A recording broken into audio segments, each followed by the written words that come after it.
Audiobooks full length, your favorite audiobooks for sleeping and relaxing, starts now. 20,000 Leagues Under the Sea by Jules Verne. Part 1, Chapter 1, A Shifting Reef. The year 1866 was signalized by a remarkable incident, a mysterious and puzzling phenomenon, which doubtless no one has yet forgotten. Not to mention rumors which agitated the maritime population and excited the public mind. Even in the interior of continents, seafaring men were particularly excited. Merchants, common sailors, captains of vessels, skippers, both of Europe and America, naval officers of all countries, and the governments of several states on the two continents were deeply interested in the matter. For some time past, vessels had been met by an enormous thing, a long object, spindle-shaped, occasionally phosphorescent, and infinitely larger and more rapid in its movements than a whale.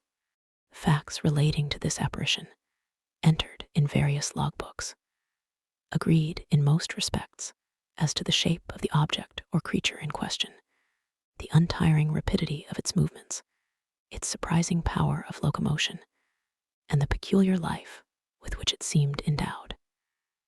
If it was a cetacean, it surpassed in size all those hitherto classified in science, taking into consideration the mean of observations made at divers times, rejecting the timid estimate of those who assigned to this object a length of 200 feet, equally with the exaggerated opinions which set it down as a mile in width and 3 in length.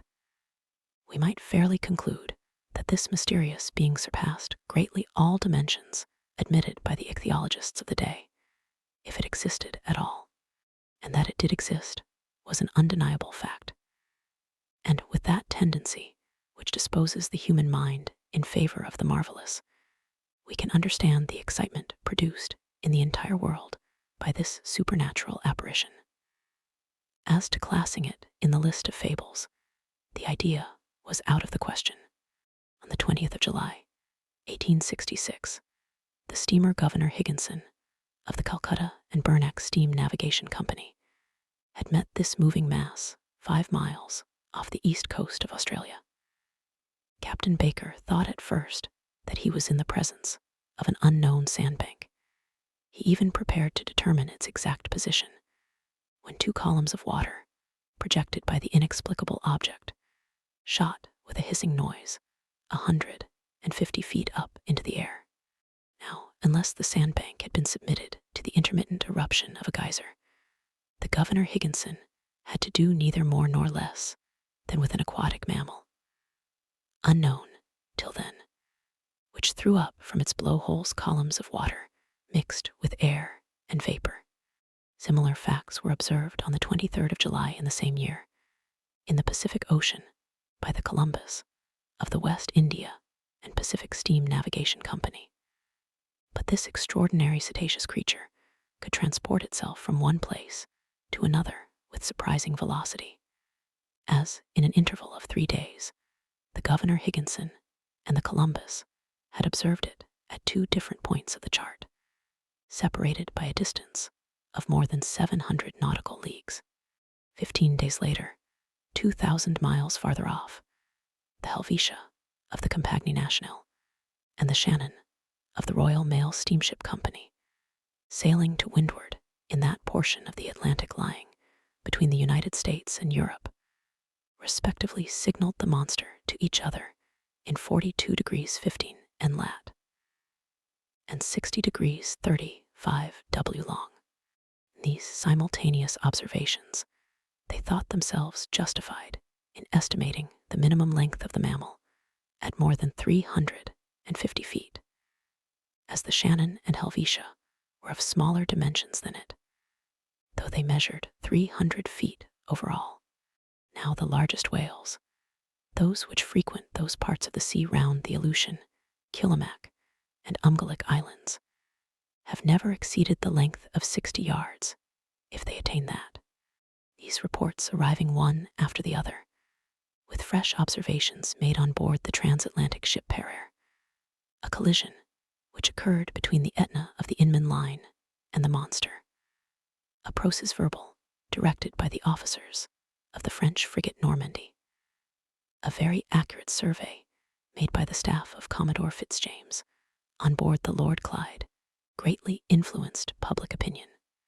Light-thinking people jested upon the phenomenon, but grave, practical countries, such as England, America, and Germany, treated the matter more seriously. In every place of great resort, the monster was the fashion. They sang of it in the cafes, ridiculed it in the papers, and represented it on the stage. All kinds of stories were circulated regarding it.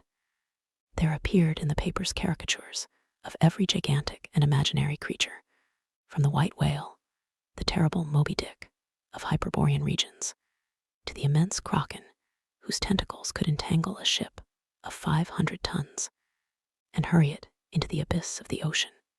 The legends of ancient times were even resuscitated, and the opinions of Aristotle and Pliny revived, who admitted the existence of these monsters, as well as the Norwegian tales of Bishop Pontoppidan, the accounts of Paul Heged, and last of all, the reports of Mr. Harrington, whose good faith no one could suspect, who affirmed that, being on board the Castellan in 1857, he had seen this enormous serpent, which had never, until that time, frequented any other seas but those of the ancient constitutional.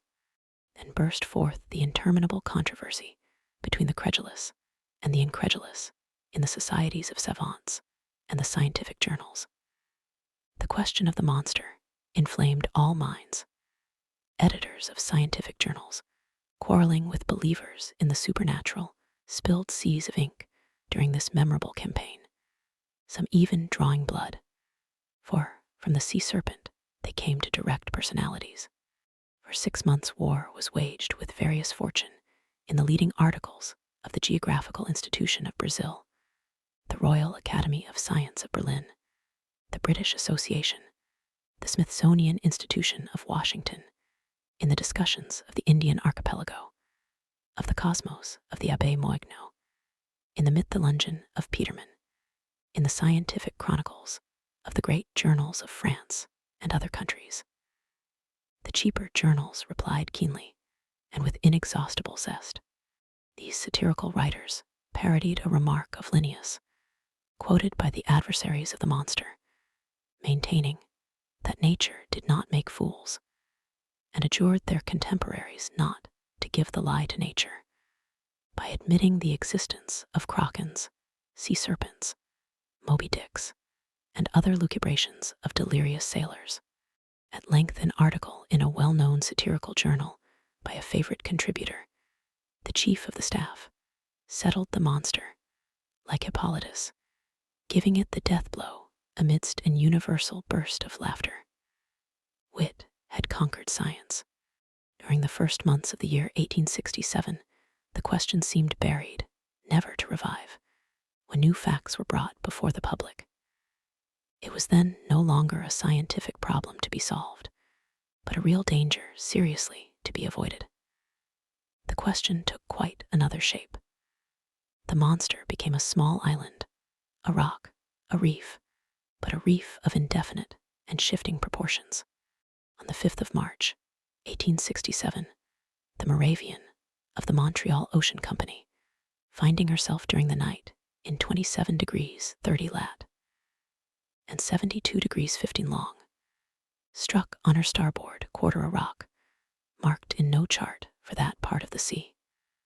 Under the combined efforts of the wind and its 400 horsepower, it was going at the rate of 13 knots. Had it not been for the superior strength of the hull of the Moravian, she would have been broken by the shock and gone down with the 237 passengers she was bringing home from Canada.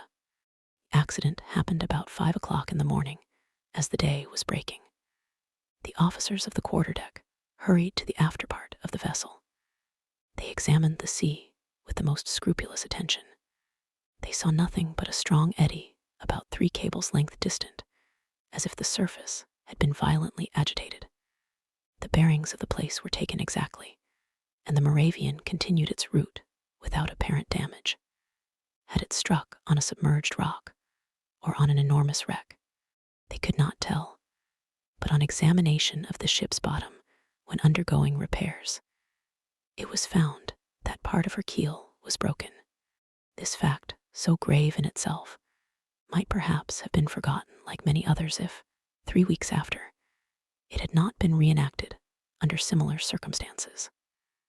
But thanks to the nationality of the victim of the shock, thanks to the reputation of the company to which the vessel belonged, the circumstance became extensively circulated.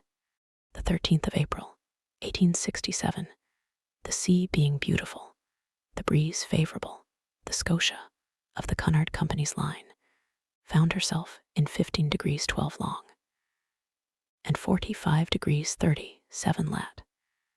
She was going at the speed of 13 knots and a half. At 17 minutes past 4 in the afternoon, whilst the passengers were assembled at lunch in the great saloon, a slight shock was felt on the hull of the Scotia, on her quarter, a little aft of the port paddle. The Scotia had not struck, but she had been struck, and seemingly by something rather sharp and penetrating than blunt. The shock had been so slight that no one had been alarmed, had it not been for the shouts of the carpenter's watch, who rushed on to the bridge, exclaiming, "We are sinking, we are sinking." At first the passengers were much frightened, but Captain Anderson hastened to reassure them. The danger could not be imminent. The Scotia, divided into 7 compartments by strong partitions, could brave with impunity any leak. Captain Anderson went down immediately into the hold. He found that the sea was pouring into the 5th compartment, and the rapidity of the influx proved that the force of the water was considerable. Fortunately, this compartment did not hold the boilers, or the fires would have been immediately extinguished.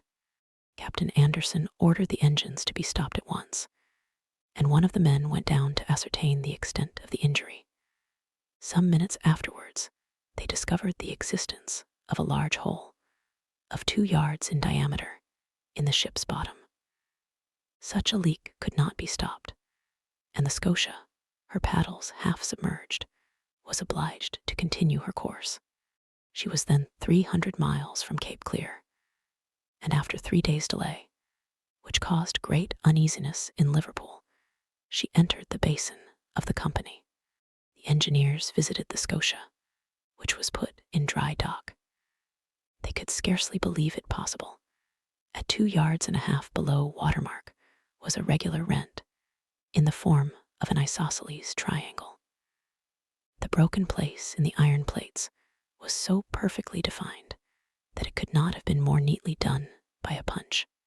It was clear, then, that the instrument producing the perforation was not of a common stamp, and after having been driven with prodigious strength, and piercing an iron plate 1/3/8 inches thick, had withdrawn itself by a retrograde motion truly inexplicable. Such was the last fact, which resulted in exciting once more the torrent of public opinion. From this moment, all unlucky casualties, which could not be otherwise accounted for, were put down to the monster. Upon this imaginary creature rested the responsibility of all these shipwrecks, which unfortunately were considerable. For of 3,000 ships, whose loss was annually recorded at Lloyd's, the number of sailing and steamships supposed to be totally lost, from the absence of all news, amounted to not less than 200. Now it was the monster who, justly or unjustly, was accused of their disappearance, and thanks to it, communication between the different continents became more and more dangerous. The public demanded peremptorily that the seas should at any price be relieved from this formidable cetacean. Chapter 2, Pro and Con. At the period when these events took place, I had just returned from a scientific research in the disagreeable territory of Nebraska, in the United States. In virtue of my office as assistant professor in the Museum of Natural History in Paris. The French government had attached me to that expedition. After 6 months in Nebraska, I arrived in New York towards the end of March, laden with a precious collection. My departure for France was fixed for the first days in May. Meanwhile, I was occupying myself in classifying my mineralogical, botanical, and zoological riches when the accident happened to the Scotia. I was perfectly up in the subject, which was the question of the day. How could I be otherwise? I had read and reread all the American and European papers without being any nearer a conclusion. This mystery puzzled me. Under the impossibility of forming an opinion, I jumped from one extreme to the other. That there really was something could not be doubted, and the incredulous were invited to put their finger on the wound of the Scotia. On my arrival at New York, the question was at its height. The hypothesis of the floating island and the unapproachable sandbank, supported by minds little competent to form a judgment, was abandoned. And indeed, unless this shoal had a machine in its stomach, how could it change its position with such astonishing rapidity? From the same cause, the idea of a floating hull of an enormous wreck was given up. There remained, then, only 2 possible solutions of the question, which created 2 distinct parties. On one side, those who were for a monster of colossal strength. On the other, those who were for a submarine vessel of enormous motive power. But this last hypothesis, plausible as it was, could not stand against inquiries made in both worlds. That a private gentleman should have such a machine at his command was not likely. Where, when, and how was it built? And how could its construction have been kept secret? Certainly, a government might possess such a destructive machine. And in these disastrous times, when the ingenuity of man has multiplied the power of weapons of war, it was possible that, without the knowledge of others, a state might try to work such a formidable engine. After the Chassepos came the torpedoes. After the torpedoes, the submarine rams, then the reaction. At least, I hope so. But the hypothesis of a war machine fell before the declaration of governments. As public interest was in question, and transatlantic communications suffered, their veracity could not be doubted. But how admit that the construction of this submarine boat had escaped the public eye? For a private gentleman to keep the secret under such circumstances would be very difficult, and for a state whose every act is persistently watched by powerful rivals, certainly impossible. After inquiries made in England, France, Russia, Prussia, Spain, Italy, and America, even in Turkey, the hypothesis of a submarine monitor was definitely rejected. Upon my arrival in New York, several persons did me the honor of consulting me on the phenomenon in question. I had published in France a work in quarto, in 2 volumes, entitled Mysteries of the Great Submarine Grounds. This book, highly approved of in the learned world, gained for me a special reputation in this rather obscure branch of natural history. My advice was asked. As long as I could deny the reality of the fact, I confined myself to a decided negative. But soon, finding myself driven into a corner, I was obliged to explain myself categorically. And even the Honorable Pierre Aronnax, professor in the Museum of Paris, was called upon by the New York Herald to express a definite opinion of some sort. I did something. I spoke, for want of power to hold my tongue. I discussed the question in all its forms, politically and scientifically, and I give here an extract from a carefully studied article which I published in the number of the 30th of April. It ran as follows. After examining one by one the different hypotheses, rejecting all other suggestions, it becomes necessary to admit the existence of a marine animal of enormous power. The great depths of the ocean are entirely unknown to us. Soundings cannot reach them.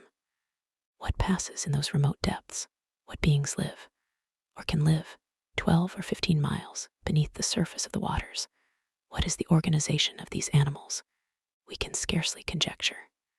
However, the solution of the problem submitted to me may modify the form of the dilemma. Either we do know all the varieties of beings which people our planet, or we do not. If we do not know them all, if nature has still secrets in ichthyology for us, nothing is more conformable to reason than to admit the existence of fishes, or cetaceans of other kinds, or even of new species, of an organization formed to inhabit the strata inaccessible to soundings, and which an accident of some sort, either fantastical or capricious, has brought at long intervals to the upper level of the ocean. If, on the contrary, we do know all living kinds, we must necessarily seek for the animal in question amongst those marine beings already classed.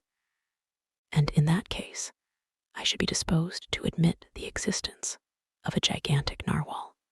The common narwhal, or unicorn of the sea, often attains a length of 60 feet. Increase its size 5-fold or 10-fold, give it strength proportionate to its size, lengthen its destructive weapons, and you obtain the animal required. It will have the proportions determined by the officers of the Shannon, the instrument required by the perforation of the Scotia, and the power necessary to pierce the hull of the steamer. Indeed, the narwhal is armed with a sort of ivory sword, a halberd, according to the expression of certain naturalists. The principal tusk has the hardness of steel. Some of these tusks have been found buried in the bodies of whales, which the unicorn always attacks with success. Others have been drawn out, not without trouble, from the bottoms of ships, which they had pierced through and through, as a gimlet pierces a barrel. The Museum of the Faculty of Medicine of Paris possesses one of these defensive weapons, 2 yards and a quarter in length, and 15 inches in diameter at the base. Very well. Suppose this weapon to be 6 times stronger, and the animal 10 times more powerful. Launch it at the rate of 20 miles an hour, and you obtain a shock capable of producing the catastrophe required. Until further information, therefore, I shall maintain it to be a sea unicorn of colossal dimensions, armed not with a halberd, but with a real spur, as the armored frigates, or the rams of war, whose massiveness and motive power it would possess at the same time.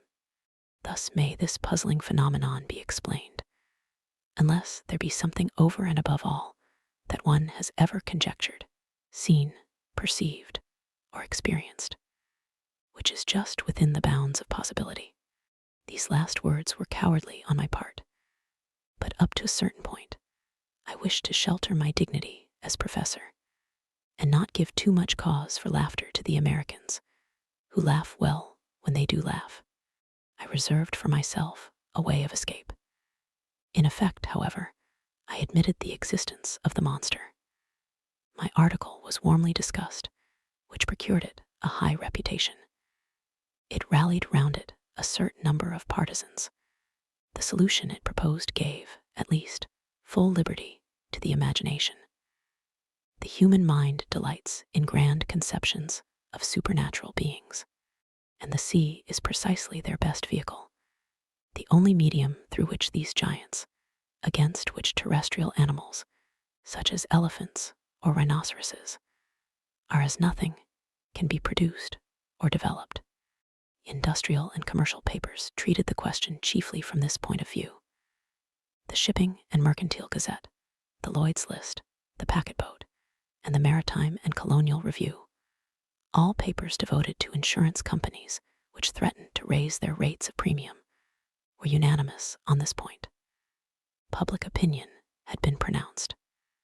The United States were the first in the field, and in New York they made preparations for an expedition destined to pursue this narwhal.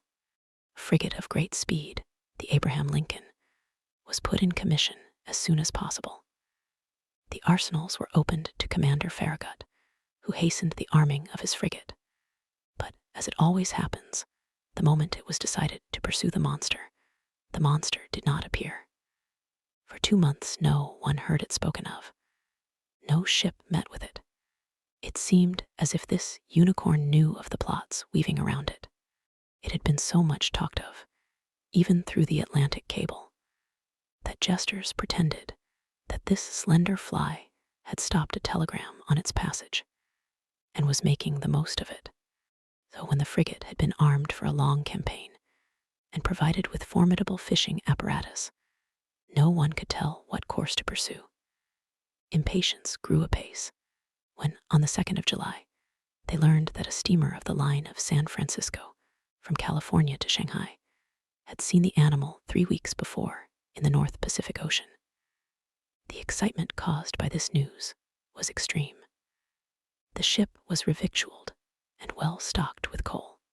3 hours before the Abraham Lincoln left Brooklyn Pier, I received a letter worded as follows: to M. Aronnax, professor in the Museum of Paris, 5th Avenue Hotel, New York. Sir, if you will consent to join the Abraham Lincoln in this expedition, the government of the United States will with pleasure see France represented in the enterprise. Commander Farragut has a cabin at your disposal.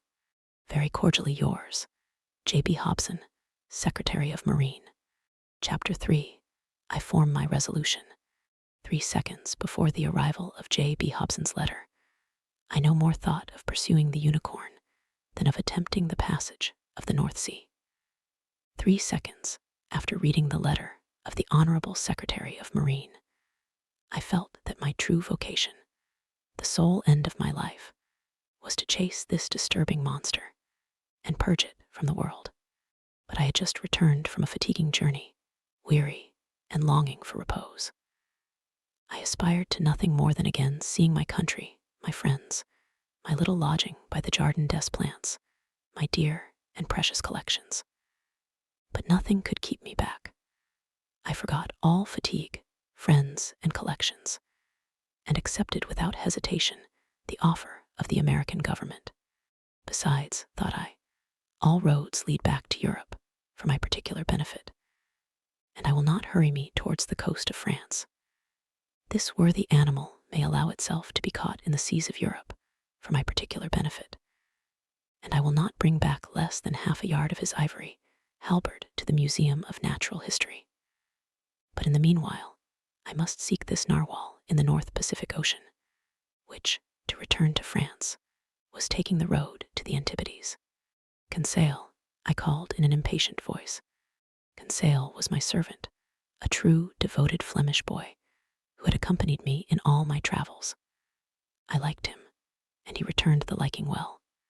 He was phlegmatic by nature, regular from principle, zealous from habit, evincing little disturbance at the different surprises of life, very quick with his hands, and apt at any service required of him, and despite his name, never giving advice, even when asked for it.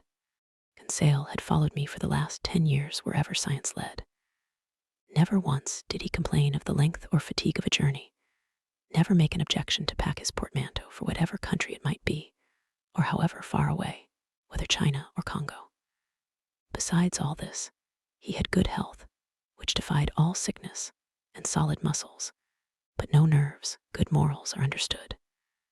This boy was 30 years old, and his age to that of his master as 15 to 20. May I be excused for saying that I was 40 years old. But Conseil had one fault. He was ceremonious to a degree, and would never speak to me but in the third person, which was sometimes provoking. Conseil, said I again, beginning with feverish hands to make preparations for my departure. Certainly, I was sure of this devoted boy. As a rule, I never asked him if it were convenient for him or not to follow me in my travels. But this time, the expedition in question might be prolonged, and the enterprise might be hazardous in pursuit of an animal capable of sinking a frigate as easily as a nutshell. Here there was matter for reflection, even to the most impassive man in the world. What would Conseil say? Conseil, I called a third time. Conseil appeared. Did you call, sir? Said he, entering. Yes, my boy. Make preparations for me and yourself too. We leave in 2 hours. As you please, sir, replied Conseil quietly. Not an instant to lose. Lock in my trunk all traveling utensils, coats, shirts, and stockings, without counting, as many as you can, and make haste. And your collections, sir, observed Conseil. We will think of them by and by. What, the Archaeotherium, the Hyracotherium, the Oreodons, the Cheropotamus, and the other skins? They will keep them at the hotel. And your live Babirousa, sir, they will feed it during our absence. Besides, I will give orders to forward our menagerie to France. We are not returning to Paris then, said Conseil.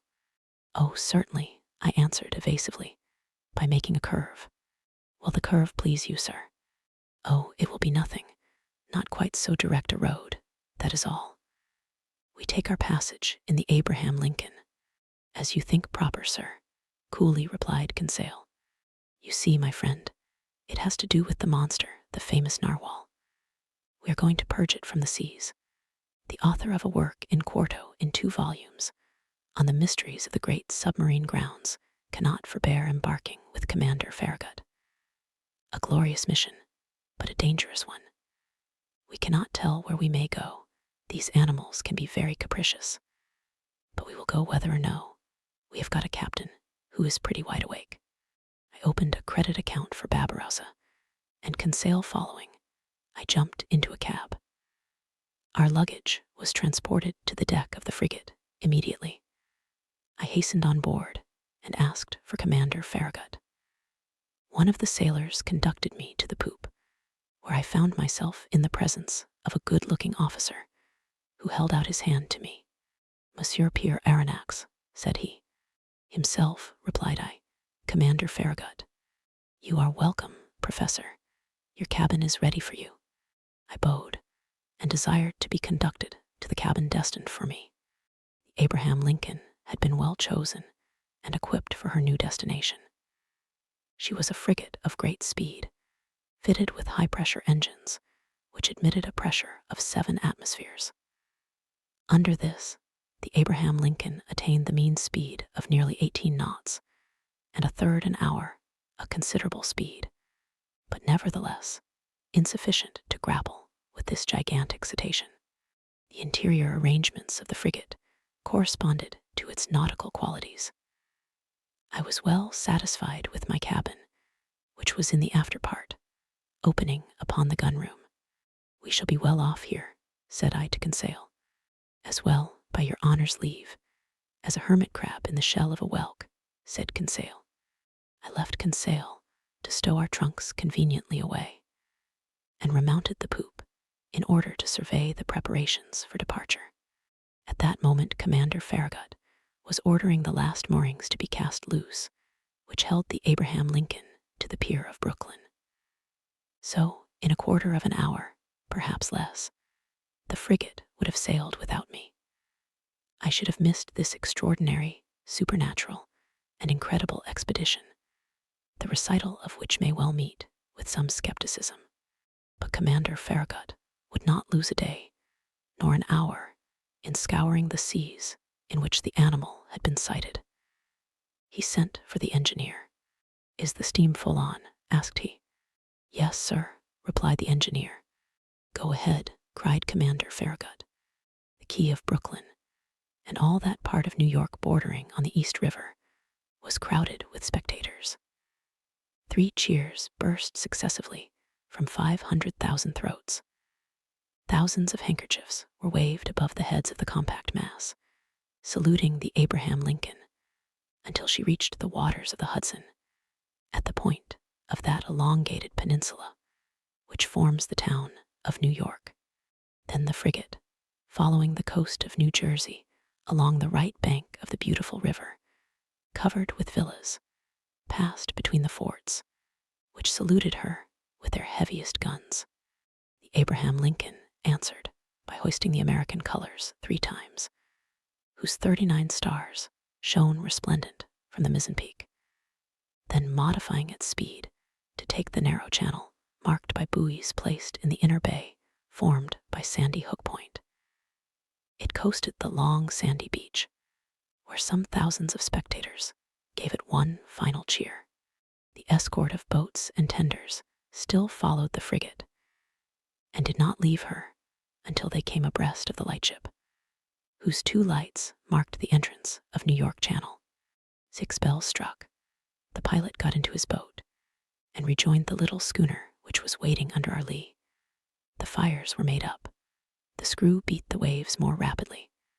The frigate skirted the low yellow coast of Long Island, and at 8 bells, after having lost sight in the northwest of the lights of Fire Island, she ran at full steam on to the dark waters of the Atlantic.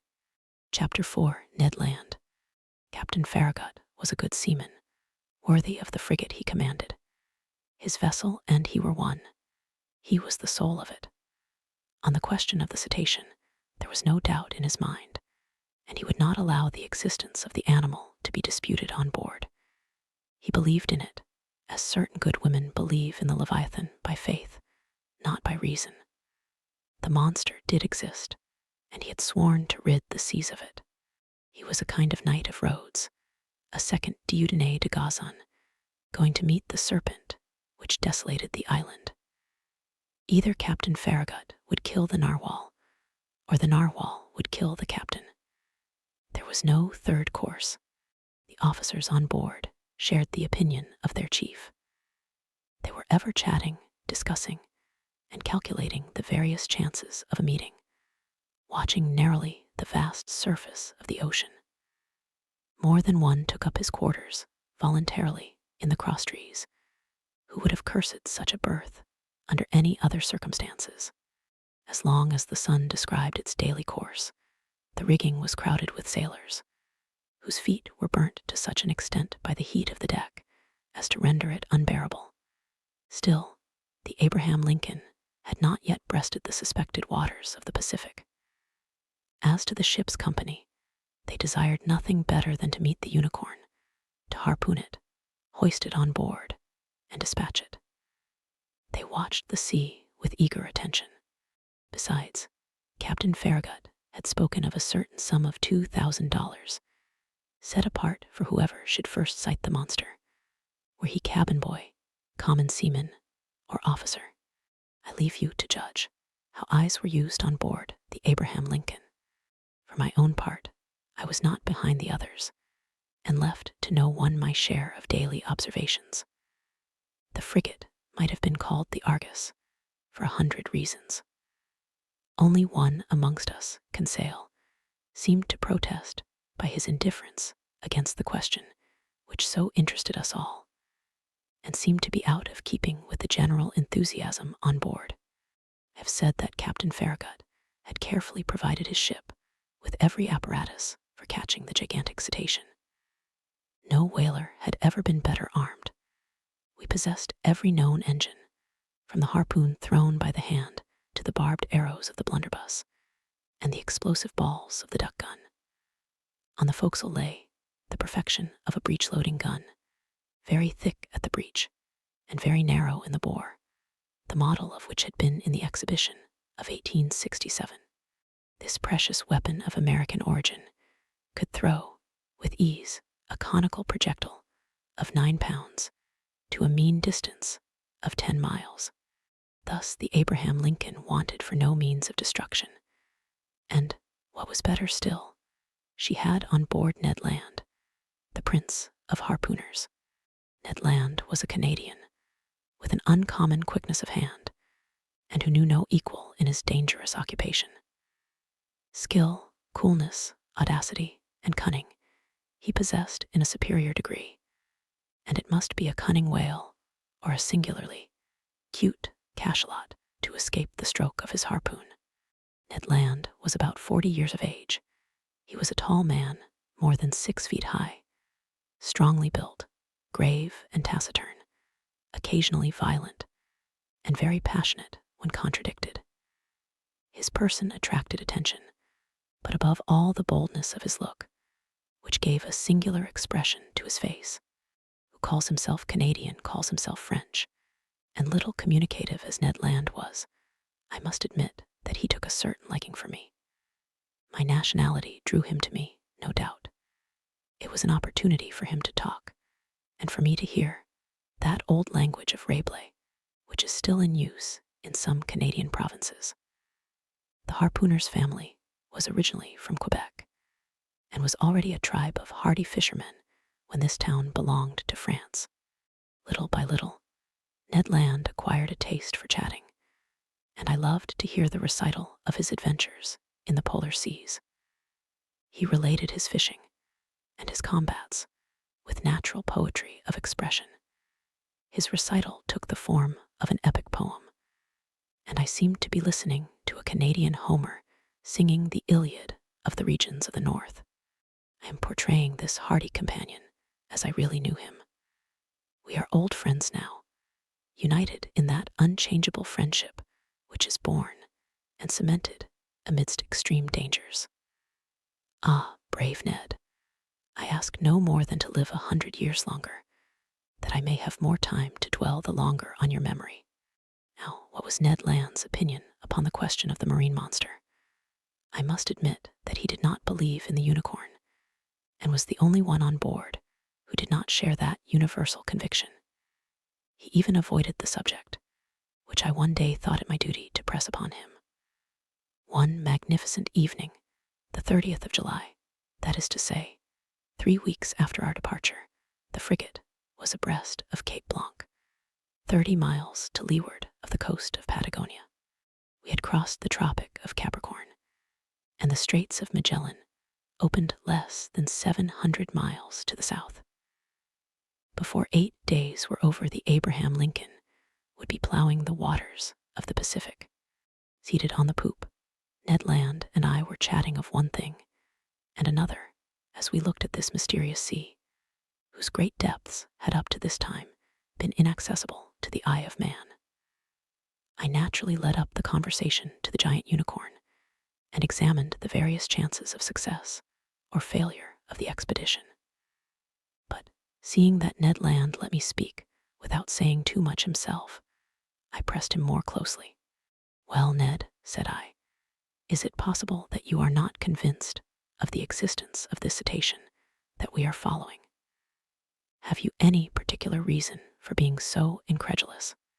The harpooner looked at me fixedly for some moments before answering, struck his broad forehead with his hand, a habit of his, as if to collect himself, and said at last, perhaps I have M. Aronnax.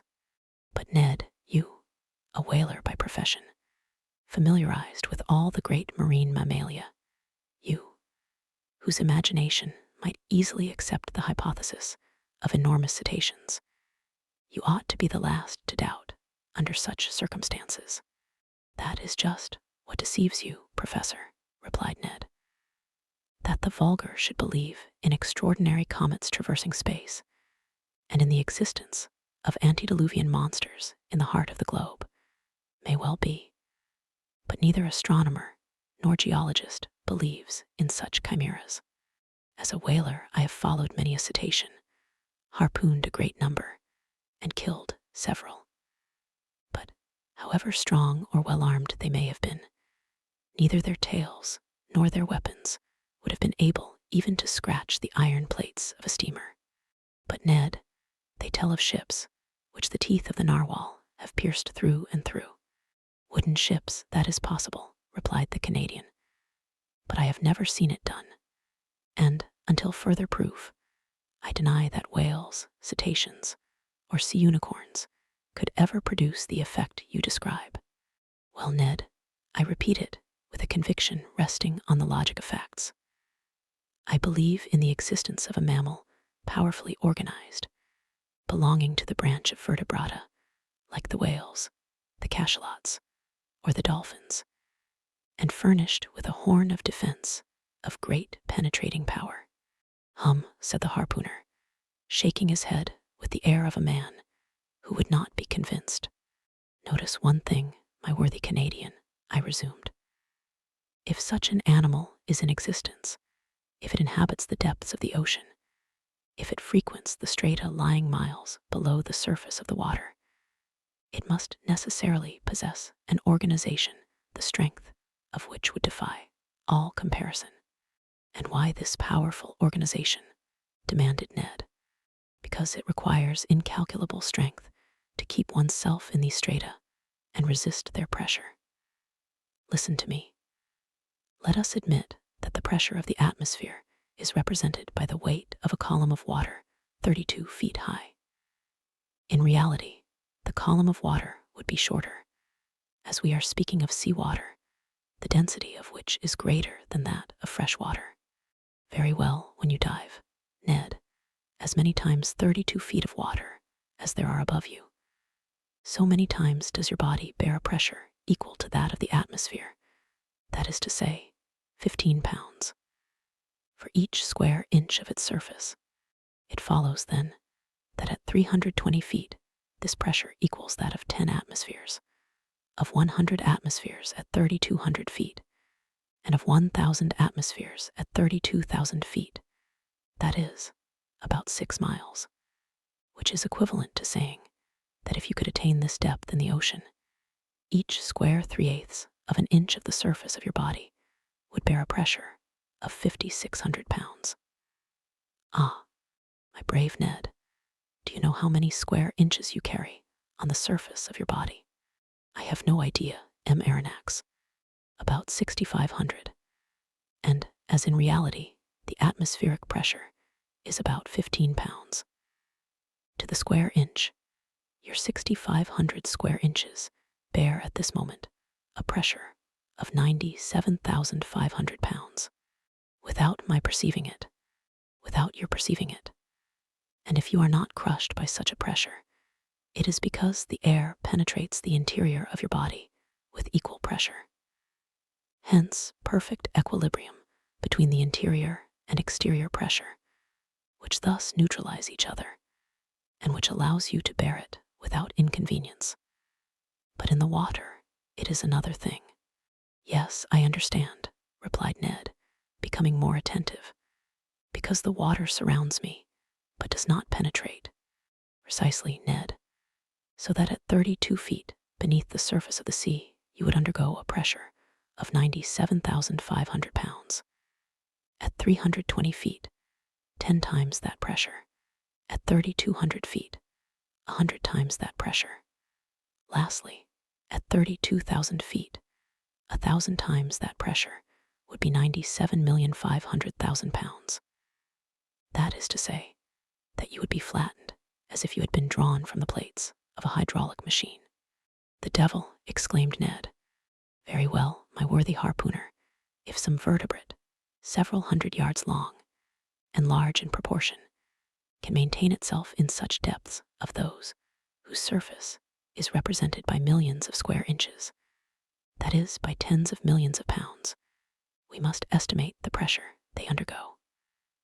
Consider, then, what must be the resistance of their bony structure and the strength of their organization to withstand such pressure. Why, exclaimed Ned Land, they must be made of iron plates 8 inches thick, like the armored frigates. As you say, Ned, and think what destruction such a mass would cause if hurled with the speed of an express train against the hull of a vessel. Yes, certainly, perhaps, replied the Canadian, shaken by these figures, but not yet willing to give in. Well, have I convinced you? You have convinced me of one thing, sir, which is that, if such animals do exist at the bottom of the seas, they must necessarily be as strong as you say. But if they do not exist, mine obstinate harpooner, how explain the accident to the Scotia? Chapter 5, At a Venture. The voyage of the Abraham Lincoln was for a long time marked by no special incident. But one circumstance happened which showed the wonderful dexterity of Ned Land, and proved what confidence we might place in him. The 30th of June, the frigate spoke some American whalers, from whom we learned that they knew nothing about the narwhal. But one of them, the captain of the Monroe, knowing that Ned Land had shipped on board the Abraham Lincoln, begged for his help in chasing a whale they had in sight.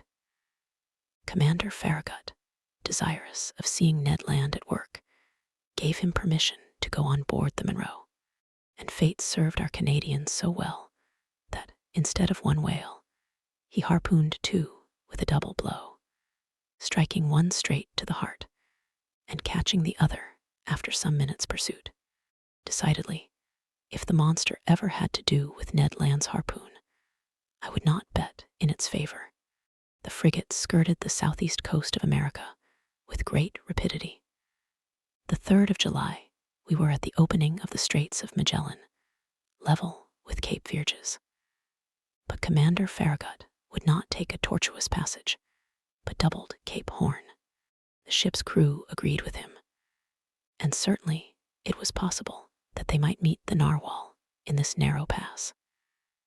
Many of the sailors affirmed that the monster could not pass there, that he was too big for that.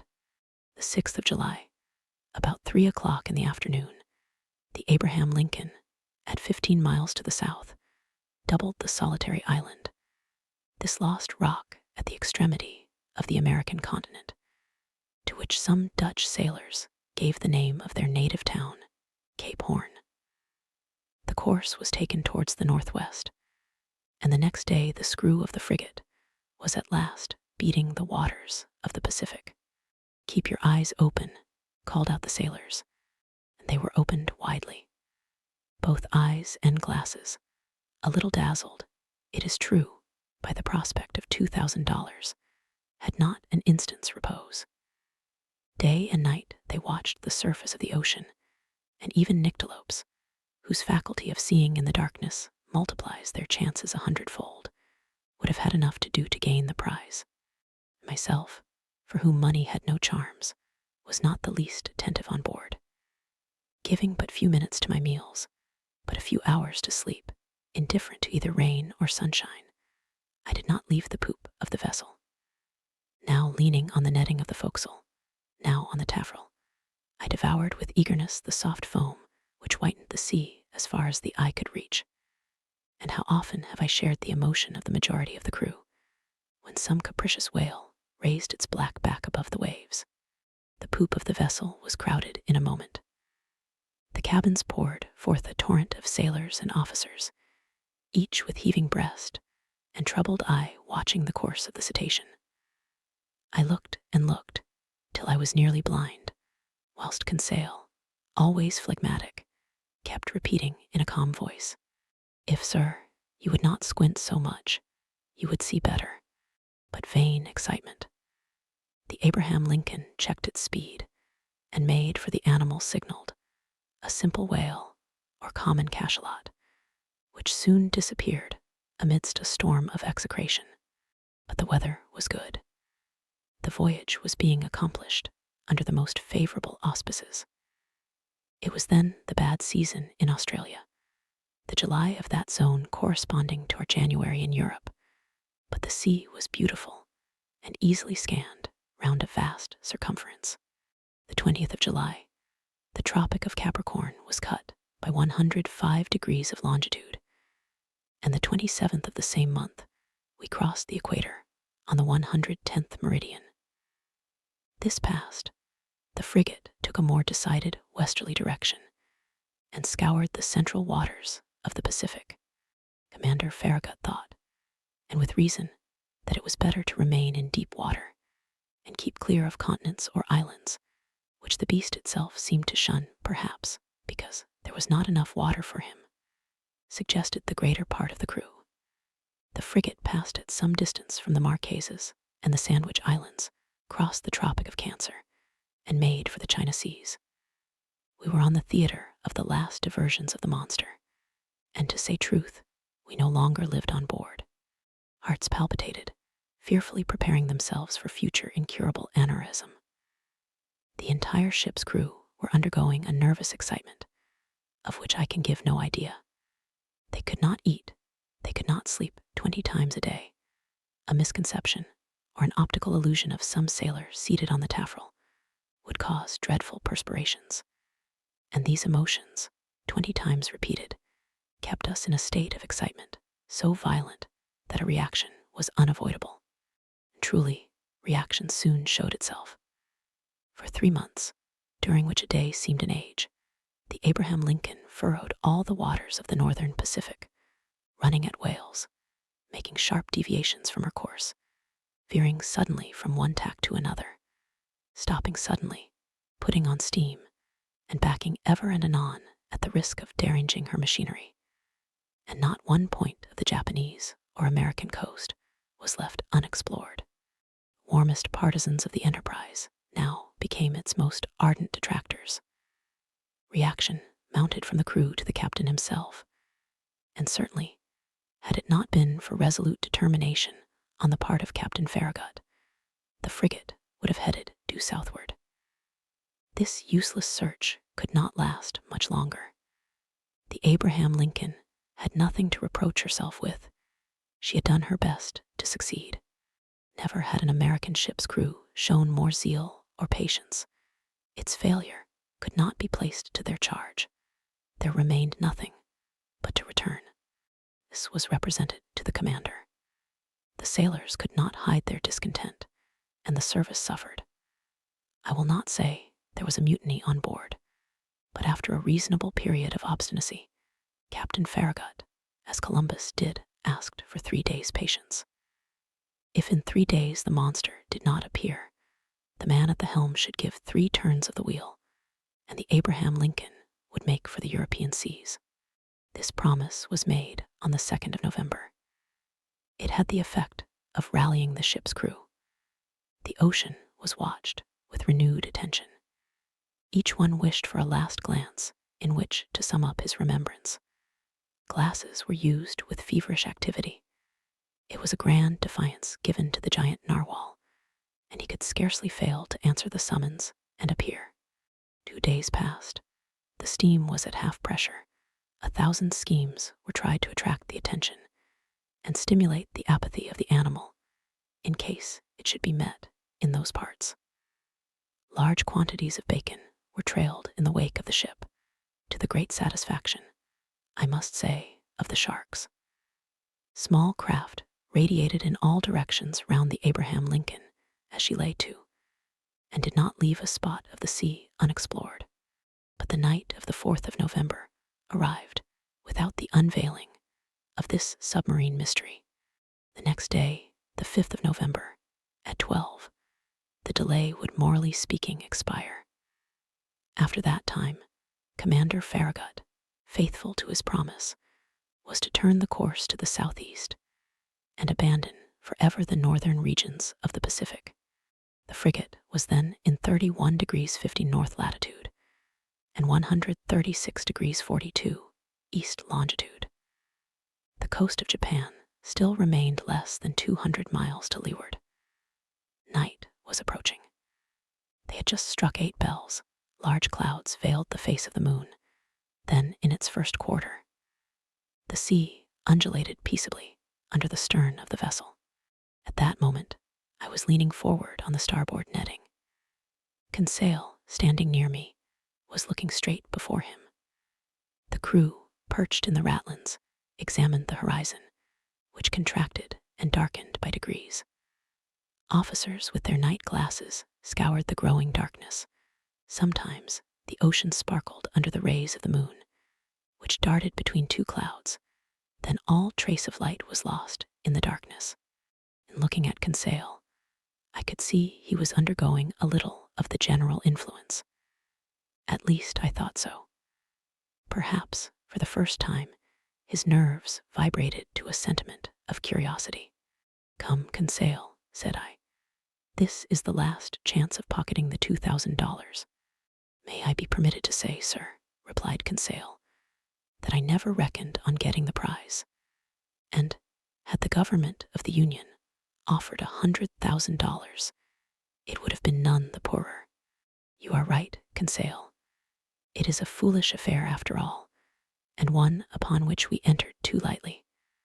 What time lost, what useless emotions. We should have been back in France 6 months ago." "In your little room, sir," replied Conseil, "and in your museum, sir, and I should have already classed all your fossils, sir. And the Babirousa would have been installed in its cage in the Jardin des Plantes, and have drawn all the curious people of the capital. As you say, Conseil, I fancy we shall run a fair chance of being laughed at for our pains."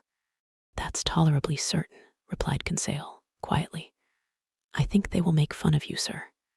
And must I say it? Go on, my good friend. Well, sir, you will only get your deserts. Indeed, when one has the honor of being a savant, as you are, sir, one should not expose oneself to. Conseil had not time to finish his compliment. In the midst of general silence, a voice had just been heard. It was the voice of Ned Land shouting, "Look out there, the very thing we are looking for on our weather beam." Chapter 6, At Full Steam. At this cry, the whole ship's crew hurried towards the harpooner. Commander, officers, masters, sailors, cabin boys. Even the engineers left their engines, and the stokers their furnaces. The order to stop her had been given, and the frigate now simply went on by her own momentum. The darkness was then profound, and however good the Canadian's eyes were, I asked myself how he had managed to see, and what he had been able to see. My heart beat as if it would break, but Ned Land was not mistaken, and we all perceived the object he pointed to. At 2 cables' length from the Abraham Lincoln, on the starboard quarter, the sea seemed to be illuminated all over. It was not a mere phosphoric phenomenon. The monster emerged some fathoms from the water, and then threw out that very intense but inexplicable light mentioned in the report of several captains. This magnificent irradiation must have been produced by an agent of great shining power. The luminous part traced on the sea an immense oval, much elongated, the center of which condensed a burning heat, whose overpowering brilliancy died out by successive gradations. "It is only an agglomeration of phosphoric particles," cried one of the officers. "No, sir, certainly not," I replied. "Never did phthalates or salpy produce such a powerful light. That brightness is of an essentially electrical nature. Besides, see, it moves. It is moving forwards, backwards. It is darting towards us." A general cry rose from the frigate. "Silence," said the captain. "Up with the helm, reverse the engines." The steam was shut off, and the Abraham Lincoln, beating to port, described a semicircle. "Right the helm, go ahead," cried the captain. These orders were executed, and the frigate moved rapidly from the burning light. I was mistaken. She tried to sheer off, but the supernatural animal approached with a velocity double her own. We gasped for breath. Stupefaction more than fear made us dumb and motionless. The animal gained on us, sporting with the waves. It made the round of the frigate, which was then making 14 knots, and enveloped it with its electric rings like luminous dust. Then it moved away 2 or 3 miles, leaving a phosphorescent track, like those volumes of steam that the express trains leave behind. All at once, from the dark line of the horizon whither it retired to gain its momentum, the monster rushed suddenly towards the Abraham Lincoln with alarming rapidity, stopped suddenly about 20 feet from the hull, and died out, not diving under the water, for its brilliancy did not abate, but suddenly, and as if the source of this brilliant emanation was exhausted. Then it reappeared on the other side of the vessel, as if it had turned and slid under the hull. Any moment, a collision might have occurred which would have been fatal to us. However, I was astonished at the maneuvers of the frigate. She fled and did not attack. On the captain's face, generally so impassive, was an expression of unaccountable astonishment. "Aronnax," he said, "I do not know with what formidable being I have to deal, and I will not imprudently risk my frigate in the midst of this darkness. Besides, how attack this unknown thing? How defend oneself from it? Wait for daylight, and the scene will change. You have no further doubt, Captain, of the nature of the animal." "No, sir. It is evidently a gigantic narwhal, and an electric one. Perhaps," added I, "one can only approach it with a gymnotus or a torpedo." "Undoubtedly," replied the captain. "If it possesses such dreadful power, It is the most terrible animal that ever was created. That is why, sir, I must be on my guard. The crew were on their feet all night. No one thought of sleep. The Abraham Lincoln, not being able to struggle with such velocity, had moderated its pace and sailed at half speed. For its part, the narwhal, imitating the frigate, let the waves rock it at will and seemed decided not to leave the scene of the struggle. Towards midnight, however, it disappeared, or to use a more appropriate term, it died out like a large glowworm. Had it fled, one could only fear, not hope. But at 7 minutes to 1 o'clock in the morning, a deafening whistling was heard, like that produced by a body of water rushing with great violence. The captain, Ned Land, and I were then on the poop, eagerly peering through the profound darkness. Ned Land, asked the commander, "You have often heard the roaring of whales." "Often, sir, but never such whales the sight of which brought me in $2,000. If I can only approach within 4 harpoon lengths of it." "But to approach it," said the commander, "I ought to put a whaler at your disposal." "Certainly, sir. That will be trifling with the lives of my men." "And mine too," simply said the harpooner. Towards 2 o'clock in the morning, the burning light reappeared, not less intense, about 5 miles to windward of the Abraham Lincoln. Notwithstanding the distance and the noise of the wind and sea, one heard distinctly the loud strokes of the animal's tail and even its panting breath. It seemed that, at the moment that the enormous narwhal had come to take breath at the surface of the water, the air was engulfed in its lungs, like the steam in the vast cylinders of a machine of 2,000 horsepower. Thought I, a whale with the strength of a cavalry regiment would be a pretty whale. We were on the qui-vive till daylight and prepared for the combat. The fishing implements were laid along the hammock nettings. The second lieutenant loaded the blunderbusses, which could throw harpoons to the distance of a mile, and long duck guns with explosive bullets, which inflicted mortal wounds even to the most terrible animals. Ned Land contented himself with sharpening his harpoon, a terrible weapon, in his hands. At 6 o'clock day began to break, and with the first glimmer of light, the electric light of the narwhal disappeared. At 7 o'clock, the day was sufficiently advanced, but a very thick sea fog obscured our view, and the best spyglasses could not pierce it. That caused disappointment and anger. I climbed the mizzenmast. Some officers were already perched on the mastheads. At 8 o'clock the fog lay heavily on the waves, and its thick scrolls rose little by little. The horizon grew wider and clearer at the same time. Suddenly, just as on the day before, Ned Land's voice was heard. "The thing itself on the port quarter," cried the harpooner. Every eye was turned towards the point indicated. There, a mile and a half from the frigate, a long blackish body emerged a yard above the waves.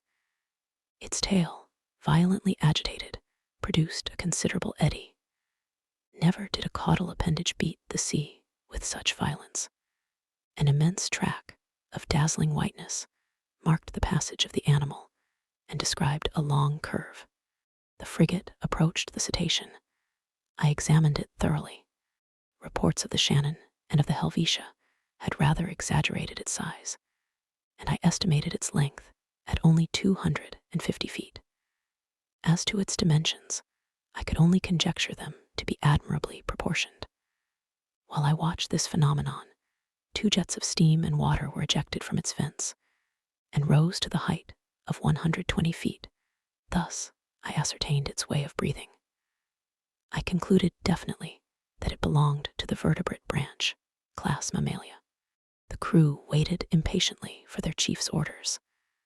The latter, after having observed the animal attentively, called the engineer. The engineer ran to him. "Sir," said the commander, "you have steam up." "Yes, sir," answered the engineer. "Well, make up your fires and put on all steam." 3 hurrahs greeted this order. The time for the struggle had arrived. Some moments after, The 2 funnels of the frigate vomited torrents of black smoke, and the bridge quaked under the trembling of the boilers. The Abraham Lincoln, propelled by her wonderful screw, went straight at the animal. The latter allowed it to come within half a cable's length, then, as if disdaining to dive, it took a little turn and stopped a short distance off.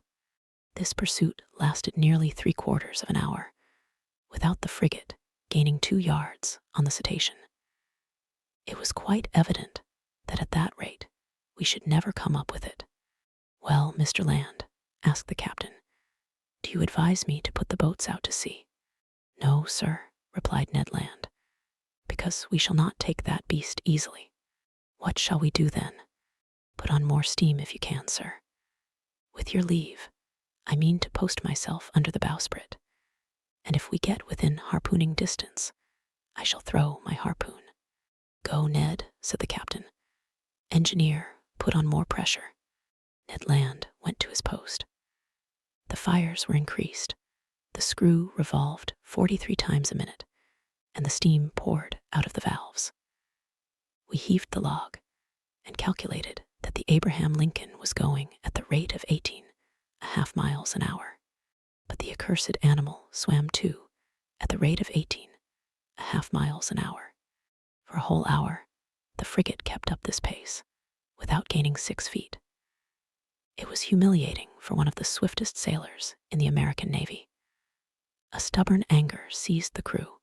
The sailors abused the monster, who, as before, disdained to answer them. The captain no longer contented himself with twisting his beard. He nodded. The engineer was again called. "You have turned full steam in." "Yes, sir," replied the engineer. The speed of the Abraham Lincoln increased. Its masts trembled down to their stepping holes, and the clouds of smoke could hardly find way out of the narrow funnels. They heaved the log a second time. "Well," asked the captain of the man at the wheel. 19 miles and 3/10, sir." "Clap on more steam." The engineer obeyed. The manometer showed 10 degrees, but the cetacean grew warm itself, no doubt, for without straining itself, it made 19.310 miles.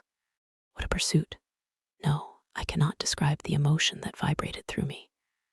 Ned Land kept his post, harpoon in hand. Several times the animal let us gain upon it. "We shall catch it, we shall catch it," cried the Canadian. But just as he was going to strike, the cetacean stole away with a rapidity that could not be estimated at less than 30 miles an hour, and even during our maximum of speed, it bullied the frigate, going round and round it. A cry of fury broke from everyone. At noon, we were no further advanced than at 8 o'clock in the morning. The captain then decided to take more direct means. "Ah," said he, "that animal goes quicker than the Abraham Lincoln. Very well. We will see whether it will escape these conical bullets. Send your men to the forecastle, sir." The forecastle gun was immediately loaded and slewed round. But the shot passed some feet above the cetacean, which was half a mile off. "Another more to the right," cried the commander, "and $5 to whoever will hit that infernal beast." An old gunner with a gray beard, that I can see now, with steady eye and grave face, went up to the gun and took a long aim. A loud report was heard, with which were mingled the cheers of the crew. The bullet did its work. It hit the animal, but not fatally, and sliding off the rounded surface, was lost in 2 miles' depth of sea. The chase began again, and the captain, leaning towards me, said, "I will pursue that beast till my frigate bursts up." "Yes," answered I, "and you will be quite right to do it." I wished the beast would exhaust itself, and not be insensible to fatigue like a steam engine. But it was of no use. Hours passed without its showing any signs of exhaustion. However, it must be said in praise of the Abraham Lincoln that she struggled on indefatigably. I cannot reckon the distance she made under 300 miles during this unlucky day, November the 6th. But night came on, and overshadowed the rough ocean.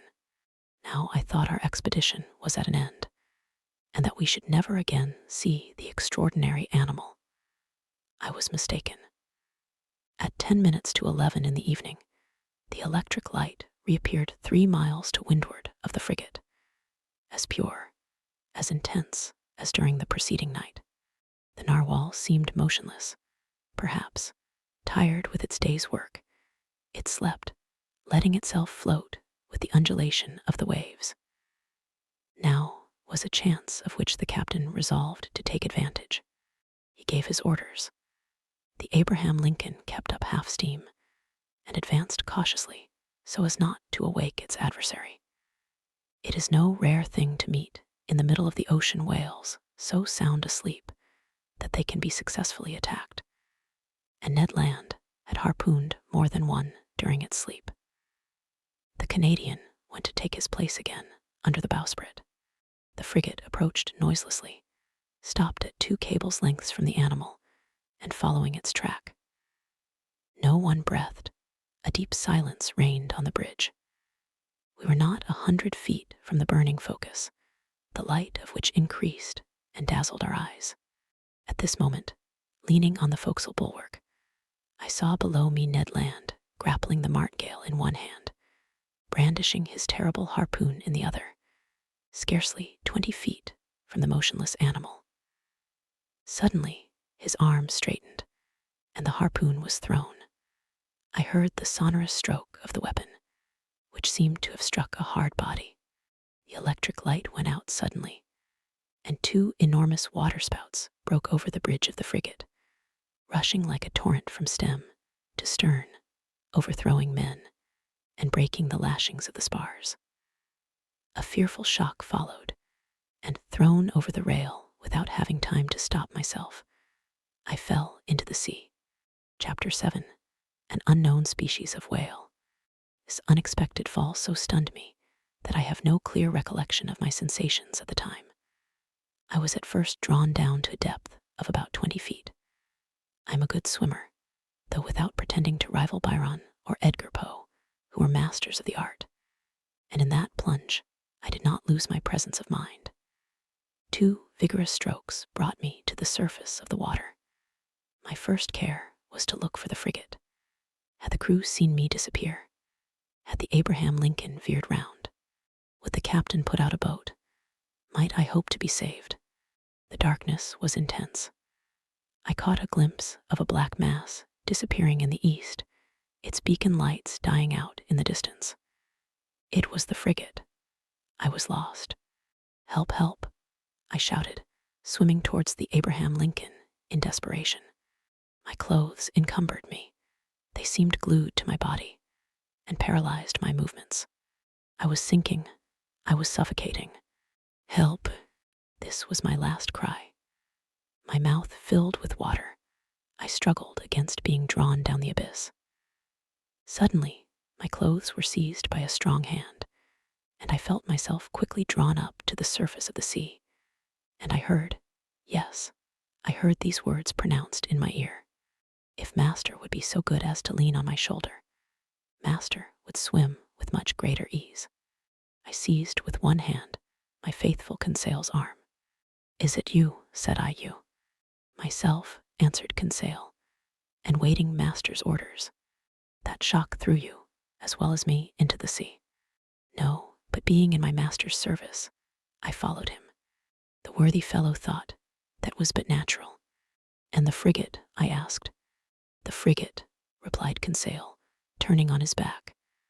I think that Master had better not count too much on her. You think so? I say that, at the time I threw myself into the sea, I heard the men at the wheel say, the screw and the rudder are broken. Broken? Yes, broken by the monster's teeth. It is the only injury the Abraham Lincoln has sustained. But it is a bad lookout for us. She no longer answers her helm. Then we are lost. Perhaps so, calmly answered Conseil. However, we have still several hours before us, and one can do a good deal in some hours. Conseil's imperturbable coolness set me up again. I swam more vigorously, but cramped by my clothes, which stuck to me like a leaden weight. I felt great difficulty in bearing up. Conseil saw this. "Will master let me make a slit?" said he, and slipping an open knife under my clothes, he ripped them up from top to bottom very rapidly.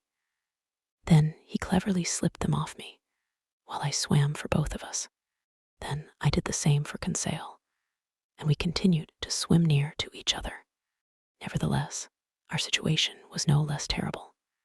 Perhaps our disappearance had not been noticed, and if it had been, the frigate could not tack, being without its helm. Conseil argued on this supposition and laid his plans accordingly. This phlegmatic boy was perfectly self-possessed. We then decided that, as our only chance of safety was being picked up by the Abraham Lincoln's boats, we ought to manage so as to wait for them as long as possible. I resolved then to husband our strength, so that both should not be exhausted at the same time. And this is how we managed. While one of us lay on our back, quite still, with arms crossed and legs stretched out, the other would swim and push the other on in front.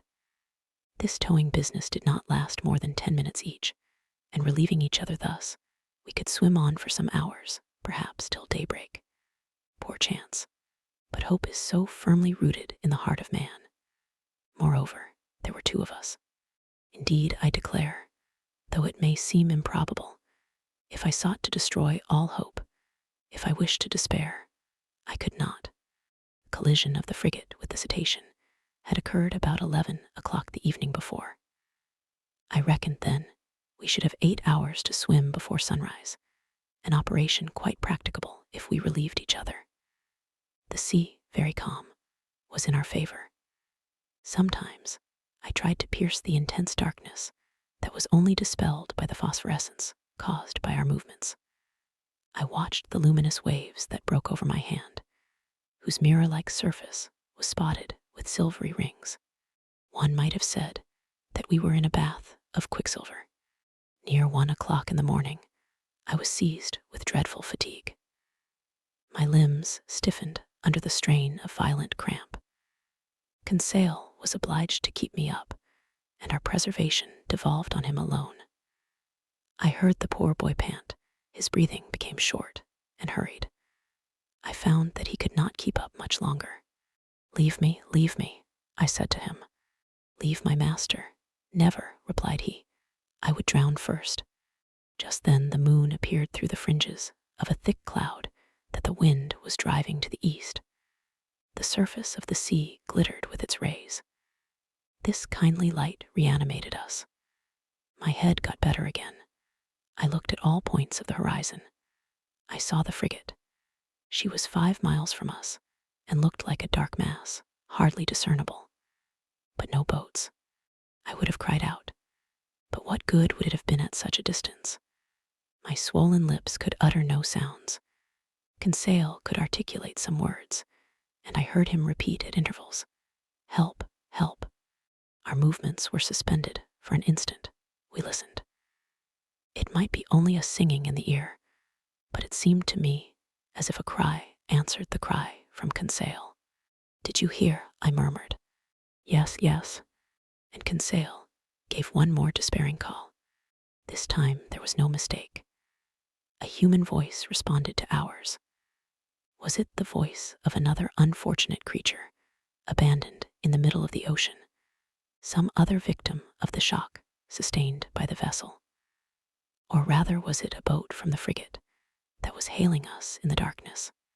Conseil made a last effort, and leaning on my shoulder, while I struck out in a despairing effort, he raised himself half out of the water, then fell back exhausted. "What did you see?" "I saw," murmured he. "I saw. But do not talk. Reserve all your strength." What had he seen? Then, I know not why, the thought of the monster came into my head for the first time. But that voice. The time is past for Jonas to take refuge in Whale's bellies. However, Conseil was towing me again. He raised his head sometimes, looked before us, and uttered a cry of recognition, which was responded to by a voice that came nearer and nearer. I scarcely heard it. My strength was exhausted, My fingers stiffened. My hand afforded me support, no longer my mouth, convulsively opening, filled with salt water. Cold crept over me. I raised my head for the last time, then I sank. At this moment, a hard body struck me. I clung to it. Then I felt that I was being drawn up, that I was brought to the surface of the water, that my chest collapsed. I fainted. It is certain that I soon came to, thanks to the vigorous rubbings that I received. I half opened my eyes. "Conseil," I murmured. "Does master call me?" asked Conseil. Just then, by the waning light of the moon, which was sinking down to the horizon, I saw a face which was not Conseil's, and which I immediately recognized. "Ned," I cried. "The same, sir, who is seeking his prize," replied the Canadian. "Were you thrown into the sea by the shock to the frigate?" "Yes, Professor, but more fortunate than you. I was able to find a footing almost directly upon a floating island. An island, or more correctly speaking, on our gigantic narwhal. Explain yourself, Ned." Only I soon found out why my harpoon had not entered its skin and was blunted. "Why, Ned, why?" "Because, Professor, that beast is made of sheet iron." The Canadian's last words produced a sudden revolution in my brain. I wriggled myself quickly to the top of the being, or object, half out of the water, which served us for refuge. I kicked it. It was evidently a hard, impenetrable body, and not the soft substance that forms the bodies of the great marine mammalia. But this hard body might be a bony carapace, like that of the antediluvian animals, and I should be free to class this monster among amphibious reptiles, such as tortoises or alligators. Well, no. The blackish back that supported me was smooth, polished, without scales. The blow produced a metallic sound, and incredible though it may be, it seemed, I might say, as if it was made of riveted plates. There was no doubt about it. This monster, this natural phenomenon that had puzzled the learned world, and overthrown and misled the imagination of seamen of both hemispheres, it must be owned, a still more astonishing phenomenon, inasmuch as it was a simply human construction. We had no time to lose, however. We were lying upon the back of a sort of submarine boat, which appeared, as far as I could judge, like a huge fish of steel. Ned Land's mind was made up on this point. Conseil and I could only agree with him. Just then, a bubbling began at the back of this strange thing, which was evidently propelled by a screw, and it began to move. We had only just time to seize hold of the upper part, which rose about 7 feet out of the water, and happily its speed was not great. "As long as it sails horizontally," muttered Ned Land. "I do not mind, but if it takes a fancy to dive, I would not give 2 straws for my life." The Canadian might have said still less. It became really necessary to communicate with the beings, whatever they were, shut up inside the machine. I searched all over the outside for an aperture, a panel, or a manhole, to use a technical expression. But the lines of the iron rivets, solidly driven into the joints of the iron plates, were clear and uniform. Besides, the moon disappeared then, and left us in total darkness. At last, this long night passed. My indistinct remembrance prevents my describing all the impressions it made. I can only recall one circumstance. During some lulls of the wind and sea, I fancied I heard several times vague sounds, a sort of fugitive harmony produced by words of command. What was then the mystery of this submarine craft, of which the whole world vainly sought an explanation? What kind of beings existed in this strange boat? What mechanical agent caused its prodigious speed? Daybreak appeared. The morning mists surrounded us, but they soon cleared off. I was about to examine the hull, which formed on deck a kind of horizontal platform, when I felt it gradually sinking. "Oh, confound it," cried Ned Land, kicking the resounding plate. "Open, you inhospitable rascals." Happily, the sinking movement ceased. Suddenly, a noise, like ironworks violently pushed aside, came from the interior of the boat. One iron plate was moved. A man appeared, uttered an odd cry, and disappeared immediately. Some moments after, 8 strong men with masked faces appeared noiselessly and drew us down into their formidable machine. Chapter 8, Mobilis in Mobili. This forcible abduction, so roughly carried out, was accomplished with the rapidity of lightning. I shivered all over. Whom had we to deal with? No doubt some new sort of pirates who explored the sea in their own way. Hardly had the narrow panel closed upon me when I was enveloped in darkness. My eyes, dazzled with the outer light, could distinguish nothing. I felt my naked feet cling to the rungs of an iron ladder.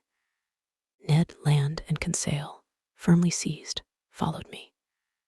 At the bottom of the ladder, a door opened and shut after us immediately with a bang. We were alone. Where, I could not say, hardly imagine. All was black, and such a dense black that, after some minutes, my eyes had not been able to discern even the faintest glimmer. Meanwhile, Ned Land, furious at these proceedings, gave free vent to his indignation. "Confound it," cried he. "Here are people who come up to the Scotch for hospitality. They only just miss being cannibals.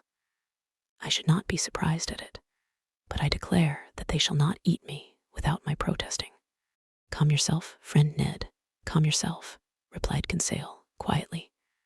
"Do not cry out before you are hurt. We are not quite done for yet." "Not quite," sharply replied the Canadian, "but pretty near, at all events. Things look black. Happily, my Bowie knife I have still, and I can always see well enough to use it. The first of these pirates who lays a hand on me—" "Do not excite yourself, Ned," I said to the harpooner, "and do not compromise us by useless violence. Who knows that they will not listen to us? Let us rather try to find out where we are." I groped about.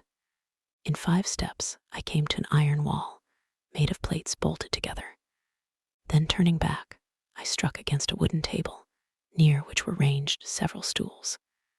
The boards of this prison were concealed under a thick mat of formium, which deadened the noise of the feet. The bare walls revealed no trace of window or door. Conseil, going round the reverse way, met me, and we went back to the middle of the cabin, which measured about 20 feet by 10. As to its height, Ned Land, in spite of his own great height, could not measure it. Half an hour had already passed without our situation being bettered, when the dense darkness suddenly gave way to extreme light. Our prison was suddenly lighted. That is to say, it became filled with a luminous matter, so strong that I could not bear it at first. In its whiteness and intensity, I recognized that electric light, which played round the submarine boat like a magnificent phenomenon of phosphorescence. After shutting my eyes involuntarily, I opened them and saw that this luminous agent came from a half-globe, unpolished, placed in the roof of the cabin. "At last one can see," cried Ned Land, who, knife in hand, stood on the defensive. "Yes," said I, "but we are still in the dark about ourselves." "Let master have patience," said the imperturbable Conseil. The sudden lighting of the cabin enabled me to examine it minutely. It only contained a table and 5 stools. The invisible door might be hermetically sealed. No noise was heard. All seemed dead in the interior of this boat. Did it move? Did it float on the surface of the ocean?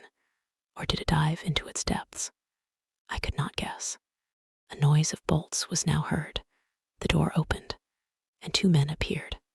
One was short, very muscular, broad-shouldered, with robust limbs, strong head, an abundance of black hair, thick mustache, a quick penetrating look, and the vivacity which characterizes the population of southern France.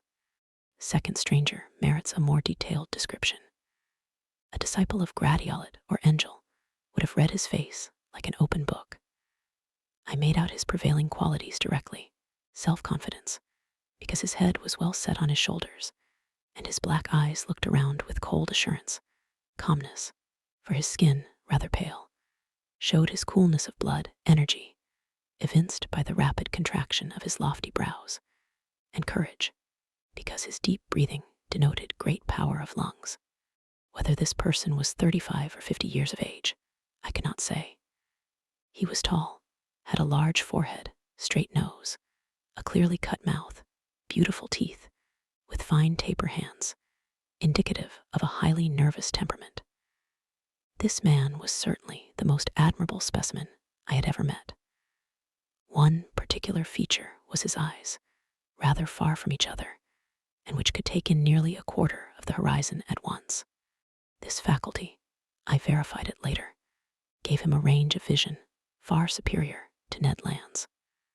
When this stranger fixed upon an object, his eyebrows met, his large eyelids closed around so as to contract the range of his vision, and he looked as if he magnified the objects lessened by distance, as if he pierced those sheets of water so opaque to our eyes, and as if he read the very depths of the seas. Two strangers, with caps made from the fur of the sea otter, and shod with sea boots of seal skin, were dressed in clothes of a particular texture, which allowed free movement of the limbs. The taller of the two, evidently the chief on board, examined us with great attention, without saying a word, then turning to his companion, talked with him in an unknown tongue. It was a sonorous, harmonious, and flexible dialect, the vowels seeming to admit of very varied accentuation. The other replied by a shake of the head, and added 2 or 3 perfectly incomprehensible words. Then he seemed to question me by a look. I replied in good French that I did not know his language, but he seemed not to understand me, and my situation became more embarrassing.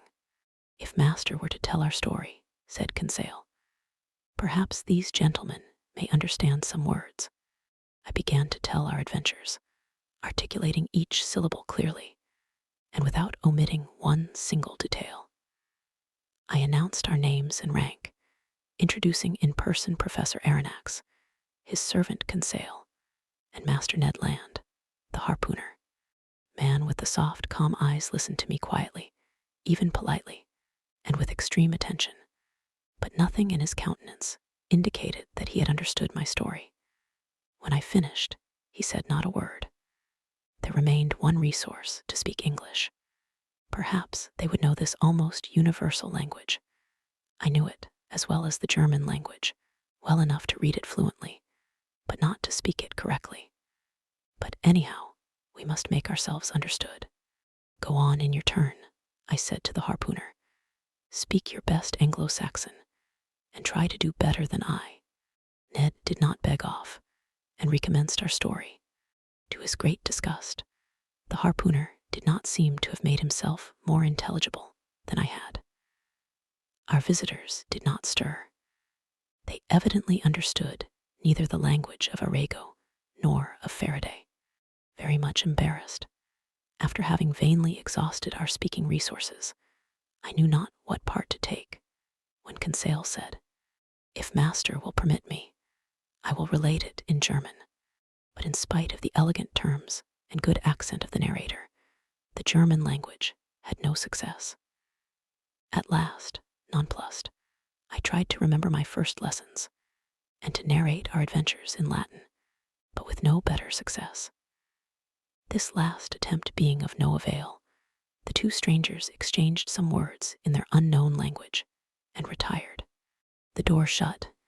"It is an infamous shame," cried Ned Land, who broke out for the 20th time. "We speak to those rogues in French, English, German, and Latin, and not one of them has the politeness to answer." "Calm yourself," I said to the impetuous Ned. "Anger will do no good."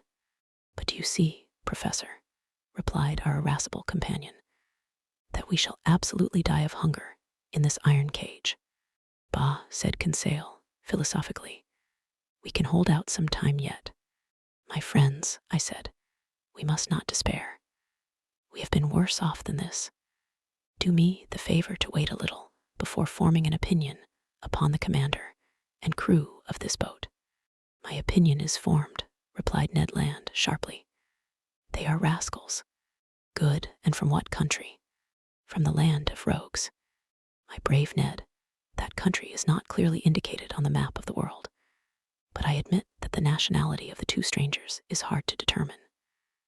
Neither English, French, nor German, that is quite certain. However, I'm inclined to think that the commander and his companion were born in low latitudes. There is southern blood in them, but I cannot decide by their appearance whether they are Spaniards, Turks, Arabians, or Indians. As to their language, it is quite incomprehensible." "There is the disadvantage of not knowing all languages," said Conseil, "or the disadvantage of not having one universal language." As he said these words, the door opened. A steward entered. He brought us clothes, coats and trousers, made of a stuff I did not know. I hastened to dress myself, and my companions followed my example. During that time, the steward, dumb, perhaps deaf, had arranged the table and laid 3 plates. "This is something like," said Conseil. "Bah," said the rancorous harpooner. "What do you suppose they eat here? Tortoise liver, filleted shark, and beefsteaks from sea dogs." "We shall see," said Conseil. Dishes of bell metal were placed on the table, and we took our places. Undoubtedly, we had to do with civilized people, and had it not been for the electric light which flooded us, I could have fancied I was in the dining room of the Adelphi Hotel at Liverpool, or at the Grand Hotel in Paris. I must say, however, that there was neither bread nor wine. The water was fresh and clear, but it was water, and did not suit Ned Land's taste. Amongst the dishes which were brought to us, I recognized several fish delicately dressed, but of some, although excellent, I could give no opinion. Neither could I tell to what kingdom they belonged, whether animal or vegetable. As to the dinner service, it was elegant and in perfect taste. Each utensil, spoon, fork, knife, plate, had a letter engraved on it, with a motto above it, of which this is an exact facsimile: Mobilis in mobile N. The letter N was no doubt the initial of the name of the enigmatical person who commanded at the bottom of the sea.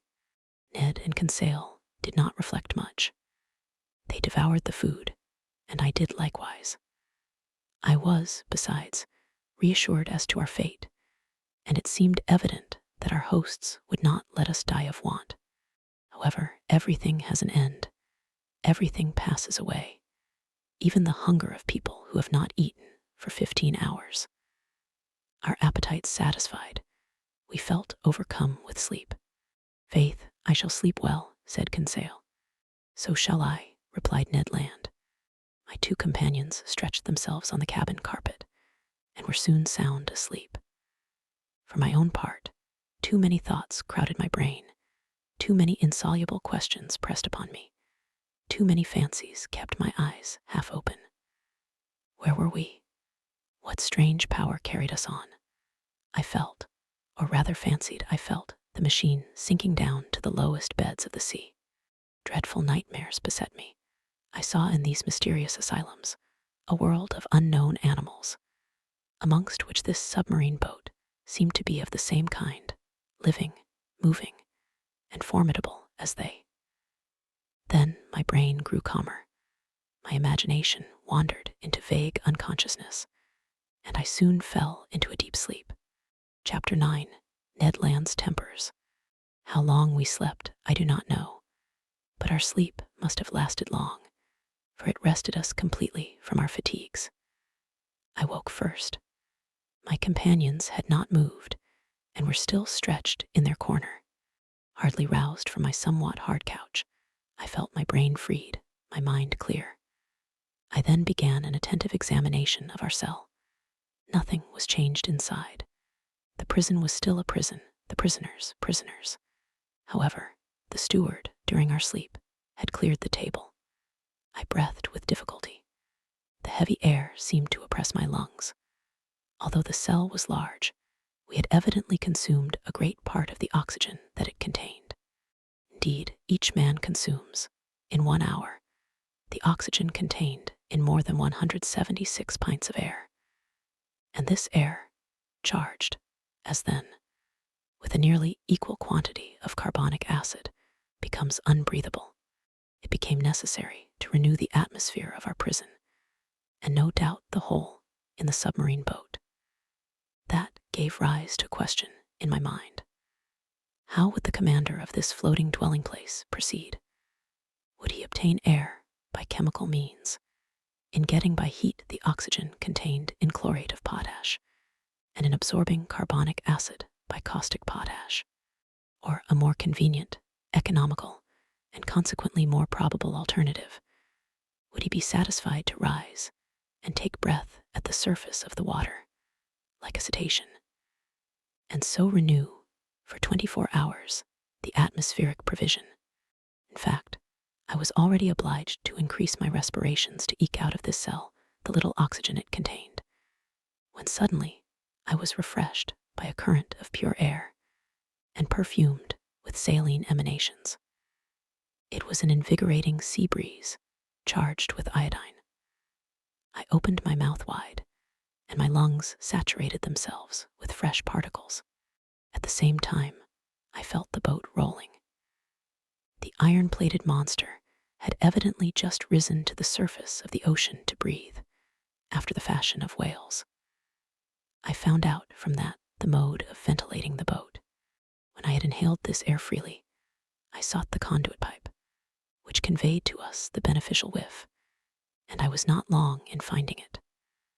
Above the door was a ventilator, through which volumes of fresh air renewed the impoverished atmosphere of the cell. I was making my observations when Ned and Conseil awoke almost at the same time, under the influence of this reviving air. They rubbed their eyes, stretched themselves, and were on their feet in an instant. "Did master sleep well?" asked Conseil, with his usual politeness. "Very well, my brave boy. And you, Mr. Land?" "Soundly, Professor. But I don't know if I am right or not. There seems to be a sea breeze." A seaman could not be mistaken, and I told the Canadian all that had passed during his sleep. "Good," said he. "That accounts for those roarings we heard when the supposed narwhal sighted the Abraham Lincoln." "Quite so, Master Land. It was taking breath. Only, Aronnax, I have no idea what o'clock it is, unless it is dinner time." "Dinner time, my good fellow. Say rather breakfast time, for we certainly have begun another day." "So," said Conseil, "we have slept 24 hours. That is my opinion." "I will not contradict you," replied Ned Land. "But dinner or breakfast, the steward will be welcome, whichever he brings. Master Land, we must conform to the rules on board, and I suppose our appetites are in advance of the dinner hour." "That is just like you, friend Conseil," said Ned, impatiently. "You are never out of temper, always calm. You would return thanks before grace, and die of hunger rather than complain."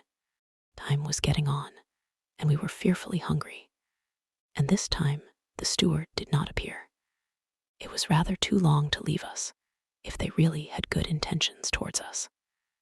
Ned Land, tormented by the cravings of hunger, got still more angry, and notwithstanding his promise, I dreaded an explosion when he found himself with one of the crew. For 2 hours more Ned Land's temper increased. He cried, he shouted, but in vain. The walls were deaf. There was no sound to be heard in the boat. All was still as death. It did not move, for I should have felt the trembling motion of the hull under the influence of the screw. Plunged in the depths of the waters, it belonged no longer to earth. This silence was dreadful. I felt terrified. Conseil was calm. Ned Land roared. Just then a noise was heard outside. Steps sounded on the metal flags. The locks were turned, the door opened, and the steward appeared. Before I could rush forward to stop him, the Canadian had thrown him down and held him by the throat. The steward was choking under the grip of his powerful hand.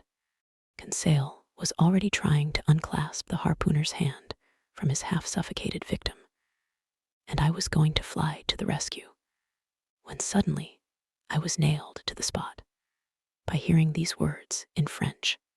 "Be quiet, Master Land. And you, Professor, will you be so good as to listen to me?" Chapter 10. The Man of the Seas. It was the commander of the vessel who thus spoke. At these words, Ned Land rose suddenly. The steward, nearly strangled, tottered out on a sign from his master. But such was the power of the commander on board that not a gesture betrayed the resentment which this man must have felt towards the Canadian. Conseil, interested in spite of himself, I stupefied, awaited in silence the result of this scene. The commander, leaning against the corner of a table with his arms folded, scanned us with profound attention. Did he hesitate to speak? Did he regret the words which he had just spoken in French? One might almost think so. After some moments of silence, which not one of us dreamed of breaking, "Gentlemen," said he, in a calm and penetrating voice, "I speak French, English, German, and Latin equally well. I could, therefore, have answered you at our first interview, but I wished to know you first, then to reflect." The story told by each one, entirely agreeing in the main points, convinced me of your identity. I know now that chance has brought before me M. Pierre Aronnax, professor of natural history at the Museum of Paris, entrusted with a scientific mission abroad, Conseil, his servant, and Ned Land, of Canadian origin, harpooner on board the frigate Abraham Lincoln of the Navy of the United States of America. I bowed assent. It was not a question that the commander put to me. Therefore, there was no answer to be made. This man expressed himself with perfect ease, without any accent. His sentences were well turned, his words clear, and his fluency of speech remarkable. Yet, I did not recognize in him a fellow countryman. He continued the conversation in these terms. "You have doubtless thought, sir, that I have delayed long in paying you this second visit.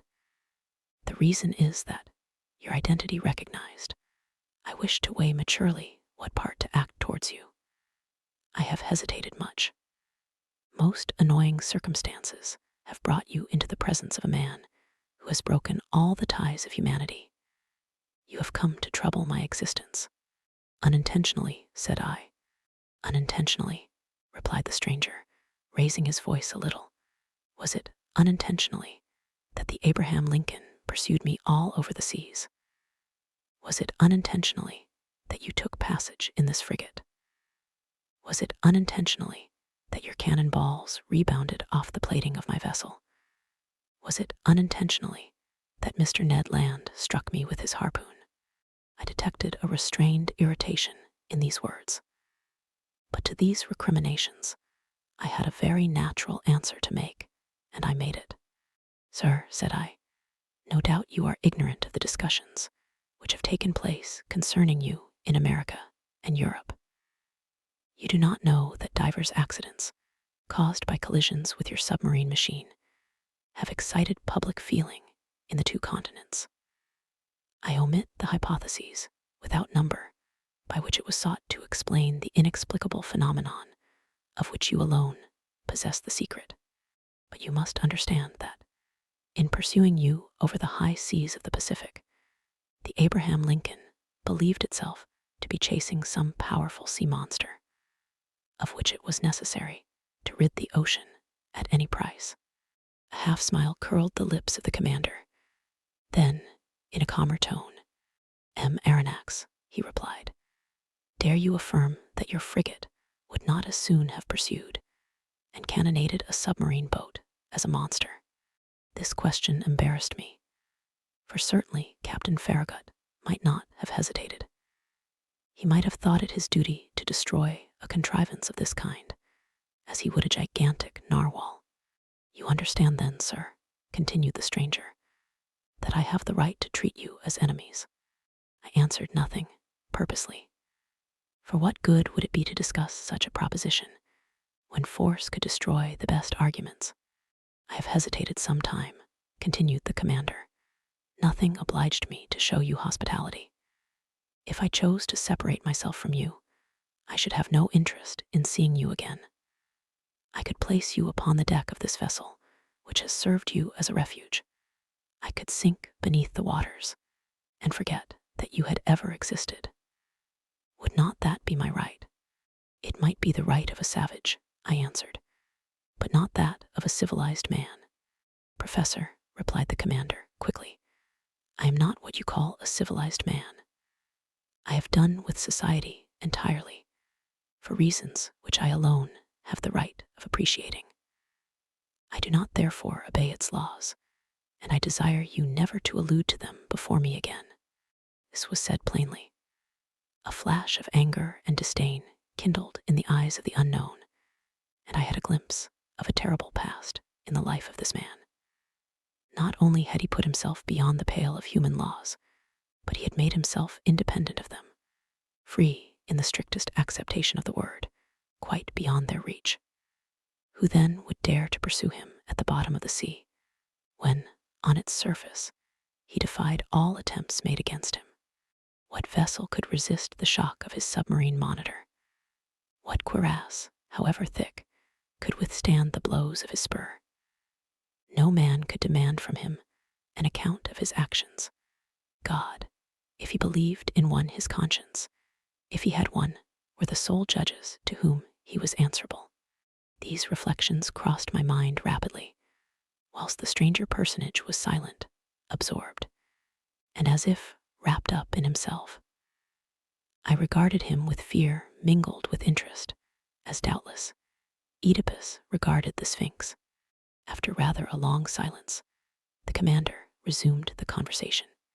I have hesitated, said he, but I have thought that my interest might be reconciled with that pity to which every human being has a right. You will remain on board my vessel, since fate has cast you there. You will be free, and in exchange for this liberty, I shall only impose one single condition. Your word of honor to submit to it will suffice. Speak, sir, I answered. I suppose this condition is one which a man of honor may accept. Yes, sir, it is this. It is possible that certain events, unforeseen, may oblige me to consign you to your cabins for some hours or some days, as the case may be. As I desire never to use violence, I expect from you, more than all the others, a passive obedience. In thus acting, I take all the responsibility. I acquit you entirely, for I make it an impossibility for you to see what ought not to be seen. Do you accept this condition? Then things took place on board which, to say the least, were singular, and which ought not to be seen by people who were not placed beyond the pale of social laws. Amongst the surprises which the future was preparing for me, this might not be the least. We accept, I answered. Only I will ask your permission, sir, to address one question to you, one only. Speak, sir. You said that we should be free on board. Entirely. I ask you then, what you mean by this liberty? Just the liberty to go, to come, to see, to observe even all that passes here, save under rare circumstances. The liberty, in short, which we enjoy ourselves, my companions and I. It was evident that we did not understand one another. Pardon me, sir, I resumed, but this liberty is only what every prisoner has of pacing his prison. It cannot suffice us. It must suffice you, however. What we must renounce for ever seeing our country, our friends, our relations again. Yes, sir, but to renounce that unendurable worldly yoke which men believe to be liberty is not perhaps so painful as you think. Well, exclaimed Ned Land, never will I give my word of honor not to try to escape. I did not ask you for your word of honor, Master Land, answered the commander, coldly. Sir, I replied, beginning to get angry in spite of myself, you abuse your situation towards us. It is cruelty. No, sir, it is clemency. You are my prisoners of war. I keep you when I could, by a word, plunge you into the depths of the ocean. You attacked me. You came to surprise a secret which no man in the world must penetrate, the secret of my whole existence. And you think that I am going to send you back to that world which must know me no more. Never. In retaining you, it is not you whom I guard, it is myself. These words indicated a resolution taken on the part of the commander, against which no arguments would prevail. So, sir, I rejoined, you give us simply the choice between life and death. Simply, my friends, said I, to a question thus put, there is nothing to answer. But no word of honor binds us to the master of this vessel. None, sir, answered the unknown. Then, in a gentler tone, he continued, now permit me to finish what I have to say to you. I know you, M. Aronnax. You and your companions will not, perhaps, have so much to complain of in the chance which has bound you to my fate. You will find amongst the books, which are my favorite study, the work which you have published on the depths of the sea. I have often read it. You have carried out your work as far as terrestrial science permitted you. But you do not know all, you have not seen all. Let me tell you then, Professor, that you will not regret the time passed on board my vessel. You are going to visit the land of marvels. These words of the commander had a great effect upon me. I cannot deny it. My weak point was touched, and I forgot, for a moment, that the contemplation of these sublime subjects was not worth the loss of liberty. Besides, I trusted to the future to decide this grave question. So I contented myself with saying, by what name ought I to address you? Sir, replied the commander, I am nothing to you but Captain Nemo, and you and your companions are nothing to me but the passengers of the Nautilus. Captain Nemo called. A steward appeared. The captain gave him his orders in that strange language, which I did not understand. Then, turning towards the Canadian and Conseil, a repast awaits you in your cabin, said he. Be so good as to follow this man. And now, M. Aronnax, our breakfast is ready. Permit me to lead the way. I am at your service, Captain. I followed Captain Nemo, and as soon as I had passed through the door, I found myself in a kind of passage lighted by electricity, similar to the waist of a ship. After we had proceeded a dozen yards, a second door opened before me. I then entered a dining room, decorated and furnished in severe taste. High oaken sideboards, inlaid with ebony, stood at the two extremities of the room, and upon their shelves glittered china, porcelain, and glass of inestimable value. The plate on the table sparkled in the rays which the luminous ceiling shed around, while the light was tempered and softened by exquisite paintings. In the center of the room was a table richly laid out. Captain Nemo indicated the place I was to occupy. Breakfast consisted of a certain number of dishes, the contents of which were furnished by the sea alone, and I was ignorant of the nature and mode of preparation of some of them. I acknowledged that they were good, but they had a peculiar flavor, which I easily became accustomed to. These different aliments appeared to me to be rich in phosphorus, and I thought they must have a marine origin. Captain Nemo looked at me. I asked him no questions, but he guessed my thoughts, and answered of his own accord the questions which I was burning to address to him. The greater part of these dishes are unknown to you, he said to me. However, you may partake of them without fear. They are wholesome and nourishing. For a long time I have renounced the food of the earth, and am never ill now. My crew, who are healthy, are fed on the same food. So, said I, all these eatables are the produce of the sea. Yes, Professor, the sea supplies all my wants. Sometimes I cast my nets in tow, and I draw them in ready to break.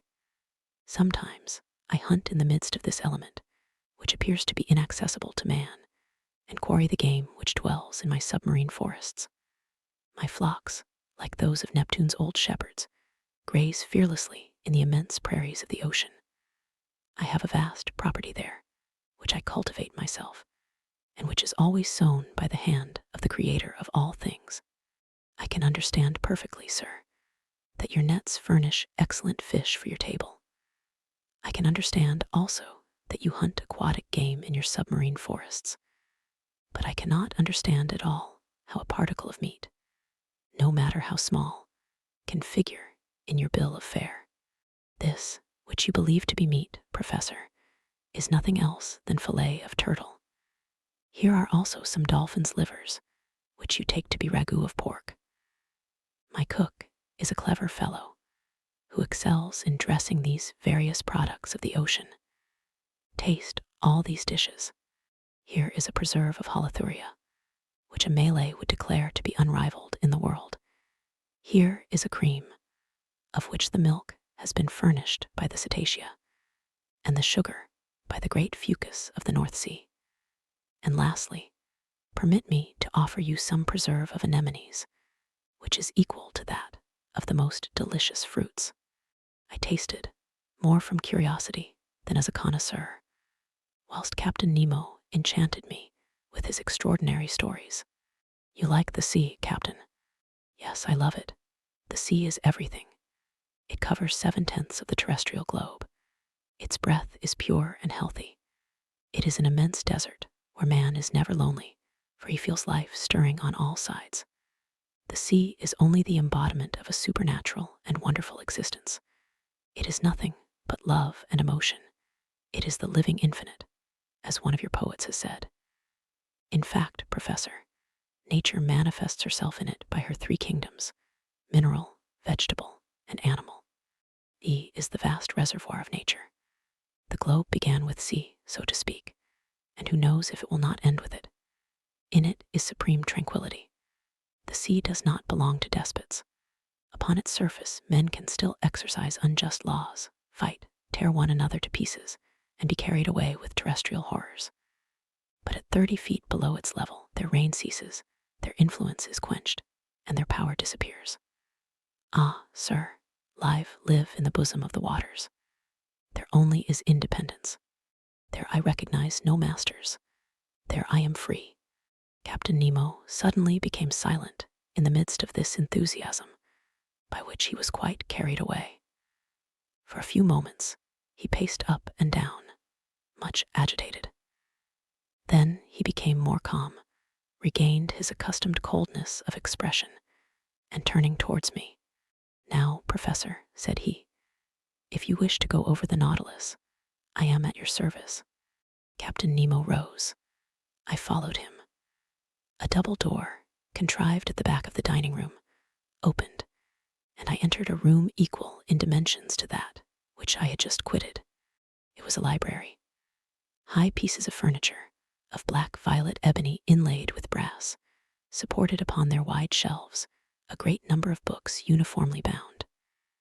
They followed the shape of the room, terminating at the lower part in huge divans, covered with brown leather, which were curved to afford the greatest comfort. Light movable desks, made to slide in and out at will, allowed one to rest one's book while reading.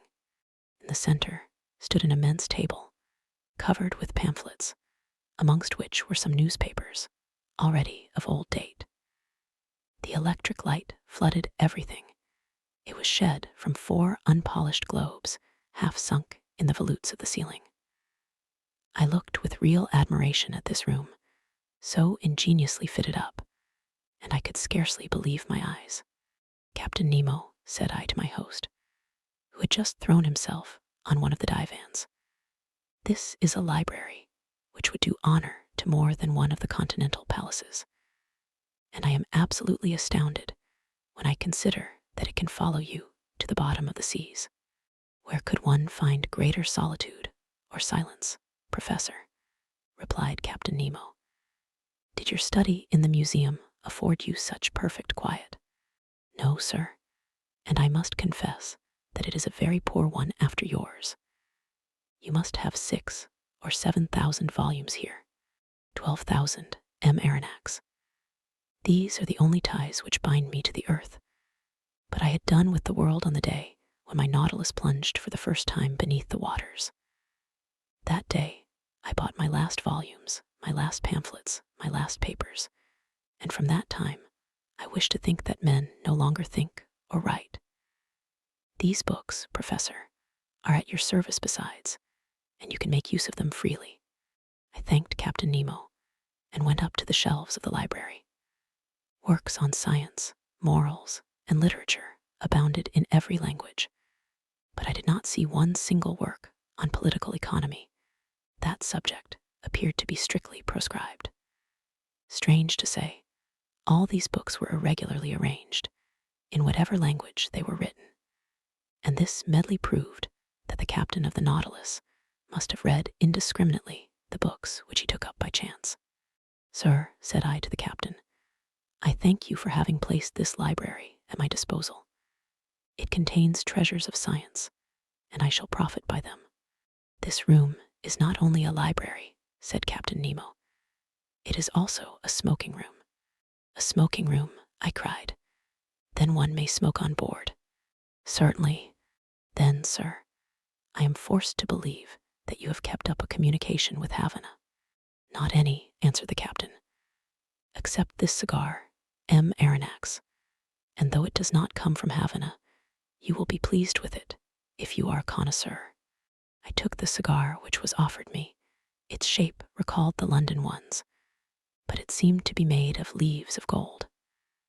I lighted it at a little brazier, which was supported upon an elegant bronze stem, and drew the first whiffs with the delight of a lover of smoking who has not smoked for 2 days. "It is excellent, but it is not tobacco." "No," answered the captain. "This tobacco comes neither from Havana nor from the East. It is a kind of seaweed, rich in nicotine, with which the sea provides me, but somewhat sparingly." At that moment, Captain Nemo opened a door which stood opposite to that by which I had entered the library, and I passed into an immense drawing room, splendidly lighted. It was a vast four-sided room, 30 feet long, 18 wide, and 15 high. A luminous ceiling, decorated with light arabesques, shed a soft, clear light over all the marvels accumulated in this museum. For it was in fact a museum, in which an intelligent and prodigal hand had gathered all the treasures of nature and art, with the artistic confusion which distinguishes a painter's studio. 30 first-rate pictures, uniformly framed, separated by bright drapery, ornamented the walls, which were hung with tapestry of severe design. I saw works of great value, the greater part of which I had admired in the special collections of Europe and in the exhibitions of paintings. Several schools of the old masters were represented by a Madonna of Raphael, a Virgin of Leonardo da Vinci, a Nymph of Correggio, a Woman of Titan, an Adoration of Veronese, an Assumption of Murillo, a Portrait of Holbein, a Monk of Velasquez, a Martyr of Ribera, a Fair of Rubens, 2 Flemish landscapes of Teniers, 3 little genre pictures of Gerard Dow, Metsu, and Paul Potter, 2 specimens of Géricault and Prudhon, and some sea pieces of Bakhuysen and Vernet. Amongst the works of modern painters were pictures with the signatures of Delacroix, Ingres, Decamps, Troyon, Meissonier, Daubigny, etc., and some admirable statues in marble and bronze, after the finest antique models, stood upon pedestals in the corners of this magnificent museum. Amazement, as the captain of the Nautilus had predicted, had already begun to take possession of me. "Professor," said this strange man, "you must excuse the unceremonious way in which I receive you, and the disorder of this room." "Sir," I answered, "without seeking to know who you are, I recognize in you an artist. An amateur, nothing more, sir. Formerly, I loved to collect these beautiful works created by the hand of man. I sought them greedily, and ferreted them out indefatigably, and I have been able to bring together some objects of great value. These are my last souvenirs of that world which is dead to me. In my eyes, your modern artists are already old. They have 2,000 or 3,000 years of existence, I confound them in my own mind. Masters have no age. And these musicians, said I, pointing out some works of Weber, Rossini, Mozart, Beethoven, Haydn, Meyerbeer, Herold, Wagner, Auber, Gounod, and a number of others, scattered over a large model piano organ, which occupied one of the panels of the drawing room. These musicians, replied Captain Nemo, are the contemporaries of Orpheus. For in the memory of the dead, all chronological differences are effaced. And I am dead, Professor, as much dead as those of your friends who are sleeping 6 feet under the earth. Captain Nemo was silent and seemed lost in a profound reverie. I contemplated him with deep interest, analyzing in silence the strange expression of his countenance. Leaning on his elbow against an angle of a costly mosaic table, he no longer saw me. He had forgotten my presence. I did not disturb this reverie, and continued my observation of the curiosities which enriched this drawing room. Under elegant glass cases, fixed by copper rivets, were classed and labeled the most precious productions of the sea which had ever been presented to the eye of a naturalist. My delight as a professor may be conceived.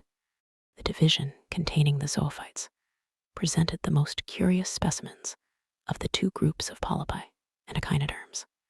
In the first group, the tubipores, were gorgons arranged like a fan, soft sponges of Syria, Ises of the Moluccas, penachals, and admirable virgularia of the Norwegian seas, variegated unbellulari, alcyonari, a whole series of madrepores, which my master Milne Edwards has so cleverly classified, amongst which I remarked some wonderful Flabellini oculini of the island of Bourbon, the Neptune's car of the Antilles, superb varieties of corals, in short, every species of those curious polypi of which entire islands are formed, which will one day become continents. Of the echinoderms, remarkable for their coating of spines, asterie, sea stars, pantocrini, comachals, asterophans, echini, holothuri, etc., represented individually a complete collection of this group. A somewhat nervous conchiliologist would certainly have fainted before other more numerous cases in which were classified the specimens of mollusks. It was a collection of inestimable value, which time fails me to describe minutely.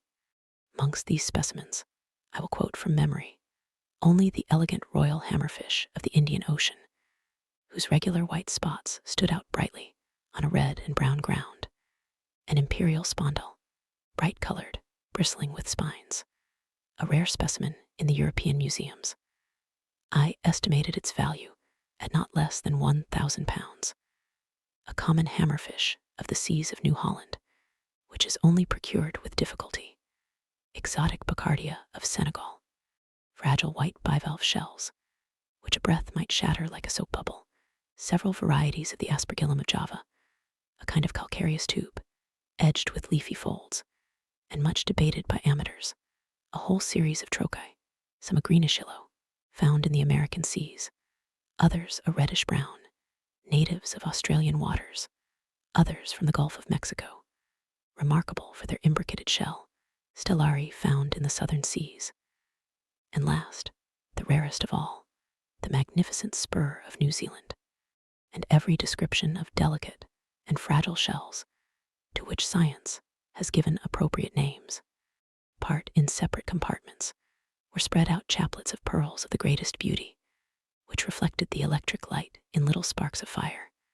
Pink pearls, torn from the pinna marina of the Red Sea, green pearls of the haliotid iris, yellow, blue, and black pearls, the curious productions of the divers mollusks of every ocean, and certain mussels of the watercourses of the north.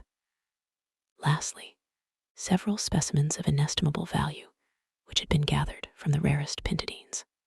Some of these pearls were larger than a pigeon's egg, and were worth as much, and more than that, which the traveler tavernier sold to the Shah of Persia for 3 millions, and surpassed the one in the possession of the Imam of Muscat, which I had believed to be unrivaled in the world. Therefore, to estimate the value of this collection was simply impossible. Captain Nemo must have expended millions in the acquirement of these various specimens, and I was thinking what source he could have drawn from to have been able thus to gratify his fancy for collecting, when I was interrupted by these words. "You are examining my shells, Professor. Unquestionably, they must be interesting to a naturalist, but for me, they have a far greater charm, for I have collected them all with my own hand, and there's not a sea on the face of the globe which has escaped my researches. I can understand, Captain, the delight of wandering about in the midst of such riches. You are one of those who have collected their treasures themselves. No museum in Europe possesses such a collection of the produce of the ocean. But if I exhaust all my admiration upon it, I shall have none left for the vessel which carries it. I do not wish to pry into your secrets, but I must confess that this Nautilus, with the motive power which is confined in it, the contrivances which enable it to be worked, the powerful agent which propels it, all excite my curiosity to the highest pitch.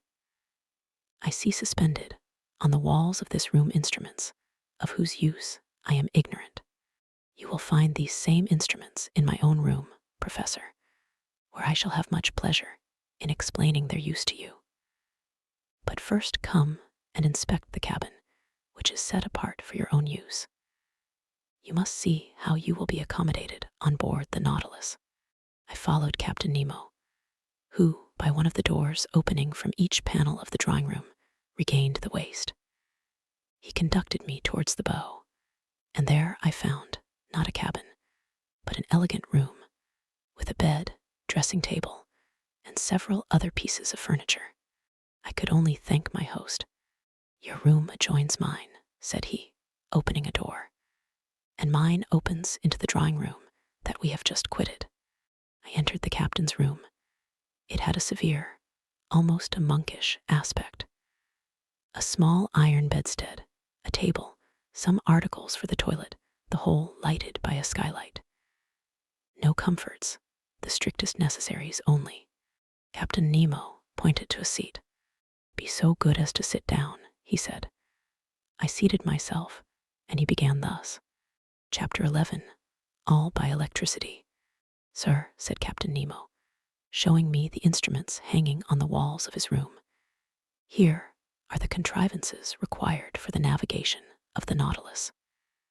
Here, as in the drawing room, I have them always under my eyes, and they indicate my position and exact direction in the middle of the ocean. Some are known to you, such as the thermometer, which gives the internal temperature of the Nautilus, the barometer, which indicates the weight of the air and foretells the changes of the weather, the hygrometer, which marks the dryness of the atmosphere, the storm glass, the contents of which, by decomposing, announce the approach of tempests, the compass, which guides my course, the sextant, which shows the latitude by the altitude of the sun, chronometers, by which I calculate the longitude, and glasses for day and night, which I use to examine the points of the horizon when the Nautilus rises to the surface of the waves." "These are the usual nautical instruments," I replied, "and I know the use of them. But these others, no doubt, answer to the particular requirements of the Nautilus.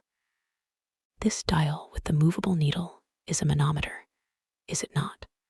It is actually a manometer.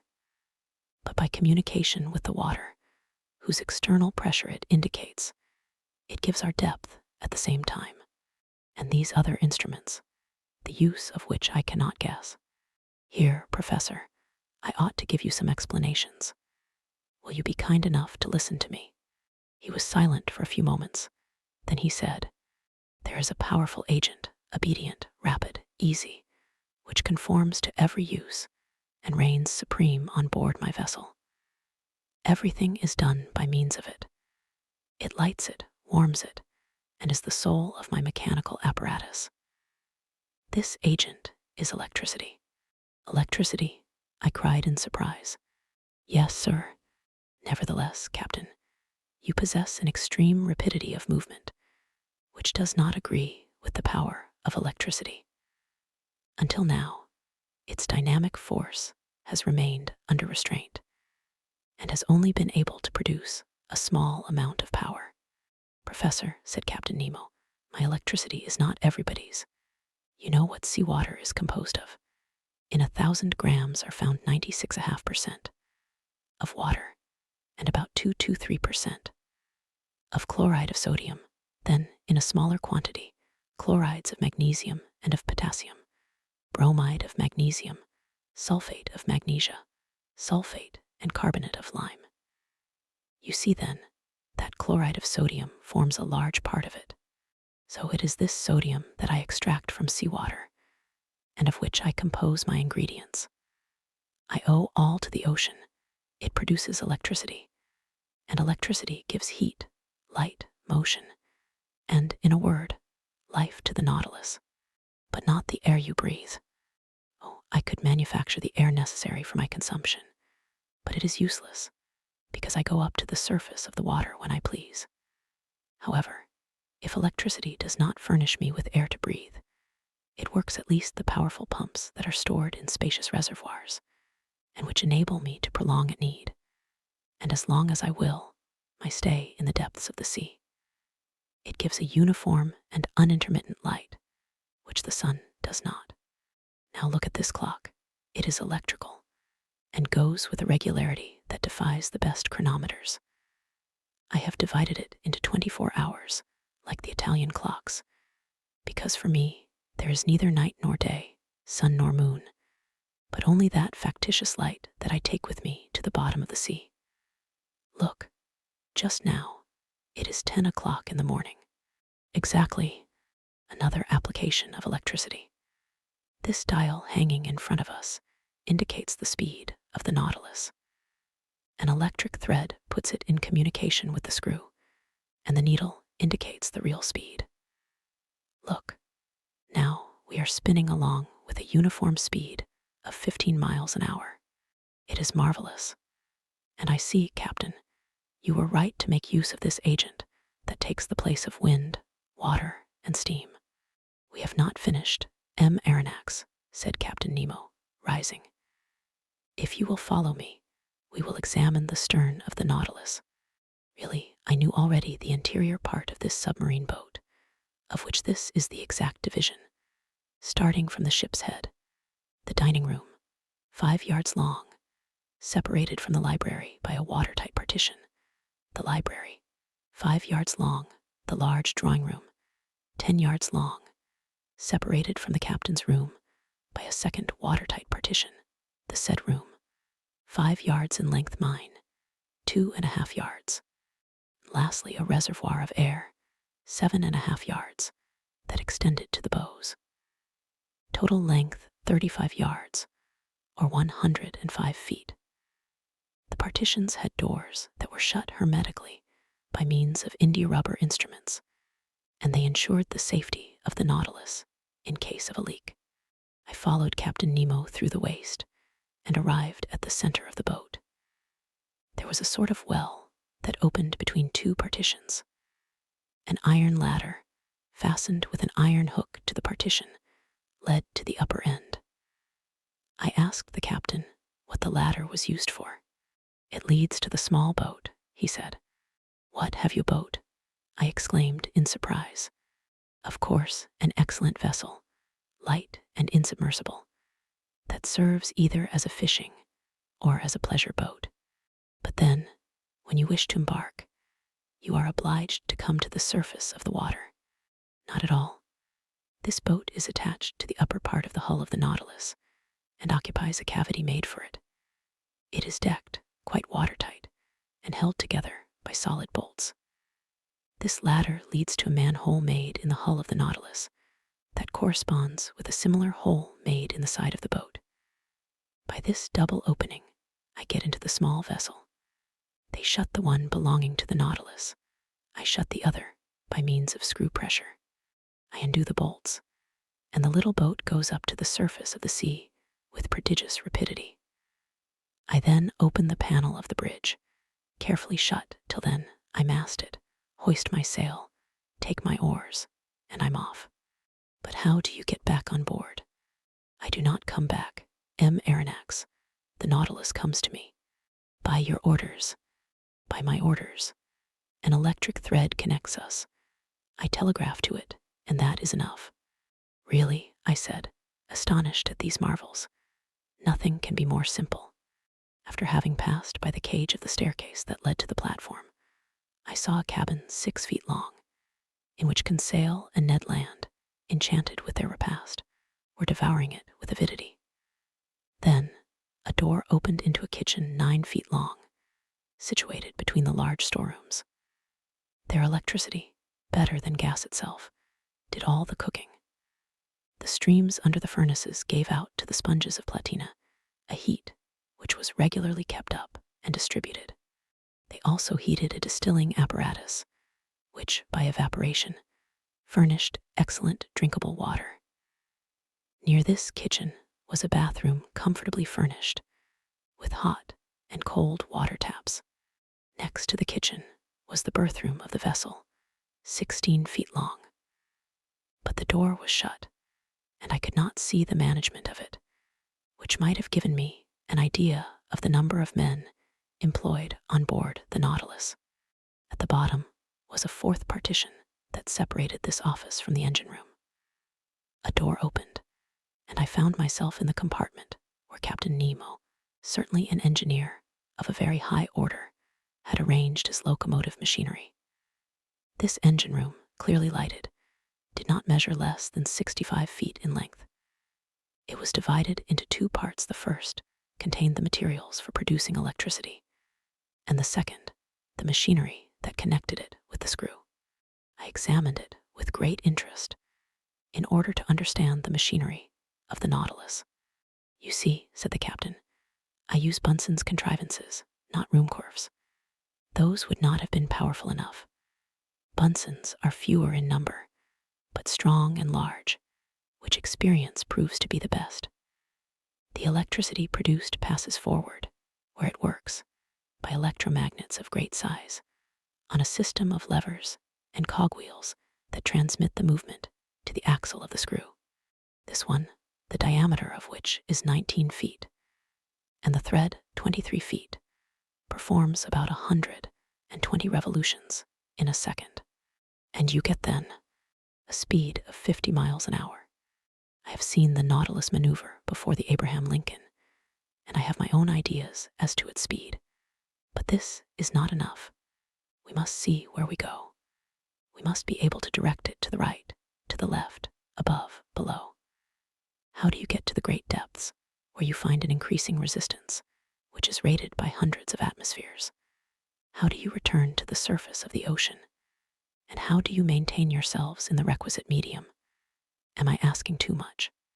Not at all, Professor, replied the captain, with some hesitation, since you may never leave this submarine boat. Come into the saloon. It is our usual study, and there you will learn all you want to know about the Nautilus. Chapter 12, Some Figures. A moment after we were seated on a divan in the saloon smoking, the captain showed me a sketch that gave the plan, section, and elevation of the Nautilus. Then he began his description in these words. Here, M. Aronnax, are the several dimensions of the boat you are in. It is an elongated cylinder with conical ends. It is very like a cigar in shape, a shape already adopted in London in several constructions of the same sort. The length of this cylinder, from stem to stern, is exactly 232 feet, and its maximum breadth is 26 feet. It is not built quite like your long voyage steamers, but its lines are sufficiently long, and its curves prolonged enough to allow the water to slide off easily and oppose no obstacle to its passage. These 2 dimensions enable you to obtain, by a simple calculation, the surface and cubic contents of the Nautilus. Its area measures 32 feet, and its contents about 1,500 cubic yards. That is to say, when completely immersed, it displaces 50,000 feet of water, or weighs 1,500 tons. When I made the plans for this submarine vessel, I meant that 9/10 should be submerged. Consequently, it ought only to displace 9/10 of its bulk, that is to say, only to weigh that number of tons. I ought not, therefore, to have exceeded that weight, constructing it on the aforesaid dimensions. The Nautilus is composed of 2 hulls, one inside, the other outside, joined by T-shaped irons, which render it very strong. Indeed, owing to this cellular arrangement, it resists like a block, as if it were solid. Its sides cannot yield, it coheres spontaneously, and not by the closeness of its rivets, and the homogeneity of its construction, due to the perfect union of the materials, enables it to defy the roughest seas. These 2 hulls are composed of steel plates, whose density is from 0.7 to 0.8 that of water. The first is not less than 2.5 inches thick, and weighs 394 tons. The second envelope, the keel, 20 inches high and 10 thick, weighs alone 62 tons. The engine, the ballast, the several accessories and apparatus appendages, the partitions and bulkheads, weigh 961.62 tons. Do you follow all this? I do. And when the Nautilus is afloat under these circumstances, 1/10 is out of the water. Now, if I have made reservoirs of a size equal to this 10th, or capable of holding 150 tons, and if I fill them with water, the boat, weighing then 1,507 tons, will be completely immersed. That would happen, Professor. These reservoirs are in the lower parts of the Nautilus. I turn on taps, and they fill, and the vessel sinks that had just been level with the surface. Well, Captain, but now we come to the real difficulty.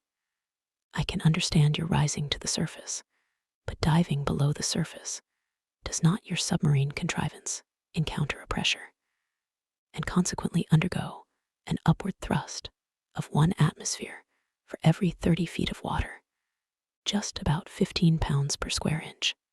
Just so, sir. Then, unless you quite fill the Nautilus, I do not see how you can draw it down to those depths. Professor, you must not confound statics with dynamics, or you will be exposed to grave errors.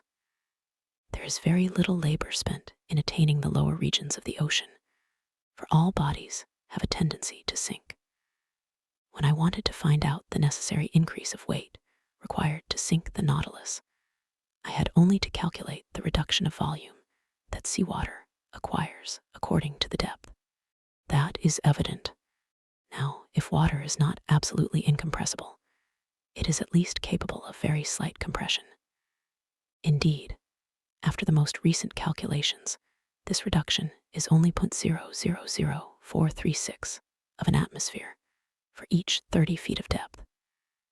If we want to sink 3,000 feet, I should keep account of the reduction of bulk under a pressure equal to that of a column of water of 1,000 feet. The calculation is easily verified.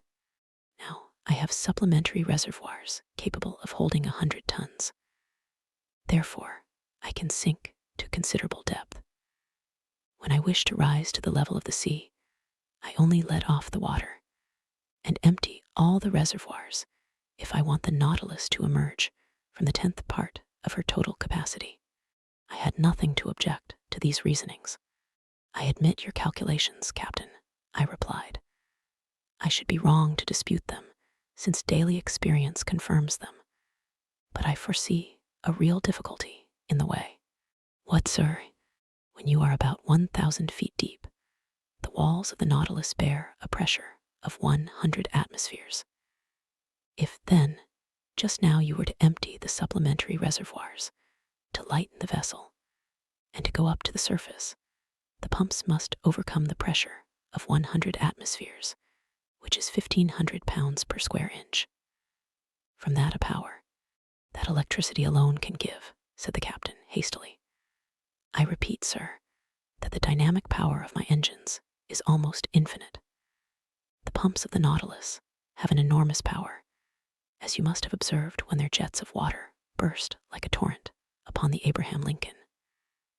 Besides, I use subsidiary reservoirs only to attain a mean depth of 750 to 1,000 fathoms, and that with a view of managing my machines. Also, when I have a mind to visit the depths of the ocean 5 or 6 miles below the surface, I make use of slower, but not less infallible means. What are they, Captain? That involves my telling you how the Nautilus is worked. I am impatient to learn, to steer this boat to starboard or port, to turn, in a word, following a horizontal plan. I use an ordinary rudder fixed on the back of the stern post, and with one wheel and some tackle to steer by. But I can also make the Nautilus rise and sink and rise by a vertical movement by means of 2 inclined planes fastened to its sides, opposite the center of flotation, planes that move in every direction and that are worked by powerful levers from the interior. If the planes are kept parallel with the boat, it moves horizontally.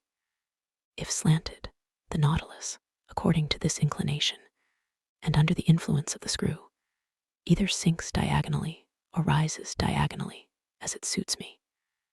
And even if I wish to rise more quickly to the surface, I shift the screw, and the pressure of the water causes the Nautilus to rise vertically like a balloon filled with hydrogen. Bravo, Captain. But how can the steersman follow the route in the middle of the waters? The steersman is placed in a glazed box that is raised about the hull of the Nautilus and furnished with lenses. Are these lenses capable of resisting such pressure? Perfectly. Glass, which breaks at a blow, is nevertheless capable of offering considerable resistance. During some experiments of fishing by electric light in 1864 in the northern seas, we saw plates less than 1/3 of an inch thick resist a pressure of 16 atmospheres. Now, the glass that I use is not less than 30 times thicker. Granted, but after all, in order to see, the light must exceed the darkness, and in the midst of the darkness in the water, how can you see? Behind the steersman's cage is placed a powerful electric reflector, the rays from which light up the sea for half a mile in front. Ah, bravo, bravo, Captain. Now I can account for this phosphorescence in the supposed narwhal that puzzled us so. I now ask you if the boarding of the Nautilus and of the Scotia that has made such a noise has been the result of a chance rencontre. Quite accidental, sir. I was sailing only 1 fathom below the surface of the water when the shock came. It had no bad result. None, sir. But now, about your rencontre with the Abraham Lincoln. Professor, I am sorry for one of the best vessels in the American Navy, but they attacked me, and I was bound to defend myself. I contented myself, however, with putting the frigate hors to combat. She will not have any difficulty in getting repaired at the next port. Ah, Commander, your Nautilus is certainly a marvelous boat. Yes, Professor, and I love it as if it were part of myself. If danger threatens one of your vessels on the ocean, the first impression is the feeling of an abyss above and below. On the Nautilus men's hearts never fail them. No defects to be afraid of, for the double shell is as firm as iron, no rigging to attend to, no sails for the wind to carry away, no boilers to burst, no fire to fear, for the vessel is made of iron, not of wood, no coal to run short. For electricity is the only mechanical agent, no collision to fear, for it alone swims in deep water, no tempest to brave, for when it dives below the water, it reaches absolute tranquility. There, sir, that is the perfection of vessels. And if it is true that the engineer has more confidence in the vessel than the builder, and the builder than the captain himself, you understand the trust I repose in my Nautilus, for I am at once captain, builder, and engineer.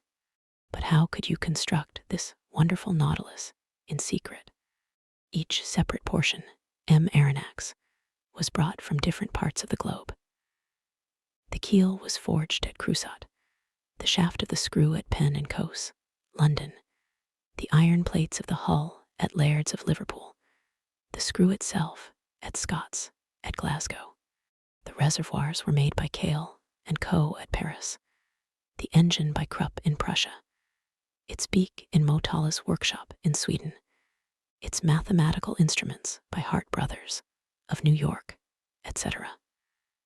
And each of these people had my orders under different names, but these parts had to be put together and arranged. Professor, I had set up my workshops upon a desert island in the ocean. They're my workmen, that is to say, the brave men that I instructed and educated, and myself have put together our Nautilus. Then, when the work was finished, fire destroyed all trace of our proceedings on this island that I could have jumped over if I had liked. Then the cost of this vessel is great. M. Aronnax, an iron vessel, costs 45 pounds per ton. Now, the Nautilus weighed 1,500. It came therefore to 67,500 pounds, and 80,000 pounds more for fitting it up, and about 200,000 pounds with the works of art and the collections it contains. One last question, Captain Nemo. Ask it, Professor. You are rich, immensely rich, sir, and I could, without missing it, pay the national debt of France. I stared at the singular person who spoke thus. Was he playing upon my credulity? The future would decide that. Chapter 13, The Black River. The portion of the terrestrial globe which is covered by water is estimated at upwards of 80 millions of acres. This fluid mass comprises 2,250 millions of cubic miles, forming a spherical body of a diameter of 60 leagues, the weight of which would be 3 quintillions of tons. To comprehend the meaning of these figures, it is necessary to observe that a quintillion is to billion, as a billion is to unity. In other words, there are as many billions in a quintillion as there are units in a billion. This mass of fluid is equal to about the quantity of water which would be discharged by all the rivers of the earth in 40,000 years. During the geological epochs, the igneous period succeeded to the aqueous. The ocean originally prevailed everywhere. Then, by degrees, in the Silurian period, the tops of the mountains began to appear. The islands emerged, then disappeared in partial deluges, reappeared, became settled, formed continents, till at length the earth became geographically arranged, as we see in the present day. The solid had wrested from the liquid 37,657 square miles, equal to 12,960 millions of acres. The shape of continents allows us to divide the waters into 5 great portions: the Arctic or frozen ocean, the Antarctic or frozen ocean, the Indian, the Atlantic, and the Pacific Oceans. The Pacific Ocean extends from north to south between the 2 polar circles, and from east to west between Asia and America, over an extent of 145 degrees of longitude. It is the quietest of seas. Its currents are broad and slow.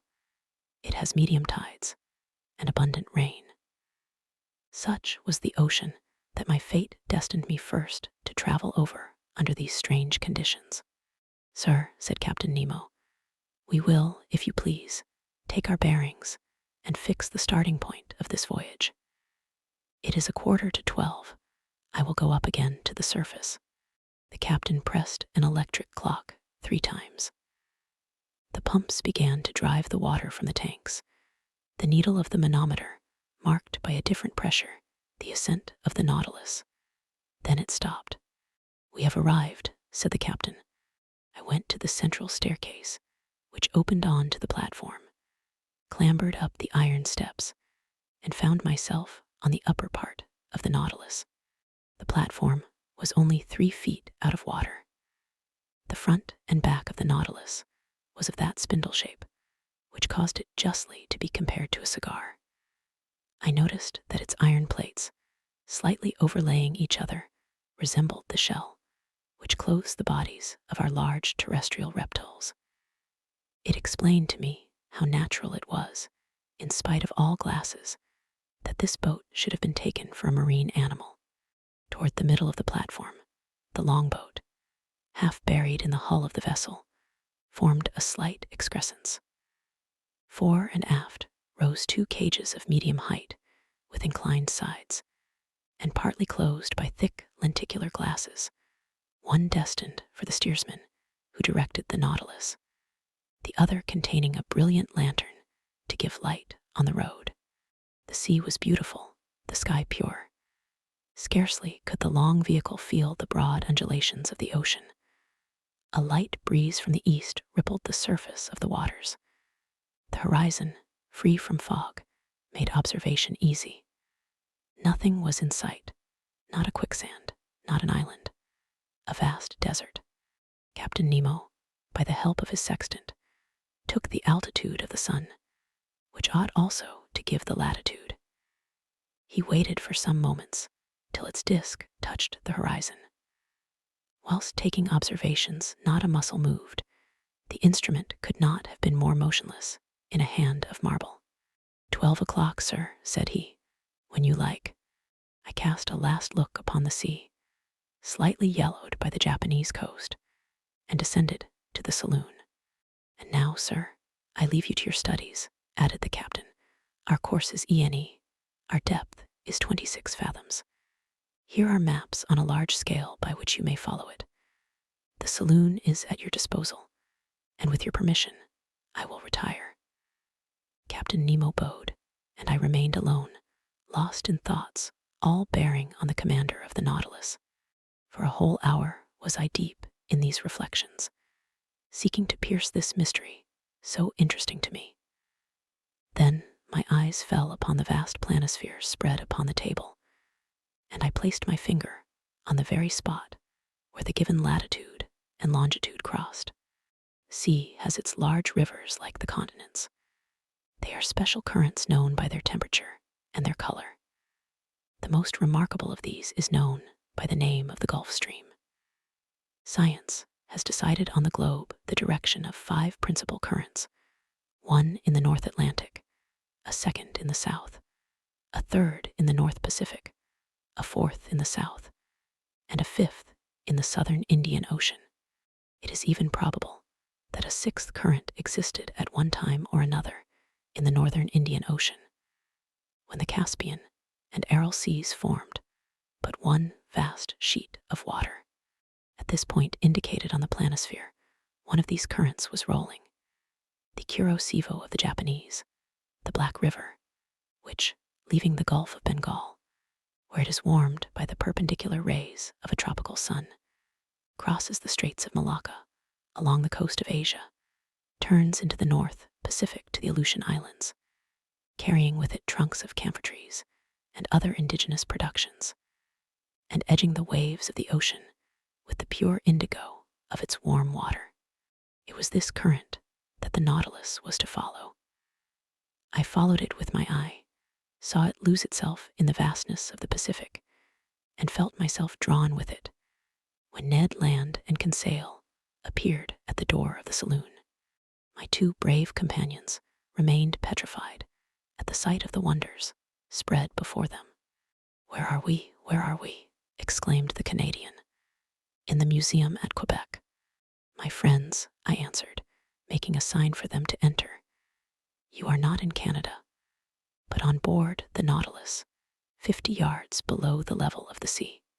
"But Aronnax," said Ned Land, "can you tell me how many men there are on board?" 10, 20, 50, 100. "I cannot answer you, Mr. Land. It is better to abandon for a time all idea of seizing the Nautilus or escaping from it. This ship is a masterpiece of modern industry, and I should be sorry not to have seen it. Many people would accept the situation forced upon us, if only to move amongst such wonders. So be quiet, and let us try, and see what passes around us." "See," exclaimed the harpooner, "but we can see nothing in this iron prison. We are walking, we are sailing blindly." Ned Land had scarcely pronounced these words when all was suddenly darkness. The luminous ceiling was gone, and so rapidly that my eyes received a painful impression. We remained mute, not stirring, and not knowing what surprise awaited us, whether agreeable or disagreeable. A sliding noise was heard. One would have said that panels were working at the sides of the Nautilus. "It is the end of the end," said Ned Land. Suddenly light broke at each side of the saloon, through two oblong openings. The liquid mass appeared vividly lit up by the electric gleam. Two crystal plates separated us from the sea. At first, I trembled at the thought that this frail partition might break, but strong bands of copper bound them, giving an almost infinite power of resistance. The sea was distinctly visible for a mile all round the Nautilus. What a spectacle! What pen can describe it? Who could paint the effects of the light through those transparent sheets of water, and the softness of the successive graduations from the lower to the superior strata of the ocean? We know the transparency of the sea, and that its clearness is far beyond that of rock water. The mineral and organic substances which it holds in suspension heightens its transparency. In certain parts of the ocean at the Antilles, under 75 fathoms of water, can be seen, with surprising clearness, a bed of sand. The penetrating power of the solar rays does not seem to cease for a depth of 150 fathoms. But in this middle fluid traveled over by the Nautilus, the electric brightness was produced even in the bosom of the waves. It was no longer luminous water, but liquid light. On each side, a window opened into this unexplored abyss. The obscurity of the saloon showed to advantage the brightness outside, and we looked out as if this pure crystal had been the glass of an immense aquarium. "You wish to see, friend Ned? Well, you see now." "Curious, curious," muttered the Canadian, who, forgetting his ill temper, seemed to submit to some irresistible attraction. And one would come further than this to admire such a sight. "Ah," thought I to myself, "I understand the life of this man. He has made a world apart for himself, in which he treasures all his greatest wonders." For 2 whole hours, an aquatic army escorted the Nautilus.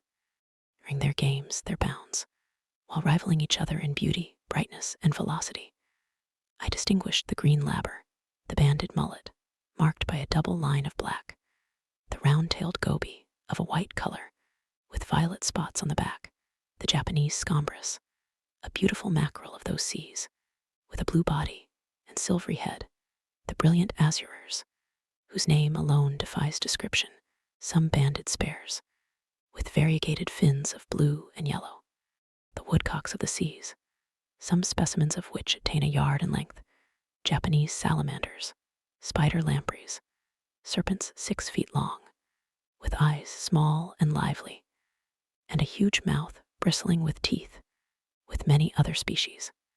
Our imagination was kept at its height. Interjections followed quickly on each other. Ned named the fish, and Conseil classed them.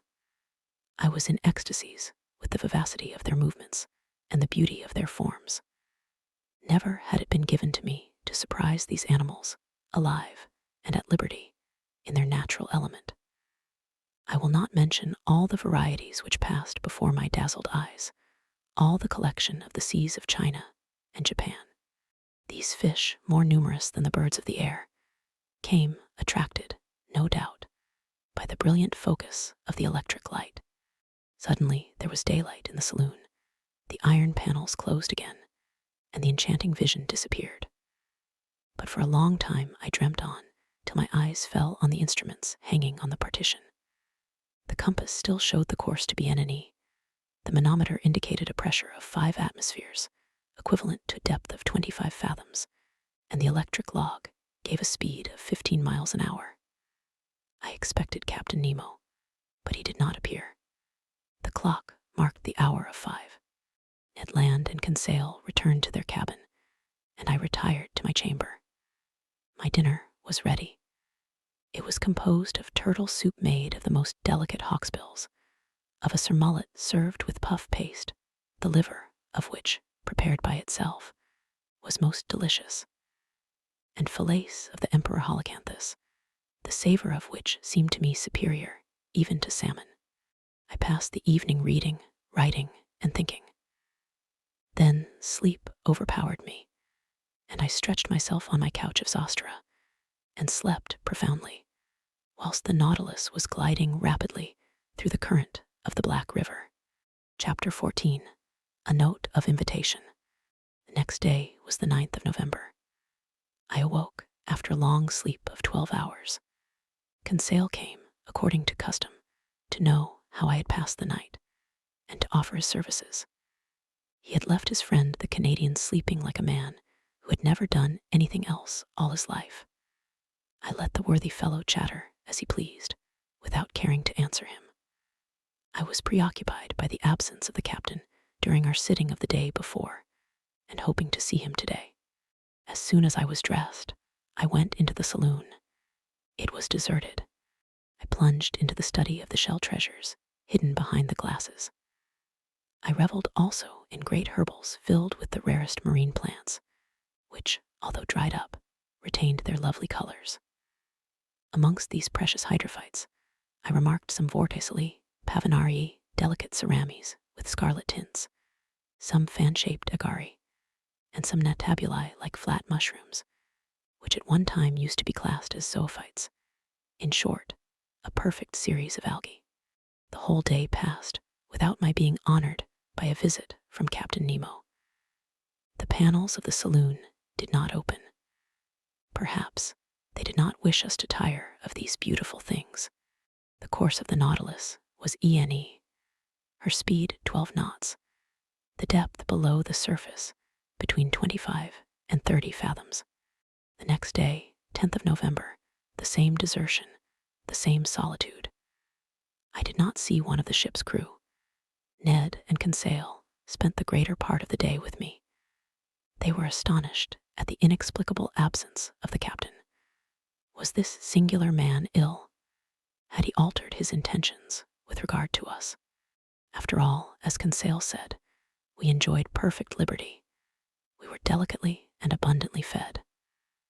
Our host kept to his terms of the treaty. We could not complain, and indeed, the singularity of our fate reserved such wonderful compensation for us that we had no right to accuse it as yet. That day, I commenced the journal of these adventures, which has enabled me to relate them with more scrupulous exactitude and minute detail. I wrote it on paper made from the Zostra Marina, 11th November, early in the morning. The fresh air spreading over the interior of the Nautilus told me that we had come to the surface of the ocean to renew our supply of oxygen. I directed my steps to the central staircase and mounted the platform. It was 6 o'clock. The weather was cloudy, the sea gray but calm. Scarcely a billow. Captain Nemo, whom I hoped to meet, would he be there? I saw no one but the steersman imprisoned in his glass cage. Seated upon the projection formed by the hull of the pinnace, I inhaled the salt breeze with delight. By degrees the fog disappeared under the action of the sun's rays. The radiant orb rose from behind the eastern horizon. The sea flamed under its glance like a train of gunpowder. The clouds scattered in the heights were colored with lively tints of beautiful shades, and numerous mare's tails, which betokened wind for that day. But what was wind to this Nautilus, which tempests could not frighten? I was admiring this joyous rising of the sun, so gay and so life-giving, when I heard steps approaching the platform. I was prepared to salute Captain Nemo, but it was his second, whom I had already seen on the captain's first visit, who appeared. He advanced on the platform, not seeming to see me. With his powerful glass to his eye, he scanned every point of the horizon with great attention. This examination over, he approached the panel and pronounced a sentence in exactly these terms. I have remembered it, for every morning it was repeated under exactly the same conditions. It was thus worded: Not run rispak lorny verge. What it meant, I could not say. These words pronounced, the second descended. I thought that the Nautilus was about to return to its submarine navigation. I regained the panel and returned to my chamber. 5 days sped thus, without any change in our situation. Every morning, I mounted the platform.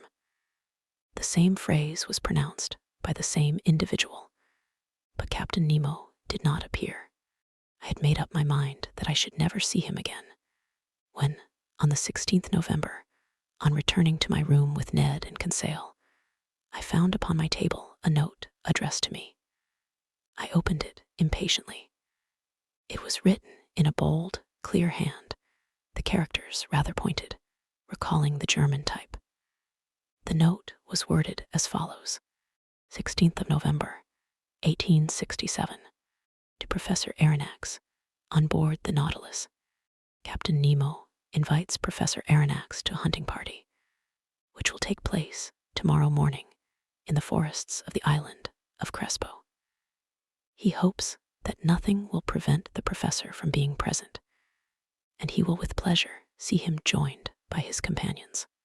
Captain Nemo, commander of the Nautilus. A hunt, exclaimed Ned, and in the forests of the island of Crespo, added Conseil. Oh, then the gentleman is going on terra firma, replied Ned Land.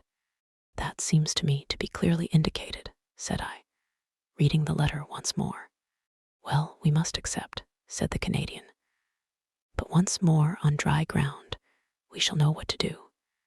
Indeed, I shall not be sorry to eat a piece of fresh venison, without seeking to reconcile what was contradictory between Captain Nemo's manifest aversion to islands and continents, and his invitation to hunt in a forest. I contented myself with replying, let us first see where the island of Crespo is. I consulted the planisphere, and in 32 degrees 40 north lat, and 157 degrees 50 west long, I found a small island, recognized in 1801 by Captain Crespo, and marked in the ancient Spanish maps as Roca de la Plata, the meaning of which is the Silver Rock. We were then about 1,800 miles from our starting point, and the course of the Nautilus, a little changed, was bringing it back towards the southeast. I showed this little rock, lost in the midst of the North Pacific, to my companions. If Captain Nemo does sometimes go on dry ground, said I, he at least chooses desert islands. Ned Land shrugged his shoulders without speaking, and Conseil and he left me. After supper, which was served by the steward mute and impassive, I went to bed, not without some anxiety. The next morning, the 17th of November, on awakening, I felt that the Nautilus was perfectly still. I dressed quickly and entered the saloon. Captain Nemo was there, waiting for me. He rose, bowed, and asked me if it was convenient for me to accompany him. As he made no allusion to his absence during the last 8 days, I did not mention it, and simply answered that my companions and myself were ready to follow him. We entered the dining room, where breakfast was served. M. Aronnax, said the captain, pray, share my breakfast without ceremony. We will chat as we eat. For though I promised you a walk in the forest, I did not undertake to find hotels there. So breakfast as a man who will most likely not have his dinner till very late. I did honor to the repast. It was composed of several kinds of fish, and slices of holothuridae excellent zoophytes, and different sorts of seaweed.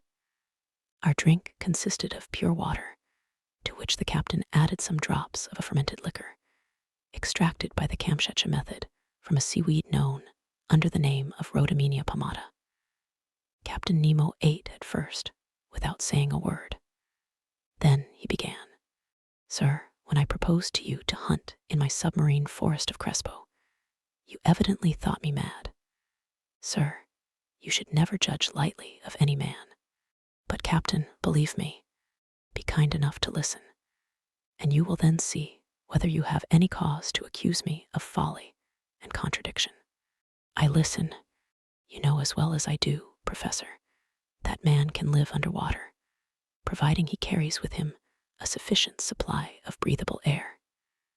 In submarine works, the workman, clad in an impervious dress, with his head in a metal helmet, receives air from above by means of forcing pumps and regulators. That is a diving apparatus, said I. Just so, but under these conditions, the man is not at liberty. He is attached to the pump, which sends him air through an india rubber tube. And if we were obliged to be thus held to the Nautilus, we could not go far. And the means of getting free, I asked. It is to use the Rauquirol apparatus, invented by 2 of your own countrymen, which I have brought to perfection for my own use, and which will allow you to risk yourself under these new physiological conditions without any organ whatever suffering. It consists of a reservoir of thick iron plates in which I store the air under a pressure of 50 atmospheres. This reservoir is fixed on the back by means of braces, like a soldier's knapsack. Its upper part forms a box in which the air is kept by means of a bellows, and therefore cannot escape unless at its normal tension. In the Rauquirol apparatus, such as we use, 2 india rubber pipes leave this box and join a sort of tent, which holds the nose and mouth. One is to introduce fresh air, the other to let out the foul, and the tongue closes one or the other according to the wants of the respirator. But I, in encountering great pressures at the bottom of the sea, was obliged to shut my head, like that of a diver in a ball of copper. And it is to this ball of copper that the 2 pipes, the inspirator and the expirator, open. Perfectly, Captain Nemo, but the air that you carry with you must soon be used, when it only contains 15% of oxygen. It is no longer fit to breathe. Right, but I told you, M. Aronnax, that the pumps of the Nautilus allow me to store the air under considerable pressure. And on these conditions, the reservoir of the apparatus can furnish breathable air for 9 or 10 hours. I have no further objections to make, I answered. I will only ask you one thing, Captain. How can you light your road at the bottom of the sea? With the Ruhmkorff apparatus, M. Aronnax, one is carried on the back, the other is fastened to the waist. It is composed of a Bunsen pile, which I do not work with bichromate of potash, but with sodium. A wire is introduced, which collects the electricity produced and directs it towards a particularly made lantern. In this lantern is a spiral glass, which contains a small quantity of carbonic gas. When the apparatus is at work, this gas becomes luminous, giving out a white and continuous light. Thus provided, I can breathe and I can see. Captain Nemo, to all my objections you make such crushing answers that I dare no longer doubt. But if I am forced to admit the Rauquirol and Ruhmkorff apparatus, I must be allowed some reservations with regard to the gun I am to carry. But it is not a gun for powder, answered the captain. Then it is an air gun. Doubtless. How would you have me manufacture gunpowder on board without either saltpeter, sulfur, or charcoal? Besides, I added, to fire underwater in a medium 855 times denser than the air, we must conquer very considerable resistance. That would be no difficulty. There exist guns, according to Fulton, perfected in England by Philip Coles and Burley, in France by Fursey, and in Italy by Landi, which are furnished with a peculiar system of closing, which can fire under these conditions. But I repeat, having no powder, I use air under great pressure, which the pumps of the Nautilus furnish abundantly. But this air must be rapidly used. Well, have I not my Rauquirol reservoir, which can furnish it at need? A tap is all that is required. Besides, M. Aronnax, you must see yourself that, during our submarine hunt, we can spend but little air and but few balls. But it seems to me that in this twilight, and in the midst of this fluid, which is very dense compared with the atmosphere, shots could not go far, nor easily prove mortal. Sir, on the contrary, with this gun every blow is mortal, and however lightly the animal is touched, it falls as if struck by a thunderbolt. Why? Because the balls sent by this gun are not ordinary balls, but little cases of glass, invented by Lienbrock, an Austrian chemist, of which I have a large supply. These glass cases are covered with a case of steel, and weighted with a pellet of lead. They are real Leyden bottles, into which the electricity is forced to a very high tension. With the slightest shock they are discharged, and the animal, however strong it may be, falls dead. I must tell you that these cases are size number 4, and that the charge for an ordinary gun would be 10. I will argue no longer, I replied, rising from the table. I have nothing left me but to take my gun. At all events, I will go where you go. Captain Nemo then led me aft, and in passing before Ned's and Conseil's cabin, I called my 2 companions, who followed immediately. We then came to a kind of cell near the machinery room, in which we were to put on our walking dress. Chapter 15. A Walk on the Bottom of the Sea. This cell was, to speak correctly, the arsenal and wardrobe of the Nautilus. A dozen diving apparatuses hung from the partition, waiting our use. Ned Land, on seeing them, showed evident repugnance to dress himself in one. But my worthy Ned, the forests of the island of Crespo are nothing but submarine forests. Good, said the disappointed harpooner, who saw his dreams of fresh meat fade away. And you, M. Aronnax, are you going to dress yourself in those clothes? There is no alternative, Master Ned. As you please, sir, replied the harpooner, shrugging his shoulders. But as for me, unless I am forced, I will never get into one. No one will force you, Master Ned, said Captain Nemo. Is Conseil going to risk it? Asked Ned. I follow my master wherever he goes, replied Conseil. At the captain's call, 2 of the ship's crew came to help us to dress in these heavy and impervious clothes, made of India rubber without seam, and constructed expressly to resist considerable pressure. One would have thought it a suit of armor, both supple and resisting. This suit formed trousers and waistcoat. The trousers were finished off with thick boots, weighted with heavy leaden soles. The texture of the waistcoat was held together by bands of copper, which crossed the chest, protecting it from the great pressure of the water, and leaving the lungs free to act. The sleeves ended in gloves, which in no way restrained the movement of the hands. There was a vast difference noticeable between these consummate apparatuses and the old cork breastplates, jackets, and other contrivances in vogue during the 18th century. Captain Nemo and one of his companions, a sort of Hercules, who must have possessed great strength, Conseil and myself, were soon enveloped in the dresses. There remained nothing more to be done but to enclose our heads in the metal box. But before proceeding to this operation, I asked the captain's permission to examine the guns we were to carry. One of the Nautilus men gave me a simple gun, the butt end of which, made of steel, hollow in the center, was rather large. It served as a reservoir for compressed air, which a valve worked by a spring allowed to escape into a metal tube. A box of projectiles, in a groove in the thickness of the butt end, contained about 20 of these electric balls, which, by means of a spring, were forced into the barrel of the gun.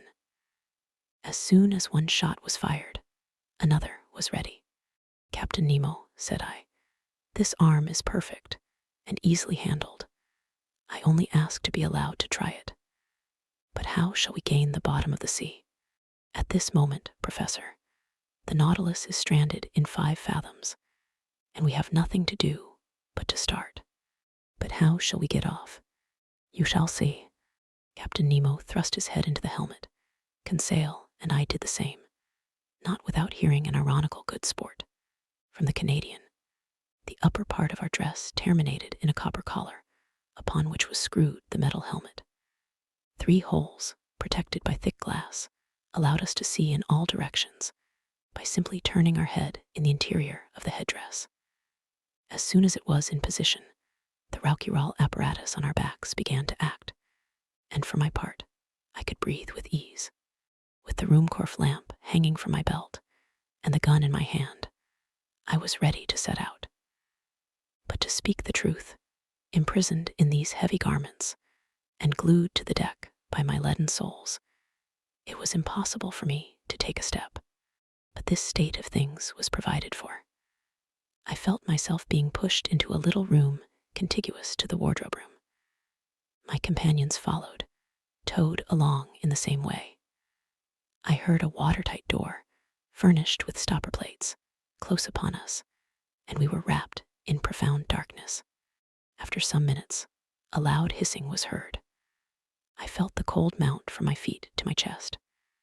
Evidently from some part of the vessel, they had, by means of a tap, given entrance to the water, which was invading us, and with which the room was soon filled. A second door cut in the side of the Nautilus then opened. We saw a faint light. In another instant, our feet trod the bottom of the sea. And now, how can I retrace the impression left upon me by that walk under the waters? Words are impotent to relate such wonders. Captain Nemo walked in front. His companion followed some steps behind. Conseil and I remained near each other, as if an exchange of words had been possible through our metallic cases. I no longer felt the weight of my clothing, or of my shoes, of my reservoir of air, or my thick helmet, in the midst of which my head rattled like an almond in its shell. Light, which lit the soil 30 feet below the surface of the ocean, astonished me by its power. The solar rays shone through the watery mass easily and dissipated all color, and I clearly distinguished objects at a distance of 150 yards. Beyond that, the tints darkened into fine gradations of ultramarine and faded into vague obscurity. Truly, this water which surrounded me was but another air denser than the terrestrial atmosphere, but almost as transparent. Above me was the calm surface of the sea. We were walking on fine, even sand, not wrinkled, as on a flat shore, which retains the impression of the billows. This dazzling carpet, really a reflector, repelled the rays of the sun with wonderful intensity, which accounted for the vibration which penetrated every atom of liquid. Shall I be believed when I say that, at the depth of 30 feet, I could see as if I was in broad daylight? For a quarter of an hour I trod on the sand, sown with the impalpable dust of shells. The hull of the Nautilus, resembling a long shoal, disappeared by degrees, but its lantern, when darkness should overtake us in the waters, would help to guide us on board by its distinct rays. Soon forms of objects outlined in the distance were discernible. I recognized magnificent rocks, hung with a tapestry of zoophytes of the most beautiful kind, and I was at first struck by the peculiar effect of this medium. It was then 10 in the morning. The rays of the sun struck the surface of the waves at rather an oblique angle, and at the touch of their light, decomposed by refraction as through a prism, flowers, rocks, plants, shells, and polypi were shaded at the edges by the 7 solar colors. It was marvelous, a feast for the eyes, this complication of colored tints, a perfect kaleidoscope of green, yellow, orange, violet, indigo, and blue. In one word, the whole palette of an enthusiastic colorist. Why could I not communicate to Conseil the lively sensations which were mounting to my brain, and rival him in expressions of admiration? For aught I knew, Captain Nemo and his companion might be able to exchange thoughts by means of signs previously agreed upon. So, for want of better, I talked to myself. I declaimed in the copper box which covered my head, thereby expending more air in vain words than was perhaps expedient. Various kinds of isis, clusters of pure tough coral, prickly fungi, and anemones formed a brilliant garden of flowers, enameled with porphyry, decked with their collarettes of blue tentacles, sea stars studding the sandy bottom, together with astrophytons like fine lace embroidered by the hands of naiads, whose festoons were waved by the gentle undulations caused by our walk. It was a real grief to me to crush under my feet the brilliant specimens of mollusks which strewed the ground by thousands, of hammerheads, Dinaceae, veritable bounding shells, of staircases, and red helmet shells, angel wings, and many others produced by this inexhaustible ocean. But we were bound to walk, so we went on, whilst above our heads waved shoals of phycelides, leaving their tentacles to float in their train. Medusae, whose umbrellas of opal or rose pink, escalloped with a band of blue, sheltered us from the rays of the sun, and fiery Pelagie, which, in the darkness, would have strewn our path with phosphorescent light. All these wonders I saw in the space of a quarter of a mile, scarcely stopping, and following Captain Nemo, who beckoned me on by signs. Soon the nature of the soil changed.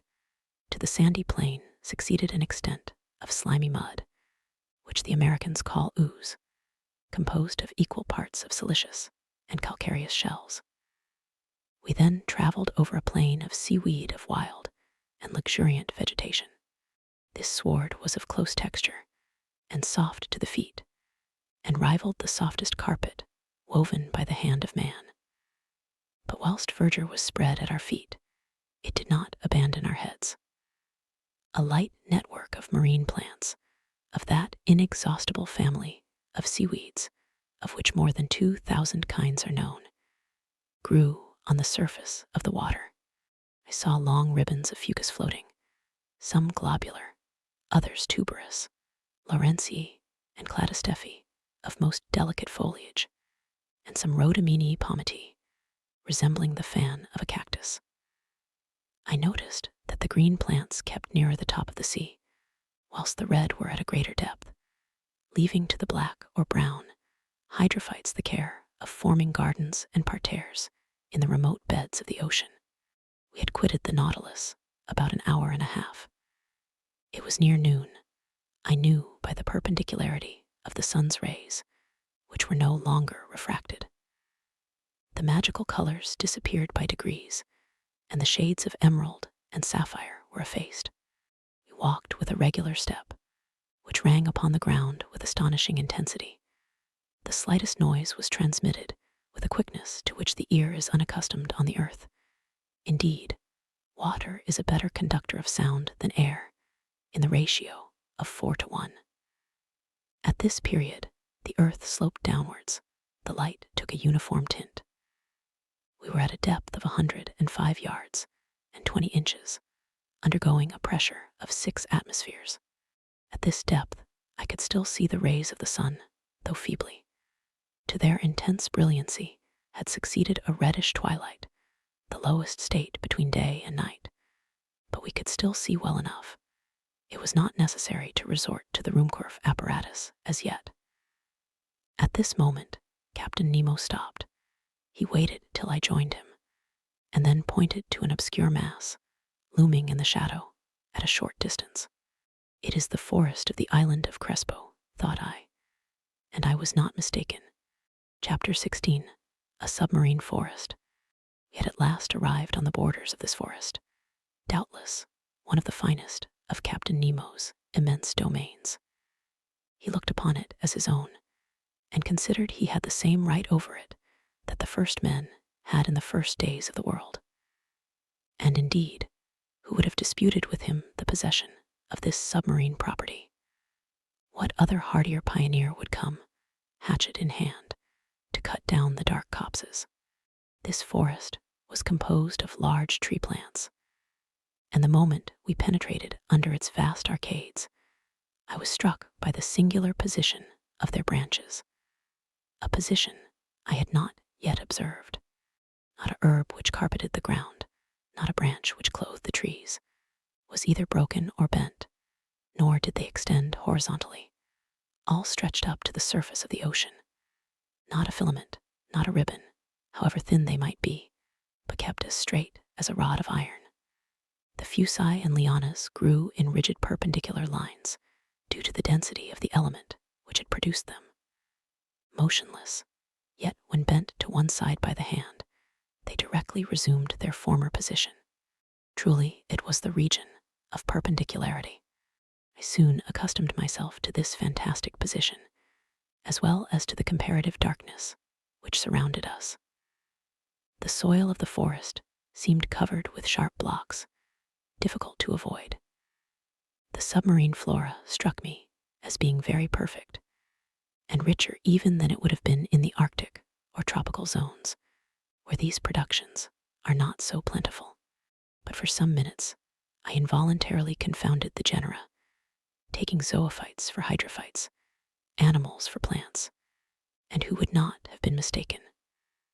The fauna and the flora are too closely allied in this submarine world. These plants are self-propagated, and the principle of their existence is in the water, which upholds and nourishes them. The greater number, instead of leaves, shot forth blades of capricious shapes, comprised within a scale of colors: pink, carmine, green, olive, fawn, and brown. I saw there, but not dried up, as our specimens of the nautilus, our pavonari spread like a fan, as if to catch the breeze, scarlet cerames, whose laminaries extended their edible shoots of fern-shaped neriosity, which grow to a height of 15 feet, clusters of acetabuli, whose stems increase in size upwards, and numbers of other marine plants, all devoid of flowers. Curious anomaly, fantastic element, said an ingenious naturalist, in which the animal kingdom blossoms and the vegetable does not. Under these numerous shrubs, as large as trees of the temperate zone, and under their damp shadow, were massed together real bushes of living flowers, hedges of zoophytes, on which blossomed some zebra mandarins, with crooked grooves, some yellow caryophyllae. And to complete the illusion, the fish flies flew from branch to branch like a swarm of hummingbirds, whilst yellow lepsacanthe, with bristling jaws, dactyloptery, and monocentrides, rose at our feet like a flight of snipes. In about an hour, Captain Nemo gave the signal to halt.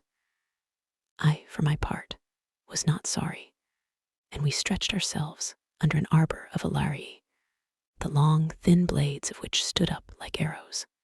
This short rest seemed delicious to me. There was nothing wanting but the charm of conversation, but impossible to speak, impossible to answer. I only put my great copper head to Conseil's. I saw the worthy fellow's eyes glistening with delight, and to show his satisfaction, he shook himself in his breastplate of air in the most comical way in the world. After 4 hours of this walking, I was surprised not to find myself dreadfully hungry. How to account for this state of the stomach, I could not tell. But instead, I felt an insurmountable desire to sleep, which happens to all divers, and my eyes soon closed behind the thick glasses, and I fell into a heavy slumber, which the movement alone had prevented before. Captain Nemo and his robust companion, stretched in the clear crystal, set us the example.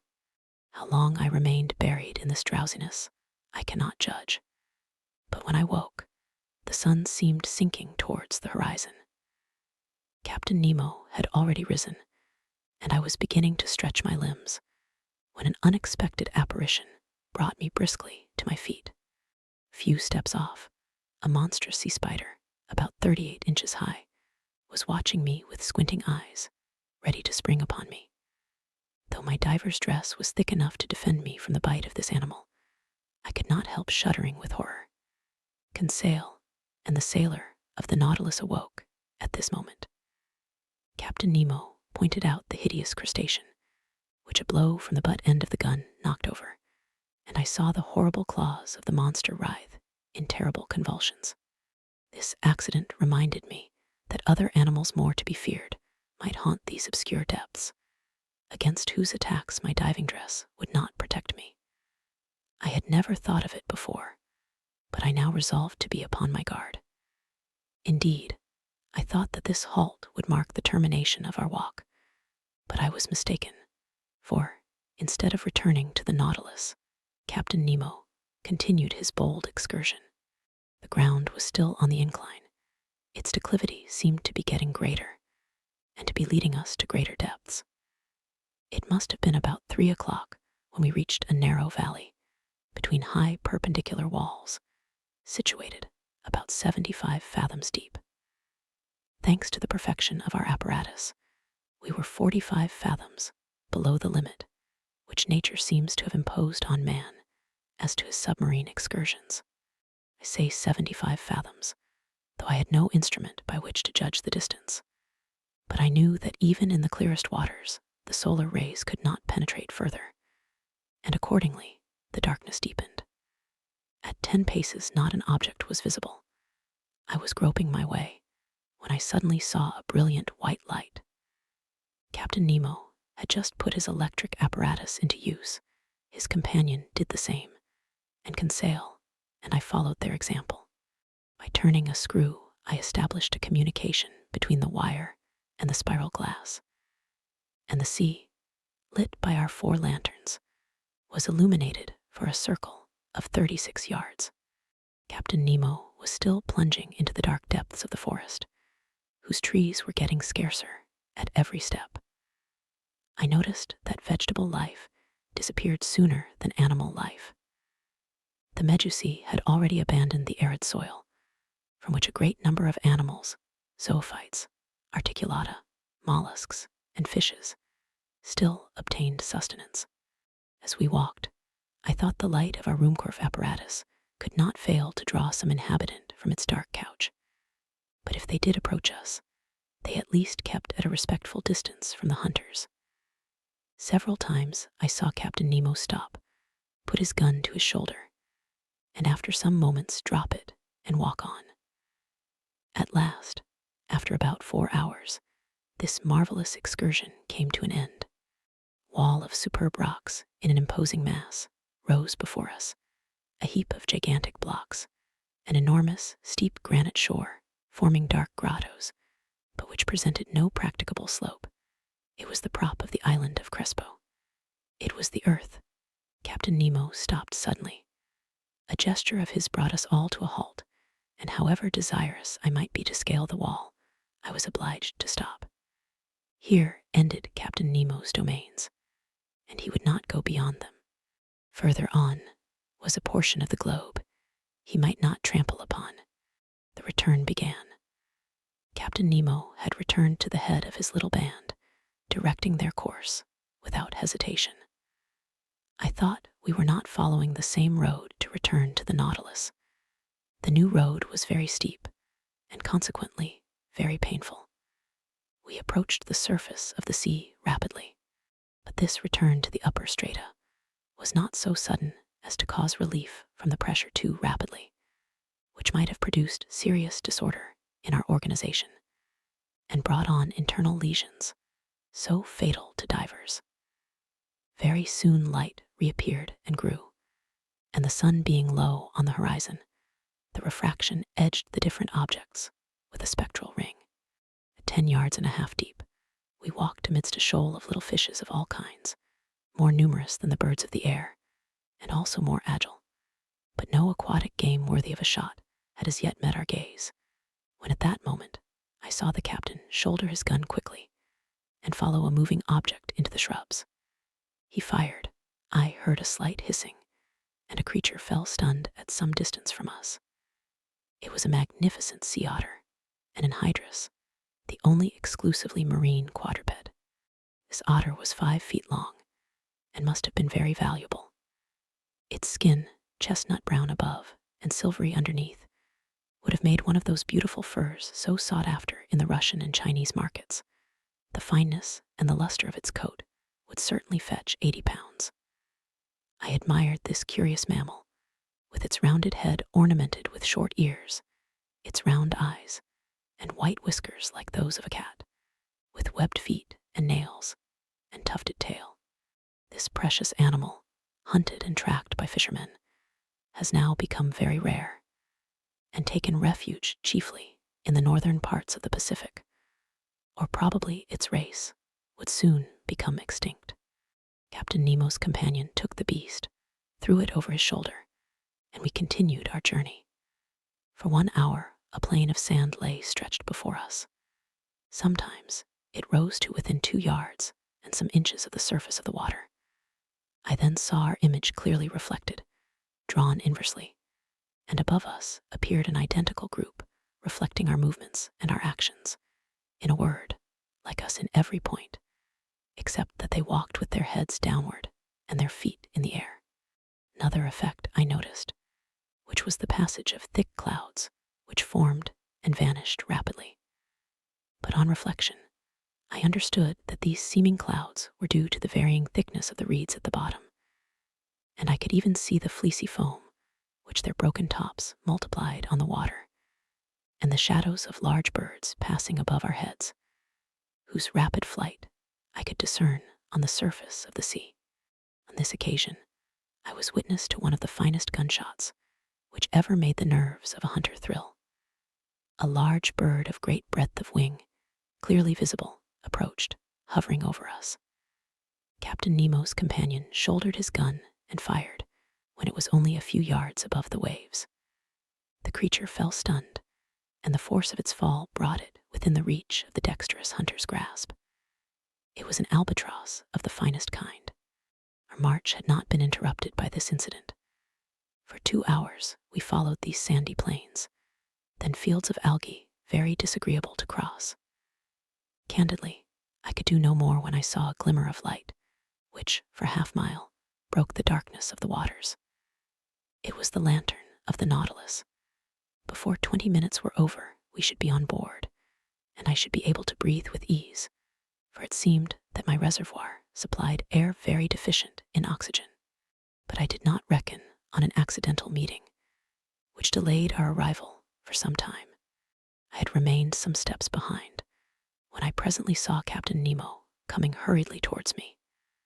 With his strong hand, he bent me to the ground, his companion doing the same to Conseil. At first, I knew not what to think of this sudden attack, but I was soon reassured by seeing the captain lie down beside me and remain immovable. I was stretched on the ground, just under the shelter of a bush of algae, when, raising my head, I saw some enormous mass, casting phosphorescent gleams, pass blusteringly by. My blood froze in my veins as I recognized 2 formidable sharks which threatened us. It was a couple of tintorias, terrible creatures, with enormous tails and a dull, glassy stare, the phosphorescent matter ejected from holes pierced around the muzzle. Monstrous brutes, which would crush a whole man in their iron jaws. I did not know whether Conseil stopped to classify them. For my part, I noticed their silver bellies and their huge mouths bristling with teeth from a very unscientific point of view, and more as a possible victim than as a naturalist. Happily, the voracious creatures do not see well. They passed without seeing us, brushing us with their brownish fins, and we escaped by a miracle from a danger certainly greater than meeting a tiger full face in the forest.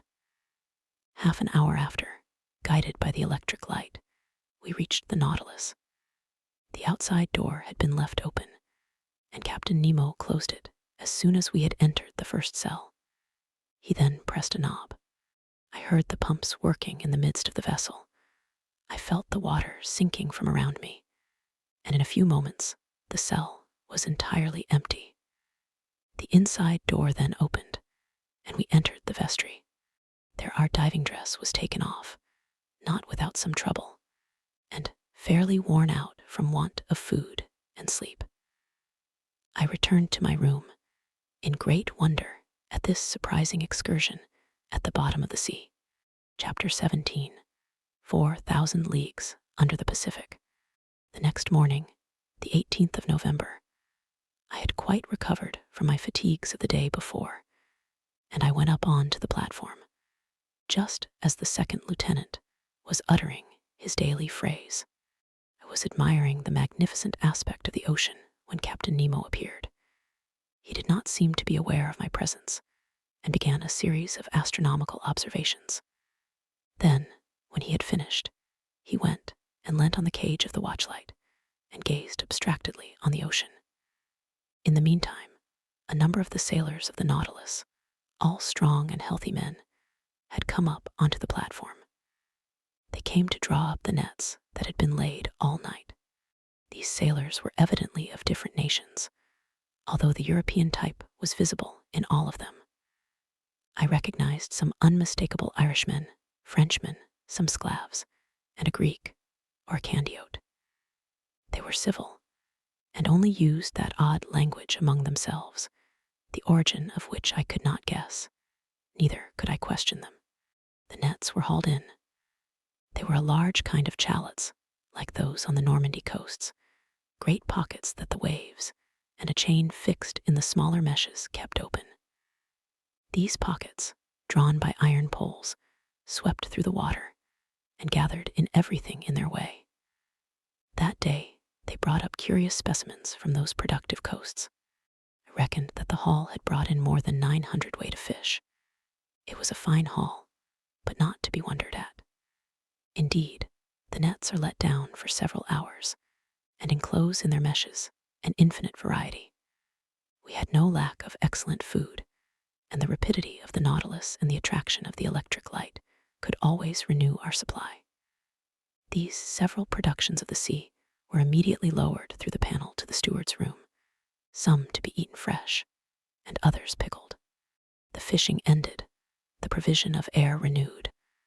I thought that the Nautilus was about to continue its submarine excursion, and was preparing to return to my room, when, without further preamble, the captain turned to me, saying, "Professor, is not this ocean gifted with real life? It has its tempers and its gentle moods. Yesterday it slept as we did, and now it has woke after a quiet night. Look," he continued, "it wakes under the caresses of the sun. It is going to renew its diurnal existence. It is an interesting study to watch the play of its organization. It has a pulse, arteries, spasms, and I agree with the learned Maury, who discovered in it a circulation as real as the circulation of blood in animals. Yes, the ocean has indeed circulation, and to promote it, the Creator has caused things to multiply in it, caloric, salt, and animalculae." When Captain Nemo spoke thus, he seemed altogether changed, and aroused an extraordinary emotion in me. Also, he added, "True existence is there, and I can imagine the foundations of nautical towns, clusters of submarine houses, which, like the Nautilus, would ascend every morning to breathe at the surface of the water, free towns, independent cities. Yet, who knows whether some despot—" Captain Nemo finished his sentence with a violent gesture. Then, addressing me as if to chase away some sorrowful thought, "Aronnax," he asked, "do you know the depth of the ocean?" "I only know, Captain, what the principal soundings have taught us. Could you tell me them, so that I can suit them to my purpose?" "These are some," I replied, "that I remember. If I am not mistaken, a depth of 8,000 yards has been found in the North Atlantic, and 2,500 yards in the Mediterranean. The most remarkable soundings have been made in the South Atlantic, near the 35th parallel, and they gave 12,000 yards, 14,000 yards, and 15,000 yards. To sum up all, it is reckoned that if the bottom of the sea were leveled, its mean depth would be about 1¾ leagues. "Well, Professor," replied the captain, "we shall show you better than that, I hope. As to the mean depth of this part of the Pacific, I tell you it is only 4,000 yards." Having said this, Captain Nemo went towards the panel and disappeared down the ladder. I followed him and went into the large drawing room. The screw was immediately put in motion, and the log gave 20 miles an hour. During the days and weeks that passed, Captain Nemo was very sparing of his visits. I seldom saw him. The lieutenant pricked the ship's course regularly on the chart, so I could always tell exactly the route of the Nautilus. Nearly every day, for some time, the panels of the drawing room were opened, and we were never tired of penetrating the mysteries of the submarine world. The general direction of the Nautilus was southeast, and it kept between 100 and 150 yards of depth. One day, however, I do not know why, being drawn diagonally by means of the inclined planes, it touched the bed of the sea. The thermometer indicated a temperature of 4.25 cent, a temperature that at this depth seemed common to all latitudes. At 3 o'clock in the morning of the 26th of November, the Nautilus crossed the Tropic of Cancer at 172 degrees long. On 27th instant, it sighted the Sandwich Islands, where Cook died, February 14, 1779. We had then gone 4,860 leagues from our starting point. In the morning, when I went on the platform, I saw 2 miles to windward Hawaii, the largest of the 7 islands that form the group. I saw clearly the cultivated ranges and the several mountain chains that run parallel with the side, and the volcanoes that overtop Mauna Rea, which rise 5,000 yards above the level of the sea. Besides other things the nets brought up were several flabellariae and graceful polypi that are peculiar to that part of the ocean. The direction of the Nautilus was still to the southeast. It crossed the equator December 1 in 142 degrees long, and on the 4th of the same month, after crossing rapidly and without anything in particular occurring, we sighted the Marquesas group. I saw, 3 miles off, Martin's Peak in Naugahiva, the largest of the group that belongs to France. I only saw the woody mountains against the horizon because Captain Nemo did not wish to bring the ship to the wind. The nets brought up beautiful specimens of fish, some with azure fins and tails like gold, the flesh of which is unrivaled, some nearly destitute of scales, but of exquisite flavor, others with bony jaws and yellow-tinged gills, as good as bonitos, all fish that would be of use to us.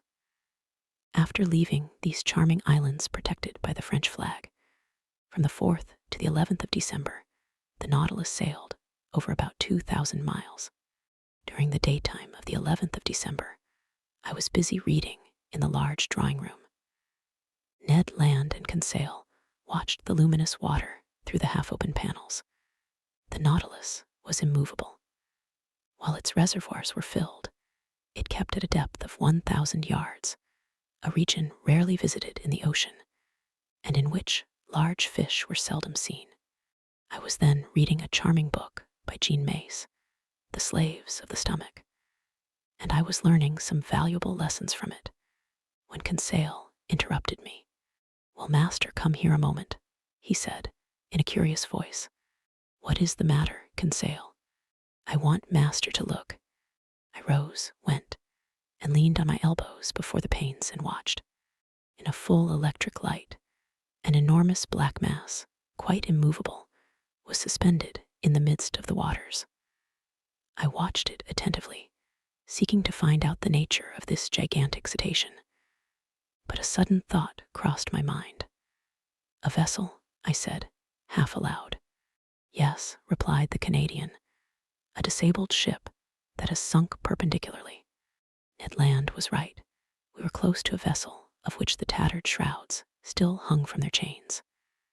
The keel seemed to be in good order, and it had been wrecked at most some few hours. 3 stumps of masts, broken off about 2 feet above the bridge, showed that the vessel had had to sacrifice its masts. But lying on its side, it had filled, and it was heeling over to port. This skeleton of what it had once been was a sad spectacle as it lay lost under the waves, but sadder still was the sight of the bridge, where some corpses, bound with ropes, were still lying. I counted 5 foremen, one of whom was standing at the helm, and a woman standing by the poop, holding an infant in her arms. She was quite young. I could distinguish her features, which the water had not decomposed, by the brilliant light from the Nautilus. In one despairing effort, she had raised her infant above her head, poor little thing, whose arms encircled its mother's neck. The attitude of the 4 sailors was frightful, distorted as they were by their convulsive movements, whilst making a last effort to free themselves from the cords that bound them to the vessel. The steersman alone, calm, with a grave, clear face, his gray hair glued to his forehead, and his hand clutching the wheel of the helm, seemed even then to be guiding the 3 broken masts through the depths of the ocean. What a scene! We were dumb, our hearts beat fast before this shipwreck, taken as it were from life and photographed in its last moments. And I saw already, coming towards it with hungry eyes, enormous sharks, attracted by the human flesh. However, the Nautilus, turning, went round the submerged vessel, and in one instant I read on the stern, the Florida, Sunderland, Chapter 18 Vanicora. This terrible spectacle was the forerunner of the series of maritime catastrophes that the Nautilus was destined to meet within its route. As long as it went through more frequented waters, we often saw the hulls of shipwrecked vessels that were rotting in the depths, and deeper down cannons, bullets, anchors, chains, and 1,000 other iron materials eaten up by rust.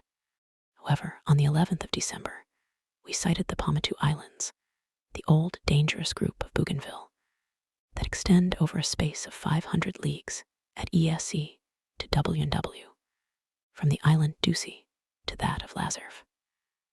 This group covers an area of 370 square leagues, and it is formed of 60 groups of islands, among which the Gambier group is remarkable, over which France exercises sway. These are coral islands, slowly raised, but continuous, created by the daily work of polypi.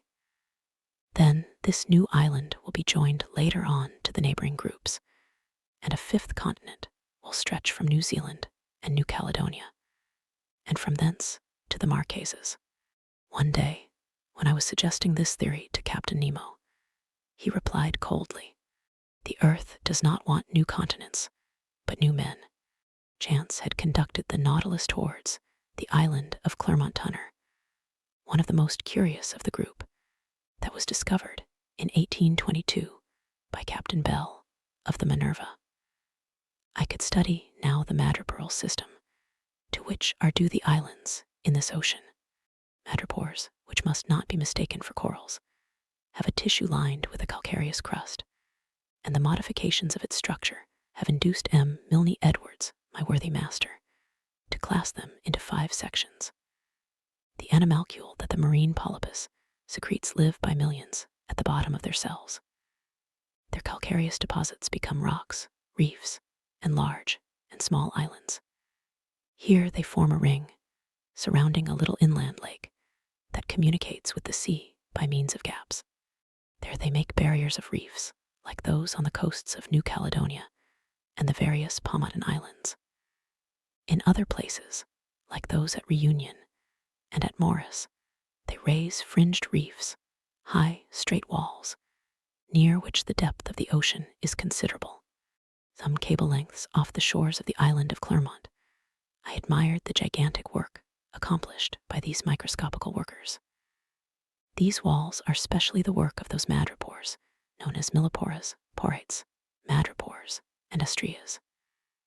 These polypi are found particularly in the rough beds of the sea, near the surface, and consequently it is from the upper part that they begin their operations, in which they bury themselves by degrees with the debris of the secretions that support them. Such is, at least, Darwin's theory, who thus explains the formation of the atolls, a superior theory, to my mind, to that given of the foundation of the madreporical works, summits of mountains or volcanoes that are submerged some feet below the level of the sea. I could observe closely these curious walls, for perpendicularly they were more than 300 yards deep, and our electric sheets lighted up this calcareous matter brilliantly. Replying to a question Conseil asked me as to the time these colossal barriers took to be raised, I astonished him much by telling him that learned men reckoned it about the 1/8 of an inch in 100 years.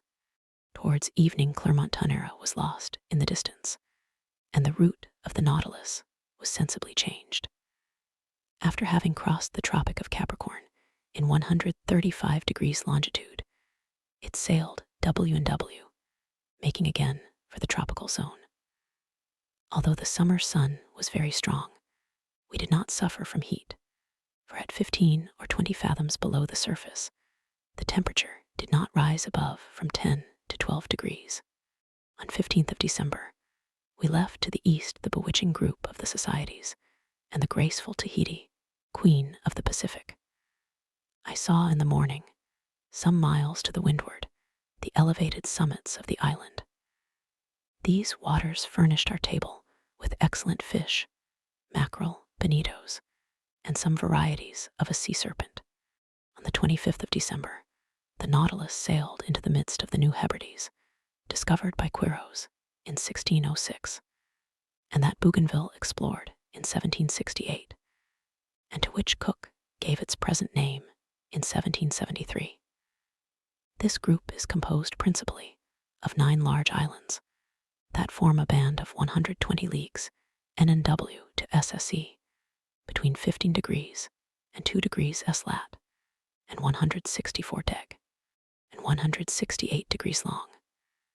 We passed tolerably near to the island of Oru, that at noon looked like a mass of green woods, surmounted by a peak of great height. That day being Christmas Day, Ned Land seemed to regret sorely the non-celebration of Christmas, the family fete of which Protestants are so fond. I had not seen Captain Nemo for a week, when, on the morning of the 27th, he came into the large drawing room, always seeming as if he had seen you 5 minutes before. I was busily tracing the route of the Nautilus on the planisphere. The captain came up to me, put his finger on one spot on the chart, and said this single word, Vanikoro. The effect was magical. It was the name of the islands on which La Perouse had been lost. I rose suddenly. The Nautilus has brought us to Vanikoro, I asked. Yes, Professor, said the captain, and I can visit the celebrated islands where the Boussole and the astrolabe struck. If you like, Professor. When shall we be there? We are there now. Followed by Captain Nemo, I went up onto the platform and greedily scanned the horizon. The NE2 volcanic islands emerged of unequal size, surrounded by a coral reef that measured 40 miles in circumference. We were close to Vanikoro, really the one to which Dumont d'Urville gave the name of Isle de la Recherche, and exactly facing the little harbor of Vanu, situated in 16 degrees 4 S-lat and 164 degrees 32 E long. The earth seemed covered with verdure from the shore to the summits in the interior that were crowned by Mount Kapogo, 476 feet high. The Nautilus, having passed the outer belt of rocks by a narrow strait, found itself among breakers where the sea was from 30 to 40 fathoms deep. Under the verdant shade of some mangroves, I perceived some savages, who appeared greatly surprised at our approach. In the long black body, moving between wind and water, did they not see some formidable cetacean that they regarded with suspicion? Just then Captain Nemo asked me what I knew about the wreck of La Perouse. Only what everyone knows, Captain, I replied. And could you tell me what everyone knows about it? He inquired, ironically. Easily. I related to him all that the last works of Dumont d'Urville had made known, works from which the following is a brief account. La Perouse and his second, Captain de Langle, were sent by Louis XVI in 1785 on a voyage of circumnavigation. They embarked in the corvettes Boussole and the Astrolabe, neither of which were again heard of. In 1791, the French government, justly uneasy as to the fate of these 2 sloops, manned 2 large merchantmen, the Recherche and the Esperance, which left Brest the 28th of September under the command of Bruni d'Entrecasteaux. 2 months after, they learned from Bowen, commander of the Albemarle, that the debris of shipwrecked vessels had been seen on the coasts of New Georgia. But d'Entrecasteaux, ignoring this communication, rather uncertain, besides, directed his course towards the Admiralty Islands, mentioned in a report of Captain Hunter's as being the place where La Perouse was wrecked. They sought in vain. The Esperance and the Research passed before Vanikoro without stopping there, and in fact, this voyage was most disastrous, as it cost Don Tricasto his life, and those of 2 of his lieutenants, besides several of his crew. Captain Dillon, a shrewd old Pacific sailor, was the first to find unmistakable traces of the wrecks. On the 15th of May, 1824, his vessel, the St. Patrick, passed close to Decopia, one of the New Hebrides. There a Lascar came alongside in a canoe, sold him the handle of a sword in silver that bore the print of characters engraved on the hilt. The Lascar pretended that 6 years before, during a stay at Vanikoro, he had seen 2 Europeans that belonged to some vessels that had run aground on the reefs some years ago. Dillon guessed that he meant La Perouse, whose disappearance had troubled the whole world. He tried to get on to Vanikoro, where, according to the Lascar, he would find numerous debris of the wreck, but winds and tides prevented him. Dillon returned to Calcutta. There he interested the Asiatic Society and the Indian Company in his discovery. A vessel, to which was given the name of the Research, was put at his disposal, and he set out 23rd January, 1827, accompanied by a French agent.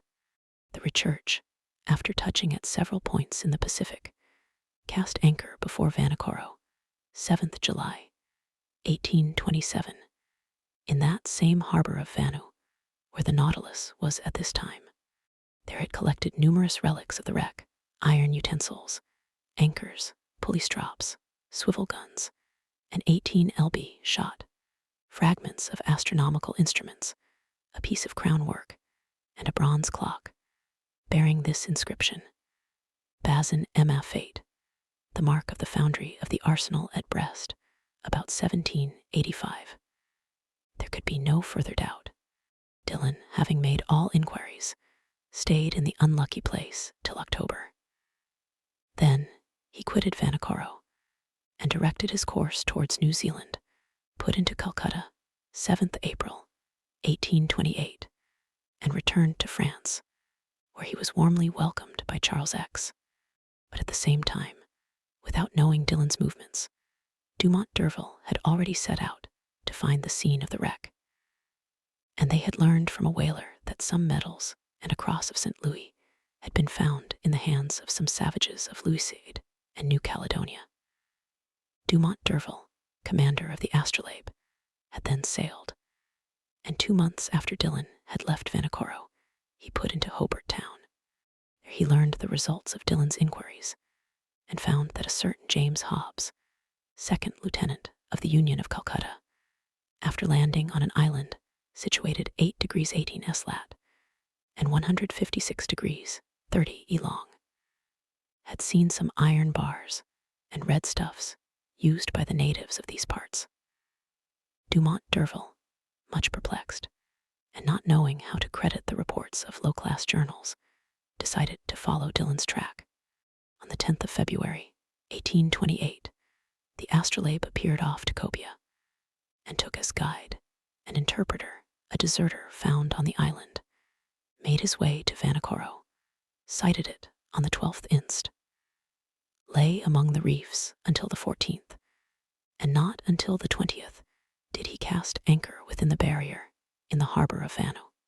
On the 23rd, several officers went round the island and brought back some unimportant trifles. The natives, adopting a system of denials and evasions, refused to take them to the unlucky place. This ambiguous conduct led them to believe that the natives had ill-treated the castaways, and indeed they seemed to fear that Dumont d'Urville had come to avenge La Perouse and his unfortunate crew. However, on the 26th, appeased by some presents, and understanding that they had no reprisals to fear, they led M. Jackarot to the scene of the wreck. There, in 3 or 4 fathoms of water, between the reefs of Pacu and Vanu, lay anchors, cannons, pigs of lead and iron, embedded in the limy concretions. The large boat and the whaler belonging to the astrolabe were sent to this place, and not without some difficulty. Their crews hauled up an anchor weighing 1,800 pounds, a brass gun, some pigs of iron, and 2 copper swivel guns. Dumont d'Urville, questioning the natives, learned too that La Perouse, after losing both his vessels on the reefs of this island, had constructed a smaller boat, only to be lost a second time. Where, no one knew. But the French government, fearing that Dumont d'Urville was not acquainted with Dillon's movements, had sent the sloop Bayonnaise, commanded by Legrand de Tromelin, to Vanikoro, which had been stationed on the west coast of America. The Bayonnaise cast her anchor before Vanikoro some months after the departure of the astrolabe, but found no new document, but stated that the savages had respected the monument to La Perouse. That is the substance of what I told Captain Nemo. So, he said, no one knows now where the third vessel perished that was constructed by the castaways on the island of Vanikoro. No one knows. Captain Nemo said nothing, but signed to me to follow him into the large saloon. The Nautilus sank several yards below the waves, and the panels were opened. I hastened to the aperture, and under the crustaceans of coral, covered with fungi, siphonoles, alcyons, madrepores, through myriads of charming fish, gyres, glyphocidri, pomphirides, diacopes, and holocenters, I recognized certain debris that the drags had not been able to tear up: iron stirrups, anchors, cannons, bullets, capstan fittings, the stem of a ship, all objects clearly proving the wreck of some vessel, and now carpeted with living flowers. While I was looking on this desolate scene, Captain Nemo said, in a sad voice, Commander La Perouse set out 7th December, 1785, with his vessels La Boussole and the Astrolabe. He first cast anchor at Botany Bay, visited the Friendly Isles, New Caledonia, then directed his course towards Santa Cruz, and put into Namoka, one of the Happy group. Then his vessels struck on the unknown reefs of Vanikoro. The Boussole, which went first, ran aground on the southerly coast. The Astrolabe went to its help and ran aground too. The first vessel was destroyed almost immediately. The second, stranded under the wind, resisted some days. The natives made the castaways welcome. They installed themselves in the island and constructed a smaller boat with the debris of the 2 large ones. Some sailors stayed willingly at Vanikoro, the others, weak and ill, set out with La Perouse. They directed their course towards the Solomon Islands, and there perished, with everything, on the westerly coast of the chief island of the group, between Capes Deception and Satisfaction. How do you know that? By this, that I found on the spot where was the last wreck. Captain Nemo showed me a tinplate box, stamped with the French arms and corroded by the salt water. He opened it, and I saw a bundle of papers, yellow but still readable. They were the instructions of the naval minister to Commander La Perouse, annotated in the margin in Louis X's handwriting. Ah, it is a fine death for a sailor, said Captain Nemo at last. A coral tomb makes a quiet grave, and I trust that I and my comrades will find no other. Chapter 19, Torres Straits. During the night of the 27th or 28th of December, the Nautilus left the shores of Vanikoro with great speed. Her course was southwesterly, and in 3 days she had gone over the 750 leagues that separated it from La Perouse's group and the southeast point of Papua.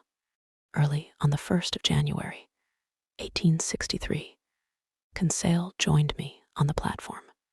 Master, will you permit me to wish you a happy new year?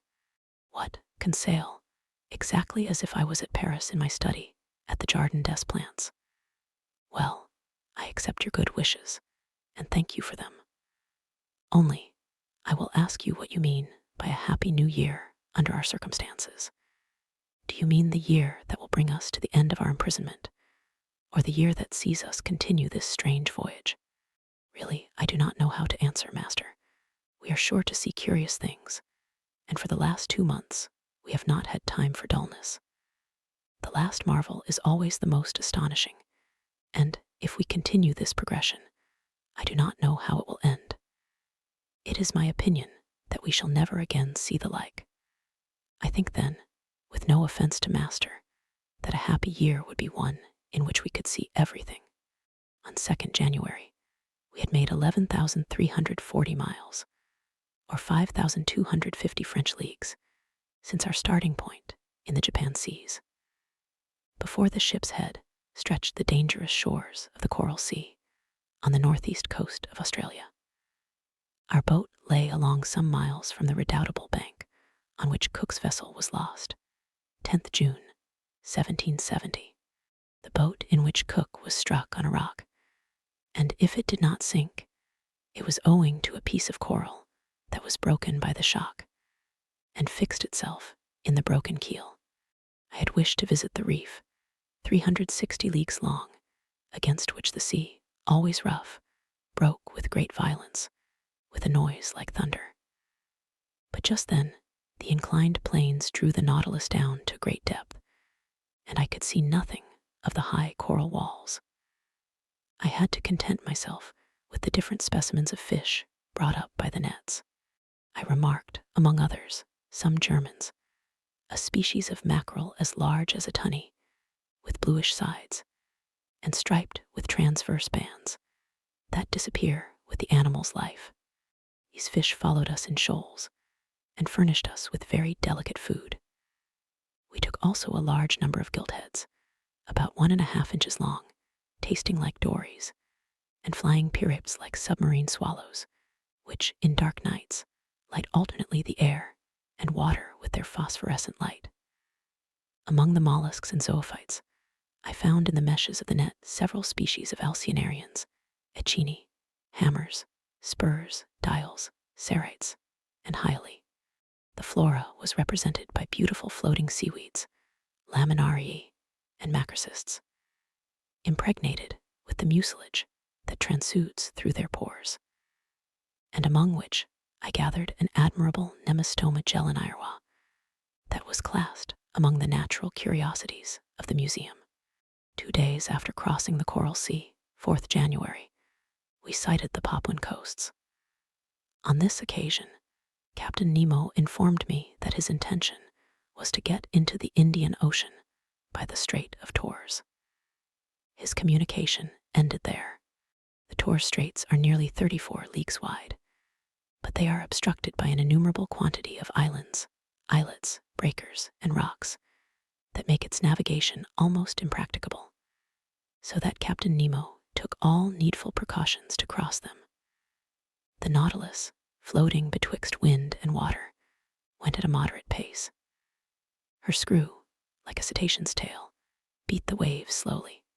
Profiting by this, I and my 2 companions went up onto the deserted platform. Before us was the steersman's cage, and I expected that Captain Nemo was there directing the course of the Nautilus. I had before me the excellent charts of the Straits of Torres, and I consulted them attentively. Round the Nautilus, the sea dashed furiously. The course of the waves, that went from southeast to northwest at the rate of 2.5 miles, broke on the coral that showed itself here and there. "This is a bad sea," remarked Ned Land. "Detestable indeed, and one that does not suit a boat like the Nautilus. The captain must be very sure of his route, for I see there pieces of coral that would do for its keel if it only touched them slightly." Indeed, the situation was dangerous, but the Nautilus seemed to slide like magic off these rocks. It did not follow the routes of the astrolabe and the Zelly exactly, for they proved fatal to Dumont d'Urville. It bore more northwards, coasted the islands of Murray, and came back to the southwest towards Cumberland Passage. I thought it was going to pass it by, when, going back to northwest, it went through a large quantity of islands, and islets little known, towards the Island Sound and Canal Mauvaise. I wondered if Captain Nemo, foolishly imprudent, would steer his vessel into that pass where Dumont d'Urville's 2 corvettes touched, when, swerving again and cutting straight through to the west, he steered for the island of Gilboa. It was then 3 in the afternoon. The tide began to recede, being quite full. The Nautilus approached the island that I still saw with its remarkable border of screw pines. He stood off it at about 2 miles distant. Suddenly, a shock overthrew me. The Nautilus just touched a rock and stayed immovable, laying lightly to port side. When I rose, I perceived Captain Nemo and his lieutenant on the platform. They were examining the situation of the vessel and exchanging words in their incomprehensible dialect. She was situated thus. 2 miles on the starboard side appeared Gilboa, stretching from north to west like an immense arm. Towards the south and east some coral showed itself, left by the ebb. We had run aground, and in one of those seas where the tides are middling, a sorry matter for the floating of the Nautilus. However, the vessel had not suffered, for her keel was solidly joined. But if she could neither glide off nor move, she ran the risk of being forever fastened to these rocks. And then Captain Nemo's submarine vessel would be done for. I was reflecting thus when the captain, cool and calm, always master of himself, approached me. An accident, I asked.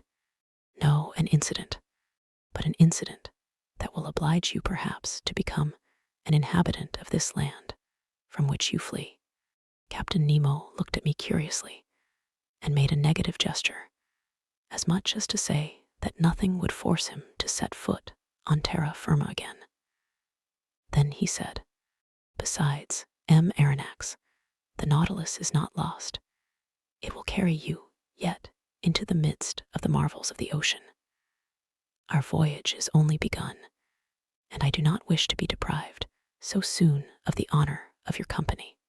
"However, Captain Nemo," I replied, without noticing the ironical turn of his phrase, "the Nautilus ran aground in open sea.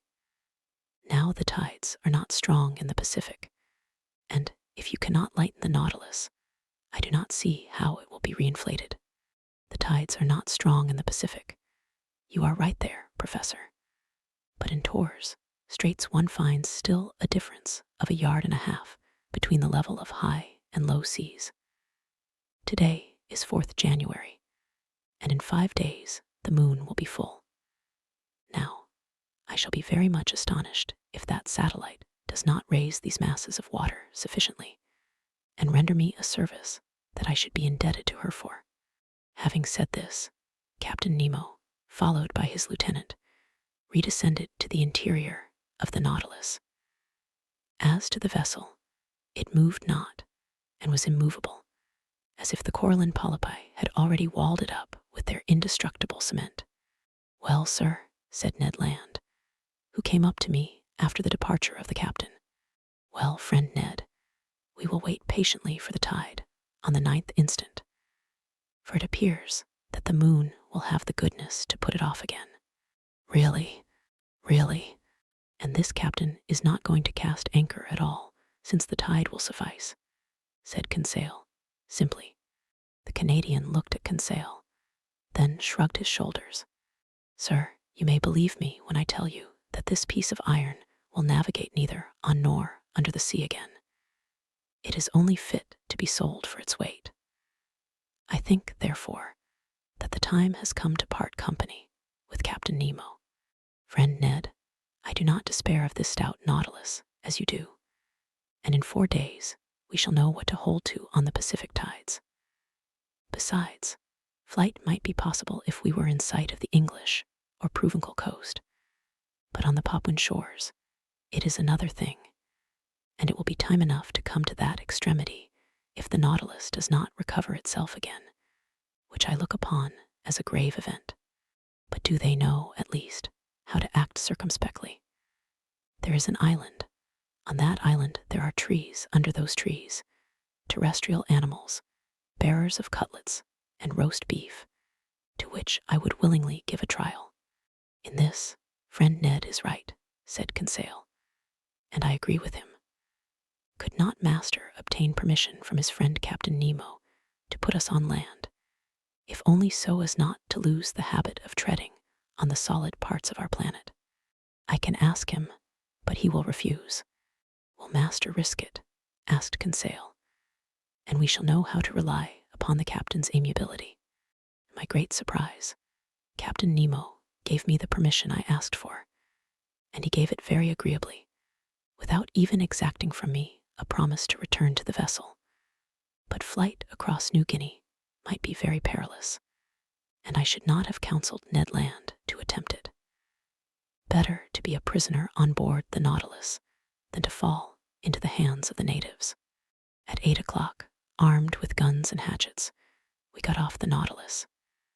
The sea was pretty calm. A slight breeze blew on land. Conseil and I rowing, we sped along quickly, and Ned steered in the straight passage that the breakers left between them. The boat was well handled and moved rapidly. Ned Land could not restrain his joy. He was like a prisoner that had escaped from prison and knew not that it was necessary to re-enter it. "Meat, we are going to eat some meat." "And what meat?" he replied. "Real game. No, bread indeed. I do not say that fish is not good. We must not abuse it. But a piece of fresh venison, grilled on live coals, will agreeably vary our ordinary course." "Glutton," said Conseil. "He makes my mouth water."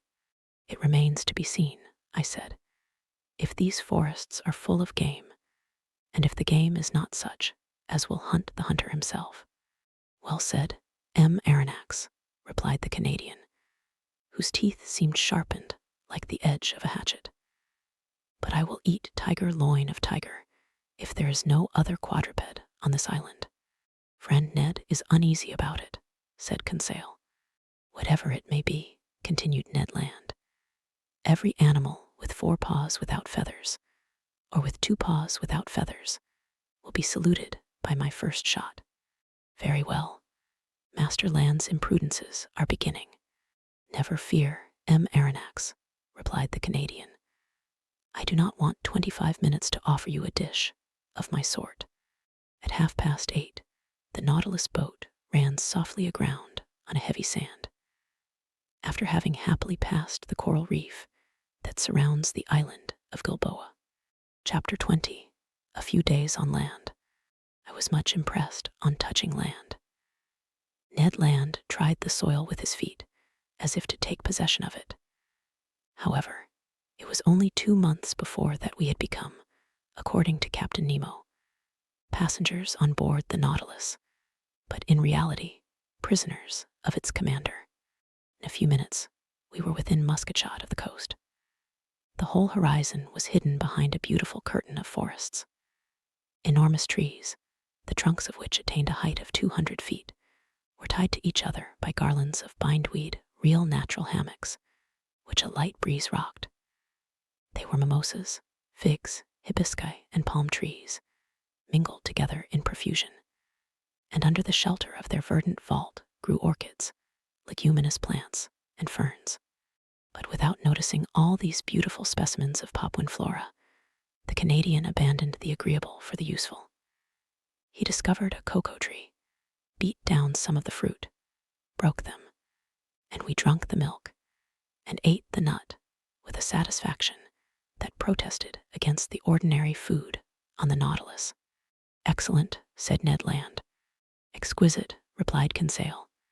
"And I do not think," said the Canadian, "that he would object to our introducing a cargo of coconuts on board." "I do not think he would, but he would not taste them." "So much the worse for him," said Conseil. "And so much the better for us," replied Ned Land. "There will be more for us." "One word only, Master Land," I said to the harpooner, who was beginning to ravage another coconut tree. "Coconuts are good things, but before filling the canoe with them, it would be wise to reconnoiter and see if the island does not produce some substance not less useful. Fresh vegetables would be welcome on board the Nautilus." "Master is right," replied Conseil, "and I propose to reserve 3 places in our vessel one for fruits, the other for vegetables, and the third for the venison, of which I have not yet seen the smallest specimen. Conseil, we must not despair, said the Canadian. Let us continue, I returned, and lie in wait. Although the island seems uninhabited, it might still contain some individuals that would be less hard than we on the nature of game. Ho, ho, said Ned Land, moving his jaws significantly. Well, Ned, said Conseil. My word, returned the Canadian. I begin to understand the charms of anthropophagy. Ned, what are you saying? You, a man-eater. I should not feel safe with you, especially as I share your cabin. I might perhaps wake one day to find myself half devoured. Friend Conseil, I like you much, but not enough to eat you unnecessarily. I would not trust you, replied Conseil, but enough. We must absolutely bring down some game to satisfy this cannibal, or else, one of these fine mornings, Master will find only pieces of his servant to serve him. While we were talking thus, we were penetrating the somber arches of the forest, and for 2 hours we surveyed it in all directions. Chance rewarded our search for eatable vegetables, and one of the most useful products of the tropical zones furnished us with precious food that we missed on board.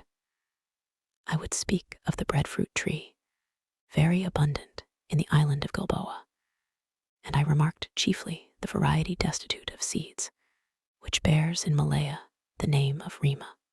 Ned Land knew these fruits well. He had already eaten many during his numerous voyages, and he knew how to prepare the eatable substance. Moreover, the sight of them excited him, and he could contain himself no longer. Master, he said, I shall die if I do not taste a little of this breadfruit pie. Taste it, friend Ned, taste it as you want. We are here to make experiments, make them. It won't take long, said the Canadian, and provided with a lentil, he lighted a fire of dead wood that crackled joyously. During this time, Conseil and I chose the best fruits of the breadfruit. Some had not then attained a sufficient degree of maturity, and their thick skin covered a white, but rather fibrous pulp. Others, the greater number yellow and gelatinous, waited only to be picked. These fruits enclosed no kernel. Conseil brought a dozen to Ned Land, who placed them on a coal fire, after having cut them in thick slices, and while doing this repeating, You will see, master, how good this bread is. More so when one has been deprived of it so long. It is not even bread, added he, but a delicate pastry. You have eaten none, master. No, Ned. Very well, prepare yourself for a juicy thing. If you do not come for more, I am no longer the king of harpooners. After some minutes, the part of the fruits that was exposed to the fire was completely roasted. The interior looked like a white pasty, a sort of soft crumb, the flavor of which was like that of an artichoke. It must be confessed, this bread was excellent, and I ate of it with great relish. What time is it now? Asked the Canadian. 2 o'clock at least, replied Conseil. How time flies on firm ground, sighed Ned Land. Let us be off, replied Conseil. We returned through the forest and completed our collection by a raid upon the cabbage palms that we gathered from the tops of the trees, little beans that I recognized as the abrou of the Malays, and yams of a superior quality. We were loaded when we reached the boat, but Ned Land did not find his provisions sufficient. Fate, however, favored us. Just as we were pushing off, he perceived several trees, from 25 to 30 feet high, a species of palm tree. At last, at 5 o'clock in the evening, loaded with our riches, we quitted the shore, and half an hour after we hailed the Nautilus. No one appeared on our arrival. The enormous iron-plated cylinder seemed deserted. The provisions embarked, I descended to my chamber, and after supper slept soundly. The next day, 6th January, nothing new on board. Not a sound inside, not a sign of life. The boat rested along the edge, in the same place in which we had left it. We resolved to return to the island. Ned Land hoped to be more fortunate than on the day before with regard to the hunt, and wished to visit another part of the forest. At dawn we set off. The boat, carried on by the waves that flowed to shore, reached the island in a few minutes. We landed, and thinking that it was better to give in to the Canadian, we followed Ned Land, whose long limbs threatened to distance us. He wound up the coast towards the west. Then, fording some torrents, he gained the high plain that was bordered with admirable forests. Some kingfishers were rambling along the watercourses, but they would not let themselves be approached. Their circumspection proved to me that these birds knew what to expect from bipeds of our species, and I concluded that, if the island was not inhabited, at least human beings occasionally frequented it. After crossing a rather large prairie, we arrived at the skirts of a little wood that was enlivened by the songs and flight of a large number of birds. "There are only birds," said Conseil. "But they are eatable," replied the harpooner. "I do not agree with you, friend Ned, for I see only parrots there." "Friend Conseil," said Ned gravely, "the parrot is like pheasant to those who have nothing else." And I added, "This bird, suitably prepared, is worth knife and fork." Indeed, under the thick foliage of this wood, a world of parrots were flying from branch to branch, only needing a careful education to speak the human language. For the moment, they were chattering with parrots of all colors and grave cockatoos who seemed to meditate upon some philosophical problem, whilst brilliant red lories passed like a piece of bunting, carried away by the breeze, Papuans, with the finest azure colors, and in all a variety of winged things most charming to behold, but few eatable. However, a bird peculiar to these lands, and which has never passed the limits of the Arrow and Papuan Islands, was wanting in this collection. But fortune reserved it for me before long. After passing through a moderately thick copse, we found a plain obstructed with bushes. I saw then those magnificent birds, the disposition of whose long feathers obliges them to fly against the wind. Their undulating flight, graceful aerial curves, and the shading of their colors attracted and charmed one's looks. I had no trouble in recognizing them. "Birds of paradise," I exclaimed. "The Malays, who carry on a great trade in these birds with the Chinese, have several means that we could not employ for taking them.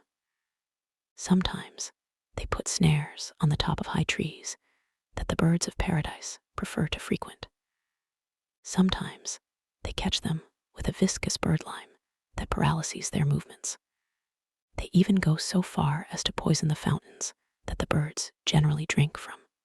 But we were obliged to fire at them during flight, which gave us few chances to bring them down, and indeed, we vainly exhausted one half our ammunition. About 11 o'clock in the morning, the first range of mountains that form the center of the island was traversed, and we had killed nothing. Hunger drove us on.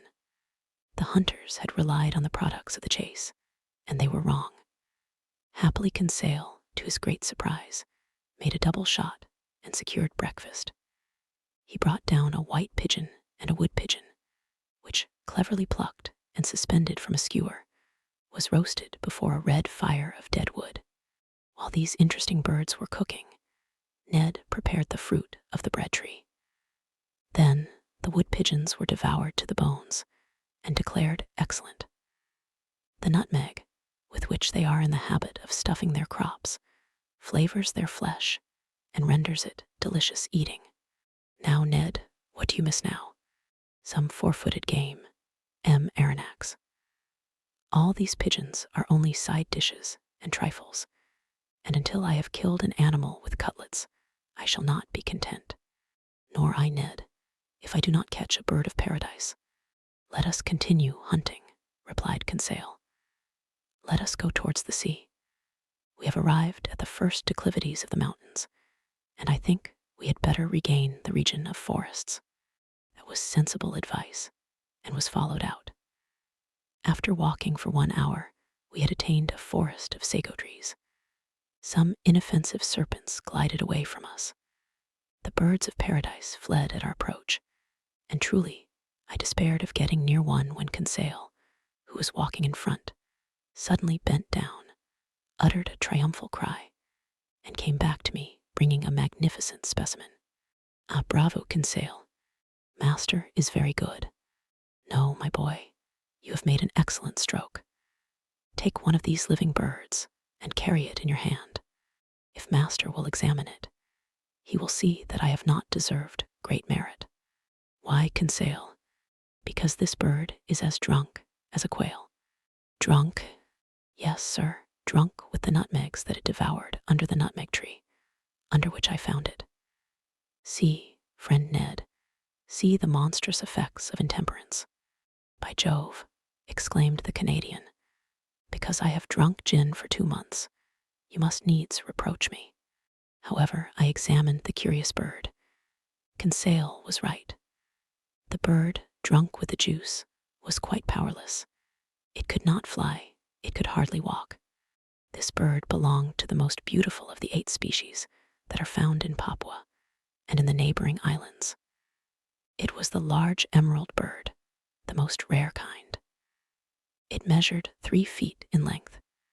Its head was comparatively small, its eyes placed near the opening of the beak, and also small, but the shades of color were beautiful, having a yellow beak, brown feet and claws, nut-colored wings with purple tips, pale yellow at the back of the neck and head, and emerald color at the throat, chestnut on the breast and belly. 2 horned, downy nets rose from below the tail that prolonged the long, light feathers of admirable fineness, and they completed the whole of this marvelous bird that the natives have poetically named the bird of the sun.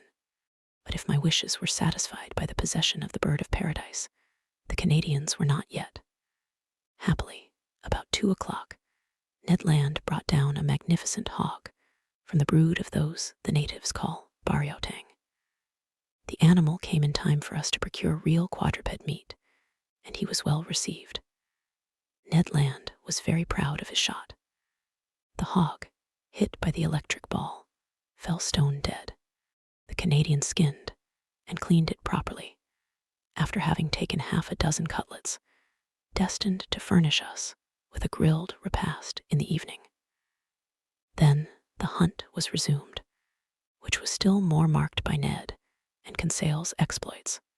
Indeed, the 2 friends, beating the bushes, roused a herd of kangaroos that fled and bounded along on their elastic paws.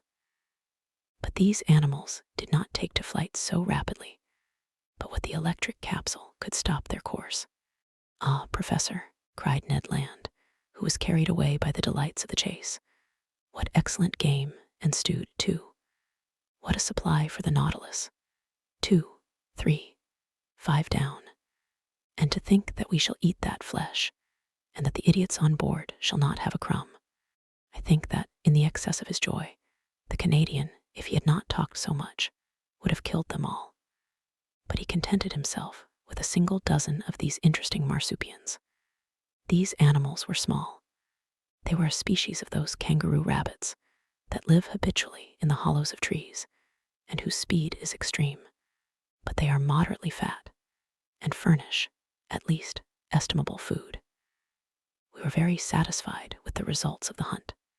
Happy Ned proposed to return to this enchanting island the next day, for he wished to depopulate it of all the eatable quadrupeds. But he had reckoned without his host.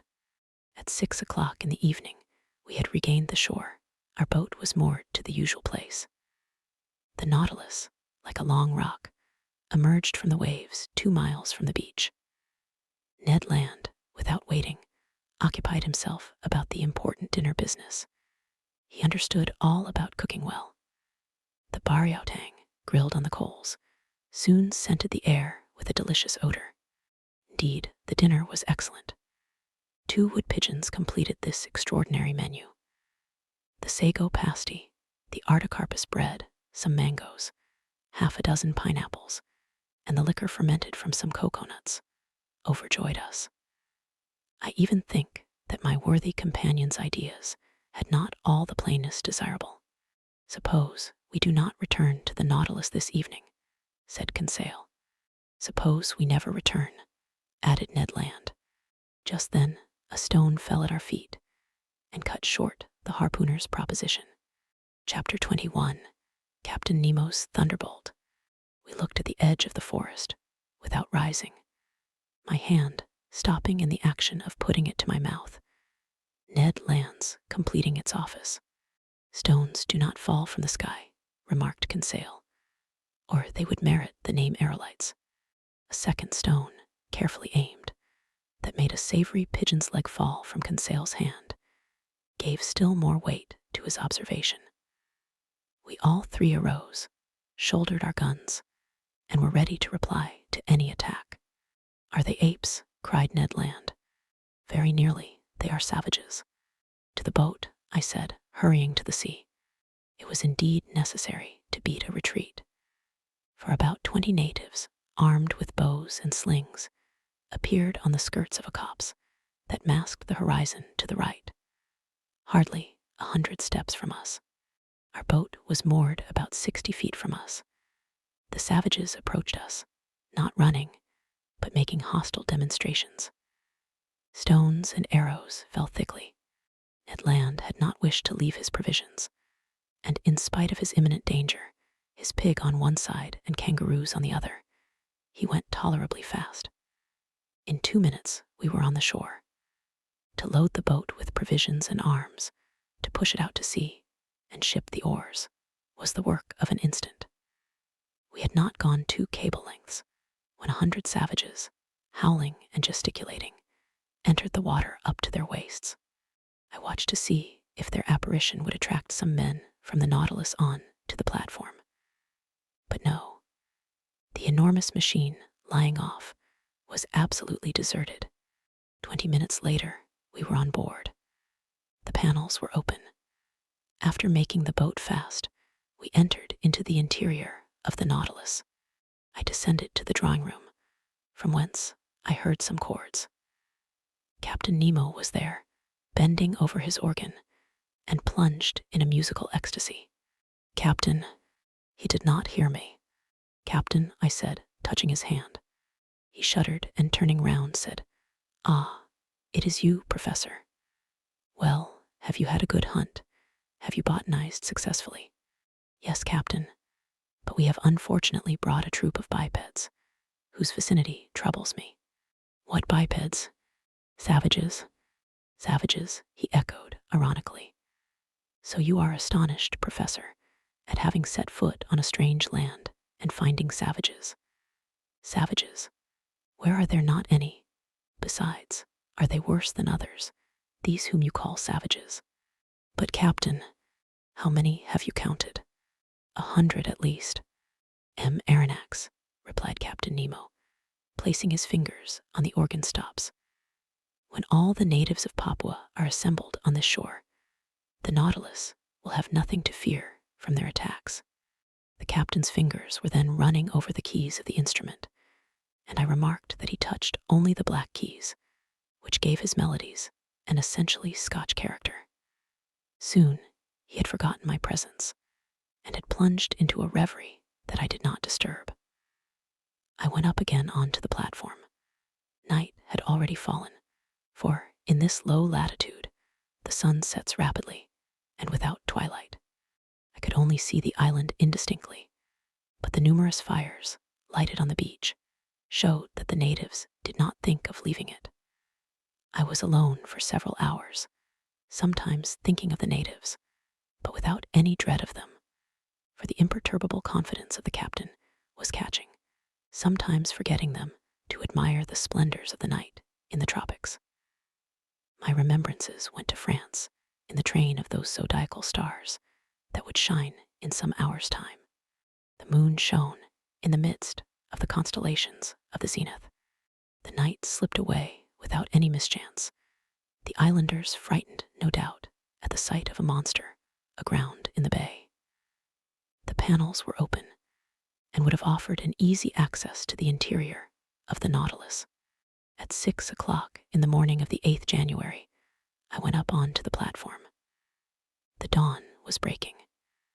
The island soon showed itself through the dissipating fogs, first the shore, then the summits.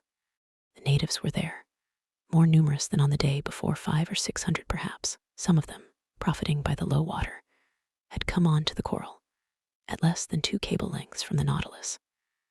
I distinguished them easily. They were true Papuans, with athletic figures, men of good race, large high foreheads, large, but not broad and flat, and white teeth.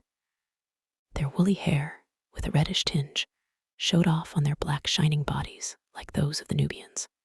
From the lobes of their ears, cut and distended, hung chaplets of bones. Most of these savages were naked. Amongst them, I remarked some women, dressed from the hips to knees in quite a crinoline of herbs that sustained a vegetable waistband. Some chiefs had ornamented their necks with a crescent and collars of glass beads, red and white.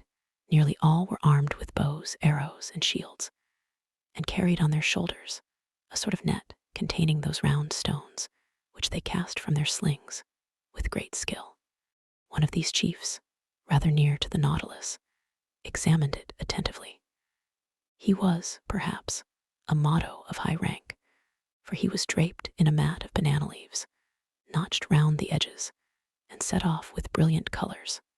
I could easily have knocked down this native, who was within a short length, but I thought that it was better to wait for real hostile demonstrations. Between Europeans and savages, it is proper for the Europeans to parry sharply, not to attack. During low water, the natives roamed about near the Nautilus, but were not troublesome. I heard them frequently repeat the word Asai, and by their gestures, I understood that they invited me to go on land, an invitation that I declined, so that, on that day, the boat did not push off, to the great displeasure of Master Land, who could not complete his provisions. This adroit Canadian employed his time in preparing the viands and meat that he had brought off the island. As for the savages, they returned to the shore about 11 o'clock in the morning, as soon as the coral tops began to disappear under the rising tide, but I saw their numbers had increased considerably on the shore. Probably they came from the neighboring islands, or very likely from Papua. However, I had not seen a single native canoe. Having nothing better to do, I thought of dragging these beautiful limpid waters, under which I saw a profusion of shells, zoophytes, and marine plants. Moreover, it was the last day that the Nautilus would pass in these parts, if it float in open sea the next day, according to Captain Nemo's promise.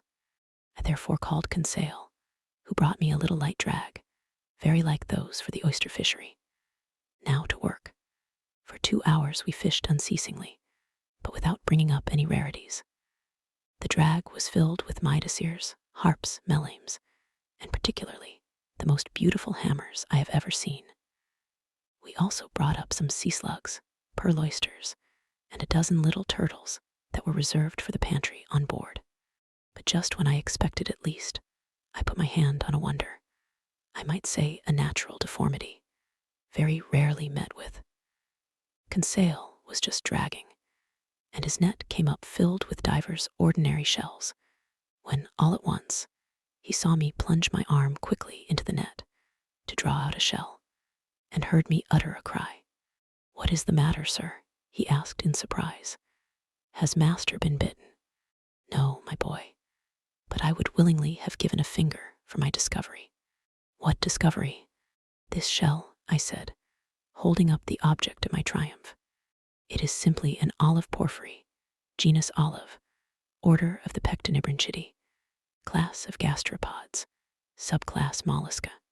Yes, Conseil, but instead of being rolled from right to left, this olive turns from left to right." "Is it possible?" "Yes, my boy, it is a left shell. Shells are all right-handed, with rare exceptions. And when by chance their spiral is left, amateurs are ready to pay their weight in gold." Conseil and I were absorbed in the contemplation of our treasure, and I was promising myself to enrich the museum with it, when a stone unfortunately thrown by a native struck against and broke the precious object in Conseil's hand. I uttered a cry of despair. Conseil took up his gun and aimed at a savage who was poising his sling at 10 yards from him. I would have stopped him, but his blow took effect and broke the bracelet of amulets which encircled the arm of the savage. Conseil, cried I, Conseil. Well, sir, do you not see that the cannibal has commenced the attack? A shell is not worth the life of a man, said I. Ah, the scoundrel, cried Conseil. I would rather he had broken my shoulder. Conseil was in earnest, but I was not of his opinion. However, the situation had changed some minutes before, and we had not perceived. A score of canoes surrounded the Nautilus. These canoes, scooped out of the trunk of a tree, long, narrow, well adapted for speed, were balanced by means of a long bamboo pole, which floated on the water. They were managed by skillful, half-naked paddlers, and I watched their advance with some uneasiness. It was evident that these Papuans had already had dealings with the Europeans and knew their ships. But this long iron cylinder anchored in the bay, without masts or chimneys, what could they think of it? Nothing good, for at first they kept at a respectful distance. However, seeing it motionless, by degrees they took courage and sought to familiarize themselves with it. Now, this familiarity was precisely what it was necessary to avoid. Our arms, which were noiseless, could only produce a moderate effect on the savages, who have little respect for aught but blustering things. The thunderbolt, without the reverberations of thunder, would frighten man, but little, though the danger lies in the lightning, not in the noise. At this moment, the canoes approached the Nautilus, and a shower of arrows alighted on her. I went down to the saloon, but found no one there. I ventured to knock at the door that opened into the captain's room. Come in, was the answer. I entered, and found Captain Nemo deep in algebraical calculations of x and other quantities. I am disturbing you, said I, for courtesy's sake. That is true, M. Aronnax, replied the captain. But I think you have serious reasons for wishing to see me. Very grave ones. The natives are surrounding us in their canoes, and in a few minutes we shall certainly be attacked by many hundreds of savages.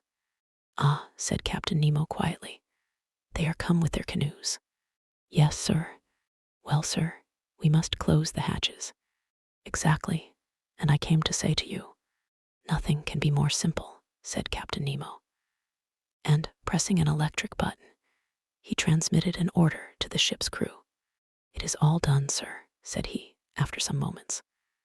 The pinnace is ready, and the hatches are closed. You do not fear, I imagine, that these gentlemen could stave in walls on which the balls of your frigate have had no effect. No, Captain, but a danger still exists. What is that, sir? It is that tomorrow, at about this hour, we must open the hatches to renew the air of the Nautilus. Now, if at this moment the Papuans should occupy the platform, I do not see how you could prevent them from entering. Then, sir, you suppose that they will board us.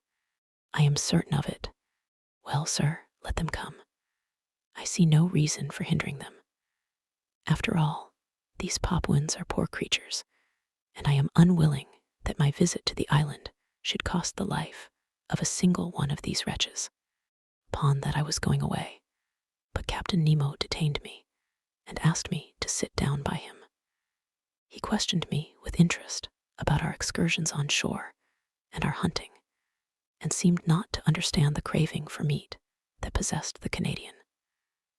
Then the conversation turned on various subjects, and without being more communicative, Captain Nemo showed himself more amiable. Amongst other things, we happened to speak of the situation of the Nautilus, run aground in exactly the same spot in the strait where Dumont d'Urville was nearly lost. Apropos of this d'Urville was one of your great sailors, said the captain to me. one of your most intelligent navigators. He is the Captain Cook of you Frenchmen, unfortunate man of science. After having braved the icebergs of the South Pole, the coral reefs of Oceania, the cannibals of the Pacific, to perish miserably in a railway train. If this energetic man could have reflected during the last moments of his life, what must have been uppermost in his last thoughts, do you suppose? So speaking, Captain Nemo seemed moved, and his emotion gave me a better opinion of him.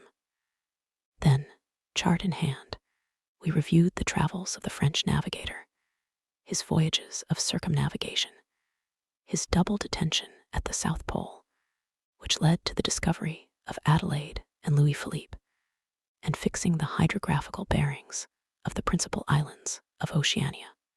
That which your D'Urville has done on the surface of the seas, said Captain Nemo, that have I done under them, and more easily, more completely than he. The Astrolabe and the Zelly, incessantly tossed about by the hurricane, could not be worth the Nautilus, quiet repository of labor that she is, truly motionless in the midst of the waters. Tomorrow, added the captain, rising, tomorrow, at 20 minutes to 3 p.m., the Nautilus shall float and leave the Strait of Torres uninjured. Having curtly pronounced these words, Captain Nemo bowed slightly. This was to dismiss me, and I went back to my room. There I found Conseil, who wished to know the result of my interview with the captain. My boy, said I, when I feigned to believe that his Nautilus was threatened by the natives of Papua, the captain answered me very sarcastically. I have but one thing to say to you. Have confidence in him, and go to sleep in peace. Have you no need of my services, sir? No, my friend. What is Ned Land doing? If you will excuse me, sir, answered Conseil. Friend Ned is busy making a kangaroo pie, which will be a marvel. I remained alone and went to bed, but slept indifferently. I heard the noise of the savages, who stamped on the platform, uttering deafening cries. The night passed thus, without disturbing the ordinary repose of the crew. The presence of these cannibals affected them no more than the soldiers of a masked battery care for the ants that crawl over its front. At 6 in the morning I rose. The hatches had not been opened.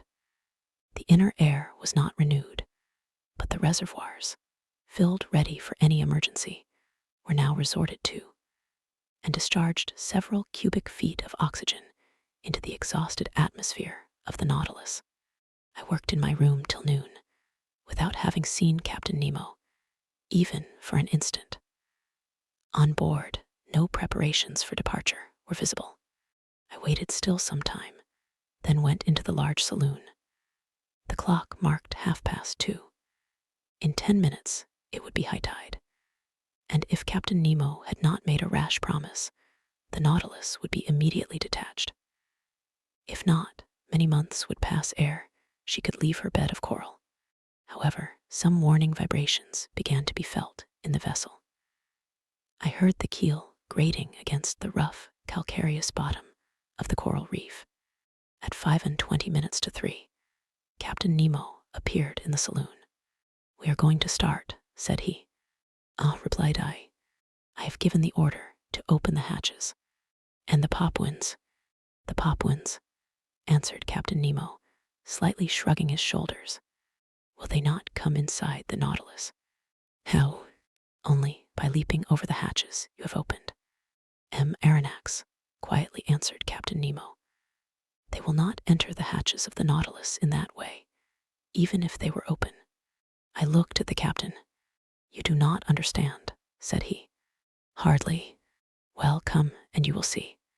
I directed my steps towards the central staircase. There Ned Land and Conseil were slyly watching some of the ship's crew, who were opening the hatches, while cries of rage and fearful vociferations resounded outside. The port lids were pulled down outside. 20 horrible faces appeared. But the first native who placed his hand on the stair rail, struck from behind by some invisible force, I know not what, fled, uttering the most fearful cries, and making the wildest contortions. 10 of his companions followed him. They met with the same fate. Conseil was in ecstasy. Ned Land, carried away by his violent instincts, rushed on to the staircase. But the moment he seized the rail with both hands, he, in his turn, was overthrown. "I am struck by a thunderbolt," cried he, with an oath. This explained all. It was no rail, but a metallic cable charged with electricity from the deck communicating with the platform. Whoever touched it felt a powerful shock, and this shock would have been mortal if Captain Nemo had discharged into the conductor the whole force of the current. It might truly be said that between his assailants and himself, he had stretched a network of electricity which none could pass with impunity. Meanwhile, the exasperated Papuans had beaten a retreat paralyzed with terror.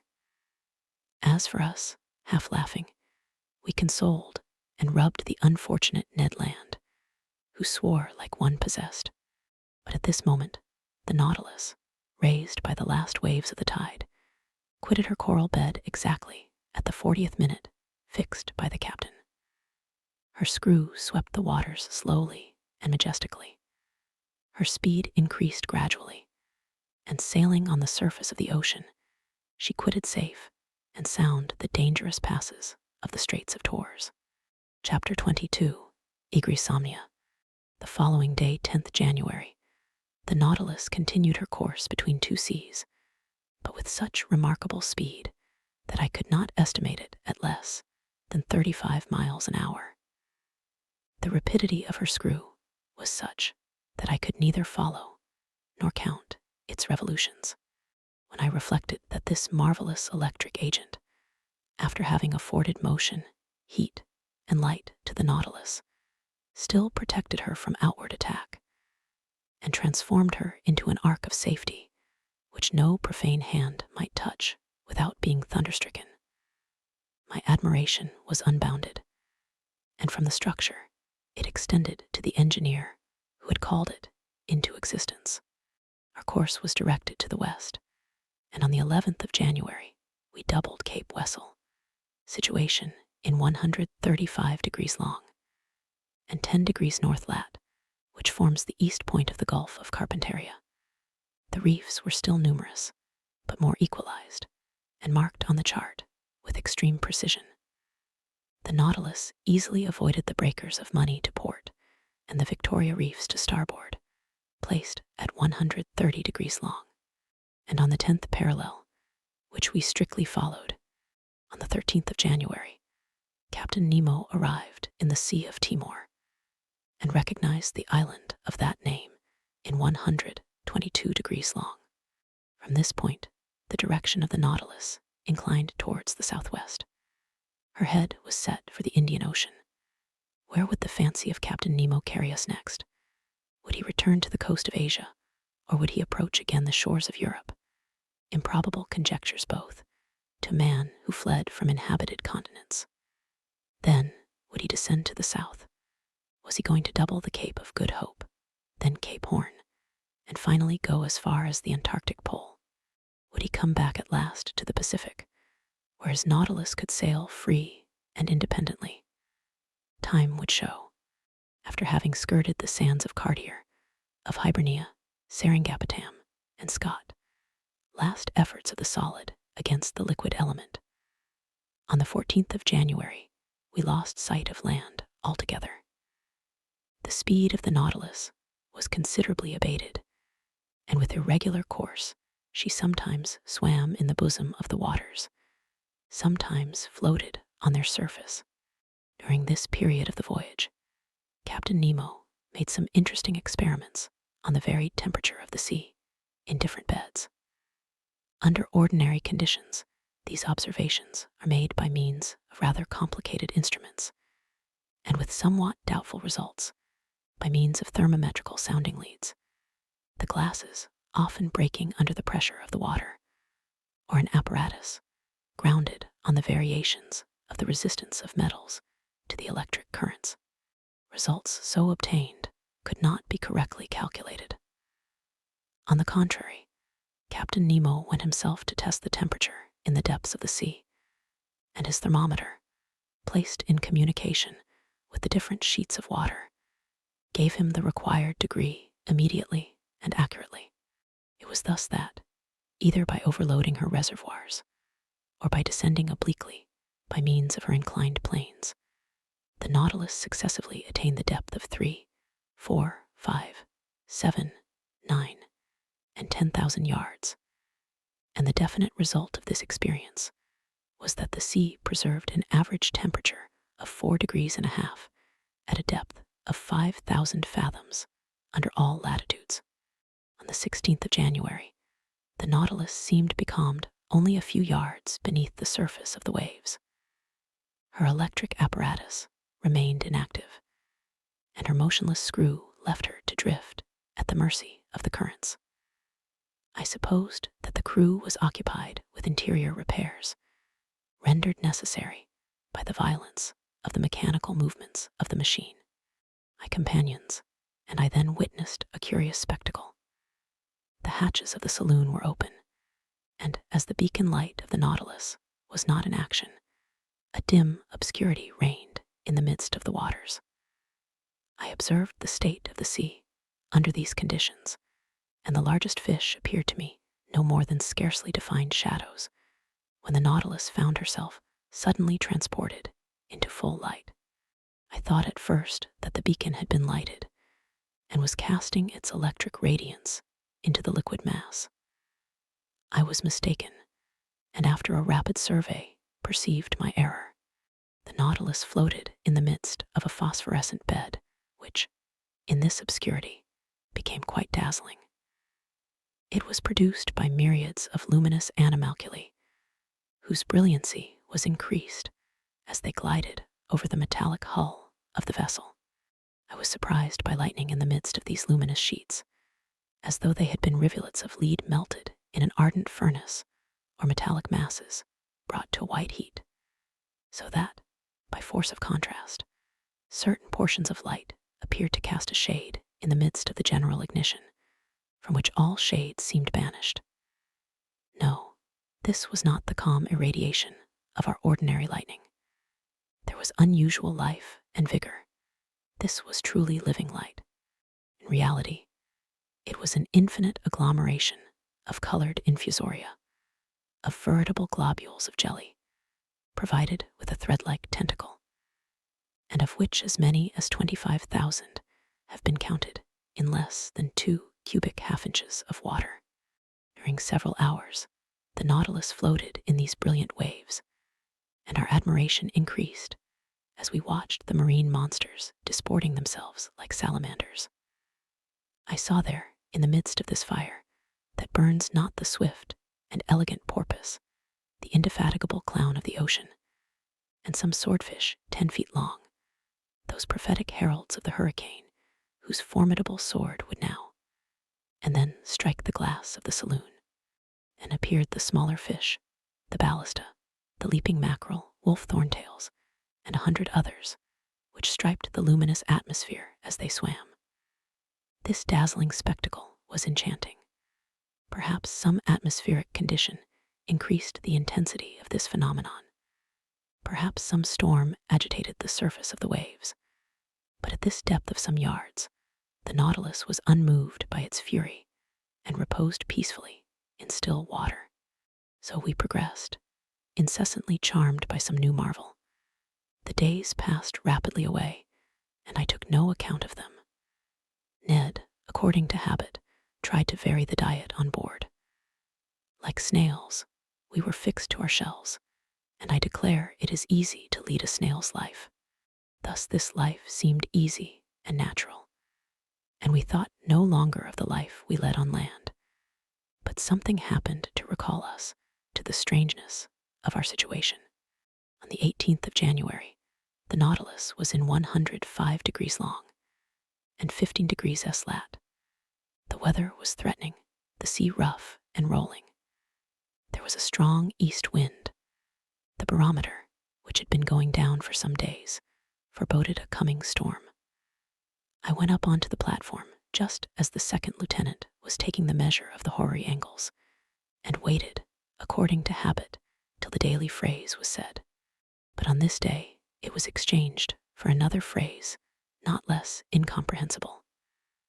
Almost directly, I saw Captain Nemo appear with a glass, looking towards the horizon. For some minutes, he was immovable, without taking his eye off the point of observation. Then he lowered his glass and exchanged a few words with his lieutenant. The latter seemed to be a victim to some emotion that he tried in vain to repress. Captain Nemo, having more command over himself, was cool. He seemed, too, to be making some objections, to which the lieutenant replied by formal assurances.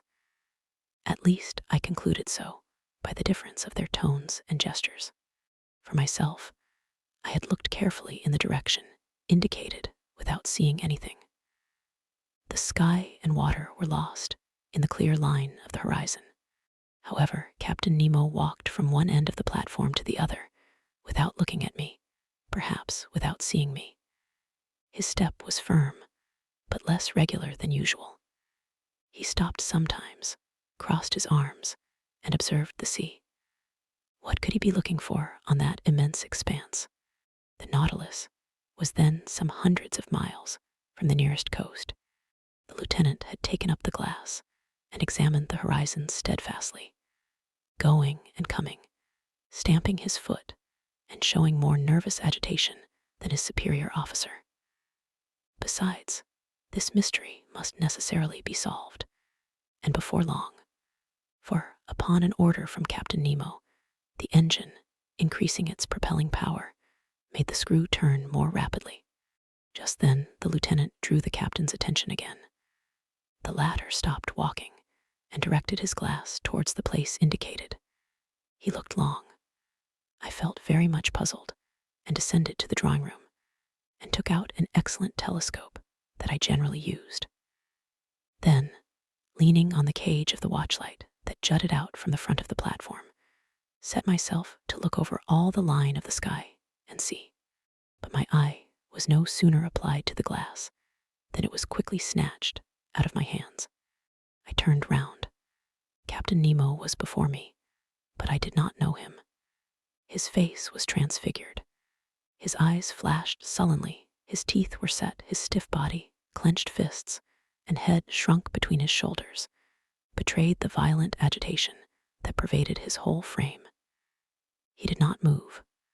My glass, fallen from his hands, had rolled at his feet. Had I unwittingly provoked this fit of anger? Did this incomprehensible person imagine that I had discovered some forbidden secret? No, I was not the object of this hatred, for he was not looking at me. His eye was steadily fixed upon the impenetrable point of the horizon. At last, Captain Nemo recovered himself. His agitation subsided. He addressed some words in a foreign language to his lieutenant, then turned to me. Aronnax, he said, in rather an imperious tone, I require you to keep one of the conditions that bind you to me. What is it, Captain? You must be confined with your companions until I think fit to release you. You are the master, I replied, looking steadily at him. But may I ask you one question? None, sir. There was no resisting this imperious command. It would have been useless. I went down to the cabin occupied by Ned Land and Conseil and told them the captain's determination. You may judge how this communication was received by the Canadian, but there was not time for altercation. 4 of the crew waited at the door and conducted us to that cell where we had passed our first night on board the Nautilus. Ned Land would have remonstrated, but the door was shut upon him. Will master tell me what this means? Asked Conseil. I told my companions what had passed. They were as much astonished as I, and equally at a loss how to account for it. Meanwhile, I was absorbed in my own reflections, and could think of nothing but the strange fear depicted in the captain's countenance. I was utterly at a loss to account for it, when my cogitations were disturbed by these words from Ned Land. Hallo, breakfast is ready. And indeed, the table was laid. Evidently, Captain Nemo had given this order at the same time that he had hastened the speed of the Nautilus. "Will master permit me to make a recommendation?" asked Conseil. "Yes, my boy. Well, it is that master breakfasts. It is prudent, for we do not know what may happen." "You are right, Conseil. Unfortunately," said Ned Land, "they have only given us the ship's fare." "Friend Ned," asked Conseil, "what would you have said if the breakfast had been entirely forgotten?" This argument cut short the harpooner's recriminations. We sat down to table. The meal was eaten in silence. Just then, the luminous globe that lighted the cell went out and left us in total darkness. Ned Land was soon asleep, and what astonished me was that Conseil went off into a heavy slumber. I was thinking what could have caused his irresistible drowsiness when I felt my brain becoming stupefied. In spite of my efforts to keep my eyes open, they would close. A painful suspicion seized me. Evidently, soporific substances had been mixed with the food we had just taken. Imprisonment was not enough to conceal Captain Nemo's projects from us. Sleep was more necessary. I then heard the panels shut. The undulations of the sea, which caused a slight rolling motion, ceased. Had the Nautilus quitted the surface of the ocean? Had it gone back to the motionless bed of water? I tried to resist sleep. It was impossible. My breathing grew weak. I felt a mortal cold freeze my stiffened and half-paralyzed limbs. My eyelids, like leaden caps, fell over my eyes. I could not raise them. A morbid sleep, full of hallucinations, bereft me of my being. Then the visions disappeared and left me in complete insensibility. Chapter 23. The Coral Kingdom. The next day, I woke with my head singularly clear. To my great surprise, I was in my own room. My companions, no doubt, had been reinstated in their cabin, without having perceived it any more than I of what had passed during the night. They were as ignorant as I was. And to penetrate this mystery, I only reckoned upon the chances of the future. I then thought of quitting my room. Was I free again, or a prisoner? Quite free. I opened the door, went to the half-deck, went up the central stairs. The panels, shut the evening before, were open. I went on to the platform. Ned Land and Conseil waited there for me. I questioned them. They knew nothing. Lost in a heavy sleep in which they had been totally unconscious, they had been astonished at finding themselves in their cabin. As for the Nautilus, it seemed quiet and mysterious as ever. It floated on the surface of the waves at a moderate pace. Nothing seemed changed on board. The second lieutenant then came on to the platform and gave the usual order below. As for Captain Nemo, he did not appear. Of the people on board, I only saw the impassive steward, who served me with his usual dumb regularity. About 2 o'clock, I was in the drawing room, busied in arranging my notes, when the captain opened the door and appeared. I bowed. He made a slight inclination in return, without speaking. I resumed my work, hoping that he would perhaps give me some explanation of the events of the preceding night. He made none. I looked at him. He seemed fatigued. His heavy eyes had not been refreshed by sleep. His face looked very sorrowful. He walked to and fro, sat down and got up again, took a chance book, put it down, consulted his instruments without taking his habitual notes, and seemed restless and uneasy. At last, he came up to me and said, "Are you a doctor, M. Aronnax?" I so little expected such a question that I stared some time at him without answering. "Are you a doctor?" he repeated. "Several of your colleagues have studied medicine." "Well," said I am a doctor and resident surgeon to the hospital. I practiced several years before entering the museum." "Very well, sir." My answer had evidently satisfied the captain, but not knowing what he would say next, I waited for other questions, reserving my answers according to circumstances. "M. Aronnax, will you consent to prescribe for one of my men?" he asked. Is he ill? Yes. I am ready to follow you. Come then. I own my heartbeat. I do not know why. I saw a certain connection between the illness of one of the crew and the events of the day before, and this mystery interested me at least as much as the sick man. Captain Nemo conducted me to the poop of the Nautilus and took me into a cabin situated near the sailors' quarters. There, on a bed, lay a man about 40 years of age, with a resolute expression of countenance, a true type of an Anglo-Saxon. I leant over him. He was not only ill, he was wounded.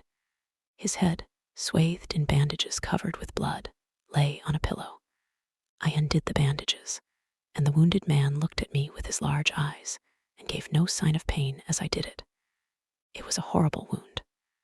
The skull, shattered by some deadly weapon, left the brain exposed, which was much injured. Clots of blood had formed in the bruised and broken mass, in color like the dregs of wine. There was both contusion and suffusion of the brain. His breathing was slow, and some spasmodic movements of the muscles agitated his face. I felt his pulse. It was intermittent. The extremities of the body were growing cold already, and I saw death must inevitably ensue. After dressing the unfortunate man's wounds, I readjusted the bandages on his head and turned to Captain Nemo. What caused this wound? I asked. What does it signify? He replied, evasively. A shock has broken one of the levers of the engine, which struck myself. But your opinion as to his state? I hesitated before giving it. You may speak, said the captain. This man does not understand French. I gave a last look at the wounded man. He will be dead in 2 hours. Can nothing save him? Nothing. Captain Nemo's hand contracted, and some tears glistened in his eyes, which I thought incapable of shedding any. For some moments, I still watched the dying man, whose life ebbed slowly. His pallor increased under the electric light that was shed over his deathbed. I looked at his intelligent forehead, furrowed with premature wrinkles, produced probably by misfortune and sorrow. I tried to learn the secret of his life from the last words that escaped his lips. You can go now, M. Aronnax, said the captain. I left him in the dying man's cabin and returned to my room much affected by this scene. During the whole day, I was haunted by uncomfortable suspicions, and at night I slept badly, and between my broken dreams, I fancied I heard distant sighs like the notes of a funeral psalm. Were they the prayers of the dead, murmured in that language that I could not understand? The next morning, I went on to the bridge. Captain Nemo was there before me. As soon as he perceived me, he came to me. Professor, will it be convenient to you to make a submarine excursion today? With my companions, I asked. If they like. We obey your orders, Captain. Will you be so good, then, as to put on your cork jackets? It was not a question of dead or dying. I rejoined Ned Land and Conseil and told them of Captain Nemo's proposition. Conseil hastened to accept it, and this time the Canadians seemed quite willing to follow our example. It was 8 o'clock in the morning. At 8:30, we were equipped for this new excursion and provided with 2 contrivances for light and breathing. The double door was open, and accompanied by Captain Nemo, who was followed by a dozen of the crew, we set foot, at a depth of about 30 feet, on the solid bottom on which the Nautilus rested. A slight declivity ended in an uneven bottom, at 15 fathoms depth. This bottom differed entirely from the one I had visited on my first excursion under the waters of the Pacific Ocean. Here, there was no fine sand, no submarine prairies, no sea forest. I immediately recognized that marvelous region in which, on that day, the captain did the honors to us. It was the Coral Kingdom.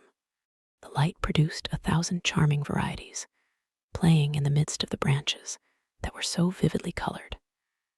I seemed to see the membranous and cylindrical tubes tremble beneath the undulation of the waters. I was tempted to gather their fresh petals, ornamented with delicate tentacles, some just blown, the others budding, while a small fish, swimming swiftly, touched them slightly, like flights of birds. But if my hand approached these living flowers, these animated, sensitive plants, the whole colony took alarm. The white petals re-entered their red cases, the flowers faded as I looked, and the bush changed into a block of stony knobs. Chance had thrown me just by the most precious specimens of the zoophyte. This coral was more valuable than that found in the Mediterranean, on the coasts of France, Italy, and Barbary. Its tints justified the poetical names of flower of blood and froth of blood that trade has given to its most beautiful productions. Coral is sold for £20 per ounce, and in this place, the watery beds would make the fortunes of a company of coral divers. This precious matter, often confused with other polypi, formed then the inextricable plots called Maxiota, and on which I noticed several beautiful specimens of pink coral. But soon the bushes contract, and the arborizations increase. Real petrified thickets, long joists of fantastic architecture, were disclosed before us. Captain Nemo placed himself under a dark gallery, where by a slight declivity we reached a depth of 100 yards. The light from our lamps produced sometimes magical effects, following the rough outlines of the natural arches and pendants disposed like lustres that were tipped with points of fire. At last, after walking 2 hours, we had attained a depth of about 300 yards, that is to say, the extreme limit on which coral begins to form. But there was no isolated bush, nor modest brushwood at the bottom of lofty trees. It was an immense forest of large mineral vegetations, enormous petrified trees, united by garlands of elegant sea bindweed, all adorned with clouds and reflections. We passed freely under their high branches, lost in the shade of the waves. Captain Nemo had stopped. I and my companions halted, and turning round, I saw his men were forming a semicircle round their chief. Watching attentively, I observed that 4 of them carried on their shoulders an object of an oblong shape. We occupied, in this place, the center of a vast glade surrounded by the lofty foliage of the submarine forest. Our lamps threw over this place a sort of clear twilight that singularly elongated the shadows on the ground. At the end of the glade, the darkness increased and was only relieved by little sparks reflected by the points of coral. Ned Land and Conseil were near me. We watched, and I thought I was going to witness a strange scene. On observing the ground, I saw that it was raised in certain places by slight excrescences encrusted with limy deposits, and disposed with a regularity that betrayed the hand of man. In the midst of the glade, on a pedestal of rocks roughly piled up, stood a cross of coral that extended its long arms that one might have thought were made of petrified blood. Upon a sign from Captain Nemo, one of the men advanced, and at some feet from the cross, he began to dig a hole with a pickaxe that he took from his belt. I understood all. This glade was a cemetery, this hole a tomb, this oblong object the body of the man who had died in the night. The captain and his men had come to bury their companion in this general resting place, at the bottom of this inaccessible ocean. The grave was being dug slowly. The fish fled on all sides, while their retreat was being thus disturbed. I heard the strokes of the pickaxe, which sparkled when it hit upon some flint lost at the bottom of the waters. The hole was soon large and deep enough to receive the body. Then the bearers approached. The body, enveloped in a tissue of white linen, was lowered into the damp grave. Captain Nemo, with his arms crossed on his breast, and all the friends of him who had loved them, knelt in prayer. The grave was then filled in with the rubbish taken from the ground, which formed a slight mound.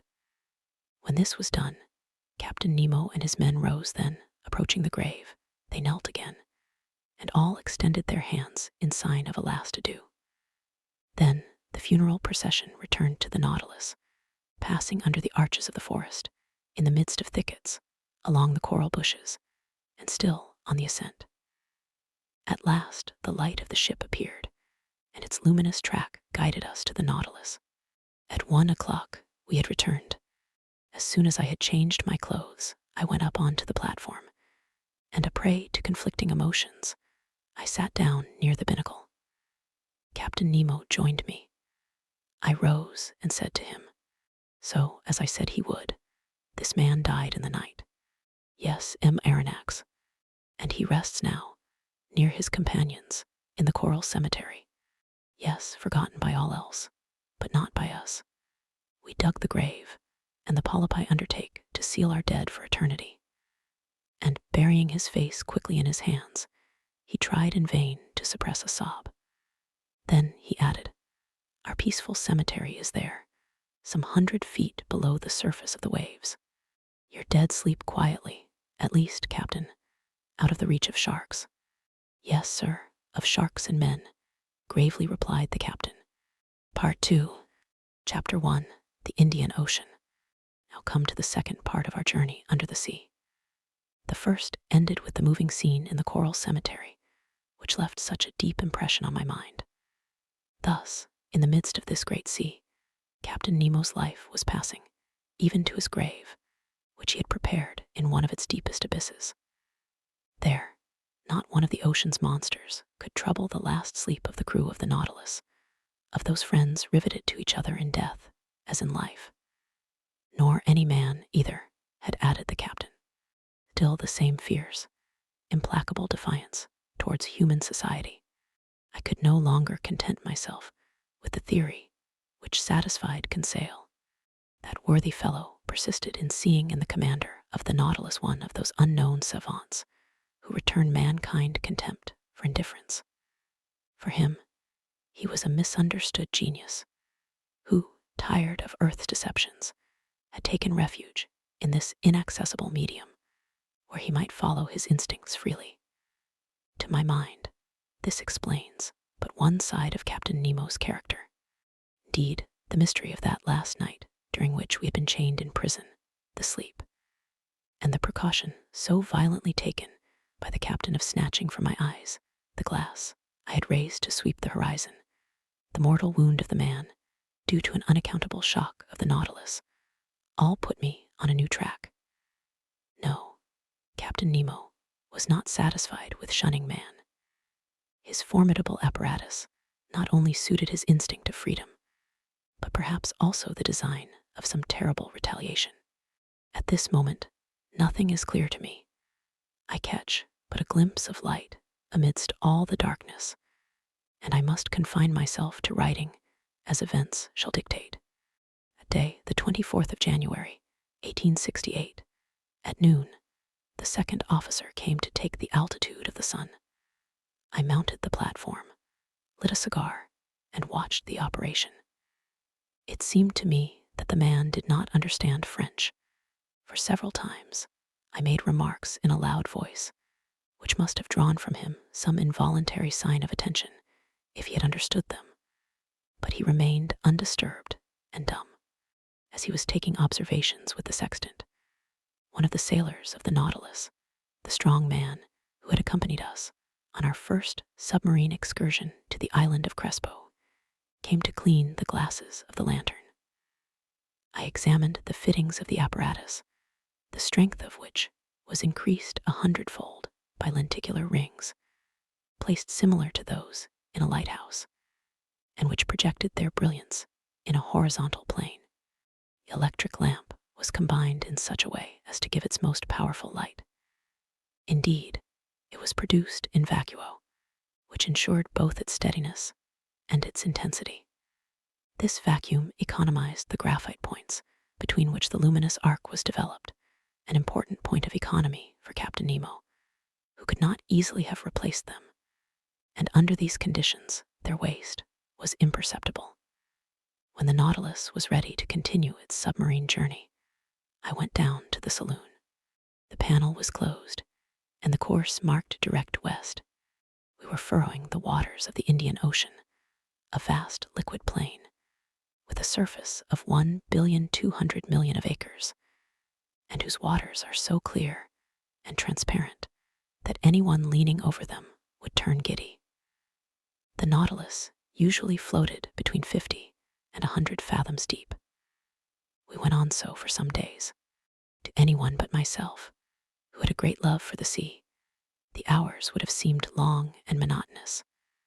But the daily walks on the platform, when I steeped myself in the reviving air of the ocean, the sight of the rich waters through the windows of the saloon, the books in the library, the compiling of my memoirs, took up all my time and left me not a moment of ennui or weariness. For some days, we saw a great number of aquatic birds, seamews or gulls. Some were cleverly killed and prepared in a certain way, made very acceptable water game. Amongst large-winged birds, carried a long distance from all lands and resting upon the waves from the fatigue of their flight, I saw some magnificent albatrosses, uttering discordant cries like the braying of an ass, and birds belonging to the family of the longwings.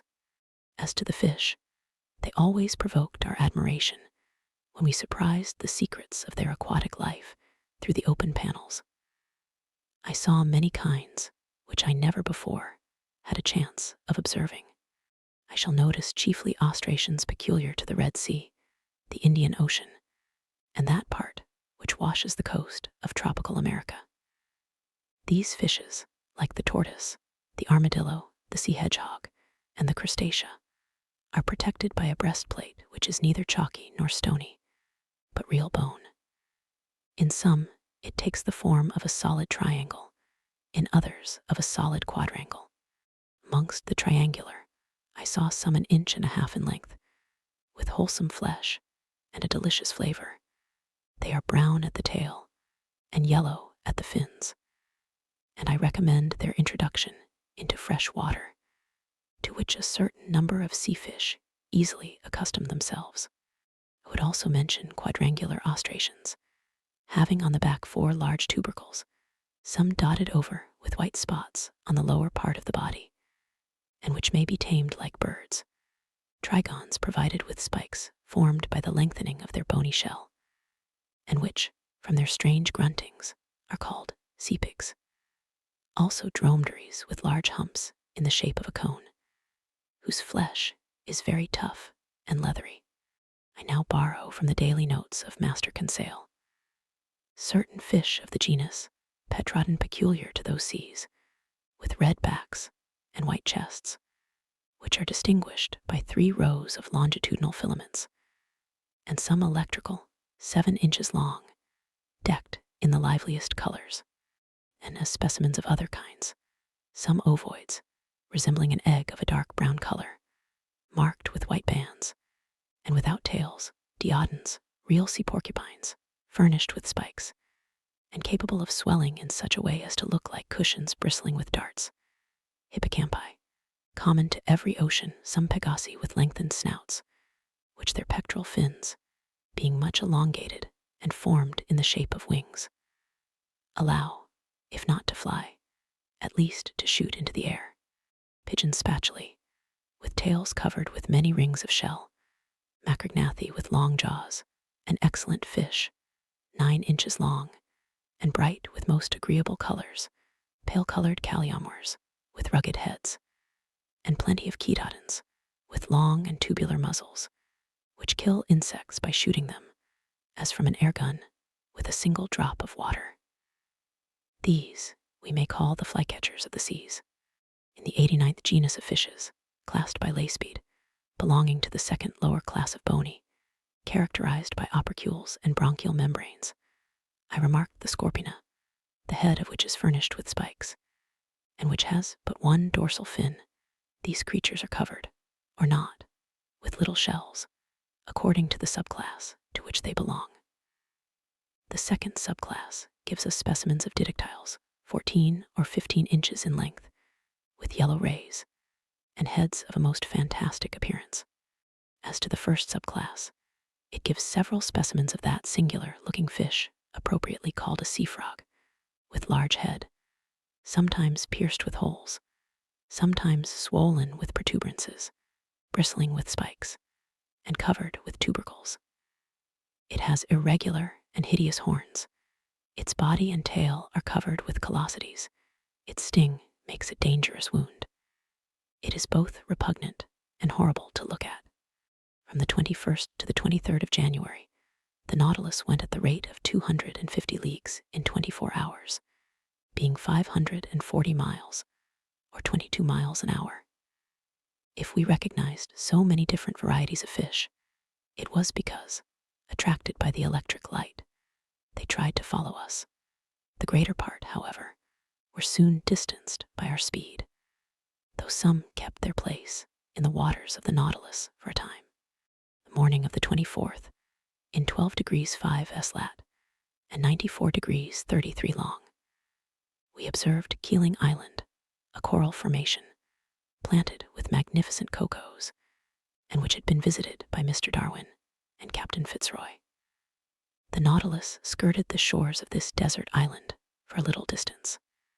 Its nets brought up numerous specimens of polypi and curious shells of mollusca. Some precious productions of the species of Delphinuli enriched the treasures of Captain Nemo, to which I added an Astrea punctifera, a kind of parasite polypus often found fixed to a shell. Soon Keeling Island disappeared from the horizon, and our course was directed to the northwest, in the direction of the Indian Peninsula. From Keeling Island, our course was slower and more variable, often taking us into great depths. Several times they made use of the inclined planes, which certain internal levers placed obliquely to the waterline. In that way, we went about 2 miles, but without ever obtaining the greatest depths of the Indian Sea, which soundings of 7,000 fathoms have never reached. As to the temperature of the lower strata, the thermometer invariably indicated 4 degrees above zero. I only observed that in the upper regions, the water was always colder in the high levels than at the surface of the sea. On the 25th of January, the ocean was entirely deserted. The Nautilus passed the day on the surface, beating the waves with its powerful screw and making them rebound to great height. Who, under such circumstances, would not have taken it for a gigantic cetacean? 3 parts of this day I spent on the platform. I watched the sea. Nothing on the horizon, till about 4 o'clock, a steamer running west on our counter. Her masts were visible for an instant, but she could not see the Nautilus, being too low in the water. I fancied this steamboat belonged to the P.O. Company, which runs from Ceylon to Sydney, touching at King George's Point and Melbourne. At 5 o'clock in the evening, before that fleeting twilight which binds night to day in tropical zones, Conseil and I were astonished by a curious spectacle. It was a shoal of Argonauts traveling along on the surface of the ocean. We could count several hundreds. They belonged to the tubercle kind, which are peculiar to the Indian seas. These graceful mollusks moved backwards by means of their locomotive tube, through which they propelled the water already drawn in. Of their 8 tentacles, 6 were elongated and stretched out floating on the water, whilst the other 2, rolled up flat, were spread to the wing like a light sail. I saw their spiral-shaped and fluted shells, which Cuvier justly compares to an elegant skiff. A boat, indeed. It bears the creature which secretes it without its adhering to it. For nearly an hour the Nautilus floated in the midst of this shoal of mollusks. Then, I know not what sudden fright they took, but as if at a signal every sail was furled, the arms folded, the body drawn in, the shells turned over, changing their center of gravity, and the whole fleet disappeared under the waves. Never did the ships of a squadron maneuver with more unity. At that moment, night fell suddenly, and the reeds, scarcely raised by the breeze, lay peaceably under the sides of the Nautilus. The next day, 26th of January, we cut the equator at the 82nd meridian and entered the northern hemisphere. During the day, a formidable troop of sharks accompanied us, terrible creatures, which multiply in these seas and make them very dangerous. They were Cestracio philippi sharks, with brown backs and whitish bellies, armed with 11 rows of teeth-eyed sharks, their throat being marked with a large black spot, surrounded with white like an eye. There were also some Isabella sharks, with rounded snouts marked with dark spots. These powerful creatures often hurled themselves at the windows of the saloon with such violence as to make us feel very insecure. At such times, Ned Land was no longer master of himself. He wanted to go to the surface and harpoon the monsters, particularly certain smooth-hound sharks, whose mouth is studded with teeth like a mosaic, and large tiger sharks nearly 6 yards long, the last named of which seemed to excite him more particularly. But the Nautilus, accelerating her speed, easily left the most rapid of them behind. The 27th of January, at the entrance of the vast Bay of Bengal, we met repeatedly a forbidding spectacle, dead bodies floating on the surface of the water. They were the dead of the Indian villages, carried by the Ganges to the level of the sea, and which the vultures, the only undertakers of the country, had not been able to devour. But the sharks did not fail to help them at their funeral work.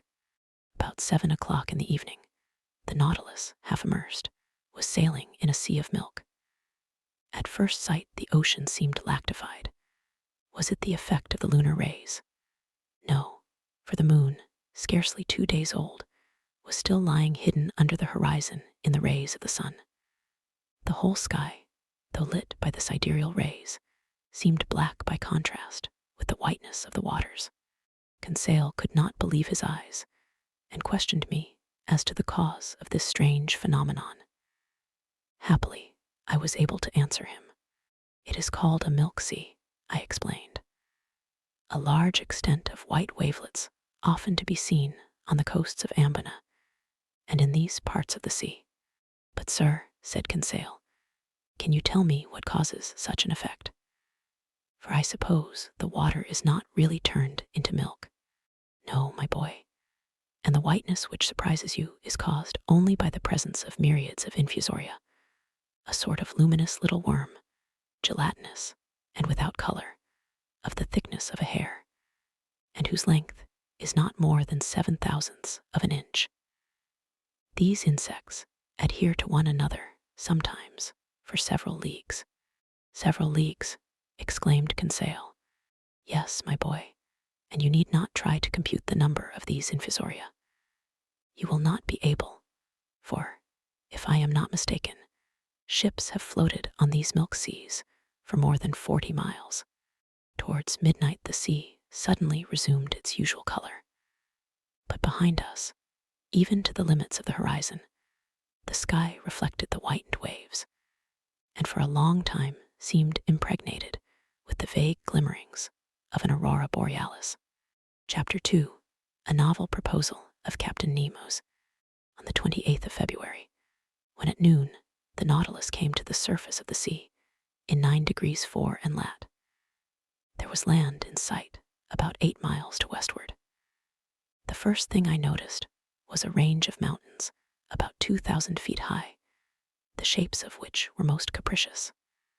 On taking the bearings, I knew that we were nearing the island of Ceylon, the pearl which hangs from the lobe of the Indian peninsula. Captain Nemo and his second appeared at this moment. The captain glanced at the map, then turning to me said, "The island of Ceylon, noted for its pearl fisheries. Would you like to visit one of them, M. Aronnax?" "Certainly, Captain."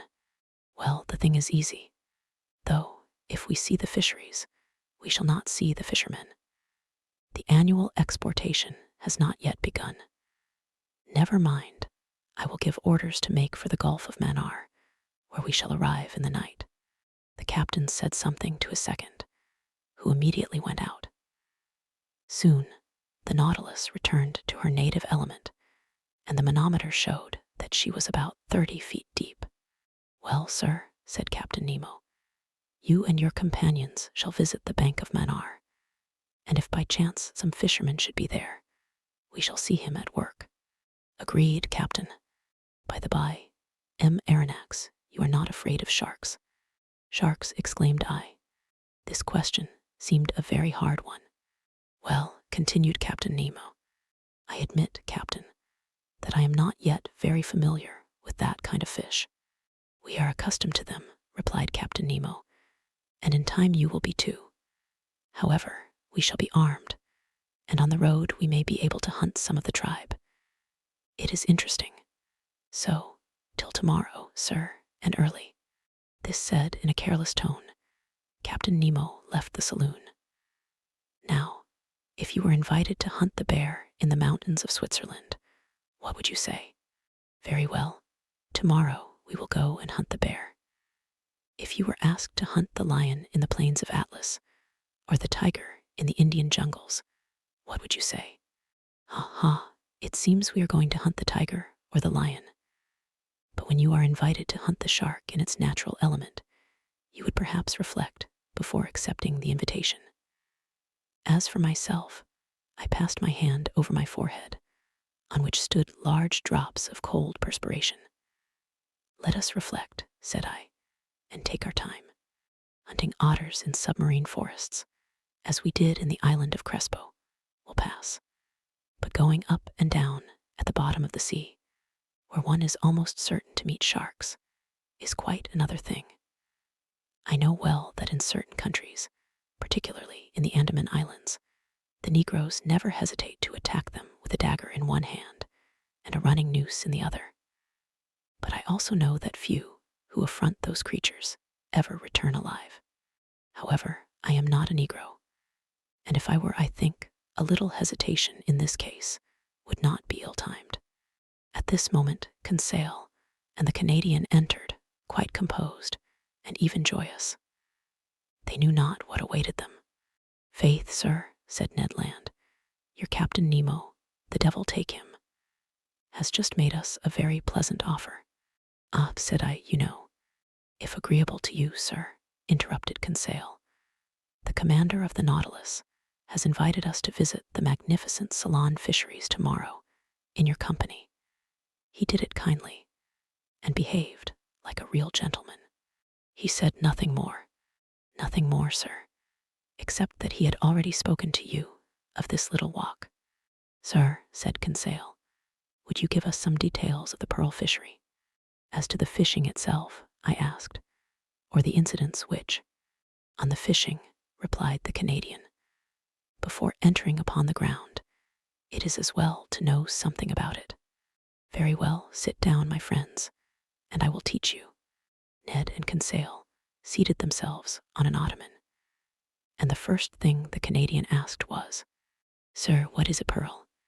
My worthy Ned, I answered, to the poet, a pearl is a tear of the sea to the Orientals. It is a drop of dew solidified to the ladies. It is a jewel of an oblong shape, of a brilliancy of mother-of-pearl substance, which they wear on their fingers, their necks, or their ears.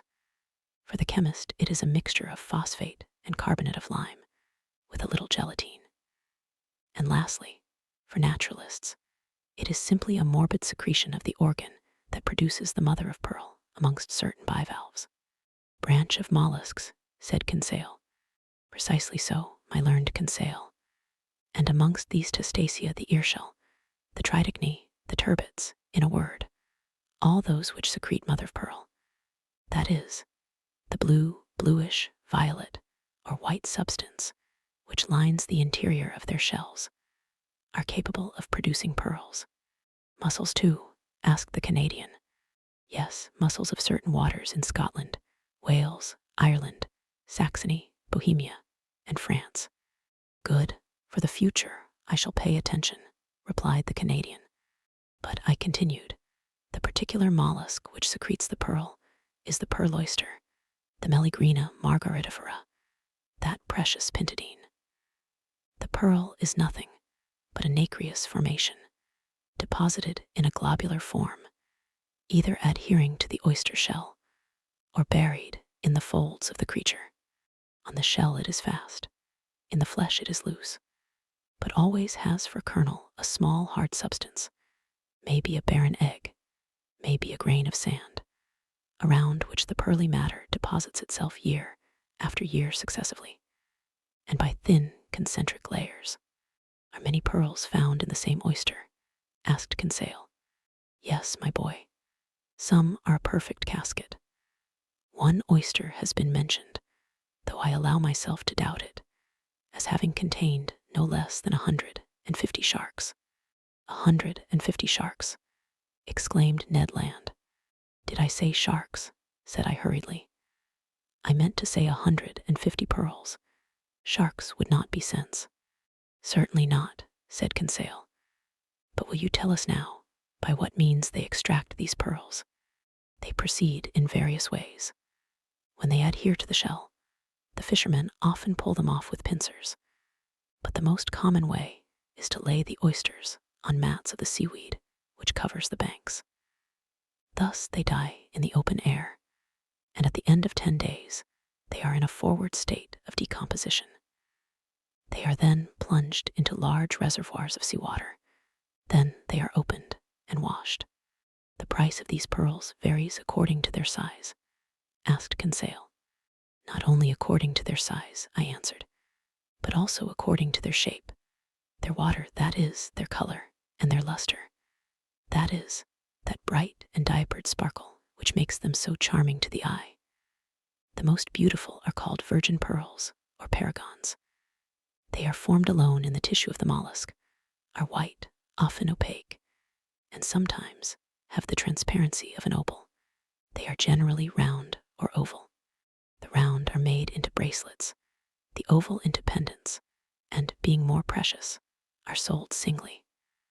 Those adhering to the shell of the oyster are more irregular in shape and are sold by weight. Lastly, in a lower order are classed those small pearls known under the name of seed pearls. They are sold by measure and are especially used in embroidery for church ornaments. But, said Conseil, is this pearl fishery dangerous? No, I answered quickly, particularly if certain precautions are taken. What does one risk in such a calling? Said Ned Land. The swallowing of some mouthfuls of seawater. As you say, Ned. By the by, said I, trying to take Captain Nemo's careless tone, are you afraid of sharks, brave Ned? I, replied the Canadian, a harpooner by profession. It is my trade to make light of them. But, said I, it is not a question of fishing for them with an iron swivel, hoisting them into the vessel, cutting off their tails with a blow of a chopper, ripping them up, and throwing their heart into the sea. Then it is a question of, precisely, in the water, faith with a good harpoon.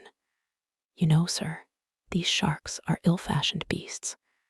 They turn on their bellies to seize you, and in that time, Ned Land had a way of saying seize, which made my blood run cold.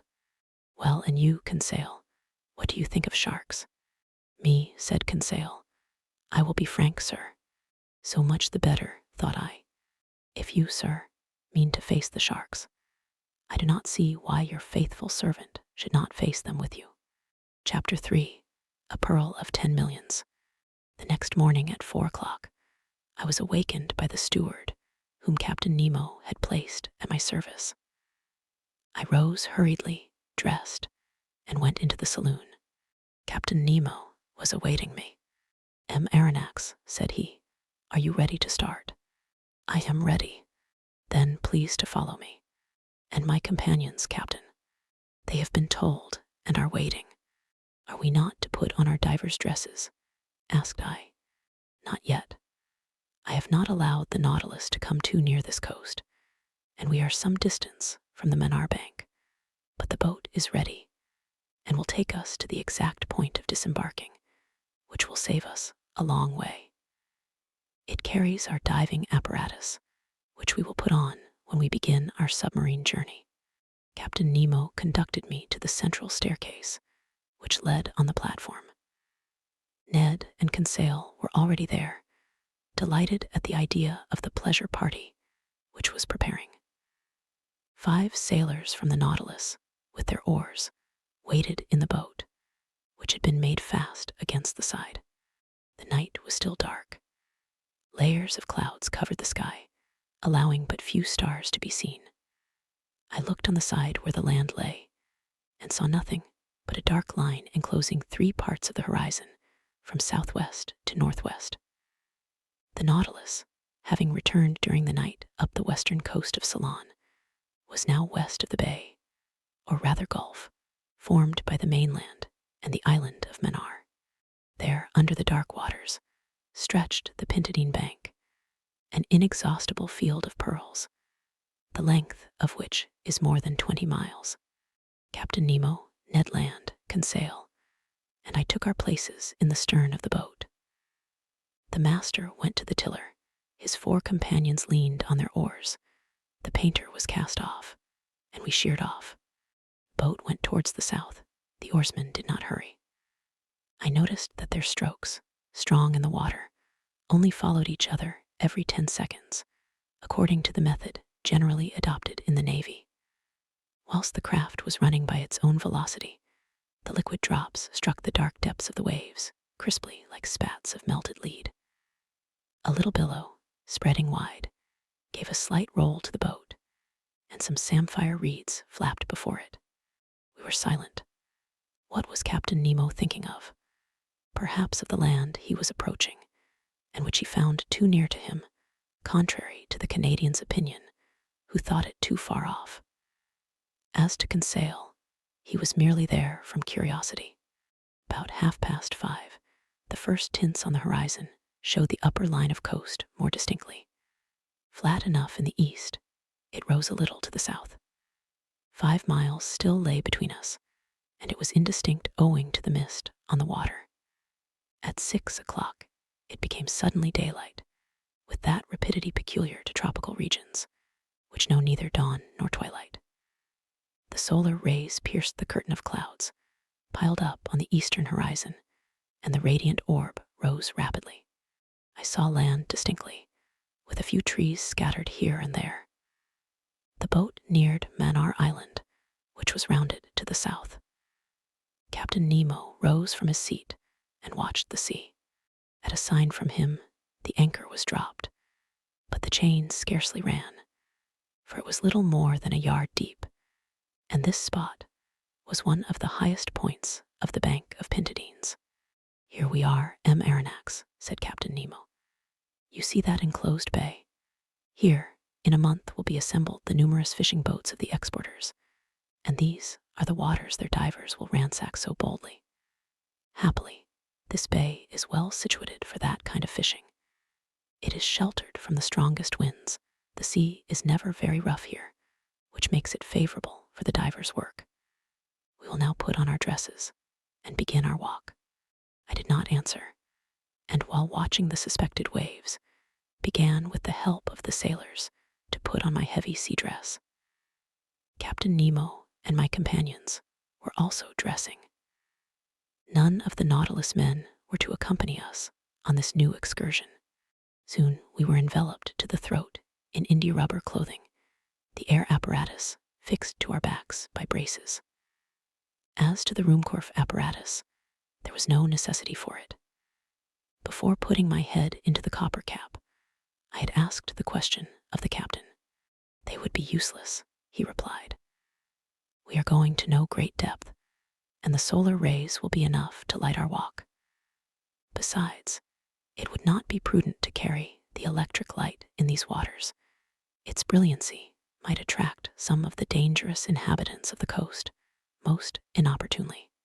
As Captain Nemo pronounced these words, I turned to Conseil and Ned Land. But my 2 friends had already encased their heads in the metal cap, and they could neither hear nor answer. One last question remained to ask of Captain Nemo. "And our arms?" asked I. "Our guns." "Guns? What for? Do not mountaineers attack the bear with a dagger in their hand? And is not steel surer than lead? Here is a strong blade. Put it in your belt, and we start." I looked at my companions. They were armed like us, and more than that, Ned Land was brandishing an enormous harpoon, which he had placed in the boat before leaving the Nautilus. Then, following the captain's example, I allowed myself to be dressed in the heavy copper helmet, and our reservoirs of air were at once in activity. An instant after we were landed, one after the other, in about 2 yards of water upon an even sand. Captain Nemo made a sign with his hand, and we followed him by a gentle declivity till we disappeared under the waves. Over our feet, like coveys of snipe in a bog, rose shoals of fish of the genus Monoptera, which have no other fins but their tail. I recognized the Javanese, a real serpent 2.5 feet long, of a livid color underneath, and which might easily be mistaken for a conger eel if it were not for the golden stripes on its side. In the genus Stromatius, whose bodies are very flat and oval, I saw some of the most brilliant colors, carrying their dorsal fin like a scythe, an excellent eating fish, which, dried and pickled, is known by the name of carawade. Then some tranquilbars, belonging to the genus Apsophorids, whose body is covered with a shell cuirass of 8 longitudinal plates.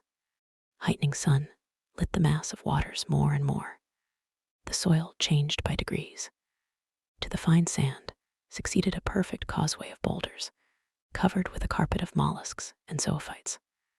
Amongst the specimens of these branches, I noticed some placeni, with thin, unequal shells, a kind of ostration peculiar to the Red Sea and the Indian Ocean, some orange lucini with rounded shells, rockfish 3.5 feet long, which raised themselves under the waves like hands ready to seize one. There were also some panopyres, slightly luminous, and lastly, some oculins, like magnificent fans, forming one of the richest vegetations of these seas. In the midst of these living plants, and under the arbors of the hydrophytes, were layers of clumsy articulates, particularly some raninae, whose carapace formed a slightly rounded triangle, and some horrible-looking parthenopes. At about 7 o'clock, we found ourselves at last surveying the oyster banks, on which the pearl oysters are reproduced by millions. Captain Nemo pointed with his hand to the enormous heap of oysters, and I could well understand that this mine was inexhaustible, for nature's creative power is far beyond man's instinct of destruction. Ned Land, faithful to his instinct, hastened to fill a net which he carried by his side with some of the finest specimens. But we could not stop. We must follow the captain, who seemed to guide himself by paths known only to himself. The ground was sensibly rising, and sometimes, on holding up my arm, it was above the surface of the sea. Then the level of the bank would sink capriciously. Often we rounded high rocks scarped into pyramids. In their dark fractures, huge crustacea, perched upon their high claws like some war machine, watched us with fixed eyes, and under our feet crawled various kinds of annelids. At this moment, there opened before us a large grotto dug in a picturesque heap of rocks, and carpeted with all the thick warp of the submarine flora. At first, it seemed very dark to me. The solar rays seemed to be extinguished by successive gradations, until its vague transparency became nothing more than drowned light. Captain Nemo entered. We followed. My eyes soon accustomed themselves to this relative state of darkness. I could distinguish the arches springing capriciously from natural pillars, standing broad upon their granite base, like the heavy columns of Tuscan architecture. Why had our incomprehensible guide led us to the bottom of this submarine crypt? I was soon to know. After descending a rather sharp declivity, our feet trod the bottom of a kind of circular pit. There Captain Nemo stopped, and with his hand indicated an object I had not yet perceived. It was an oyster of extraordinary dimensions, a gigantic tridacne, a goblet which could have contained a whole lake of holy water, a basin the breadth of which was more than 2.5 yards, and consequently larger than that ornamenting the saloon of the Nautilus. I approached this extraordinary mollusk, It adhered by its filaments to a table of granite, and there, isolated, it developed itself in the calm waters of the grotto. I estimated the weight of this tridacny at 600 pounds. Such an oyster would contain 30 pounds of meat, and one must have the stomach of a gargantua to demolish some dozens of them. Captain Nemo was evidently acquainted with the existence of this bivalve, and seemed to have a particular motive in verifying the actual state of this tridacny. The shells were a little open. The captain came near and put his dagger between to prevent them from closing. Then with his hand, he raised the membrane with its fringed edges, which formed a cloak for the creature. There, between the folded plates, I saw a loose pearl, whose size equaled that of a coconut. Its globular shape, perfect clearness, and admirable luster made it altogether a jewel of inestimable value. Carried away by my curiosity, I stretched out my hand to seize it, weigh it, and touch it. But the captain stopped me, made a sign of refusal, and quickly withdrew his dagger, and the two shells closed suddenly. I then understood Captain Nemo's intention. In leaving this pearl hidden in the mantle of the tridacny, he was allowing it to grow slowly. Each year, the secretions of the mollusk would add new concentric circles. I estimated its value at 500,000 pounds at least. After 10 minutes, Captain Nemo stopped suddenly. I thought he had halted previously to returning. No, by a gesture, he bade us crouch beside him in a deep fracture of the rock. His hand pointed to one part of the liquid mass, which I watched attentively. About 5 yards from me, a shadow appeared and sank to the ground. The disquieting idea of sharks shot through my mind, but I was mistaken. And once again, it was not a monster of the ocean that we had anything to do with.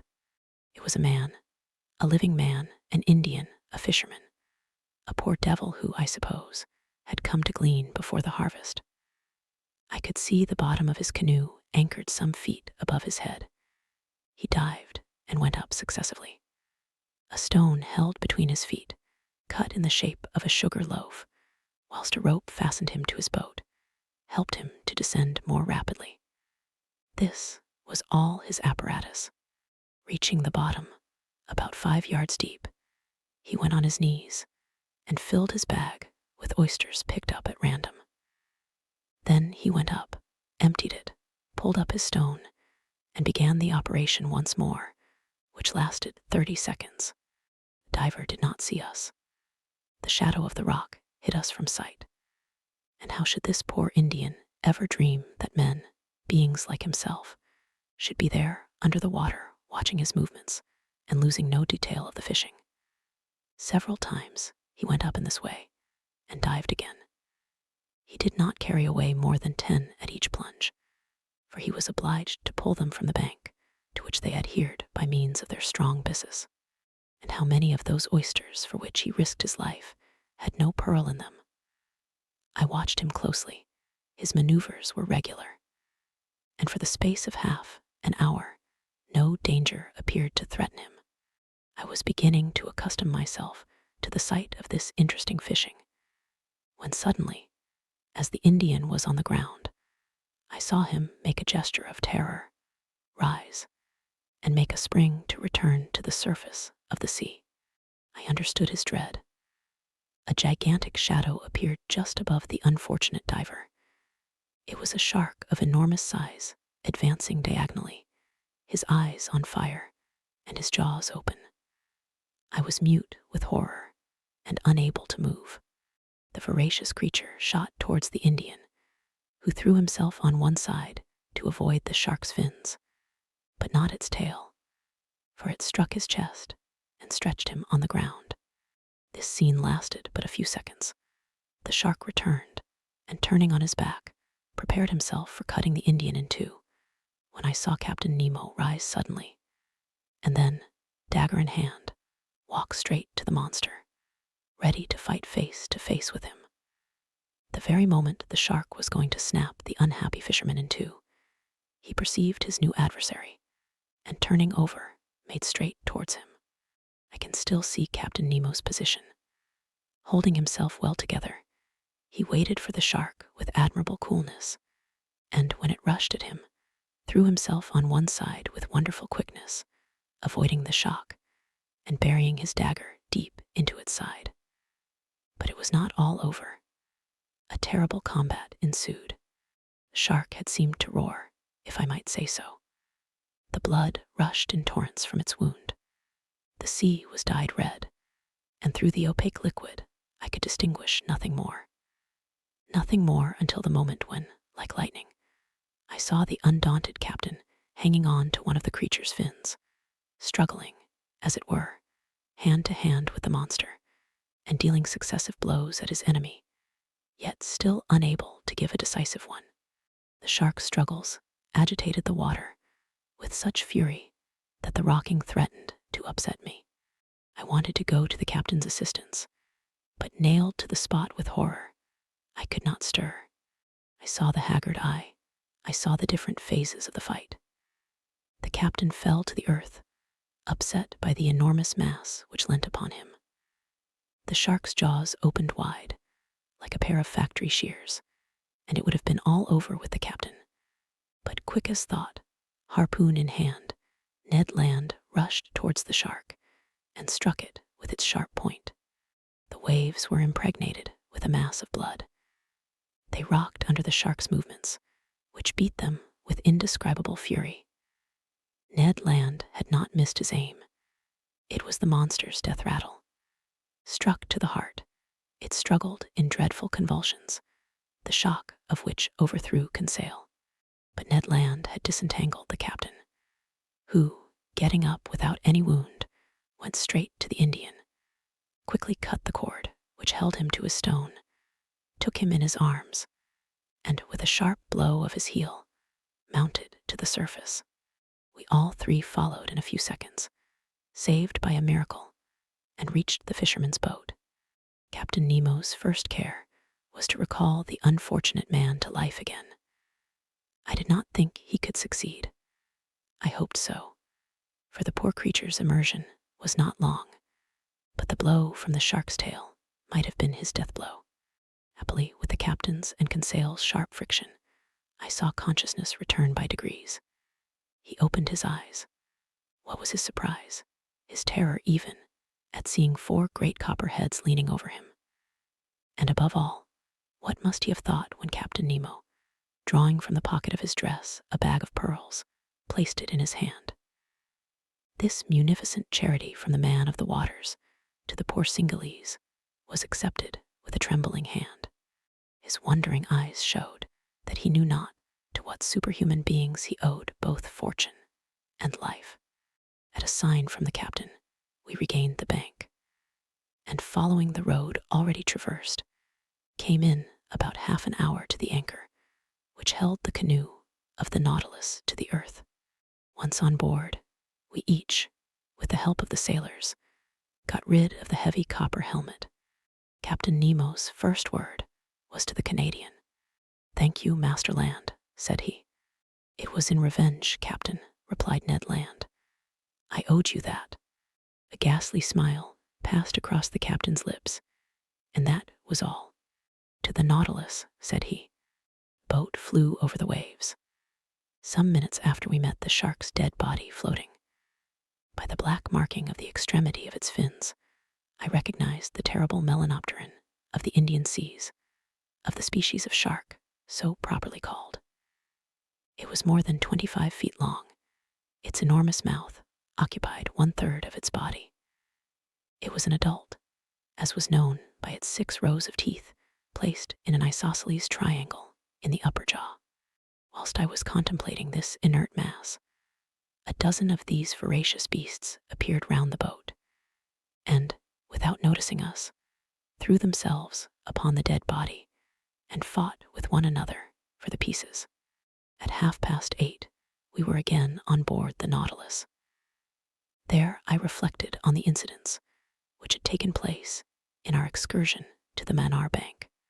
2 conclusions I must inevitably draw from it, one bearing upon the unparalleled courage of Captain Nemo, the other upon his devotion to a human being, a representative of that race from which he fled beneath the sea. Whatever he might say, this strange man had not yet succeeded in entirely crushing his heart.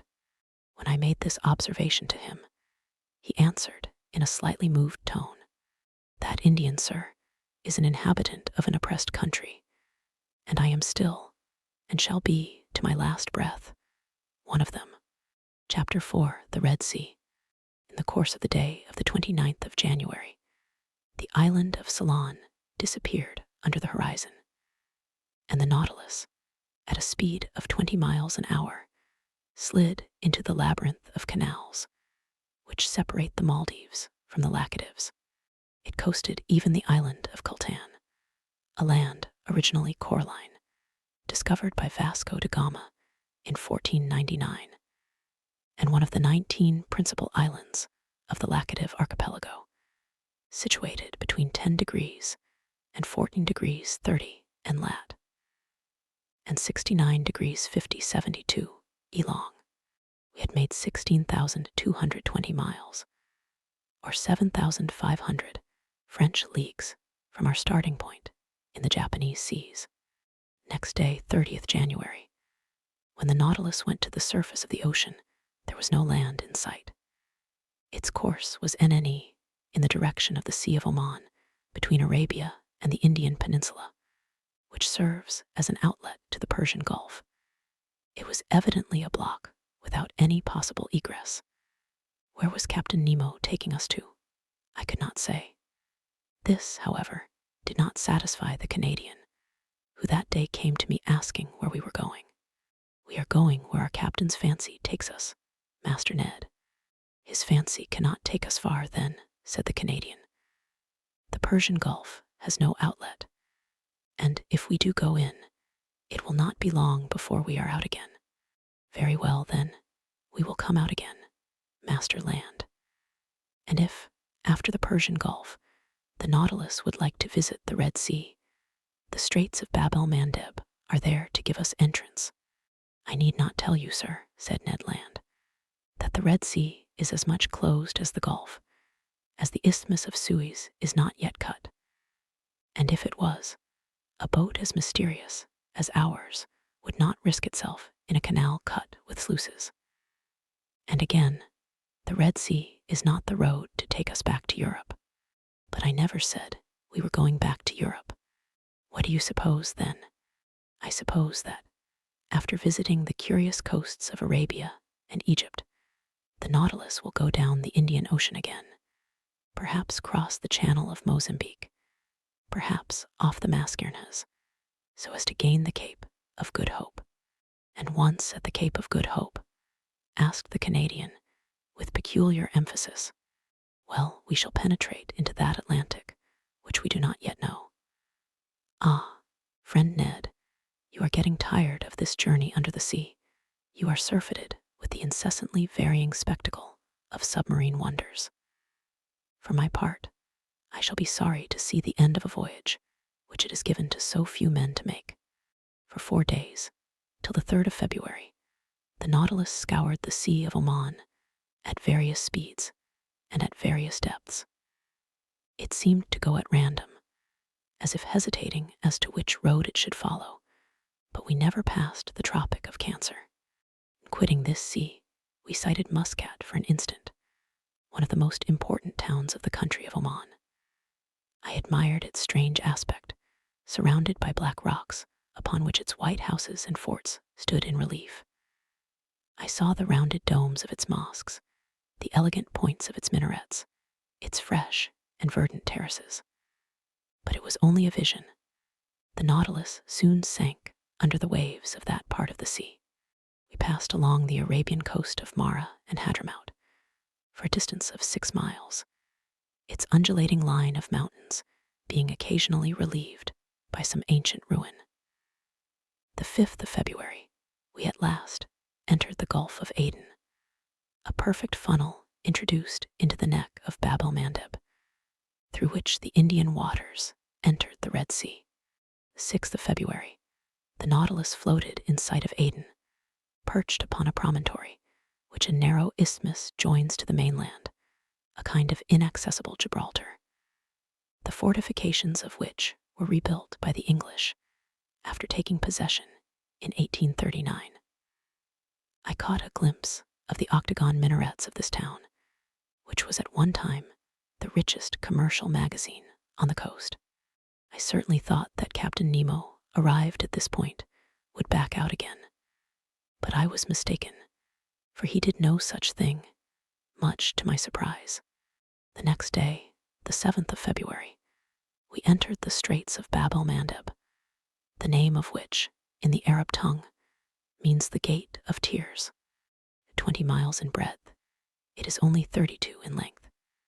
And for the Nautilus, starting at full speed, the crossing was scarcely the work of an hour. But I saw nothing, not even the island of Perim, with which the British government has fortified the position of Aden. There were too many English or French steamers of the line of Suez to Bombay, Calcutta to Melbourne, and from Bourbon to the Mauritius, furrowing this narrow passage, for the Nautilus to venture to show itself. So it remained prudently below. At last, about noon, we were in the waters of the Red Sea. I would not even seek to understand the caprice which had decided Captain Nemo upon entering the Gulf. But I quite approved of the Nautilus entering it. Its speed was lessened. Sometimes it kept on the surface, sometimes it dived to avoid a vessel, and thus I was able to observe the upper and lower parts of this curious sea. The 8th of February, from the first dawn of day, Mocha came in sight, now a ruined town, whose walls would fall at a gunshot, yet which shelters here and there some verdant date trees, once an important city, containing 6 public markets and 26 mosques, and whose walls, defended by 14 forts, formed a girdle of 2 miles in circumference. The Nautilus then approached the African shore, where the depth of the sea was greater. There, between 2 waters clear as crystal, through the open panels, we were allowed to contemplate the beautiful bushes of brilliant coral and large blocks of rock, clothed with a splendid fur of green algae and fuci. What an indescribable spectacle, and what variety of sights and landscapes along these sandbanks and volcanic islands which bound the Libyan coast. But where these shrubs appeared in all their beauty was on the eastern coast, which the Nautilus soon gained. It was on the coast of Tehama, for there not only did this display of zoophytes flourish beneath the level of the sea, but they also formed picturesque interlacings which unfolded themselves about 60 feet above the surface, more capricious, but less highly colored than those whose freshness was kept up by the vital power of the waters. What charming hours I passed thus at the window of the saloon! What new specimens of submarine flora and fauna did I admire under the brightness of our electric lantern! The 9th of February, the Nautilus floated in the broadest part of the Red Sea, which is comprised between Suakin on the west coast and Comfida on the east coast, with a diameter of 90 miles. That day at noon, after the bearings were taken, Captain Nemo mounted the platform where I happened to be, and I was determined not to let him go down again without at least pressing him regarding his ulterior projects. As soon as he saw me, he approached and graciously offered me a cigar. "Well, sir, does this Red Sea please you? Have you sufficiently observed the wonders it covers, its fishes, its zoophytes, its parterres of sponges, and its forests of coral? Did you catch a glimpse of the towns on its borders?" "Yes, Captain Nemo," I replied, "and the Nautilus is wonderfully fitted for such a study." "Ah, it is an intelligent boat." "Yes, sir, intelligent and invulnerable. It fears neither the terrible tempests of the Red Sea, nor its currents, nor its sandbanks." "Certainly," said I, "this sea is quoted as one of the worst, and in the time of the ancients, if I am not mistaken, its reputation was detestable. Detestable, M. Aronnax. The Greek and Latin historians do not speak favorably of it, and Strabo says It is very dangerous during the Etesian winds and in the rainy season. The Arabian Edrisi portrays it under the name of the Gulf of Kulzum and relates that vessels perished there in great numbers on the sandbanks, and that no one would risk sailing in the night. It is, he pretends, a sea subject to fearful hurricanes, strewn with inhospitable islands, and which offers nothing good either on its surface or in its depths. One may see, I replied, that these historians never sailed on board the Nautilus. Just so, replied the captain, smiling, and in that respect, moderns are not more advanced than the ancients. It required many ages to find out the mechanical power of steam. Who knows if in another 100 years we may not see a second Nautilus? Progress is slow, M. Aronnax. It is true, I answered. Your boat is at least a century before its time, perhaps an era. What a misfortune that the secret of such an invention should die with its inventor. Captain Nemo did not reply. After some minutes' silence, he continued, You are speaking of the opinions of ancient historians upon the dangerous navigation of the Red Sea. It is true, said I, but were not their fears exaggerated? Yes and no, M. Aronnax, replied Captain Nemo, who seemed to know the Red Sea by heart. That which is no longer dangerous for a modern vessel, well rigged, strongly built, and master of its own course, thanks to obedient steam, offered all sorts of perils to the ships of the ancients. Picture to yourself those first navigators venturing in ships made of planks, sewn with the cords of the palm tree, saturated with the grease of the sea dog, and covered with powdered resin. They had not even instruments wherewith to take their bearings, and they went by guess amongst currents of which they scarcely knew anything. Under such conditions, shipwrecks were, and must have been, numerous. But in our time, steamers running between Suez and the South Seas have nothing more to fear from the fury of this gulf, in spite of contrary trade winds. The captain and passengers do not prepare for their departure by offering propitiatory sacrifices, and on their return, they no longer go ornamented with wreaths and gilt fillets to thank the gods in the neighboring temple. I agree with you, said I, and steam seems to have killed all gratitude in the hearts of sailors. But, Captain, since you seem to have especially studied this sea, can you tell me the origin of its name? There exist several explanations on the subject, M. Aronnax. Would you like to know the opinion of a chronicler of the 14th century? Willingly. This fanciful writer pretends that its name was given to it after the passage of the Israelites, when Pharaoh perished in the waves, which closed at the voice of Moses. A poet's explanation, Captain Nemo, I replied, but I cannot content myself with that. I ask you for your personal opinion. Here it is, M. Aronnax. According to my idea, we must see in this appellation of the Red Sea a translation of the Hebrew word Edom. And if the ancients gave it that name, it was on account of the particular color of its waters. But up to this time, I have seen nothing but transparent waves, and without any particular color. Very likely, but as we advance to the bottom of the gulf, you will see this singular appearance. I remember seeing the Bay of Tor entirely red, like a sea of blood, and you attribute this color to the presence of a microscopic seaweed. Yes, so, Captain Nemo, it is not the first time you have overrun the Red Sea on board the Nautilus. No, sir, as you spoke a while ago of the passage of the Israelites and of the catastrophe to the Egyptians, I will ask whether you have met with the traces under the water of this great historical fact. No, sir, and for good reason.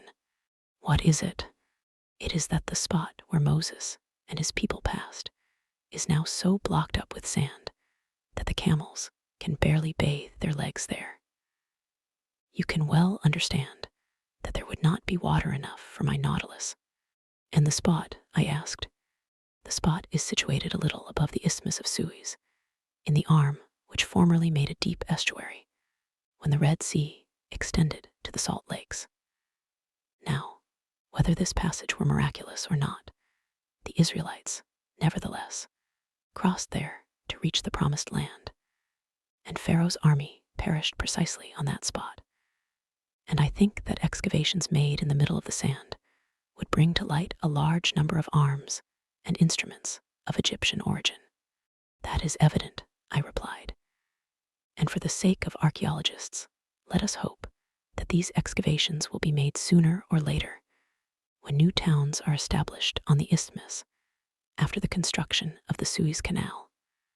A canal, however, very useless to a vessel like the Nautilus. Very likely, but useful to the whole world, said Captain Nemo. The ancients well understood the utility of a communication between the Red Sea and the Mediterranean for their commercial affairs. But they did not think of digging a canal direct, and took the Nile as an intermediate. Very probably, the canal which united the Nile to the Red Sea was begun by Sesostris, if we may believe tradition. One thing is certain, that in the year 615 before Jesus Christ, Nikos undertook the works of an alimentary canal to the waters of the Nile across the plain of Egypt, looking towards Arabia. It took 4 days to go up this canal, and it was so wide that 2 triremes could go abreast. It was carried on by Darius, the son of Hystaspes, and probably finished by Ptolemy I. Strabo saw it navigated, but its decline from the point of departure, near Bubastes, to the Red Sea was so slight that it was only navigable for a few months in the year.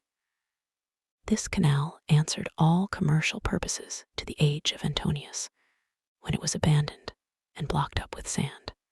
Restored by order of the Caliph Omar, it was definitely destroyed in 761 or 762 by Caliph Al-Mansur, who wished to prevent the arrival of provisions to Mohammed ben Abdullah, who had revolted against him.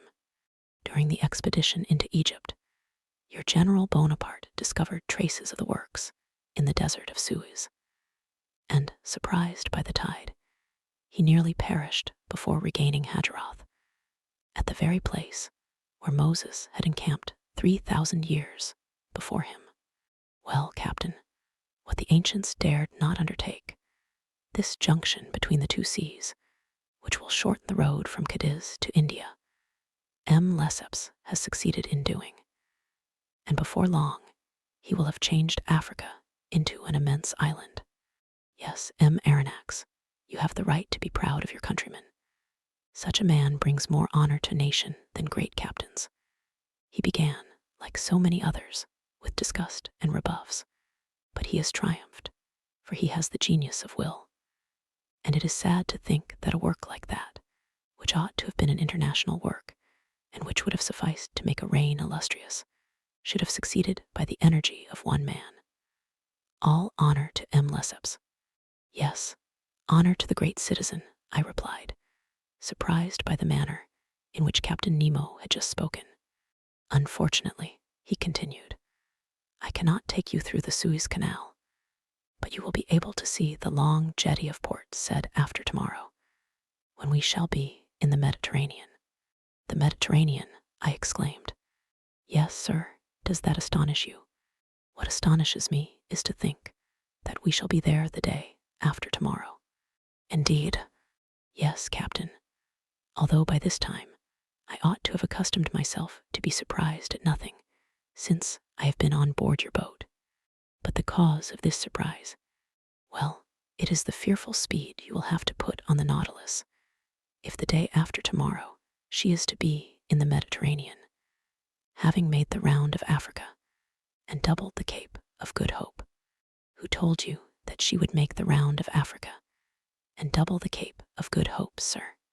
Well, unless the Nautilus sails on dry land and passes above the isthmus, or beneath it, Aronnax. Beneath it, certainly, replied Captain Nemo quietly.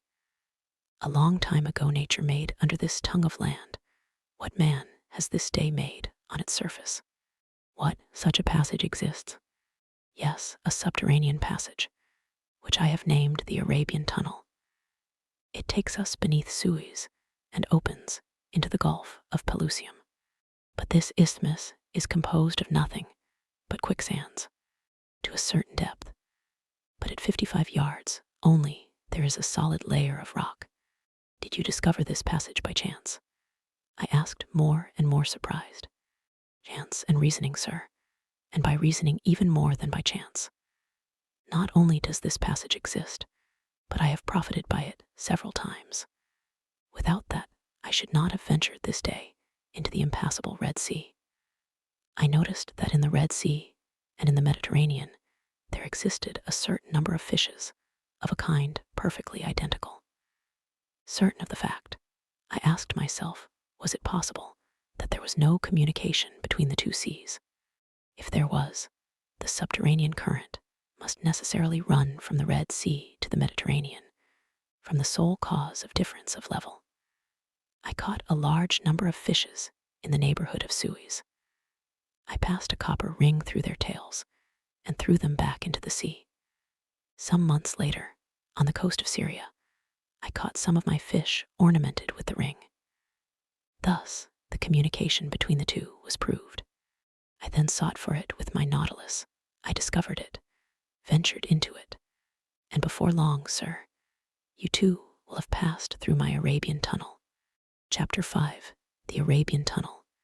That same evening, in 21 degrees 30 in lat, the Nautilus floated on the surface of the sea, approaching the Arabian coast.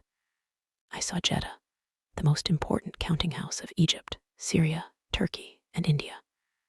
I distinguished clearly enough its buildings, the vessels anchored at the quays, and those whose draught of water obliged them to anchor in the roads. The sun, rather low on the horizon, struck full on the houses of the town, bringing out their whiteness. Outside, some wooden cabins, and some made of reeds, showed the quarter inhabited by the Bedouins. Soon, Jeddah was shut out from view by the shadows of night, and the Nautilus found herself under water, slightly phosphorescent. The next day, the 10th of February, we sighted several ships running to windward. The Nautilus returned to its submarine navigation, but at noon, when her bearings were taken, the sea being deserted, she rose again to her waterline. Accompanied by Ned and Conseil, I seated myself on the platform.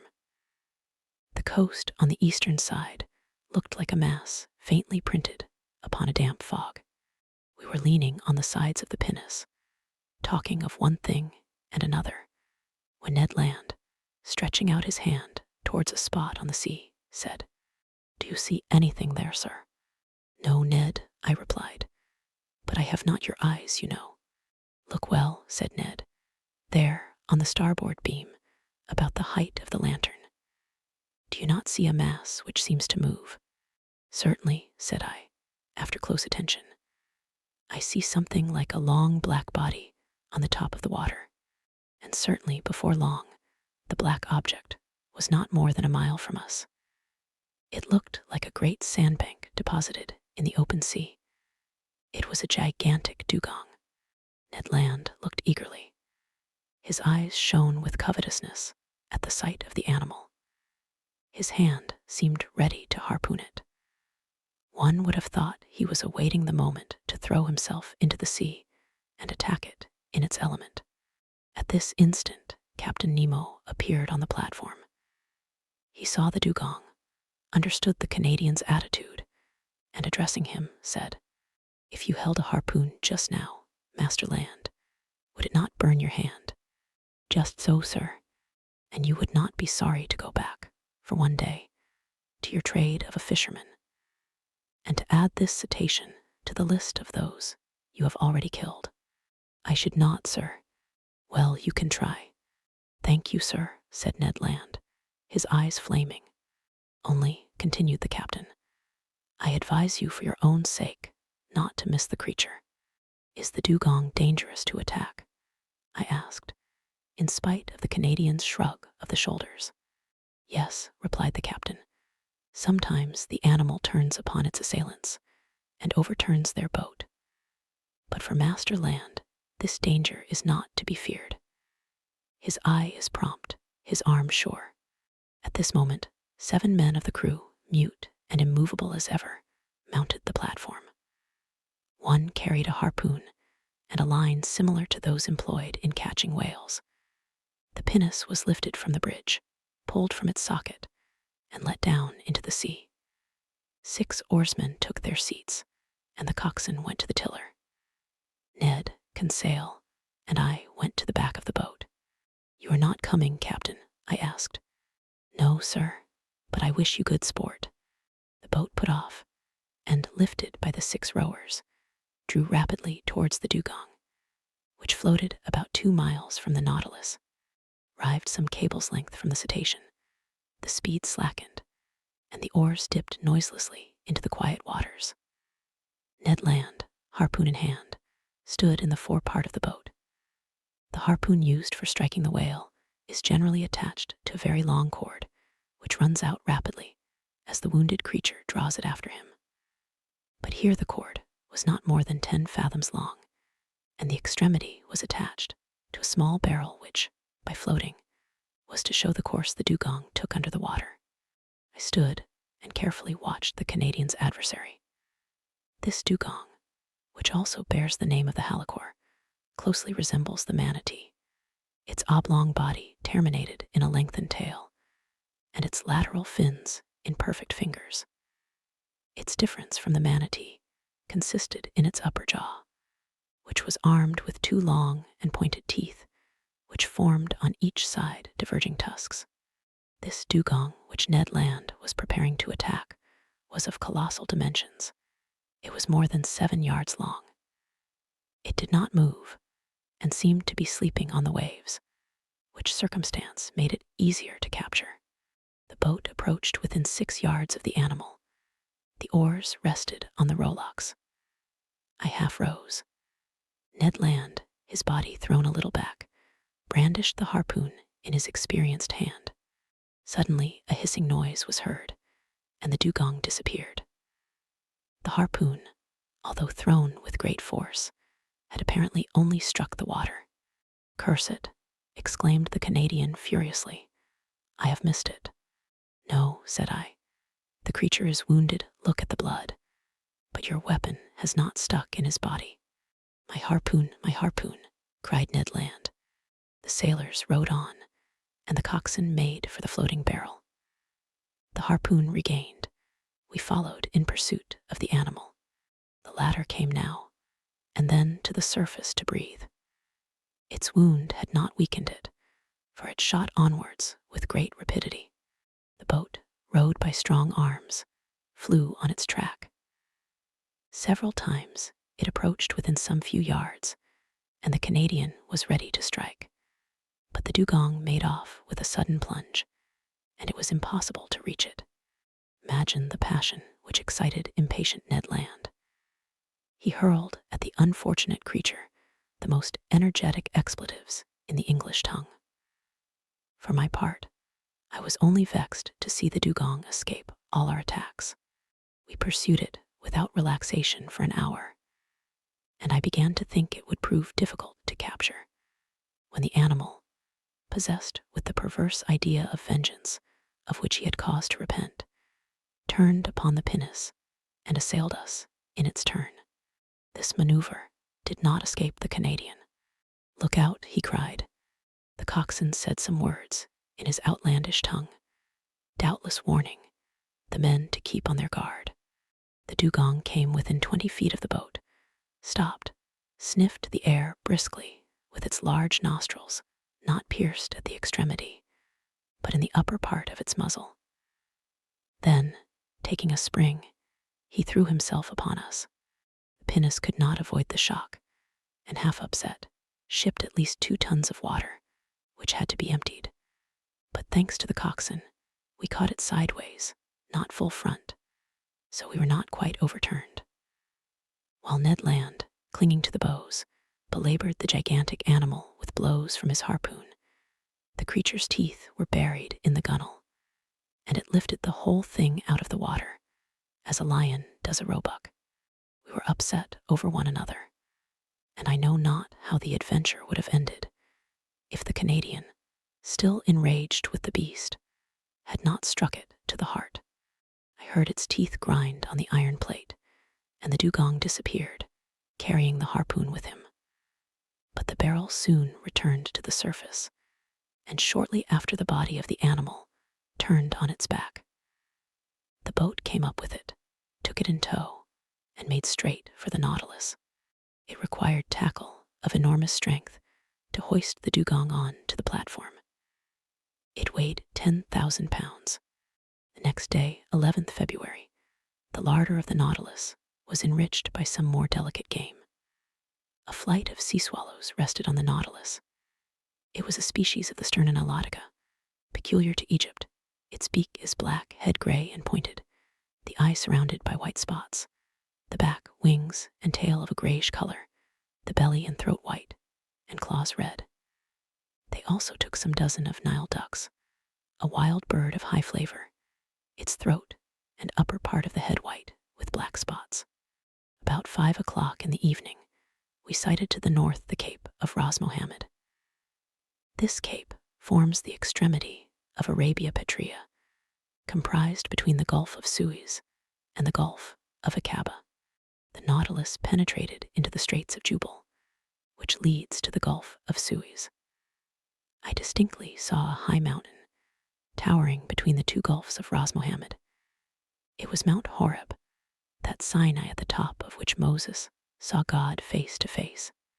At 6 o'clock the Nautilus, sometimes floating, sometimes immersed, passed some distance from Tor, situated at the end of the bay, the waters of which seemed tinted with red, an observation already made by Captain Nemo. Then night fell in the midst of a heavy silence, sometimes broken by the cries of the pelican and other night birds, and the noise of the waves breaking upon the shore, chafing against the rocks, or the panting of some far-off steamer beating the waters of the Gulf with its noisy paddles. From 8 to 9 o'clock, the Nautilus remained some fathoms under the water. According to my calculation, we must have been very near Suez. Through the panel of the saloon, I saw the bottom of the rocks brilliantly lit up by our electric lamp. We seemed to be leaving the straits behind us more and more. At 9:15, the vessel having returned to the surface, I mounted the platform. Most impatient to pass through Captain Nemo's tunnel, I could not stay in one place, so came to breathe the fresh night air. Soon in the shadow, I saw a pale light, half discolored by the fog, shining about a mile from us. "A floating lighthouse," said someone near me. I turned and saw the captain. "It is the floating light of Suez," he continued. "It will not be long before we gain the entrance of the tunnel. The entrance cannot be easy." "No, sir. For that reason I am accustomed to go into the steersman's cage and myself direct our course. And now, if you will go down M. Aronnax, the Nautilus is going under the waves, and will not return to the surface until we have passed through the Arabian tunnel." Captain Nemo led me towards the central staircase. Halfway down, he opened a door, traversed the upper deck, and landed in the pilot's cage, which it may be remembered rose at the extremity of the platform. It was a cabin measuring 6 feet square, very much like that occupied by the pilot on the steamboats of the Mississippi or Hudson. In the midst worked a wheel, placed vertically, and caught to the tiller rope, which ran to the back of the Nautilus. 4 light ports, with lenticular glasses, let in a groove in the partition of the cabin, allowed the man at the wheel to see in all directions. This cabin was dark, but soon my eyes accustomed themselves to the obscurity, and I perceived the pilot, a strong man, with his hands resting on the spokes of the wheel. Outside, the sea appeared vividly lit up by the lantern, which shed its rays from the back of the cabin to the other extremity of the platform. "Now," said Captain Nemo, "let us try to make our passage." Electric wires connected the pilot's cage with the machinery room, and from there, the captain could communicate simultaneously to his Nautilus the direction and the speed. He pressed a metal knob, and at once the speed of the screw diminished. I looked in silence at the high straight wall we were running by at this moment, the immovable base of a massive sandy coast. We followed it thus for an hour, only some few yards off. Captain Nemo did not take his eye from the knob, suspended by its two concentric circles in the cabin. At a simple gesture, the pilot modified the course of the Nautilus every instant. I had placed myself at the port scuttle and saw some magnificent substructures of coral, zoophytes, seaweed, and fucus, agitating their enormous claws, which stretched out from the fissures of the rock. At 10:15, the captain himself took the helm. A large gallery, black and deep, opened before us. The Nautilus went boldly into it. A strange roaring was heard round its sides. It was the waters of the Red Sea, which the incline of the tunnel precipitated violently towards the Mediterranean. The Nautilus went with the torrent, rapid as an arrow, in spite of the efforts of the machinery, which, in order to offer more effective resistance, beat the waves with reversed screw. On the walls of the narrow passage, I could see nothing but brilliant rays, straight lines, furrows of fire, traced by the great speed under the brilliant electric light. My heart beat fast. At 10:35, Captain Nemo quitted the helm and, turning to me, said, "The Mediterranean." In less than 20 minutes, the Nautilus, carried along by the torrent, had passed through the Isthmus of Suez. Chapter 6. The Grecian Archipelago. The next day, the 12th of February, at the dawn of day, the Nautilus rose to the surface. I hastened on to the platform. 3 miles to the south, the dim outline of Pelusium was to be seen. A torrent had carried us from one sea to another. About 7 o'clock, Ned and Conseil joined me. "Well, Sir Naturalist," said the Canadian, in a slightly jovial tone, "and the Mediterranean?" "We are floating on its surface, friend Ned." "What?" said Conseil. "This very night?" "Yes, this very night. In a few minutes, we have passed this impassable isthmus." "I do not believe it," replied the Canadian. "Then you are wrong, Master Land," I continued. "This low coast, which rounds off to the south, is the Egyptian coast. And you who have such good eyes, Ned, you can see the jetty of port set stretching into the sea." The Canadian looked attentively. "Certainly you are right, sir, and your captain is a first-rate man. We are in the Mediterranean." "Good. Now, if you please, let us talk of our own little affair, but so that no one hears us." I saw what the Canadian wanted, and in any case, I thought it better to let him talk, as he wished it. So we all three went and sat down near the lantern, where we were less exposed to the spray of the blades. "Now, Ned, we listen. What have you to tell us?" "What I have to tell you is very simple. We are in Europe, and before Captain Nemo's caprices drag us once more to the bottom of the polar seas, or lead us into Oceania, I ask to leave the Nautilus. I wished in no way to shackle the liberty of my companions, but I certainly felt no desire to leave Captain Nemo. Thanks to him, and thanks to his apparatus, I was each day nearer the completion of my submarine studies, and I was rewriting my book of submarine depths in its very element. Should I ever again have such an opportunity of observing the wonders of the ocean? No, certainly not. And I could not bring myself to the idea of abandoning the Nautilus before the cycle of investigation was accomplished. Friend Ned, answer me frankly. Are you tired of being on board? Are you sorry that destiny has thrown us into Captain Nemo's hands? The Canadian remained some moments without answering. Then, crossing his arms, he said, "Frankly, I do not regret this journey under the seas. I shall be glad to have made it. But now that it is made, let us have done with it. That is my idea. It will come to an end, Ned. Where and when, where I do not know, when I cannot say.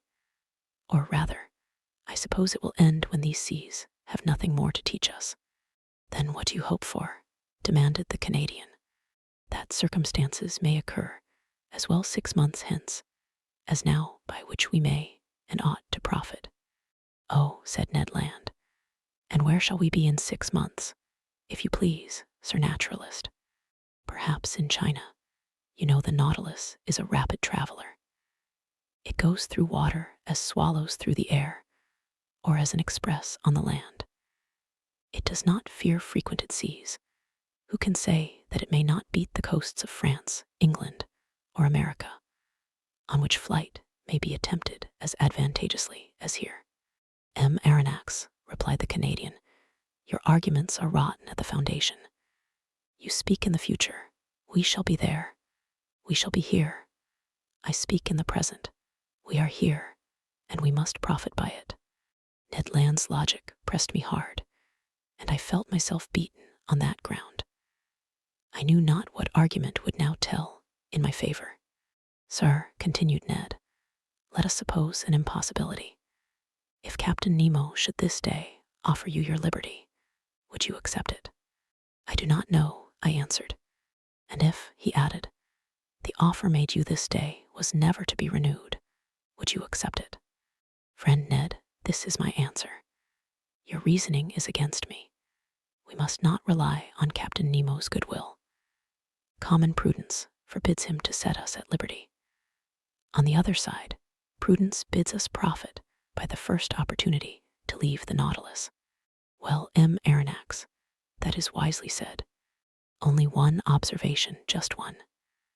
The occasion must be serious, and our first attempt must succeed. If it fails, we shall never find another, and Captain Nemo will never forgive us. All that is true, replied the Canadian. But your observation applies equally to all attempts at flight, whether in 2 years' time or in 2 days. But the question is still this. If a favorable opportunity presents itself, it must be seized. Agreed. And now, Ned, will you tell me what you mean by a favorable opportunity? It will be that which, on a dark night, will bring the Nautilus a short distance from some European coast, and you will try and save yourself by swimming. Yes, if we were near enough to the bank, and if the vessel was floating at the time. Not if the bank was far away, and the boat was under the water.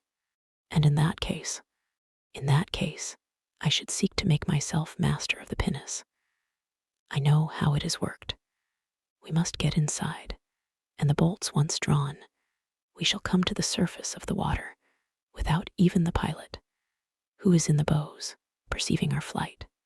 Well, Ned, watch for the opportunity, but do not forget that a hitch will ruin us. I will not forget, sir.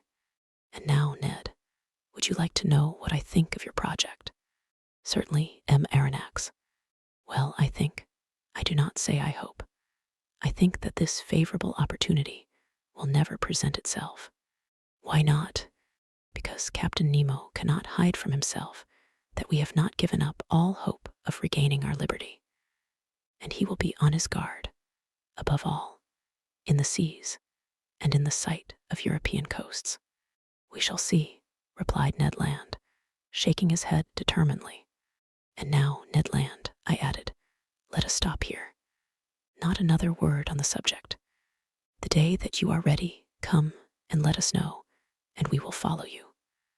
I rely entirely upon you. Thus ended a conversation which, at no very distant time, led to such grave results.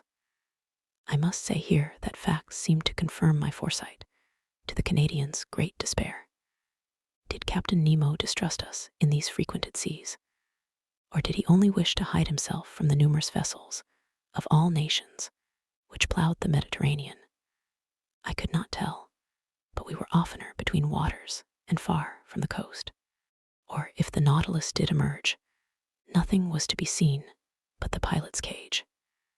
And sometimes it went to great depths, for between the Grecian archipelago and Asia Minor, we could not touch the bottom by more than 1,000 fathoms. Thus, I only knew we were near the island of Carpathos, one of the Sporades, by Captain Nemo, reciting these lines from Virgil. Est Carpathio Neptuni gurget vates, Caeruleus Proteus, as he pointed to a spot on the planisphere.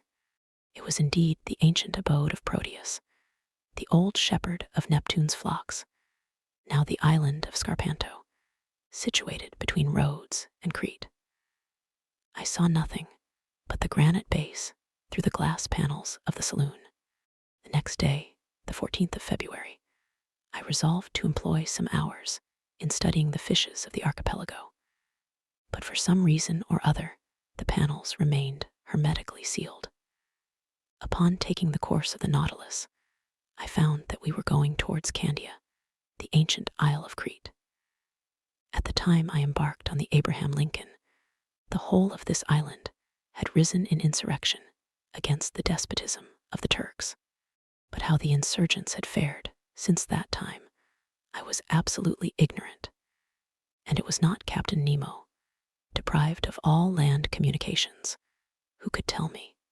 I made no allusion to this event when that night I found myself alone with him in the saloon. Besides, he seemed to be taciturn and preoccupied. Then, contrary to his custom, he ordered both panels to be opened, and going from one to the other, observed the mass of waters attentively.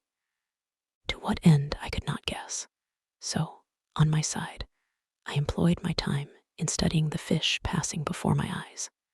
In the midst of the waters, a man appeared, a diver, carrying at his belt a leathern purse. It was not a body abandoned to the waves. It was a living man, swimming with a strong hand, disappearing occasionally to take breath at the surface. I turned towards Captain Nemo, and in an agitated voice exclaimed, "A man shipwrecked. He must be saved at any price." The captain did not answer me, but came and leaned against the panel. The man had approached, and with his face flattened against the glass, was looking at us.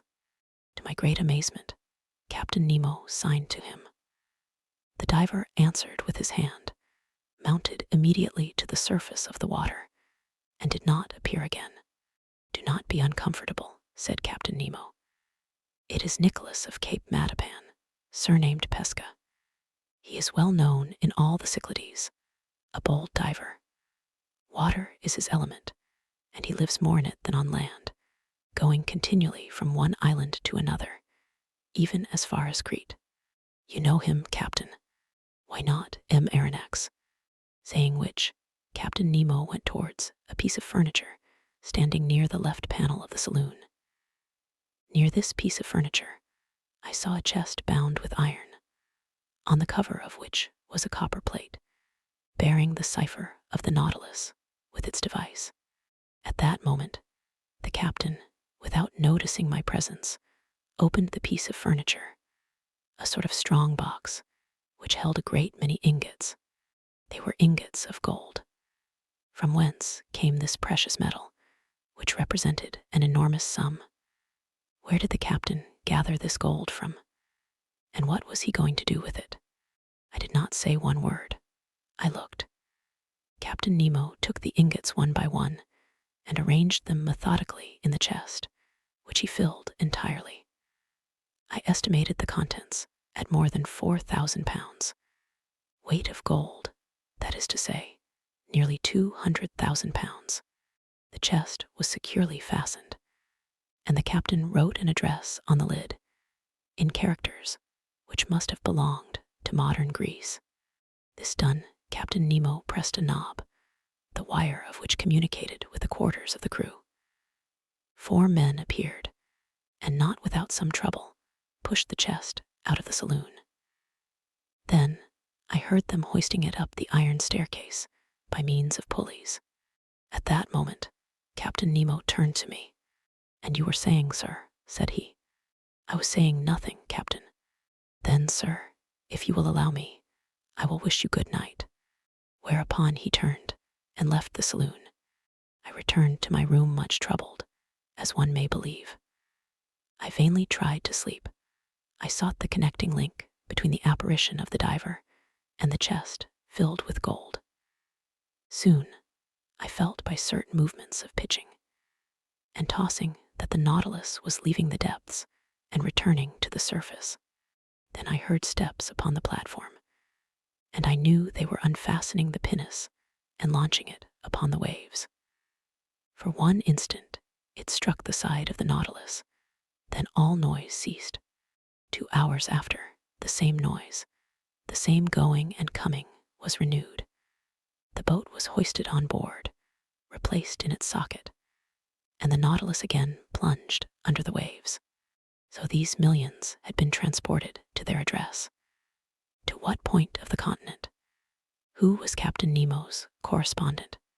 The next day, I related to Conseil and the Canadian the events of the night, which had excited my curiosity to the highest degree. My companions were not less surprised than myself. "But where does he take his millions to?" asked Ned Land. To that there was no possible answer. I returned to the saloon after having breakfast and set to work.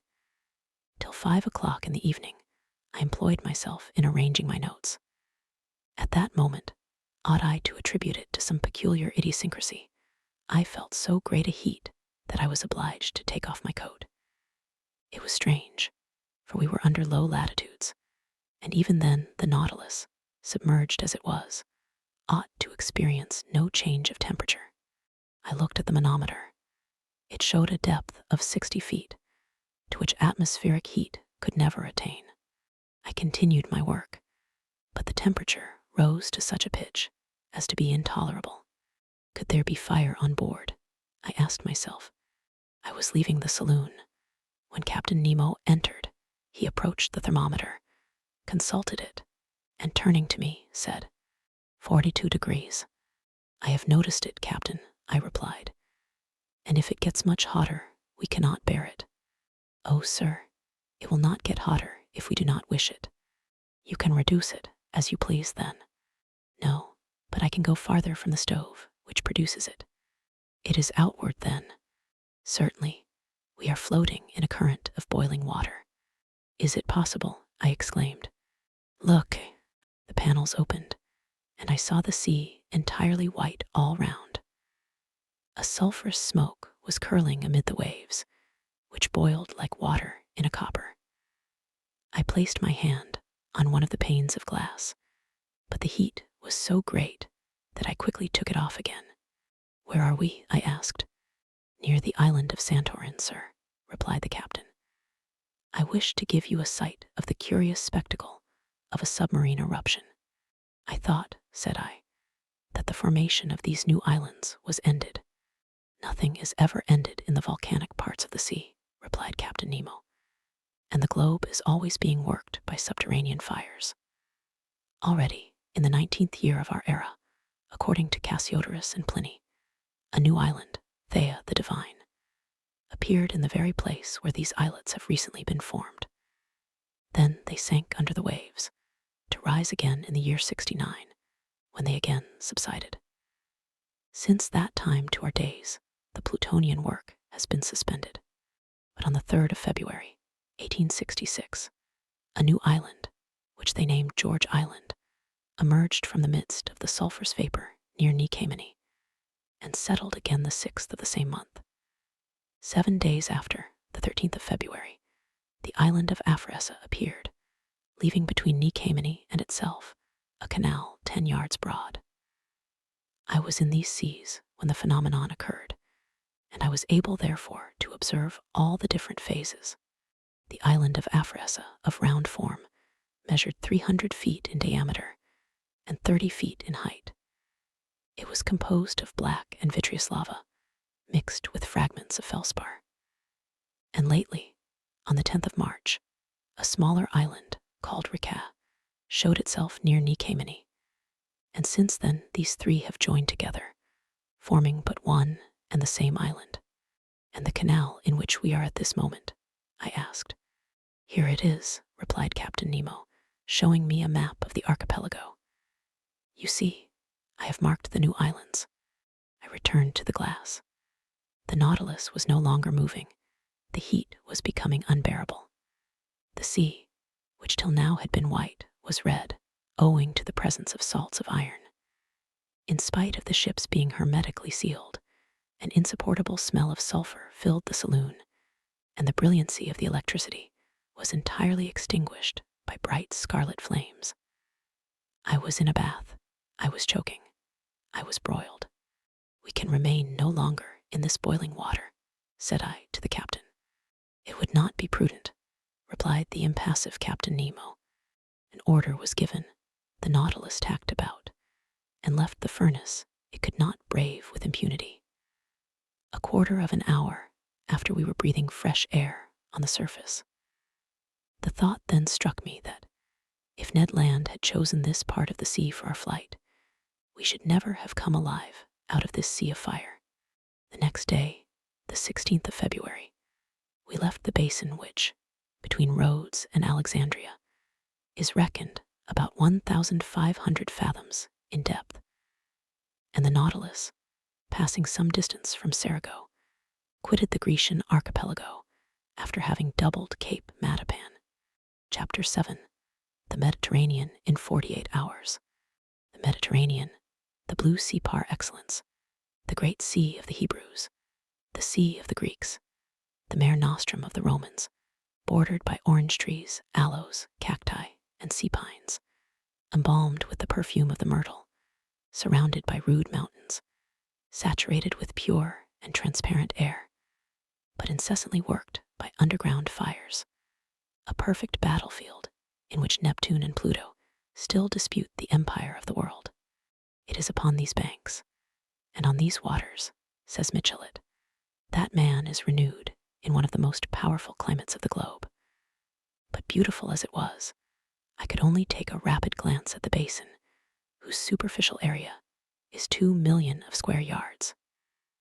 Even Captain Nemo's knowledge was lost to me, for this puzzling person did not appear once during our passage at full speed.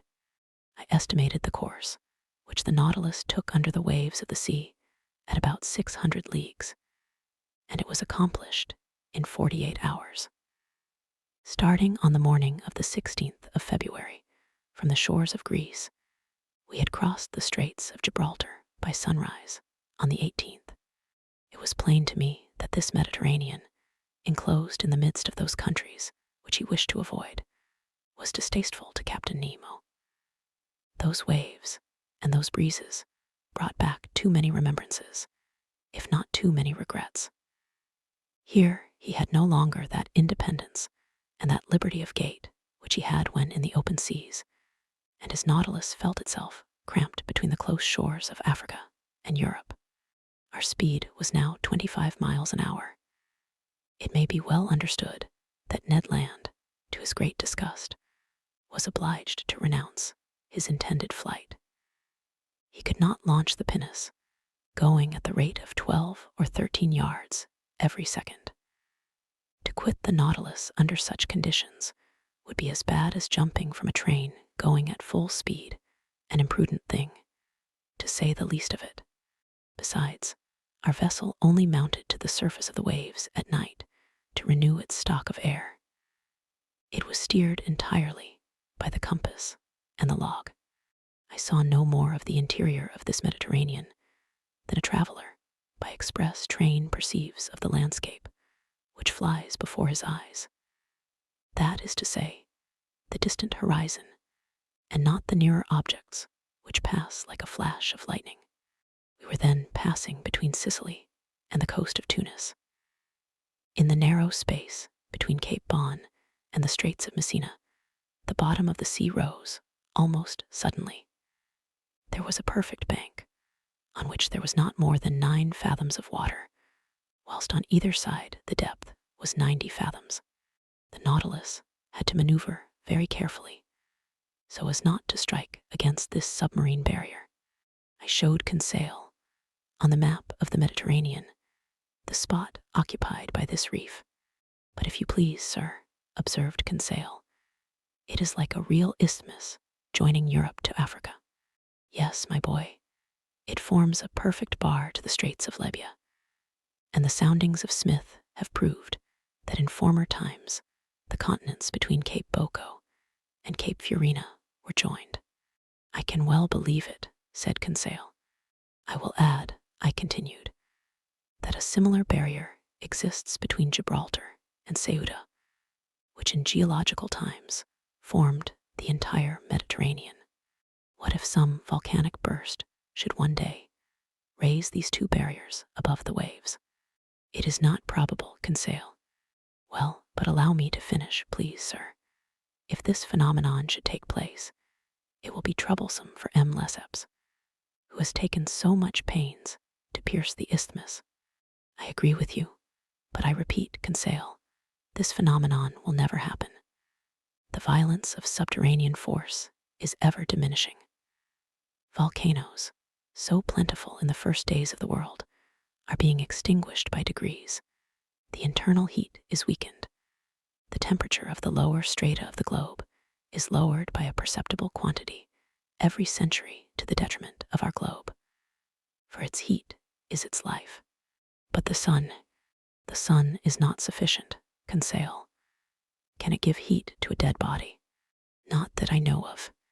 Well, my friend, this earth will one day be that cold corpse. It will become uninhabitable and uninhabited like the moon, which has long since lost all its vital heat. In how many centuries? In some hundreds of thousands of years, my boy. Then, said Conseil, we shall have time to finish our journey, that is, if Ned Land does not interfere with it. And Conseil, reassured, returned to the study of the bank, which the Nautilus was skirting at a moderate speed. During the night of the 16th and 17th February, we had entered the second Mediterranean basin, the greatest depth of which was 1,450 fathoms. The Nautilus, by the action of its screw, slid down the inclined planes and buried itself in the lowest depths of the sea. On the 18th of February, about 3 o'clock in the morning, we were at the entrance of the Straits of Gibraltar. There once existed two currents, an upper one, long since recognized, which conveys the waters of the ocean into the basin of the Mediterranean, and a lower countercurrent, which reasoning has now shown to exist. Indeed, the volume of water in the Mediterranean, incessantly added to by the waves of the Atlantic and by rivers falling into it, would each year raise the level of the sea, for its evaporation is not sufficient to restore the equilibrium. As it is not so, we must necessarily admit the existence of an undercurrent, which empties into the basin of the Atlantic through the Straits of Gibraltar, the surplus waters of the Mediterranean. A fact indeed, and it was this countercurrent by which the Nautilus profited. It advanced rapidly by the narrow pass. For one instant, I caught a glimpse of the beautiful ruins of the Temple of Hercules, buried in the ground, according to Pliny, and with the low island which supports it. And a few minutes later, we were floating on the Atlantic. Chapter 8, Vigo Bay.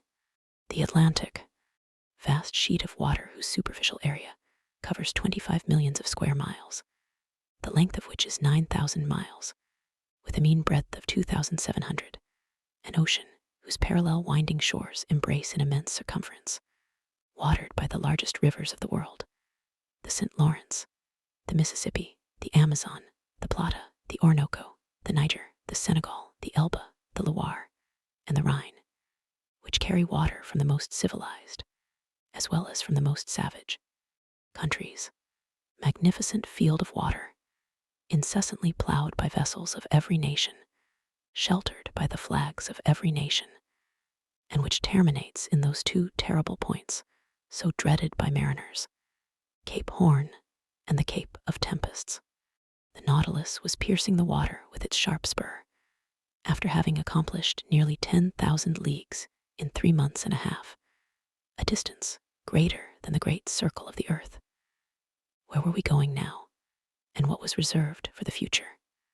The Nautilus, leaving the Straits of Gibraltar, had gone far out. It returned to the surface of the waves, and our daily walks on the platform were restored to us. I mounted at once, accompanied by Ned Land and Conseil. At a distance of about 12 miles, Cape St. Vincent was dimly to be seen, forming the southwestern point of the Spanish peninsula. A strong southerly gale was blowing. The sea was swollen and billowy. It made the Nautilus rock violently. It was almost impossible to keep one's foot on the platform, which the heavy rolls of the sea beat over every instant. So we descended, after inhaling some mouthfuls of fresh air. I returned to my room, Conseil to his cabin, but the Canadian, with a preoccupied air, followed me. Our rapid passage across the Mediterranean had not allowed him to put his project into execution, and he could not help showing his disappointment. When the door of my room was shut, he sat down and looked at me silently. "Friend Ned," said I understand you, but you cannot reproach yourself. To have attempted to leave the Nautilus under the circumstances would have been folly." Ned Land did not answer. His compressed lips and frowning brow showed with him the violent possession this fixed idea had taken of his mind. "Let us see," I continued. "We need not despair yet. We are going up the coast of Portugal again. France and England are not far off, where we can easily find refuge. Now, if the Nautilus, on leaving the Straits of Gibraltar, had gone to the south, if it had carried us towards regions where there were no continents, I should share your uneasiness. But we know now that Captain Nemo does not fly from civilized seas, and in some days I think you can act with security." Ned Land still looked at me fixedly. At length, his fixed lips parted, and he said, "It is for tonight." I drew myself up suddenly. I was, I admit, little prepared for this communication. I wanted to answer the Canadian, but words would not come. "We agreed to wait for an opportunity," continued Ned Land, "and the opportunity has arrived. This night we shall be but a few miles from the Spanish coast. It is cloudy. The wind blows freely. I have your word, M. Aronnax, and I rely upon you." As I was silent, the Canadian approached me. "Tonight at 9 o'clock, said he. "I have warned Conseil. At that moment, Captain Nemo will be shut up in his room, probably in bed. Neither the engineers nor the ship's crew can see us. Conseil and I will gain the central staircase, and you, M. Aronnax, will remain in the library, 2 steps from us, waiting my signal. The oars, the mast, and the sail are in the canoe. I have even succeeded in getting some provisions. I have procured an English wrench to unfasten the bolts which attach it to the shell of the Nautilus. So all is ready till tonight. The sea is bad." "That I allow," replied the Canadian, "but we must risk that. Liberty is worth paying for. Besides, the boat is strong, and a few miles with a fair wind to carry us is no great thing. Who knows, but by tomorrow we may be 100 leagues away. Let circumstances only favor us, and by 10 or 11 o'clock we shall have landed on some spot of terra firma, alive or dead. But adieu now till tonight." With these words the Canadian withdrew, leaving me almost dumb. I had imagined that, the chance gone, I should have time to reflect and discuss the matter. My obstinate companion had given me no time, and after all, what could I have said to him? Ned Land was perfectly right. There was almost the opportunity to profit by. Could I retract my word and take upon myself the responsibility of compromising the future of my companions? Tomorrow Captain Nemo might take us far from all land. At that moment, a rather loud hissing noise told me that the reservoirs were filling, and that the Nautilus was sinking under the waves of the Atlantic. A sad day I passed, between the desire of regaining my liberty of action and of abandoning the wonderful Nautilus and leaving my submarine studies incomplete. What dreadful hours I passed thus, sometimes seeing myself and companions safely landed, sometimes wishing, in spite of my reason, that some unforeseen circumstance would prevent the realization of Ned Land's project. Twice I went to the saloon. I wished to consult the compass. I wished to see if the direction the Nautilus was taking was bringing us nearer or taking us farther from the coast. But no, the Nautilus kept in Portuguese waters. I must therefore take my part and prepare for flight. My luggage was not heavy, my notes, nothing more. As to Captain Nemo, I asked myself what he would think of our escape, what trouble, what wrong it might cause him, and what he might do in case of its discovery or failure. Certainly, I had no cause to complain of him. On the contrary, never was hospitality freer than his. In leaving him, I could not be taxed with ingratitude. No oath bound us to him. It was on the strength of circumstances he relied, and not upon our word to fix us forever. I had not seen the captain since our visit to the island of Santorin. Would chance bring me to his presence before our departure? I wished it, and I feared it at the same time. I listened, if I could hear him walking the room contiguous to mine.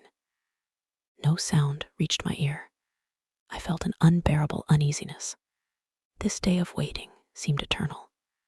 Hours struck too slowly to keep pace with my impatience. My dinner was served in my room as usual. I ate but little. I was too preoccupied. I left the table at 7 o'clock. 120 minutes, I counted them, still separated me from the moment in which I was to join Ned Land.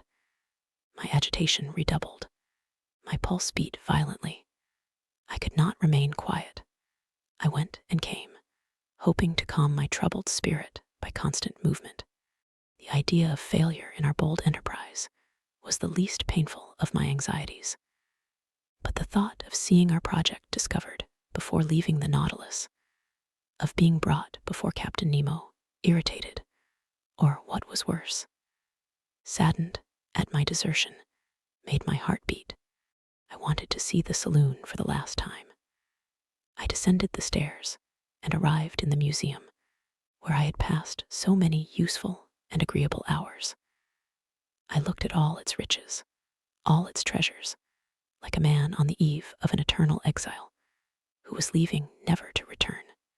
These wonders of nature, these masterpieces of art, amongst which for so many days my life had been concentrated, I was going to abandon them forever. I should like to have taken a last look through the windows of the saloon into the waters of the Atlantic. But the panels were hermetically closed, and a cloak of steel separated me from that ocean which I had not yet explored. In passing through the saloon, I came near the door let into the angle which opened into the captain's room. To my great surprise, this door was ajar. I drew back involuntarily. If Captain Nemo should be in his room, he could see me. But hearing no sound, I drew nearer. The room was deserted. I pushed open the door and took some steps forward. Still, the same monk-like severity of aspect.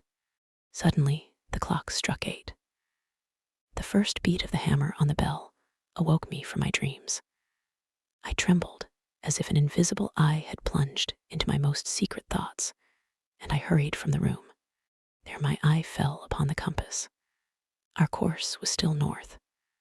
The log indicated moderate speed, the manometer a depth of about 60 feet. I returned to my room, clothed myself warmly, sea boots, an otterskin cap, a great coat of byssus, lined with sealskin. I was ready. I was waiting. The vibration of the screw alone broke the deep silence which reigned on board. I listened attentively. Would no loud voice suddenly inform me that Ned Land had been surprised in his projected flight? A mortal dread hung over me, and I vainly tried to regain my accustomed coolness. At a few minutes to 9, I put my ear to the captain's door. No noise. I left my room and returned to the saloon, which was half in obscurity, but deserted. I opened the door communicating with the library. The same insufficient light, the same solitude. I placed myself near the door leading to the central staircase, and there waited for Ned Land's signal. At that moment, the trembling of the screw sensibly diminished, then it stopped entirely. The silence was now only disturbed by the beatings of my own heart. Suddenly, a slight shock was felt, and I knew that the Nautilus had stopped at the bottom of the ocean. My uneasiness increased. The Canadian's signal did not come. I felt inclined to join Ned Land and beg of him to put off his attempt. I felt that we were not sailing under our usual conditions. At this moment, the door of the large saloon opened, and Captain Nemo appeared. He saw me, and without further preamble began in an amiable tone of voice. "Ah, sir, I have been looking for you. Do you know the history of Spain?" Now, one might know the history of one's own country by heart. But in the condition I was at the time, with troubled mind and head quite lost, I could not have said a word of it. "Well," continued Captain Nemo, "you heard my question. Do you know the history of Spain?" "Very slightly," I answered. "Well, here are learned men having to learn," said the captain. "Come, sit down, and I will tell you a curious episode in this history." "Sir, listen well," said he. "This history will interest you on one side, for it will answer a question which doubtless you have not been able to solve." "I listen, Captain," said I, not knowing what my interlocutor was driving at, and asking myself if this incident was bearing on our projected flight. "Sir, if you have no objection, we will go back to 1702. You cannot be ignorant that your king, Louis Ziv, thinking that the gesture of a potentate was sufficient to bring the Pyrenees under his yoke, had imposed the Duke of Anjou, his grandson, on the Spaniards. This prince reigned more or less badly under the name of Philip V, and had a strong party against him abroad. Indeed, the preceding year, the royal houses of Holland, Austria, and England had concluded a treaty of alliance at The Hague, with the intention of plucking the crown of Spain from the head of Philip V, and placing it on that of an archduke, to whom they prematurely gave the title of Charles EI. Spain must resist this coalition, but she was almost entirely unprovided with either soldiers or sailors. However, money would not fail them, provided that their galleons, laden with gold and silver from America, once entered their ports. And about the end of 1702, they expected a rich convoy, which France was escorting with a fleet of 23 vessels, commanded by Admiral Chateauneuf, for the ships of the coalition were already beating the Atlantic. This convoy was to go to Cadiz, but the admiral, hearing that an English fleet was cruising in those waters, resolved to make for a French port. The Spanish commanders of the convoy objected to this decision. They wanted to be taken to a Spanish port, and if not to Cadiz, into Vigo Bay, situated on the northwest coast of Spain, and which was not blocked. Admiral Chateauneuf had the rashness to obey this injunction, and the galleons entered Vigo Bay. Unfortunately, it formed an open road which could not be defended in any way. They must therefore hasten to unload the galleons before the arrival of the combined fleet, and time would not have failed them had not a miserable question of rivalry suddenly arisen. "You are following the chain of events?" asked Captain Nemo. "Perfectly," said I, not knowing the end proposed by this historical lesson. "I will continue. This is what passed. The merchants of Cadiz had a privilege by which they had the right of receiving all merchandise coming from the West Indies. Now, to disembark these ingots at the port of Vigo was depriving them of their rights. They complained at Madrid, and obtained the consent of the weak-minded Philip that the convoy, without discharging its cargo, should remain sequestered in the roads of Vigo until the enemy had disappeared. But whilst coming to this decision, on the 22nd of October, 1702, the English vessels arrived in Vigo Bay, when Admiral Chateauneuf, in spite of inferior forces, fought bravely. But seeing that the treasure must fall into the enemy's hands, he burnt and scuttled every galleon which went to the bottom with their immense riches. Captain Nemo stopped. I admit I could not see yet why this history should interest me. "Well," I asked. "Well, Aronnax," replied Captain Nemo. "We are in that Vigo Bay, and it rests with yourself whether you will penetrate its mysteries." The captain rose, telling me to follow him. I had had time to recover. I obeyed. The saloon was dark, but through the transparent glass, the waves were sparkling. I looked. For half a mile around the Nautilus, the waters seemed bathed in electric light. The sandy bottom was clean and bright. Some of the ship's crew in their diving dresses were clearing away half-rotten barrels and empty cases from the midst of the blackened wrecks. From these cases and from these barrels escaped ingots of gold and silver, cascades of piasters and jewels. The sand was heaped up with them. Laden with their precious booty, the men returned to the Nautilus, disposed of their burden, and went back to this inexhaustible fishery of gold and silver. I understood now. This was the scene of the battle of the 22nd of October, 1702. Here, on this very spot, the galleons laden for the Spanish government had sunk. Here Captain Nemo came, according to his wonts, to pack up those millions with which he burdened the Nautilus. It was for him, and him alone, America had given up her precious metals. He was heir direct, without anyone to share, in those treasures torn from the Incas and from the conquered of Ferdinand Cortez. "Did you know, sir," he asked, smiling, "that the sea contained such riches?" "I knew," I answered, "that they value money held in suspension in these waters at 2 millions. Doubtless, but to extract this money, the expense would be greater than the profit. Here, on the contrary, I have but to pick up what man has lost, and not only in Vigo Bay, but in 1,000 other ports where shipwrecks have happened, and which are marked on my submarine map. Can you understand now the source of the millions I am worth?" "I understand, Captain. But allow me to tell you that in exploring Vigo Bay, you have only been beforehand with a rival society." "And which?" "A society which has received from the Spanish government the privilege of seeking those buried galleons. The shareholders are led on by the allurement of an enormous bounty, for they value these rich shipwrecks at 500 millions. 500 millions they were," answered Captain Nemo, "but they are so no longer." "Just so," said I, "and a warning to those shareholders would be an act of charity. But who knows if it would be well received?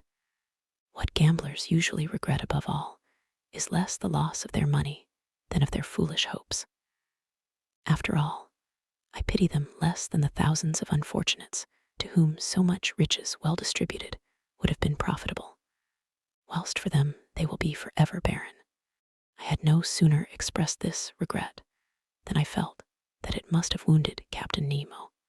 "Baron," he exclaimed with animation, "do you think then, sir, that these riches are lost because I gather them?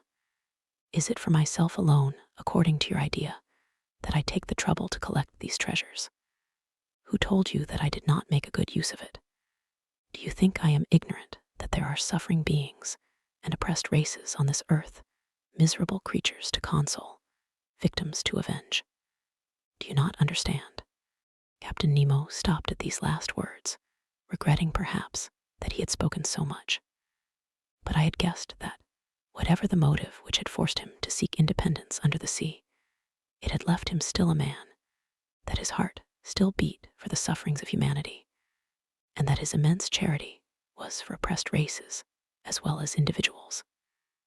And I then understood for whom those millions were destined, which were forwarded by Captain Nemo when the Nautilus was cruising in the waters of Crete. Chapter 9. A Vanished Continent. The next morning, the 19th of February, I saw the Canadian enter my room. I expected this visit. He looked very disappointed. "Well, sir," said he. "Well, Ned, fortune was against us yesterday. Yes, that captain must needs stop exactly at the hour we intended leaving his vessel. Yes, Ned, he had business at his bankers. His bankers, or rather his banking house. By that I mean the ocean, where his riches are safer than in the chests of the state." I then related to the Canadian the incidents of the preceding night. hoping to bring him back to the idea of not abandoning the captain. But my recital had no other result than an energetically expressed regret from Ned that he had not been able to take a walk on the battlefield of Vigo on his own account. However, said he, all is not ended. It is only a blow of the harpoon lost. Another time we must succeed, and tonight, if necessary. In what direction is the Nautilus going? I asked. I do not know, replied Ned. Well, at noon, we shall see the point. The Canadian returned to Conseil. As soon as I was dressed, I went into the saloon. The compass was not reassuring. The course of the Nautilus was SSW. We were turning our backs on Europe. I waited with some impatience till the ship's place was pricked on the chart. At about 11:30, the reservoirs were emptied, and our vessel rose to the surface of the ocean. I rushed towards the platform. Ned Land had preceded me. No more land in sight. Nothing but an immense sea. Some sails on the horizon, doubtless those going to San Roque in search of favorable winds for doubling the Cape of Good Hope. The weather was cloudy. A gale of wind was preparing. Ned raved and tried to pierce the cloudy horizon. He still hoped that behind all that fog stretched the land he so longed for. At noon, the sun showed itself for an instant. The second profited by this brightness to take its height. Then, the sea becoming more billowy, we descended, and the panel closed. An hour after, upon consulting the chart, I saw the position of the Nautilus was marked at 16 degrees 17 long and 33 degrees 22 lat, at 150 leagues from the nearest coast. There was no means of flight, and I leave you to imagine the rage of the Canadian when I informed him of our situation. For myself, I was not particularly sorry. I felt lightened of the load which had oppressed me, and was able to return with some degree of calmness to my accustomed work. That night, about 11 o'clock, I received a most unexpected visit from Captain Nemo. He asked me very graciously if I felt fatigued from my watch of the preceding night. I answered in the negative. Then, Aronnax, I propose a curious excursion. Propose, Captain. You have hitherto only visited the submarine depths by daylight, under the brightness of the sun. Would it suit you to see them in the darkness of the night? Most willingly. I warn you, the way will be tiring. We shall have far to walk, and must climb a mountain. The roads are not well kept. What you say, Captain, only heightens my curiosity. I am ready to follow you. Come then, sir. We will put on our diving dresses. Arrived at the robing room, I saw that neither of my companions, nor any of the ship's crew, were to follow us on this excursion. Captain Nemo had not even proposed my taking with me either Ned or Conseil. In a few moments, we had put on our diving dresses. They placed on our backs the reservoirs, abundantly filled with air, but no electric lamps were prepared. I called the captain's attention to the fact. They will be useless, he replied. I thought I had not heard aright, but I could not repeat my observation, for the captain's head had already disappeared in its metal case. I finished harnessing myself. I felt them put an iron-pointed stick into my hand, and some minutes later, after going through the usual form, we set foot on the bottom of the Atlantic at a depth of 150 fathoms. Midnight was near. Waters were profoundly dark, but Captain Nemo pointed out in the distance a reddish spot, a sort of large light shining brilliantly about 2 miles from the Nautilus. What this fire might be, what could feed it, why and how it lit up the liquid mass, I could not say. In any case, it did light our way vaguely, it is true, but I soon accustomed myself to the peculiar darkness, and I understood, under such circumstances, the uselessness of the Ruhmkorff apparatus. As we advanced, I heard a kind of pattering above my head, the noise redoubling, sometimes producing a continual shower, I soon understood the cause. It was rain falling violently and crisping the surface of the waves. Instinctively, the thought flashed across my mind that I should be wet through by the water. In the midst of the water, I could not help laughing at the odd idea. But indeed, in the thick diving dress, the liquid element is no longer felt, and one only seems to be in an atmosphere somewhat denser than the terrestrial atmosphere. Nothing more. After half an hour's walk, the soil became stony. Medusae, microscopic crustacea, and penicills lit it slightly with their phosphorescent gleam. I caught a glimpse of pieces of stone covered with millions of zoophytes and masses of seaweed.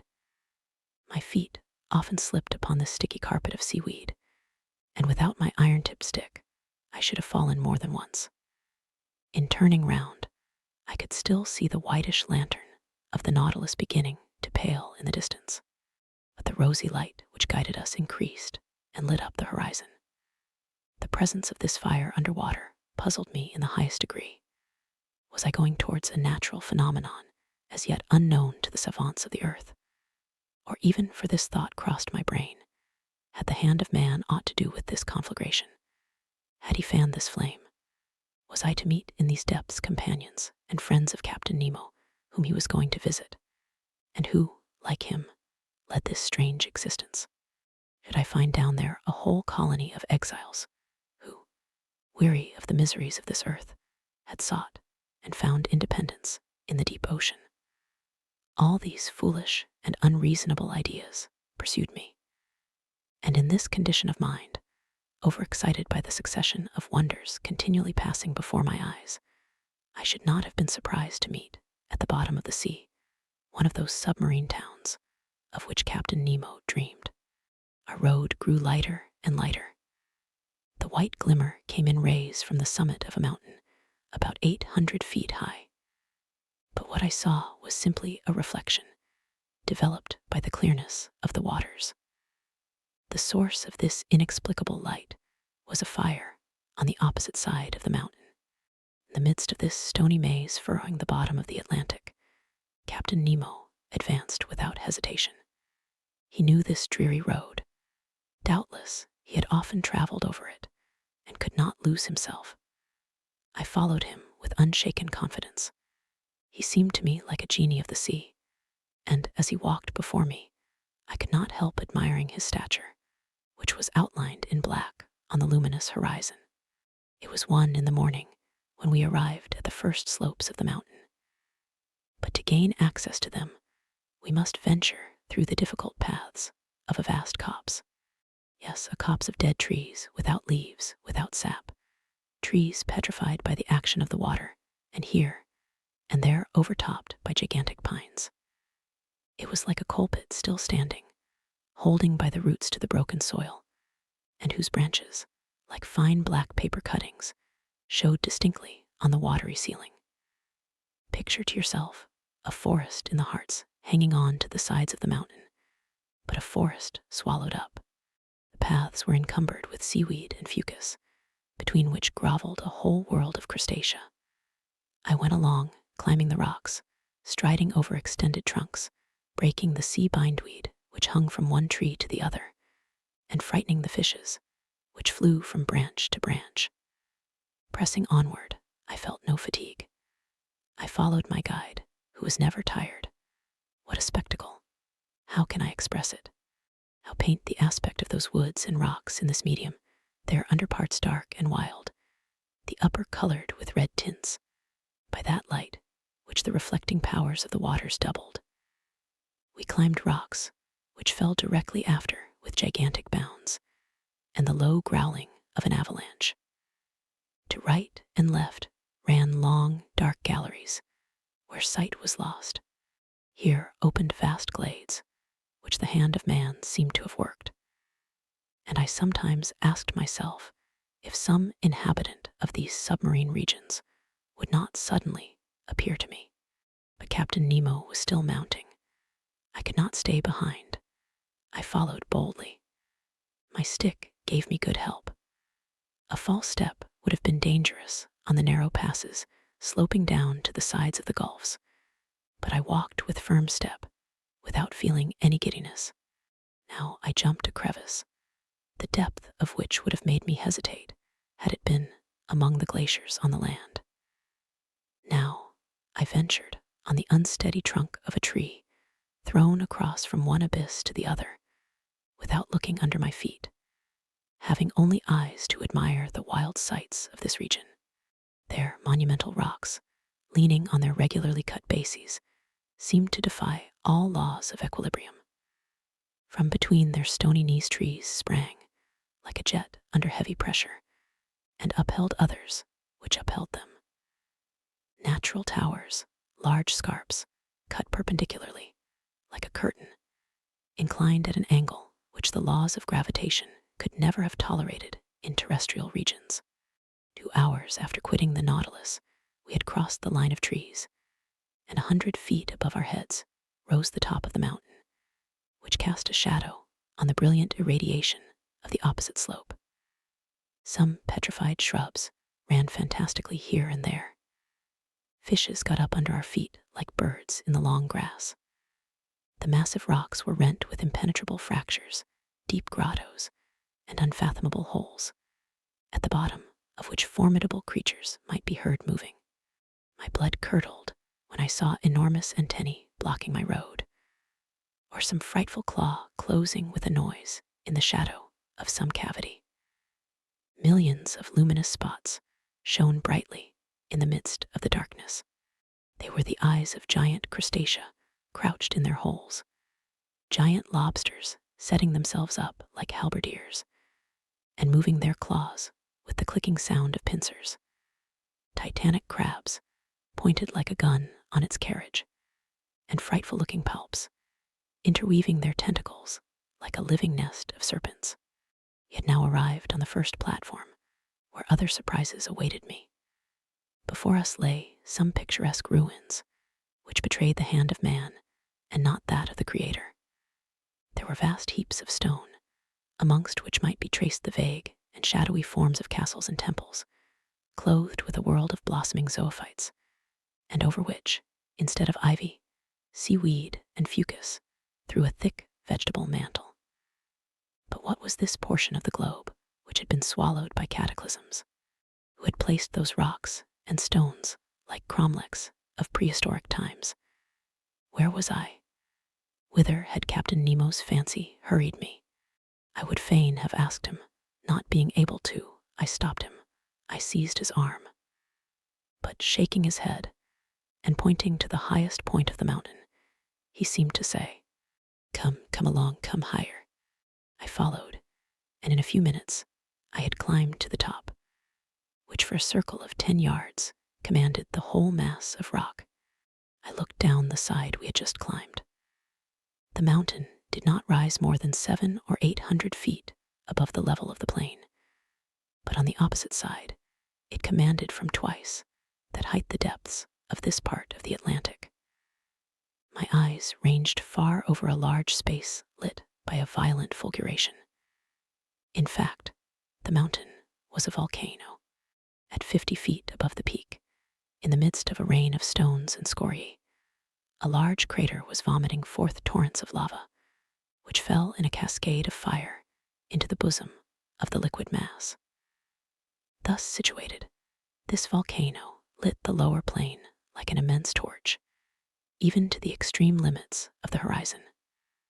I said that the submarine crater threw up lava, but no flames. Flames require the oxygen of the air to feed upon and cannot be developed underwater. But streams of lava, having in themselves the principles of their incandescence, can attain a white heat, fight vigorously against the liquid element, and turn it to vapor by contact. Rapid currents bearing all these gases into fusion, and torrents of lava slid to the bottom of the mountain, like an eruption of Vesuvius on another Terra del Greco. There indeed under my eyes, ruined, destroyed, lay a town, its roofs open to the sky, its temples fallen, its arches dislocated, its columns lying on the ground, from which one would still recognize the massive character of Tuscan architecture. Further on, some remains of a gigantic aqueduct. Here the high base of an acropolis, with the floating outline of a Parthenon, their traces of a quay, as if an ancient port had formerly abutted on the borders of the ocean and disappeared with its merchant vessels and its war galleys. Farther on again, long lines of sunken walls and broad, deserted streets, a perfect Pompeii escaped beneath the waters. Such was the sight that Captain Nemo brought before my eyes. Where was I? Where was I? I must know at any cost. I tried to speak, but Captain Nemo stopped me by a gesture, and picking up a piece of chalkstone, advanced to a rock of black basalt and traced the one word, Atlantis. What a light shot through my mind. Atlantis, the Atlantis of Plato, that continent denied by Origen and Humboldt, who placed its disappearance amongst the legendary tales. I had it there now before my eyes, bearing upon it the unexceptionable testimony of its catastrophe. The region thus engulfed was beyond Europe, Asia, and Libya, beyond the columns of Hercules, where those powerful people, the Atlantides, lived, against whom the first wars of ancient Greeks were waged. Thus, led by the strangest destiny, I was treading underfoot the mountains of this continent, touching with my hand those ruins, 1,000 generations old and contemporary with the geological epochs. I was walking on the very spot where the contemporaries of the first man had walked. Whilst I was trying to fix in my mind every detail of this grand landscape, Captain Nemo remained motionless, as if petrified in mute ecstasy, leaning on a mossy stone. Was he dreaming of those generations long since disappeared? Was he asking them the secret of human destiny? Was it here this strange man came to steep himself in historical recollections and live again this ancient life, he who wanted no modern one? What would I not have given to know his thoughts, to share them, to understand them? We remained for an hour at this place, contemplating the vast plains under the brightness of the lava, which was sometimes wonderfully intense. Rapid tremblings ran along the mountain caused by internal bubblings.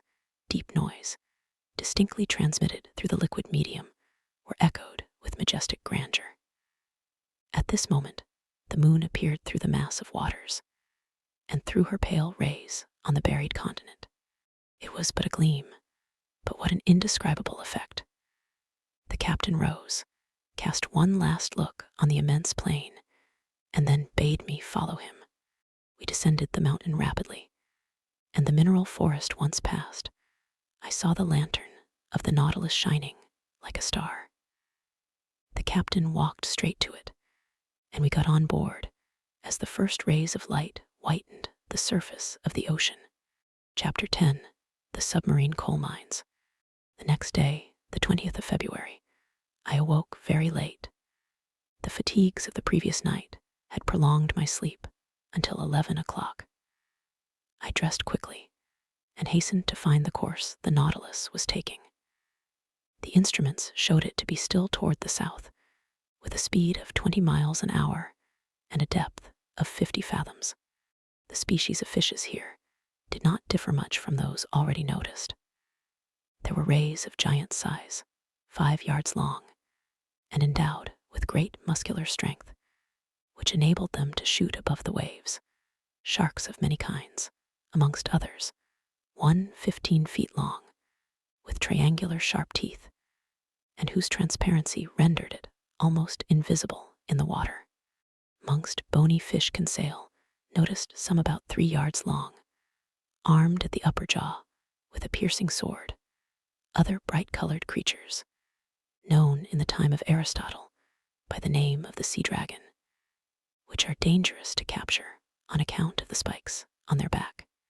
About 4 o'clock, the soil, generally composed of a thick mud mixed with petrified wood, changed by degrees, and it became more stony, and seemed strewn with conglomerate and pieces of basalt, with a sprinkling of lava. I thought that a mountainous region was succeeding the long plains, and accordingly, after a few evolutions of the Nautilus, I saw the southerly horizon blocked by a high wall, which seemed to close all exit. Its summit evidently passed the level of the ocean. It must be a continent, or at least an island, one of the Canaries, or of the Cape Verde Islands. The bearings not being yet taken, perhaps designedly, I was ignorant of our exact position. In any case, such a wall seemed to me to mark the limits of that Atlantis, of which we had in reality passed over only the smallest part. Much longer should I have remained at the window, admiring the beauties of sea and sky, but the panels closed. At this moment, the Nautilus arrived at the side of this high, perpendicular wall.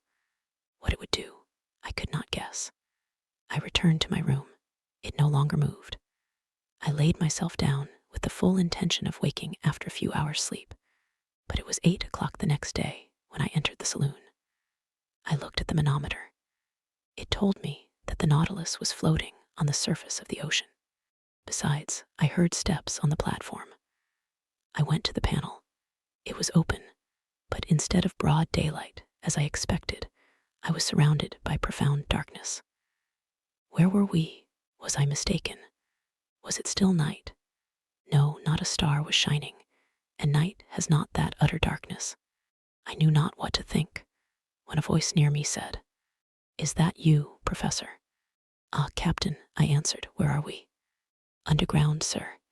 "Underground," I exclaimed, "and the Nautilus floating still. It always floats, but I do not understand. Wait a few minutes, our lantern will be lit, and if you like light places, you will be satisfied." I stood on the platform and waited. The darkness was so complete that I could not even see Captain Nemo, but looking to the zenith, exactly above my head, I seemed to catch an undecided gleam, a kind of twilight filling a circular hole. At this instant, the lantern was lit, and its vividness dispelled the faint light. I closed my dazzled eyes for an instant, and then looked again. The Nautilus was stationary, floating near a mountain which formed a sort of quay. The lake, then, supporting it, was a lake imprisoned by a circle of walls, measuring 2 miles in diameter and 6 in circumference. Its level, the manometer showed, could only be the same as the outside level, for there must necessarily be a communication between the lake and the sea. The high partitions, leaning forward on their base, grew into a vaulted roof bearing the shape of an immense funnel turned upside down, the height being about 500 or 600 yards. At the summit was a circular orifice, by which I had caught the slight gleam of light, evidently daylight. "Where are we?" I asked. "In the very heart of an extinct volcano, the interior of which has been invaded by the sea, after some great convulsion of the earth. Whilst you were sleeping, Professor, the Nautilus penetrated to this lagoon by a natural canal, which opens about 10 yards beneath the surface of the ocean. This is its harbor of refuge, a sure, commodious, and mysterious one, sheltered from all gales. Show me, if you can, on the coasts of any of your continents or islands, a road which can give such perfect refuge from all storms." "Certainly," I replied. "You are in safety here, Captain Nemo. Who could reach you in the heart of a volcano? But did I not see an opening at its summit? Yes, its crater, formerly filled with lava, vapor, and flames, and which now gives entrance to the life-giving air we breathe. But what is this volcanic mountain? It belongs to one of the numerous islands with which this sea is strewn, to vessels, a simple sandbank, to us, an immense cavern. Chance led me to discover it, and chance served me well. But of what use is this refuge, Captain? The Nautilus wants no port." "No, sir, but it wants electricity to make it move, and the wherewithal to make the electricity, sodium to feed the elements, coal from which to get the sodium, and a coal mine to supply the coal. And exactly on this spot, the sea covers entire forests embedded during the geological periods, now mineralized and transformed into coal. For me, they are an inexhaustible mine. Your men follow the trade of miners here, then, Captain." Exactly so. These mines extend under the waves like the mines of Newcastle. Here, in their diving dresses, pickaxe and shovel in hand, my men extract the coal, which I do not even ask from the mines of the earth. When I burn this combustible for the manufacture of sodium, the smoke, escaping from the crater of the mountain, gives it the appearance of a still active volcano, and we shall see your companions at work. No, not this time at least, for I am in a hurry to continue our submarine tour of the earth. So I shall content myself with drawing from the reserve of sodium I already possess. The time for loading is 1 day only, and we continue our voyage. So, if you wish to go over the cavern and make the round of the lagoon, you must take advantage of today. M. Aronnax.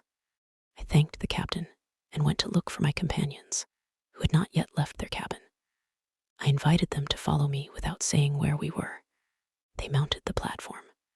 Conseil, who was astonished at nothing, seemed to look upon it as quite natural that he should wake under a mountain, after having fallen asleep under the waves. But Ned Land thought of nothing but finding whether the cavern had any exit. After breakfast, about 10 o'clock, we went down on to the mountain.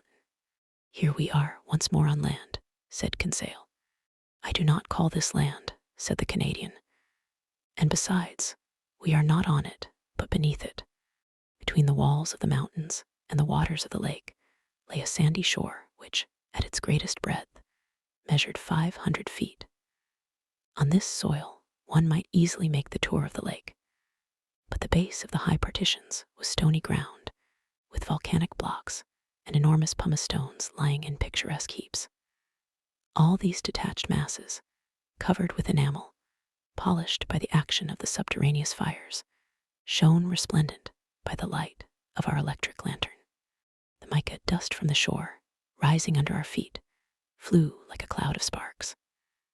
The bottom now rose sensibly, and we soon arrived at long circuitous slopes, or inclined plains, which took us higher by degrees. But we were obliged to walk carefully among these conglomerates, bound by no cement, the feet slipping on the glassy crystal, felspar, and quartz. The volcanic nature of this enormous excavation was confirmed on all sides, and I pointed it out to my companions. Picture to yourselves, said I, what this crater must have been when filled with boiling lava, and when the level of the incandescent liquid rose to the orifice of the mountain, as though melted on the top of a hot plate. I can picture it perfectly, said Conseil. But, sir, will you tell me why the great architect has suspended operations, and how it is that the furnace is replaced by the quiet waters of the lake? Most probably, Conseil, because some convulsion beneath the ocean produced that very opening which has served as a passage for the Nautilus. Then the waters of the Atlantic rushed into the interior of the mountain. There must have been a terrible struggle between the two elements, a struggle which ended in the victory of Neptune. But many ages have run out since then, and the submerged volcano is now a peaceable grotto. Very well, replied Ned Land. I accept the explanation, sir. But in our own interests, I regret that the opening of which you speak was not made above the level of the sea. But friend Ned, said Conseil, if the passage had not been under the sea, the Nautilus could not have gone through it. We continued ascending. The steps became more and more perpendicular and narrow. Deep excavations, which we were obliged to cross, cut them here and there. Sloping masses had to be turned. We slid upon our knees and crawled along. But Conseil's dexterity and the Canadian's strength surmounted all obstacles.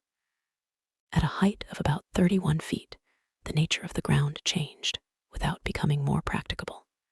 The conglomerate and trachyte succeeded black basalt, the first to spread in layers full of bubbles, the latter forming regular prisms, placed like a colonnade, supporting the spring of the immense vault, an admirable specimen of natural architecture.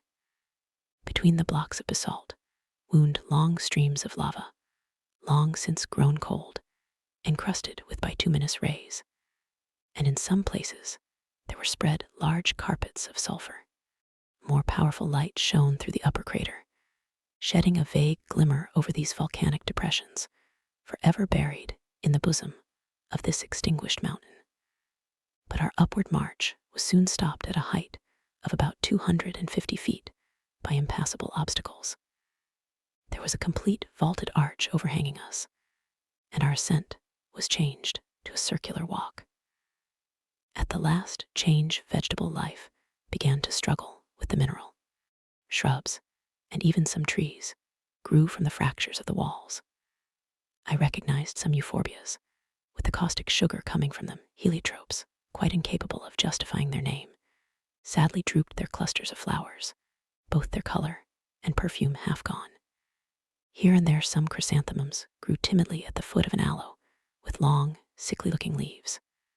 But between the streams of lava, I saw some little violets still slightly perfumed, and I admit that I smelt them with delight. Perfume is the soul of the flower, and sea flowers have no soul. We had arrived at the foot of some sturdy dragon trees, which had pushed aside the rocks with their strong roots, when Ned Land exclaimed, "Sir, a hive, a hive." "A hive," I replied, with a gesture of incredulity. "Yes, a hive," repeated the Canadian, "and bees humming round it." I approached and was bound to believe my own eyes. There at a hole bored in one of the dragon trees were some thousands of these ingenious insects, so common in all the Canaries, and whose produce is so much esteemed.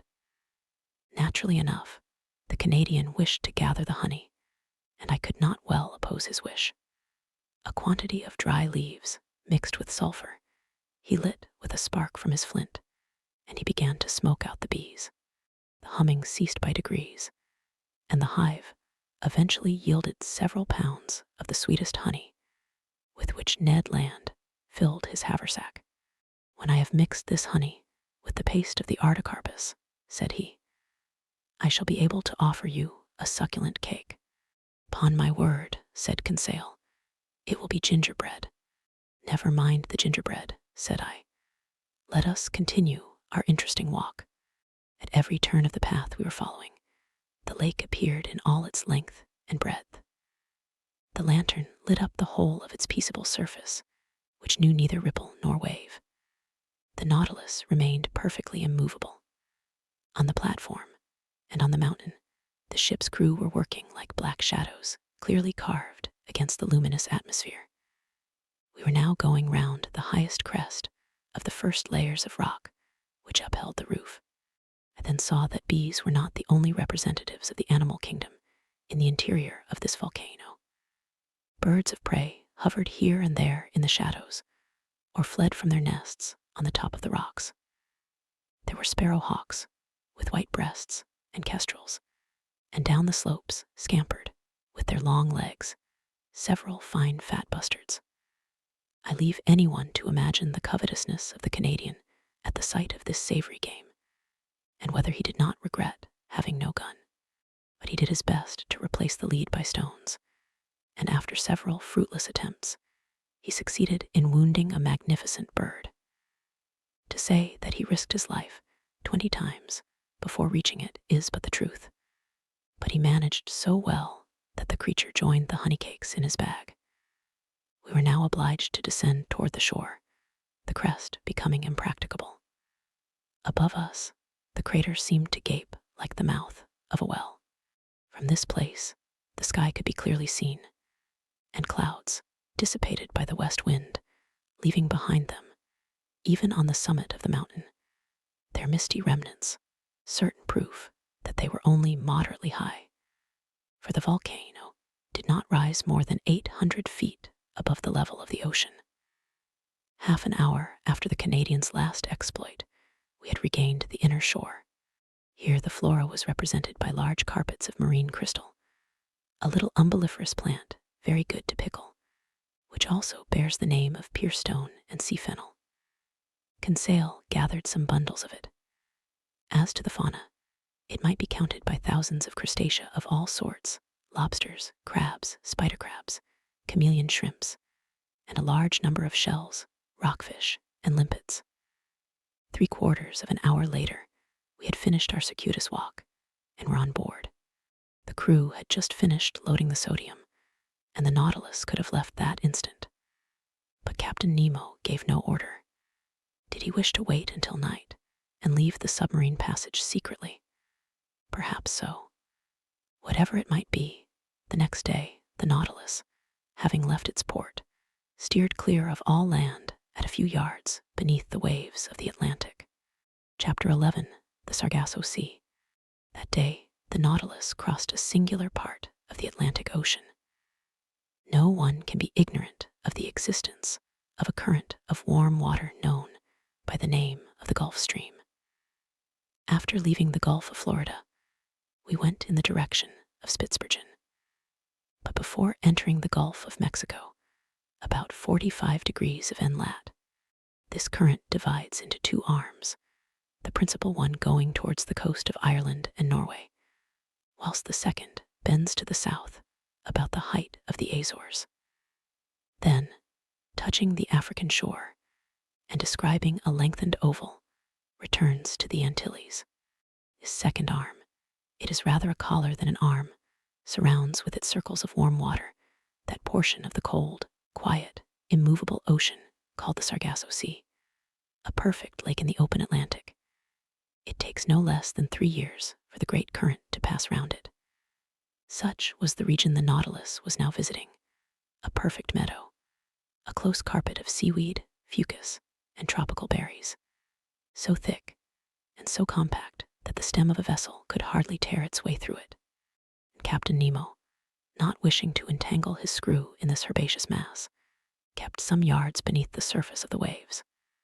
The name Sargasso comes from the Spanish word sargazo, which signifies kelp. This kelp, or berry plant, is the principal formation of this immense bank.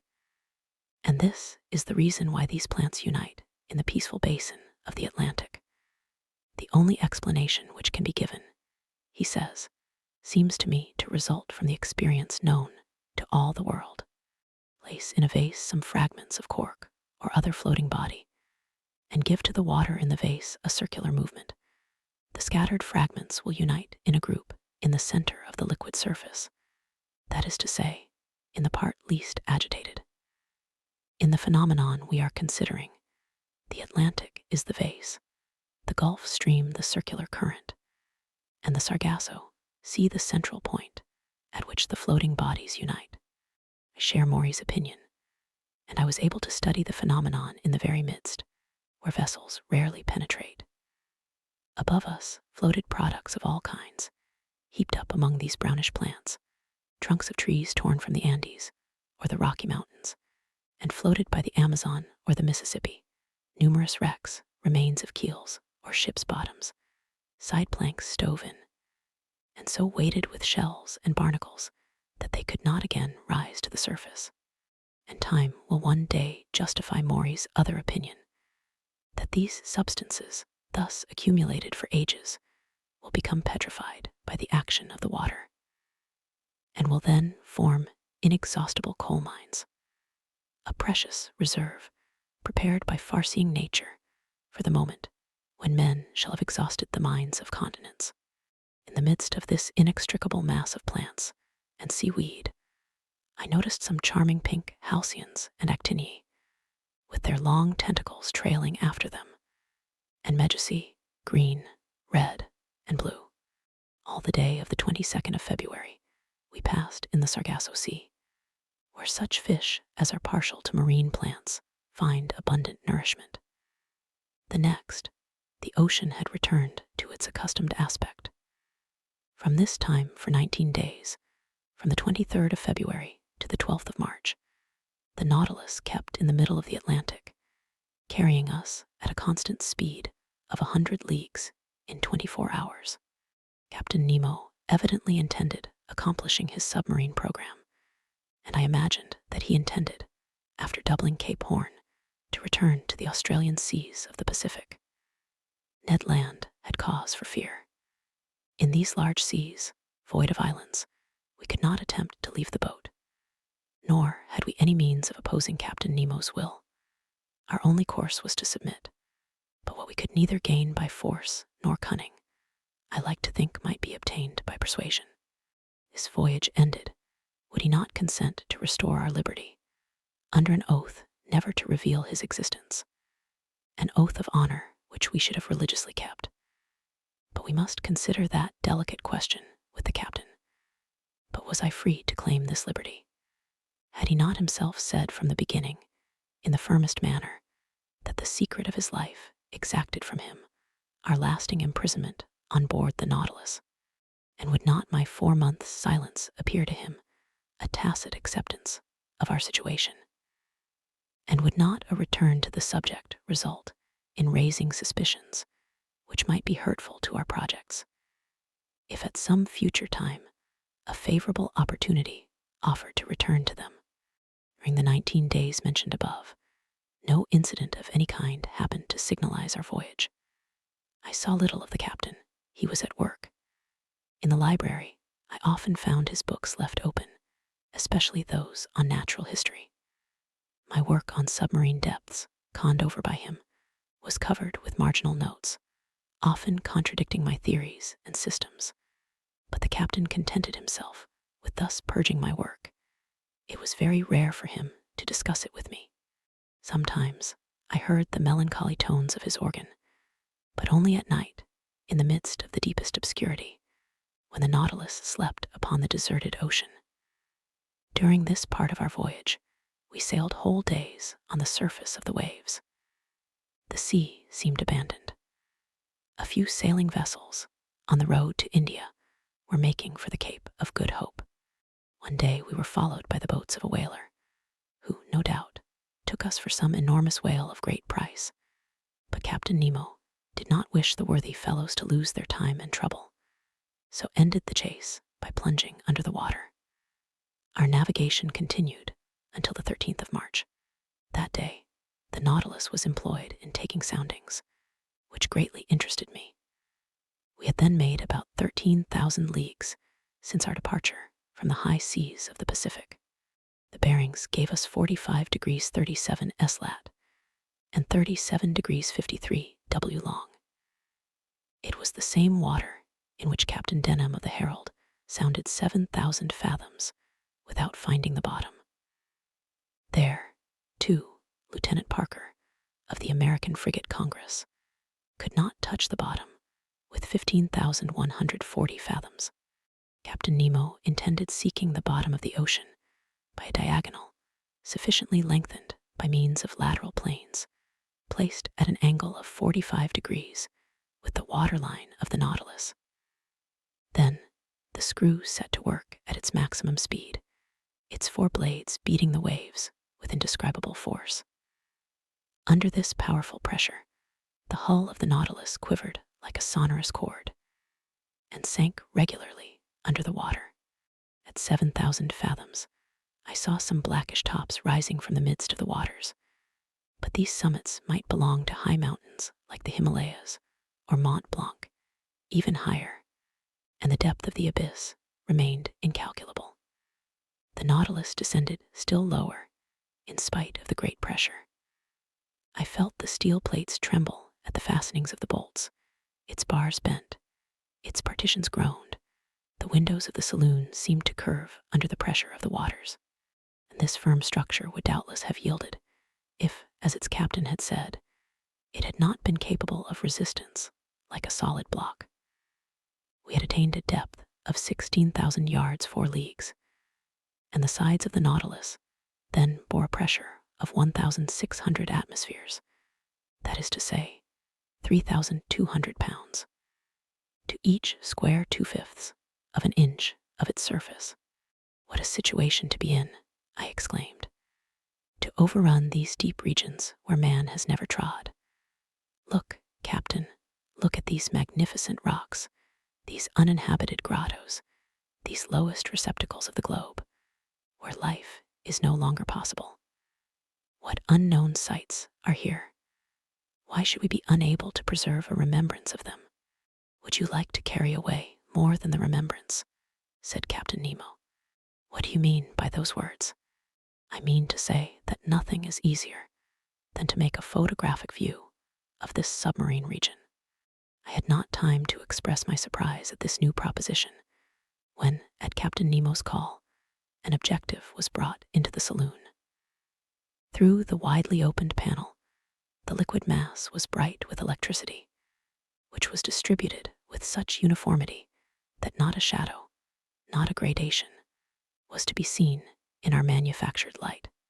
The Nautilus remained motionless, the force of its screw subdued by the inclination of its planes. The instrument was propped on the bottom of the oceanic sight, and in a few seconds we had obtained a perfect negative. But the operation being over, Captain Nemo said, "Let us go up. We must not abuse our position, nor expose the Nautilus too long to such great pressure." "Go up again," I exclaimed. "Hold well on." I had not time to understand why the captain cautioned me thus, when I was thrown forward on to the carpet. At a signal from the captain, its screw was shipped, and its blades raised vertically. The Nautilus shot into the air like a balloon, rising with stunning rapidity and cutting the mass of waters with a sonorous agitation. Nothing was visible, and in 4 minutes it had shot through the 4 leagues which separated it from the ocean, and after emerging like a flying fish, fell, making the waves rebound to an enormous height. Chapter 12. Cachalots in Whales. During the nights of the 13th and 14th of March, the Nautilus returned to its southerly course. I fancied that, when on a level with Cape Horn, he would turn the helm westward in order to beat the Pacific seas and so complete the tour of the world. He did nothing of the kind, but continued on his way to the southern regions. Where was he going to? To the pole? It was madness. I began to think that the captain's temerity justified Ned Land's fears. For some time past, the Canadian had not spoken to me of his projects of flight. He was less communicative, almost silent. I could see that this lengthened imprisonment was weighing upon him, and I felt that rage was burning within him. When he met the captain, his eyes lit up with suppressed anger, and I feared that his natural violence would lead him into some extreme. That day, the 14th of March, Conseil and he came to me in my room. I inquired the cause of their visit. "A simple question to ask you, sir," replied the Canadian. "Speak, Ned. How many men are there on board the Nautilus, do you think?" "I cannot tell, my friend. I should say that its working does not require a large crew. Certainly, under existing conditions, 10 men, at the most, ought to be enough." "Well, why should there be any more?" "Why," I replied, looking fixedly at Ned Land, whose meaning was easy to guess. "Because," I added, "if my surmises are correct, and if I have well understood the captain's existence, the Nautilus is not only a vessel. It is also a place of refuge for those who, like its commander, have broken every tie upon earth." "Perhaps so," said Conseil, "but in any case, the Nautilus can only contain a certain number of men. Could not you, sir, estimate their maximum?" "How, Conseil?" "By calculation, given the size of the vessel, which you know, sir, and consequently the quantity of air it contains, knowing also how much each man expends at a breath, and comparing these results with the fact that the Nautilus is obliged to go to the surface every 24 hours. Conseil had not finished the sentence before I saw what he was driving at. "I understand," said I, "but that calculation, though simple enough, can give but a very uncertain result." "Never mind," said Ned Land urgently. "Here it is then," said I. "In 1 hour each man consumes the oxygen contained in 20 gallons of air, and in 24, that contained in 480 gallons. We must, therefore, find how many times 480 gallons of air the Nautilus contains." "Just so," said Conseil. Or, I continued, "the size of the Nautilus being 1,500 tons, and 1 ton holding 200 gallons, it contains 300,000 gallons of air, which, divided by 480, gives a quotient of 625, which means to say, strictly speaking, that the air contained in the Nautilus would suffice for 625 men for 24 hours. 625, repeated Ned. But remember that all of us, passengers, sailors, and officers included, would not form a tenth part of that number. Still too many for 3 men, murmured Conseil. The Canadian shook his head, passed his hand across his forehead, and left the room without answering. You allow me to make one observation, sir, said Conseil. Poor Ned is longing for everything that he cannot have. His past life is always present to him. Everything that we are forbidden he regrets. His head is full of old recollections, and we must understand him. What has he to do here? Nothing. He is not learned like you, sir, and has not the same taste for the beauties of the sea that we have. He would risk everything to be able to go once more into a tavern in his own country. Certainly the monotony on board must seem intolerable to the Canadian, accustomed as he was to a life of liberty and activity. Events were rare which could rouse him to any show of spirit. But that day, an event did happen which recalled the bright days of the harpooner. About 11 in the morning, being on the surface of the ocean, the Nautilus fell in with a troop of whales, an encounter which did not astonish me, knowing that these creatures, hunted to death, had taken refuge in high latitudes. We were seated on the platform, with a quiet sea. The month of October in those latitudes gave us some lovely autumnal days. It was the Canadian, he could not be mistaken, who signaled a whale on the eastern horizon. Looking attentively, one might see its black back rise and fall with the waves 5 miles from the Nautilus. Ah, exclaimed Ned Land, if I was on board a whaler, now such a meeting would give me pleasure. It is one of large size. See with what strength its blowholes throw up columns of air and steam. Confound it, why am I bound to these steel plates? What, Ned, said I, you have not forgotten your old ideas of fishing. Can a whale fisher ever forget his old trade, sir? Can he ever tire of the emotions caused by such a chase? You have never fished in these seas, Ned. Never, sir, in the northern only, and as much in Bering as in Davis Straits. Then the southern whale is still unknown to you.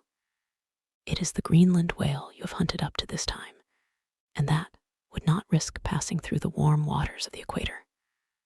Whales are localized, according to their kinds, in certain seas, which they never leave. And if one of these creatures went from Bering to Davis Straits, it must be simply because there is a passage from one sea to the other, either on the American or the Asiatic side.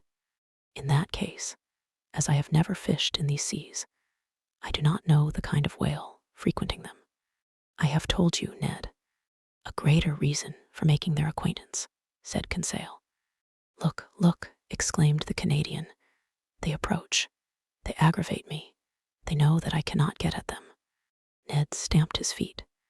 His hand trembled as he grasped an imaginary harpoon. Are these cetaceans as large as those of the northern seas? Asked he. Very nearly, Ned, because I have seen large whales, sir, whales measuring 100 feet. I have even been told that those of Hullamock and of the Aleutian Islands, are sometimes 150 feet long. That seems to me exaggeration. These creatures are only baleopterans, provided with dorsal fins, and, like the cachalots, are generally much smaller than the Greenland whale. Ah, exclaimed the Canadian, whose eyes had never left the ocean. They are coming nearer. They are in the same water as the Nautilus. Then, returning to the conversation, he said, You spoke of the cachalot as a small creature. I have heard of gigantic ones. They are intelligent cetacea. It is said of some that they cover themselves with seaweed and fucus, and then are taken for islands. People encamp upon them and settle there lights a fire, and build houses, said Conseil. Yes, Joker, said Ned Land. And one fine day the creature plunges, carrying with it all the inhabitants to the bottom of the sea. Something like the travels of Sinbad the sailor, I replied, laughing. Ah, suddenly exclaimed Ned Land. It is not one whale, there are 10, there are 20. It is a whole troop. And I not able to do anything. Hands and feet tied. But friend Ned, said Conseil, why do you not ask Captain Nemo's permission to chase them? Conseil had not finished his sentence when Ned Land had lowered himself through the panel to seek the captain. A few minutes afterwards, the two appeared together on the platform. Captain Nemo watched the troop of cetacea playing on the waters about a mile from the Nautilus. They are southern whales, said he. There goes the fortune of a whole fleet of whalers. Well, sir, asked the Canadian, can I not chase them, if only to remind me of my old trade of harpooner? And to what purpose? Replied Captain Nemo. Only to destroy. We have nothing to do with the whale oil on board. But, sir, continued the Canadian, in the Red Sea you allowed us to follow the dugong. Then it was to procure fresh meat for my crew. Here it would be killing for killing's sake. I know that is a privilege reserved for man, but I do not approve of such murderous pastime. In destroying the southern whale, like the Greenland whale, an inoffensive creature, your traders do a culpable action, Master Land. They have already depopulated the whole of Baffin's Bay and are annihilating a class of useful animals. Leave the unfortunate cetacea alone. They have plenty of natural enemies, cachalots, swordfish, and sawfish, without you troubling them. The captain was right. The barbarous and inconsiderate greed of these fishermen will one day cause the disappearance of the last whale in the ocean. Ned Land whistled Yankee Doodle between his teeth, thrust his hands into his pockets, and turned his back upon us. But Captain Nemo watched the troop of cetacea, and addressing me, said, I was right in saying that whales had natural enemies enough, without counting man. These will have plenty to do before long. Do you see M. Aronnax, about 8 miles to leeward, those blackish moving points? Yes, Captain, I replied. Those are cachalots, terrible animals, which I have met in troops of 200 or 300. As to those, they are cruel, mischievous creatures. They would be right in exterminating them. The Canadian turned quickly at the last words. Well, Captain, said he, it is still time in the interest of the whales. It is useless to expose oneself, Professor. The Nautilus will disperse them. It is armed with a steel spur as good as Master Land's harpoon, I imagine. The Canadian did not put himself out enough to shrug his shoulders. Attack cetacea with blows of a spur. Who had ever heard of such a thing? Wait, M. Aronnax, said Captain Nemo. We will show you something you have never yet seen. We have no pity for these ferocious creatures. They are nothing but mouth and teeth. Mouth and teeth. No one could better describe the macrocephalous cachalot, which is sometimes more than 75 feet long. Its enormous head occupies 1/3 of its entire body. Better armed than the whale, whose upper jaw is furnished only with whalebone, it is supplied with 25 large tusks, about 8 inches long, cylindrical and conical at the top, each weighing 2 pounds. It is in the upper part of this enormous head, in great cavities divided by cartilages, that is to be found from 600 to 800 pounds of that precious oil called spermaceti. The cachalot is a disagreeable creature, more tadpole than fish, according to Freddel's description. It is badly formed, the whole of its left side being, if we may say it, a failure, and being only able to see with its right eye. But the formidable troop was nearing us. They had seen the whales, and were preparing to attack them. One could judge beforehand that the cachalots would be victorious, not only because they were better built for attack than their inoffensive adversaries, but also because they could remain longer underwater without coming to the surface. There was only just time to go to the help of the whales. The Nautilus went underwater. Sail, Ned Land, and I took our places before the window in the saloon, and Captain Nemo joined the pilot in his cage to work his apparatus as an engine of destruction. Soon, I felt the beatings of the screw quicken, and our speed increased. The battle between the cachalots and the whales had already begun when the Nautilus arrived. They did not at first show any fear at the sight of this new monster joining in the conflict, but they soon had to guard against its blows. What a battle! The Nautilus was nothing but a formidable harpoon, brandished by the hand of its captain. It hurled itself against the fleshy mass, passing through from one part to the other, leaving behind it two quivering halves of the animal. It could not feel the formidable blows from their tails upon its sides, nor the shock which it produced itself, much more.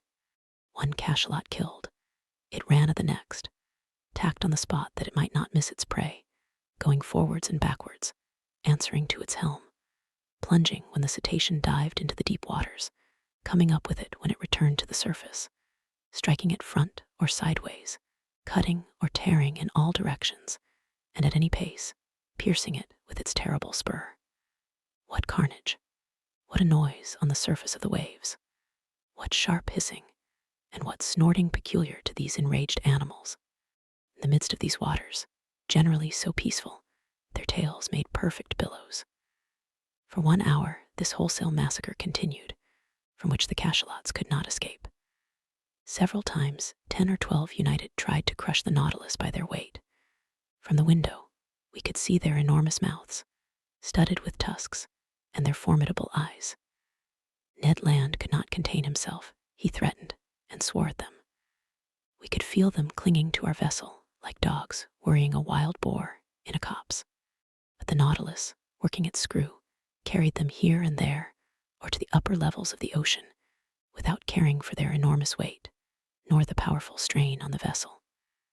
At length the mass of cachalots broke up, the waves became quiet, and I felt that we were rising to the surface. The panel opened, and we hurried on to the platform. The sea was covered with mutilated bodies. A formidable explosion could not have divided and torn this fleshy mass with more violence. We were floating amid gigantic bodies, bluish on the back and white underneath, covered with enormous protuberances. Some terrified cachalots were flying towards the horizon. The waves were dyed red for several miles, and the Nautilus floated in a sea of blood. Captain Nemo joined us. "Well, Master Land," said he. "Well, sir," replied the Canadian, whose enthusiasm had somewhat calmed. "It is a terrible spectacle, certainly. But I am not a butcher. I am a hunter, and I call this a butchery." "It is a massacre of mischievous creatures," replied the captain. "And the Nautilus is not a butcher's knife." "I like my harpoon better," said the Canadian.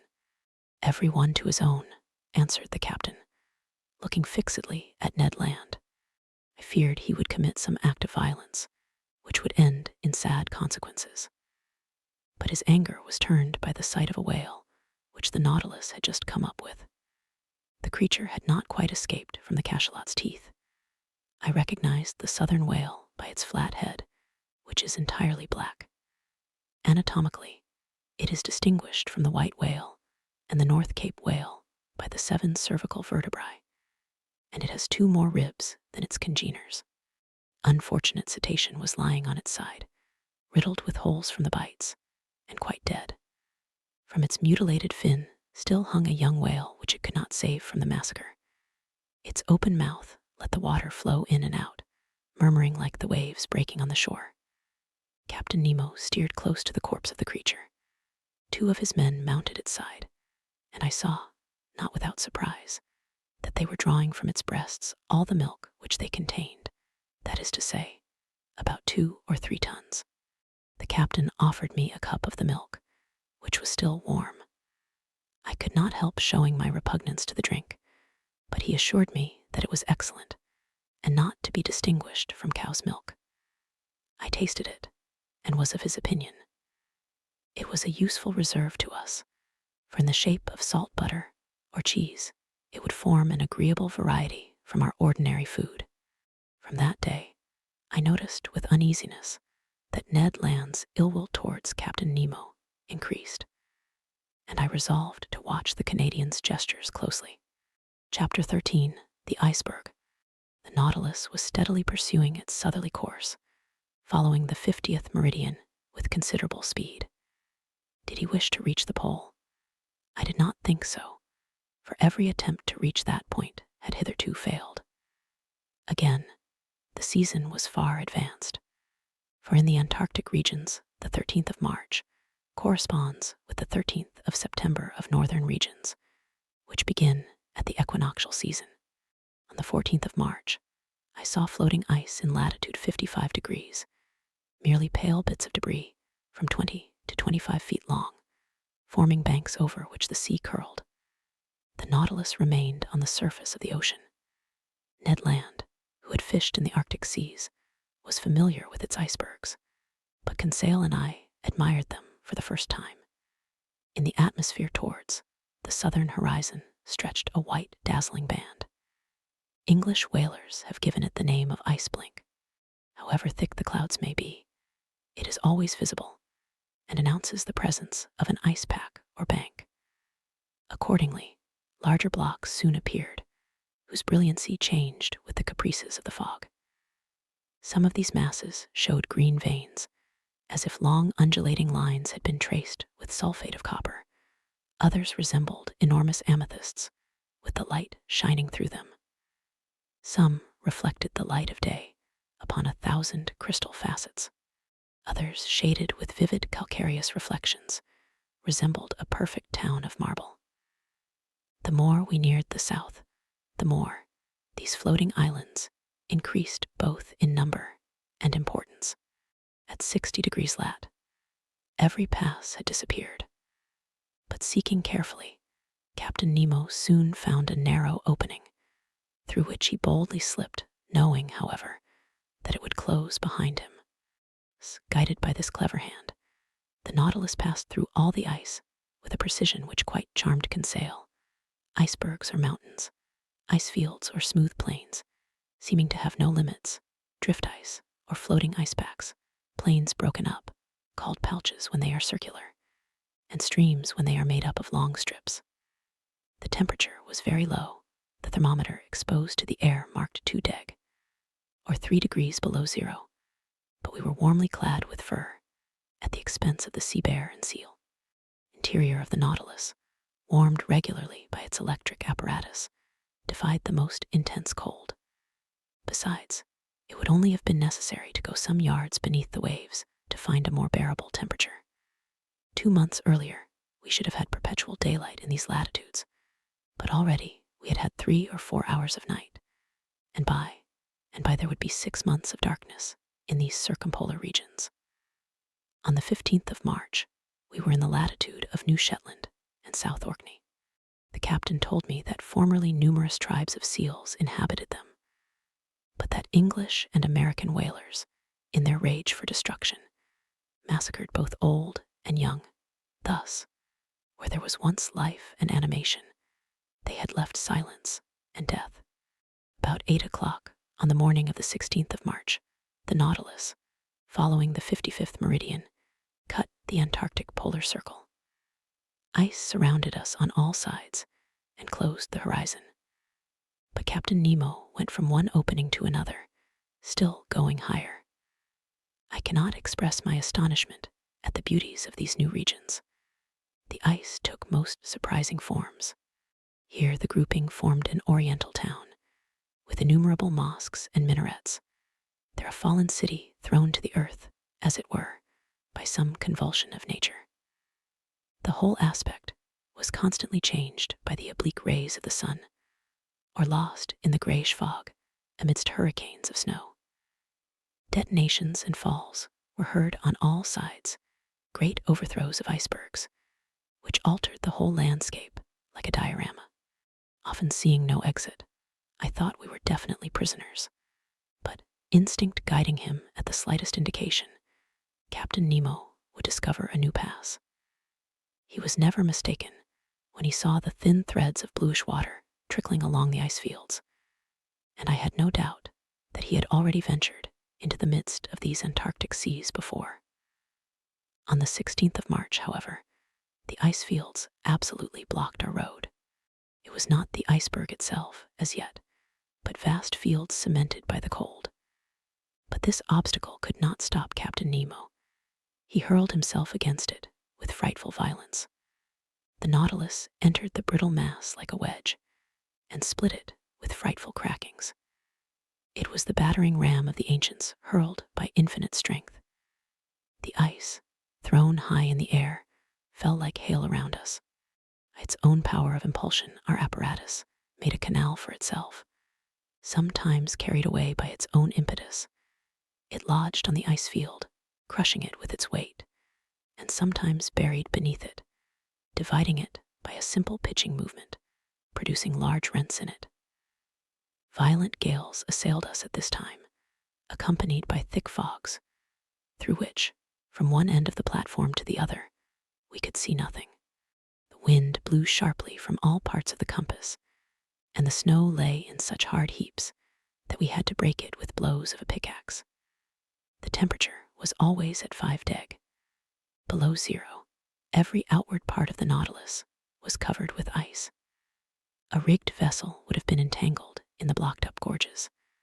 A vessel without sails, with electricity for its motive power, and wanting no coal, could alone brave such high latitudes. At length, on the 18th of March, after many useless assaults, the Nautilus was positively blocked. It was no longer either streams, packs, or ice fields, but an interminable and immovable barrier, formed by mountains soldered together. An iceberg, said the Canadian to me. I knew that to Ned Land, as well as to all other navigators who had preceded us, this was an inevitable obstacle. The sun appearing for an instant at noon, Captain Nemo took an observation as near as possible, which gave our situation at 51 degrees 30 long and 67 degrees 39 of S lat. We had advanced 1 degree more in this Antarctic region. Of the liquid surface of the sea, there was no longer a glimpse. Under the spur of the Nautilus lay stretched a vast plain, entangled with confused blocks. Here and there sharp points and slender needles rising to a height of 200 feet, further on a steep shore, hewn as it were with an axe, and clothed with grayish tints, huge mirrors, reflecting a few rays of sunshine, half drowned in the fog. And over this desolate face of nature, a stern silence reigned, scarcely broken by the flapping of the wings of petrels and puffins. Everything was frozen, even the noise. The Nautilus was then obliged to stop in its adventurous course amid these fields of ice. In spite of our efforts, in spite of the powerful means employed to break up the ice, the Nautilus remained immovable. Generally, when we can proceed no further, we have return still open to us, but here return was as impossible as advance, for every pass had closed behind us, and for the few moments when we were stationary, we were likely to be entirely blocked, which did indeed happen about 2 o'clock in the afternoon, the fresh ice forming around its sides with astonishing rapidity. I was obliged to admit that Captain Nemo was more than imprudent. I was on the platform at that moment. The captain had been observing our situation for some time past, when he said to me, "Well, sir, what do you think of this?" "I think that we are caught, Captain." "So, Aronnax, you really think that the Nautilus cannot disengage itself?" "With difficulty, Captain, for the season is already too far advanced for you to reckon on the breaking of the ice." "Ah, sir," said Captain Nemo in an ironical tone, "you will always be the same. You see nothing but difficulties and obstacles.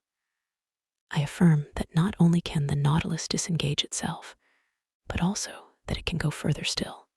"Further to the south?" I asked, looking at the captain.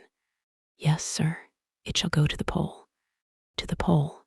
I exclaimed, unable to repress a gesture of incredulity. "Yes," replied the captain coldly, "to the Antarctic pole, to that unknown point from whence springs every meridian of the globe."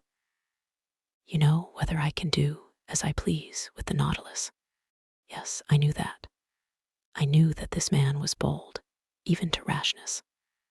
But to conquer those obstacles which bristled round the South Pole, rendering it more inaccessible than the North, which had not yet been reached by the boldest navigators, was it not a mad enterprise, one which only a maniac would have conceived? It then came into my head to ask Captain Nemo if he had ever discovered that pole which had never yet been trodden by a human creature. No, sir, he replied, but we will discover it together. Where others have failed, I will not fail. I have never yet led my Nautilus so far into southern seas, but I repeat, it shall go further yet. I can well believe you, Captain, said I, in a slightly ironical tone. I believe you. Let us go ahead. There are no obstacles for us. Let us smash this iceberg. Let us blow it up. And if it resists, let us give the Nautilus wings to fly over it. Over it, sir, said Captain Nemo quietly. No, not over it, but under it. Under it, I exclaimed, a sudden idea of the captain's projects flashing upon my mind. I understood. The wonderful qualities of the Nautilus were going to serve us in this superhuman enterprise. I see we are beginning to understand one another, sir, said the captain, half smiling. You begin to see the possibility, I should say the success, of this attempt. That which is impossible for an ordinary vessel is easy to the Nautilus. If a continent lies before the pole, it must stop before the continent. But if, on the contrary, the pole is washed by open sea, it will go even to the pole. Certainly, said I, carried away by the captain's reasoning.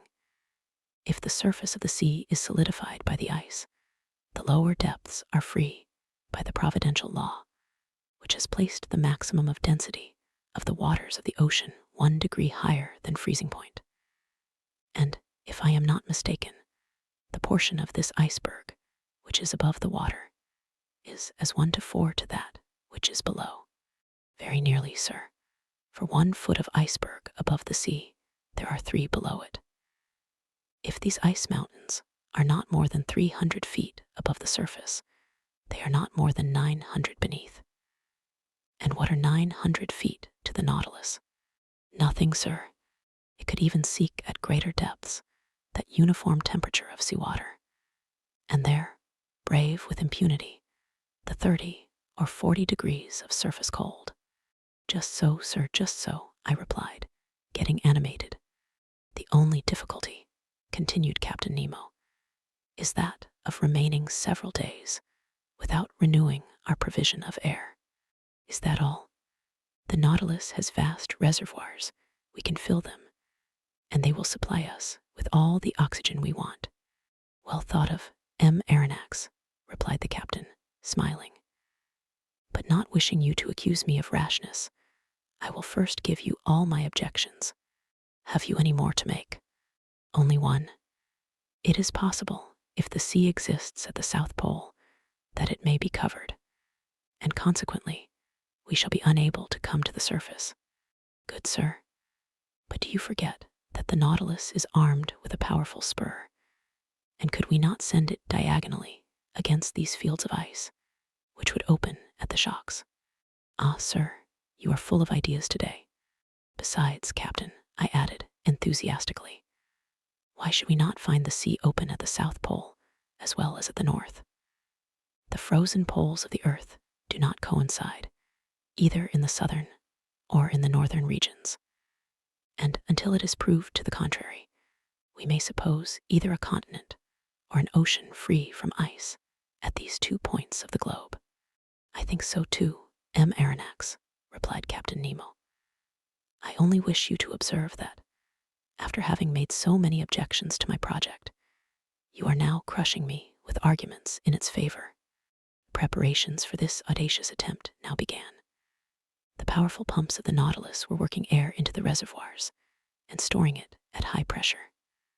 About 4 o'clock, Captain Nemo announced the closing of the panels on the platform. I threw one last look at the massive iceberg which we were going to cross. The weather was clear, the atmosphere pure enough, the cold very great, being 12 degrees below zero. But the wind having gone down, this temperature was not so unbearable. About 10 men mounted the sides of the Nautilus, armed with pickaxes to break the ice around the vessel, which was soon free. The operation was quickly performed, for the fresh ice was still very thin. We all went below. The usual reservoirs were filled with the newly liberated water, and the Nautilus soon descended. I had taken my place with Conseil in the saloon. Through the open window, we could see the lower beds of the Southern Ocean. The thermometer went up. The needle of the compass deviated on the dial. At about 900 feet, as Captain Nemo had foreseen, we were floating beneath the undulating bottom of the iceberg. But the Nautilus went lower still. It went to the depth of 400 fathoms. The temperature of the water at the surface showed 12 degrees. It was now only 10. We had gained 2. I need not say the temperature of the Nautilus was raised by its heating apparatus to a much higher degree. Every maneuver was accomplished with wonderful precision. "We shall pass it, if you please, sir," said Conseil. "I believe we shall," I said, in a tone of firm conviction. In this open sea, the Nautilus had taken its course direct to the pole, without leaving the 52nd meridian. From 67 degrees 30 to 90 deg. 22 degrees and a half of latitude remained to travel. That is, about 500 leagues. The Nautilus kept up a mean speed of 26 miles an hour, the speed of an express train. If that was kept up, in 40 hours, we should reach the pole. For a part of the night, the novelty of the situation kept us at the window. The sea was lit with the electric lantern, but it was deserted. Fishes did not sojourn in these imprisoned waters. They only found there a passage to take them from the Antarctic Ocean to the open polar sea. Our pace was rapid. We could feel it by the quivering of the long steel body. About 2 in the morning, I took some hours' repose, and Conseil did the same. In crossing the waist, I did not meet Captain Nemo. I supposed him to be in the pilot's cage. The next morning, the 19th of March, I took my post once more in the saloon. The electric log told me that the speed of the Nautilus had been slackened. It was then going towards the surface, but prudently emptying its reservoirs very slowly. My heart beat fast. Were we going to emerge and regain the open polar atmosphere? No. Shock told me that the Nautilus had struck the bottom of the iceberg, still very thick, judging from the deadened sound. We had indeed struck, to use a sea expression, but in an inverse sense, and at 1,000 feet deep. This would give 3,000 feet of ice above us, 1,000 being above the watermark. The iceberg was then higher than at its borders, not a very reassuring fact. Several times that day the Nautilus tried again, and every time it struck the wall, which lay like a ceiling above it. Sometimes it met with but 900 yards, only 200 of which rose above the surface. It was twice the height it was when the Nautilus had gone under the waves. I carefully noted the different depths, and thus obtained a submarine profile of the chain as it was developed under the water. That night, no change had taken place in our situation. Still ice between 400 and 500 yards in depth. It was evidently diminishing, but still, what a thickness between us and the surface of the ocean. It was then 8.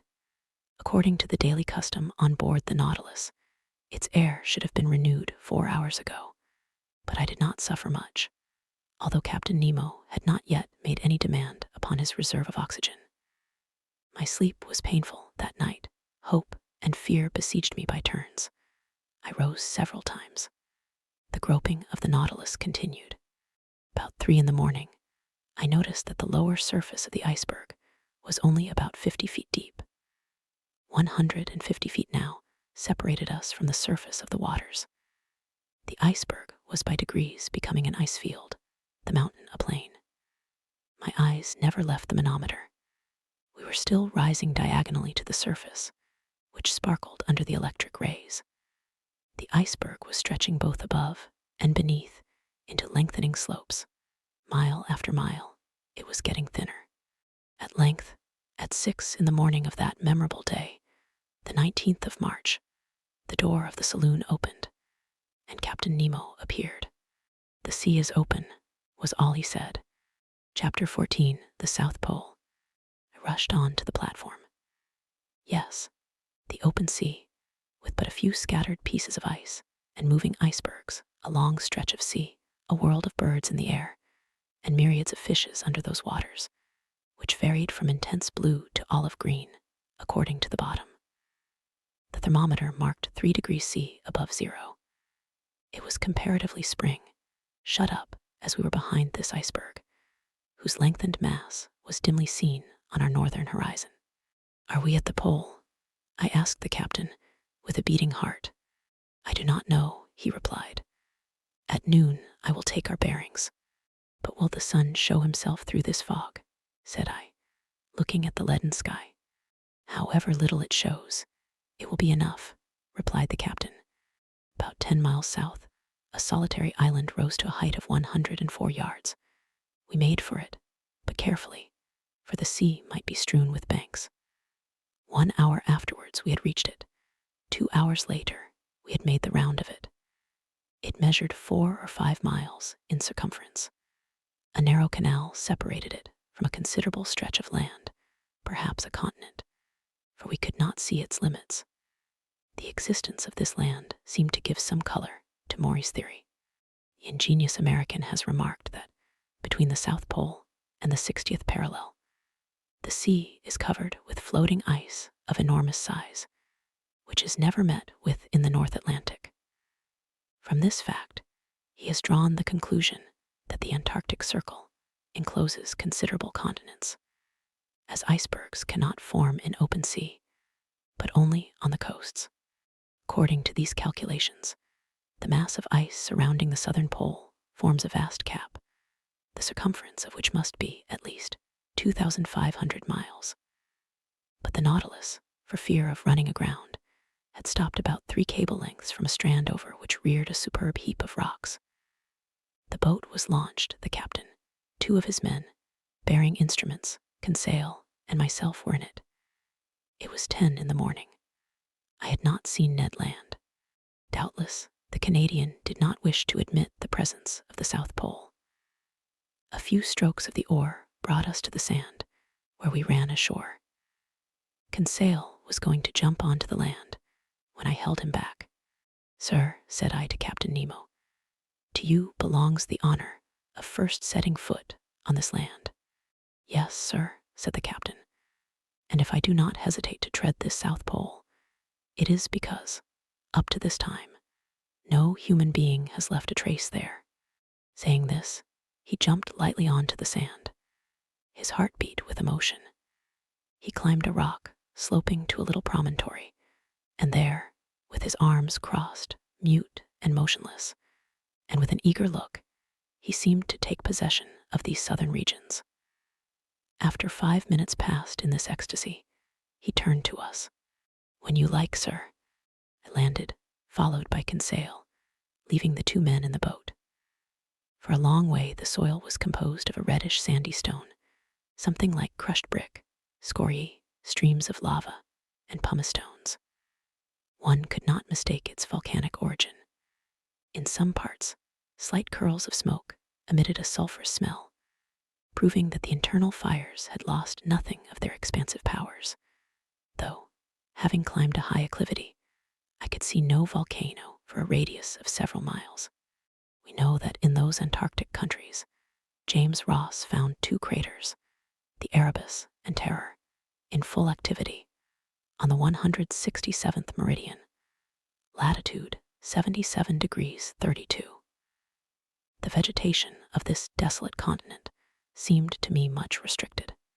Some lichens lay upon the black rocks, some microscopic plants, rudimentary diatomas, a kind of cells placed between 2 quartz shells, long purple and scarlet weed, supported on little swimming bladders, which the breaking of the waves brought to the shore. These constituted the meager flora of this region. The shore was strewn with mollusks, little mussels, and limpets. I also saw myriads of northern cleos, 1¼ inches long, of which a whale would swallow a whole world at a mouthful, and some perfect sea butterflies animating the waters on the skirts of the shore. There appeared on the high bottoms some coral shrubs, of the kind which, according to James Ross, live in the Antarctic seas to the depth of more than 1,000 yards. Then there were little kingfishers and starfish studding the soil. But where life abounded most was in the air. There thousands of birds fluttered and flew of all kinds, deafening us with their cries.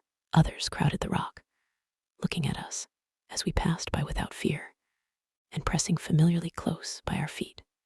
There were penguins, so agile in the water, heavy and awkward as they are on the ground.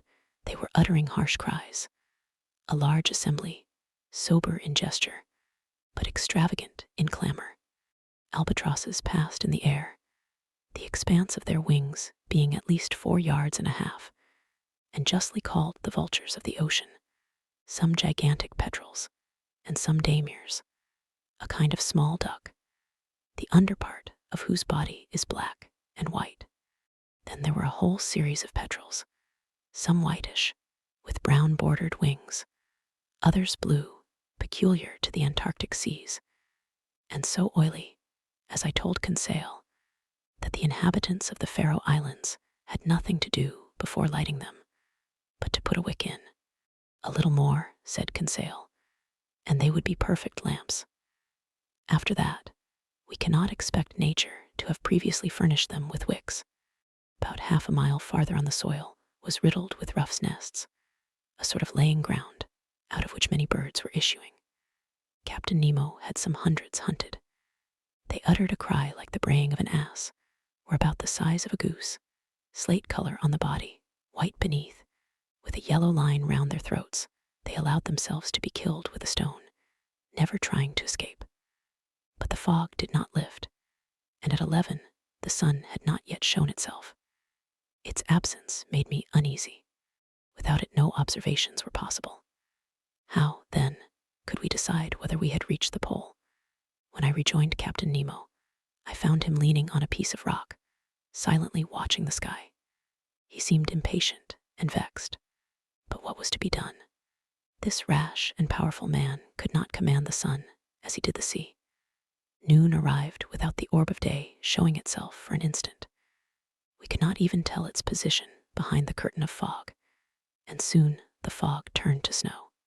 Till tomorrow, said the captain, quietly, and we returned to the Nautilus amid these atmospheric disturbances.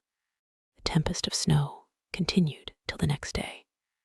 It was impossible to remain on the platform.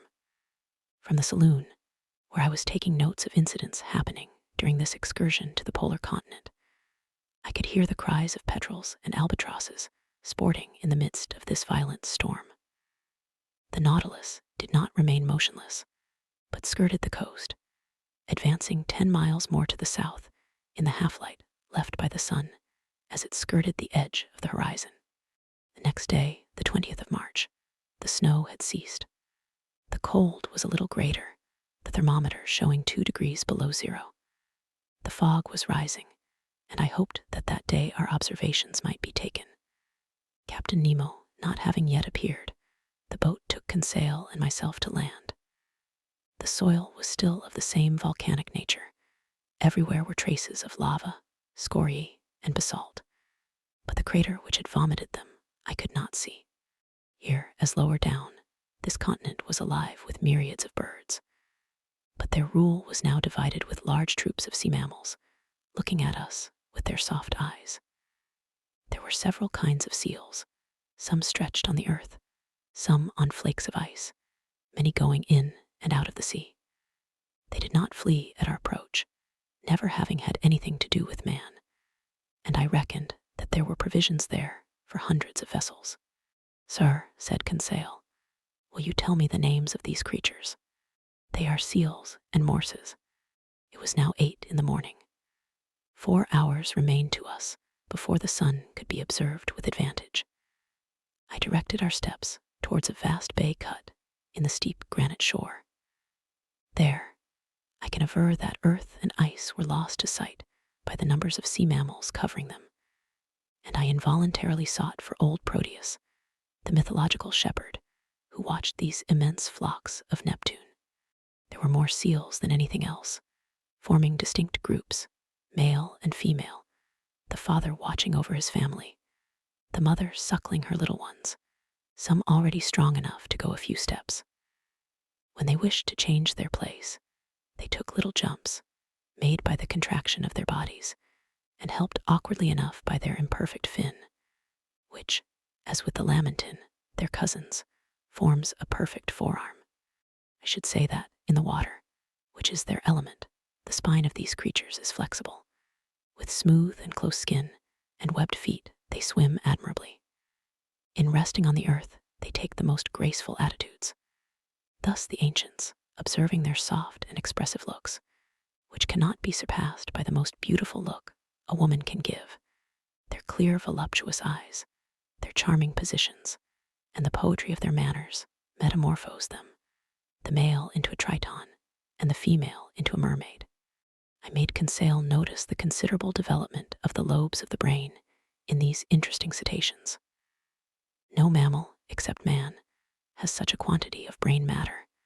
They are also capable of receiving a certain amount of education, are easily domesticated, and I think, with other naturalists, that if properly taught, they would be of great service as fishing dogs.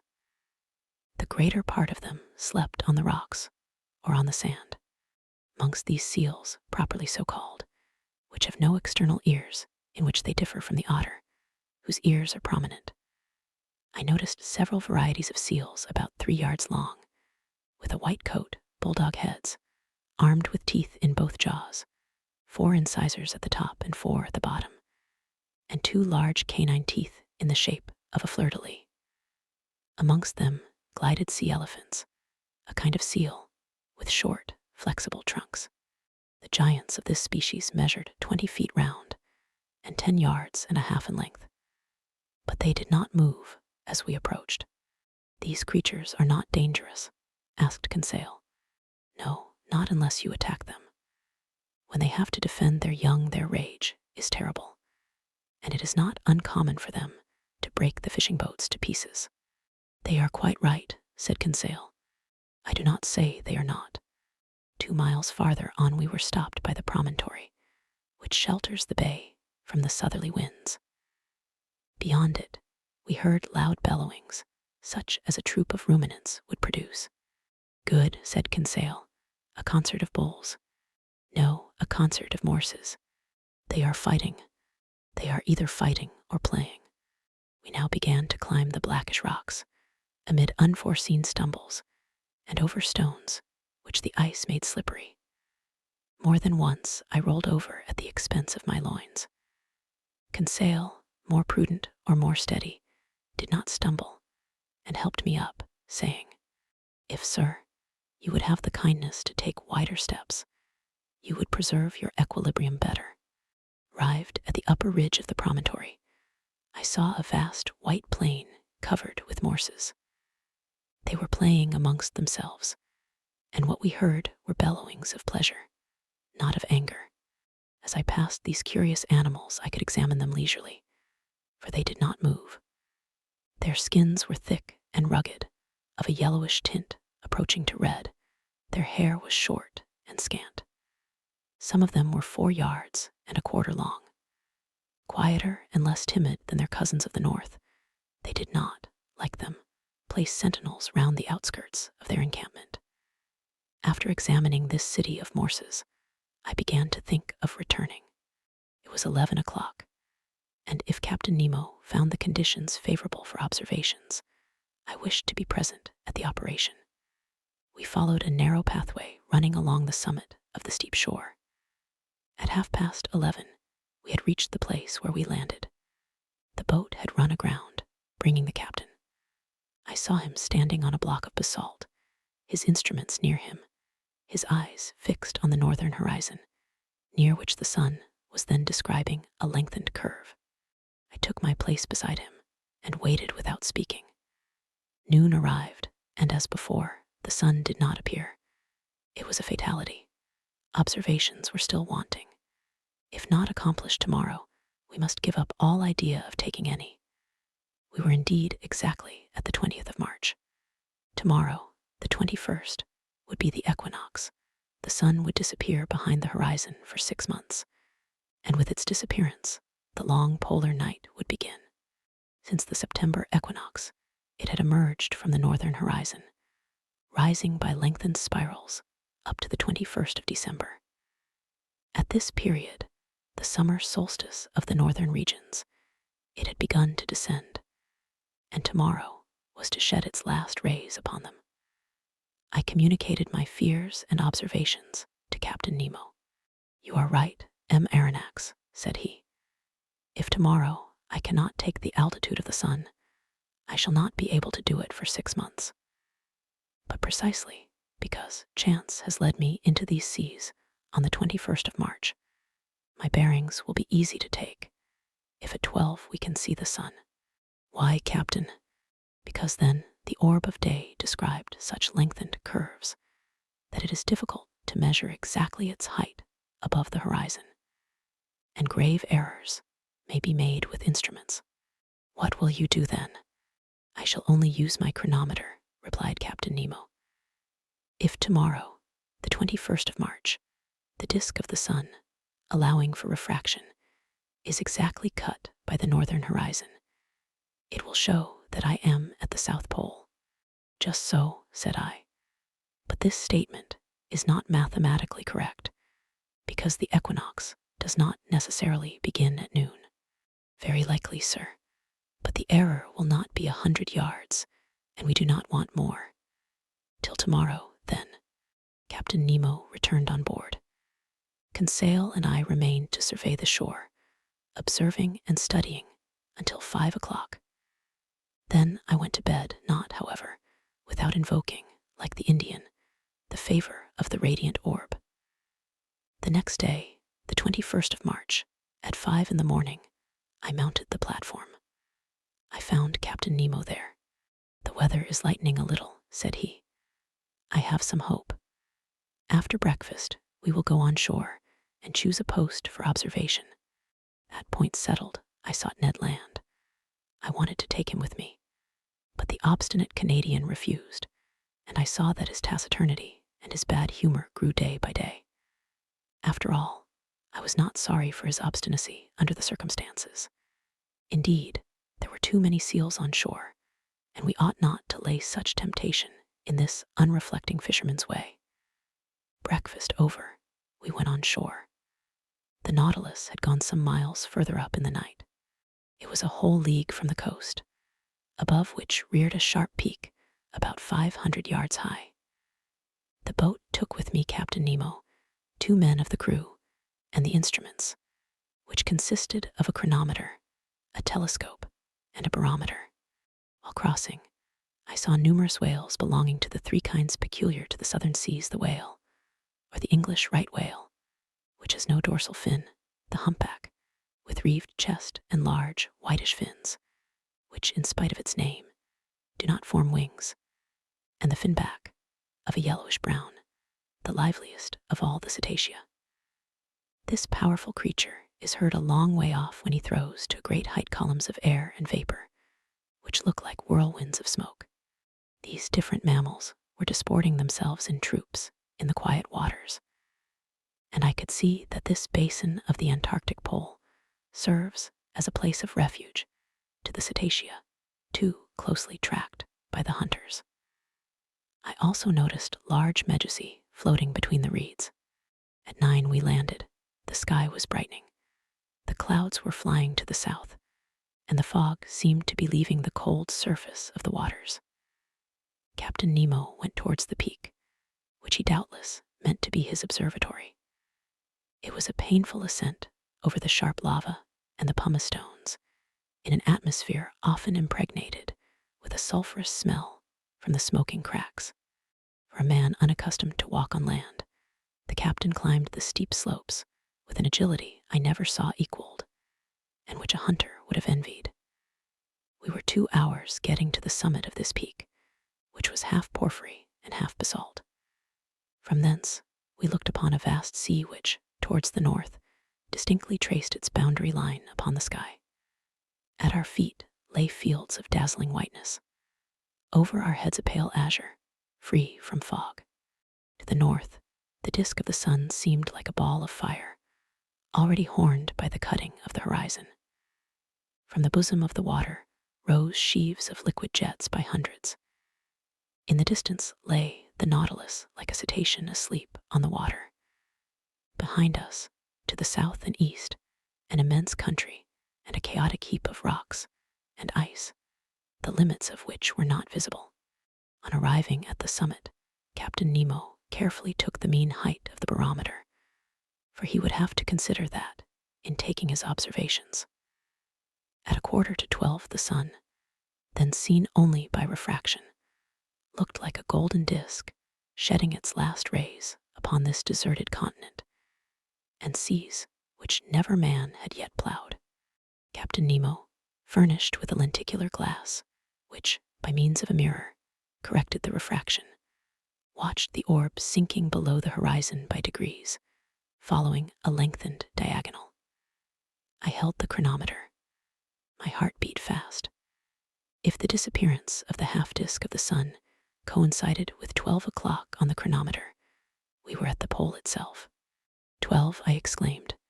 The South Pole, replied Captain Nemo in a grave voice, handing me the glass, which showed the orb cut in exactly equal parts by the horizon. I looked at the last rays crowning the peak and the shadows mounting by degrees up its slopes.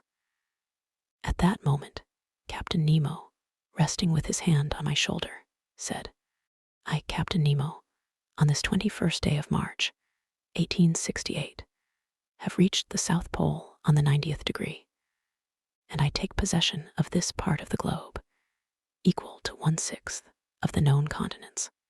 In whose name, Captain? In my own, sir. Saying which, Captain Nemo unfurled a black banner, bearing an N in gold quartered on its bunting. Then, turning towards the orb of day, whose last rays lapped the horizon of the sea, he exclaimed, Adieu, sun. Disappear, thou radiant orb. Rest beneath this open sea, and let a night of 6 months spread its shadows over my new domains. Chapter 15, Accident or Incident. The next day, the 22nd of March, at 6 in the morning, preparations for departure were begun. The last gleams of twilight were melting into night. The cold was great. The constellations shone with wonderful intensity. In the zenith glittered that wondrous Southern Cross, the polar bear of Antarctic regions. The thermometer showed 12 below zero, and when the wind freshened, it was most biting. Flakes of ice increased on the open water. The sea seemed everywhere alike. Numerous blackish patches spread on the surface, showing the formation of fresh ice.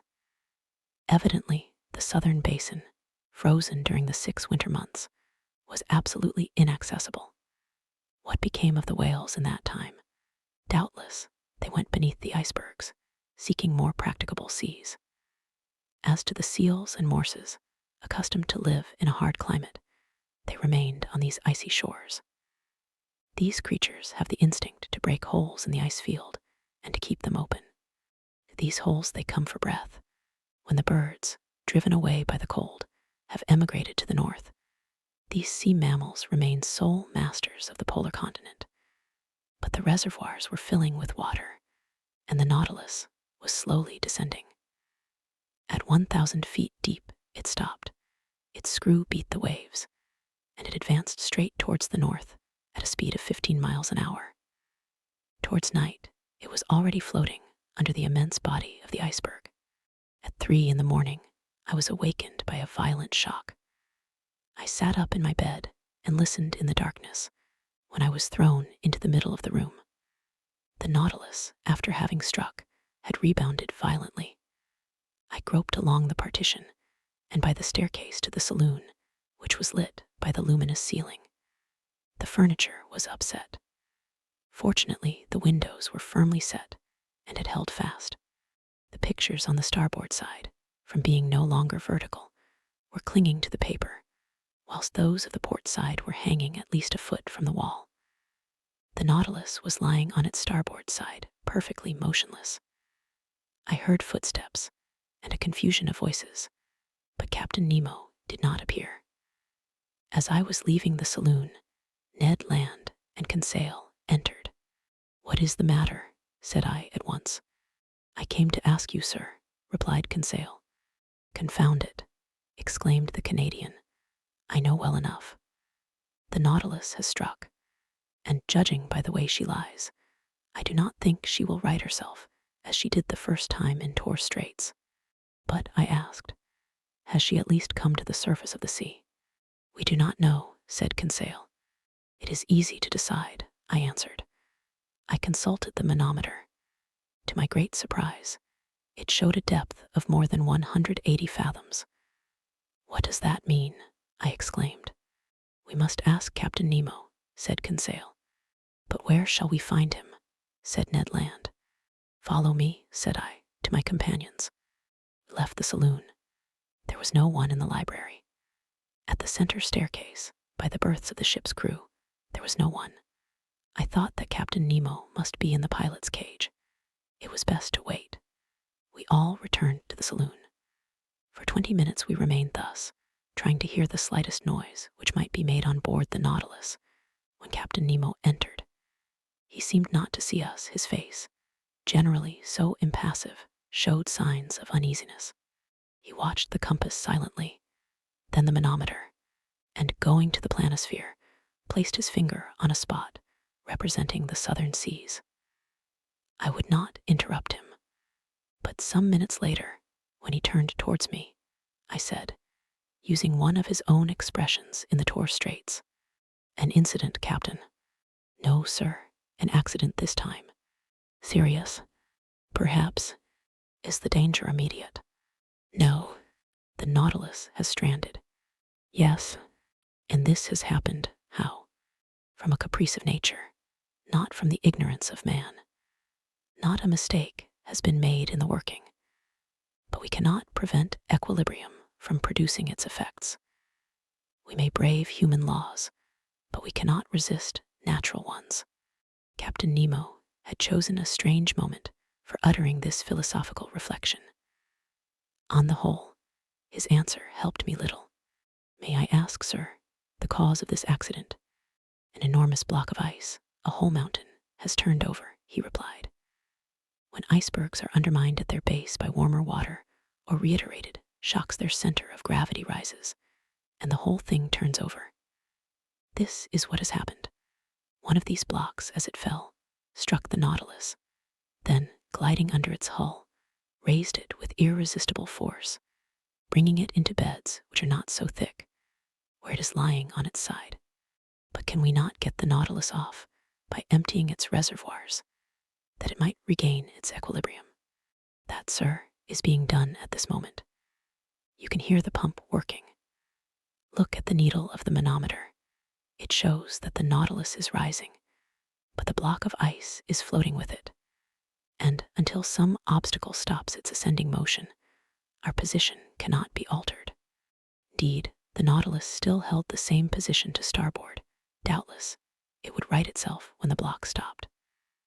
But at this moment, who knows if we may not be frightfully crushed between the two glassy surfaces? I reflected on all the consequences of our position.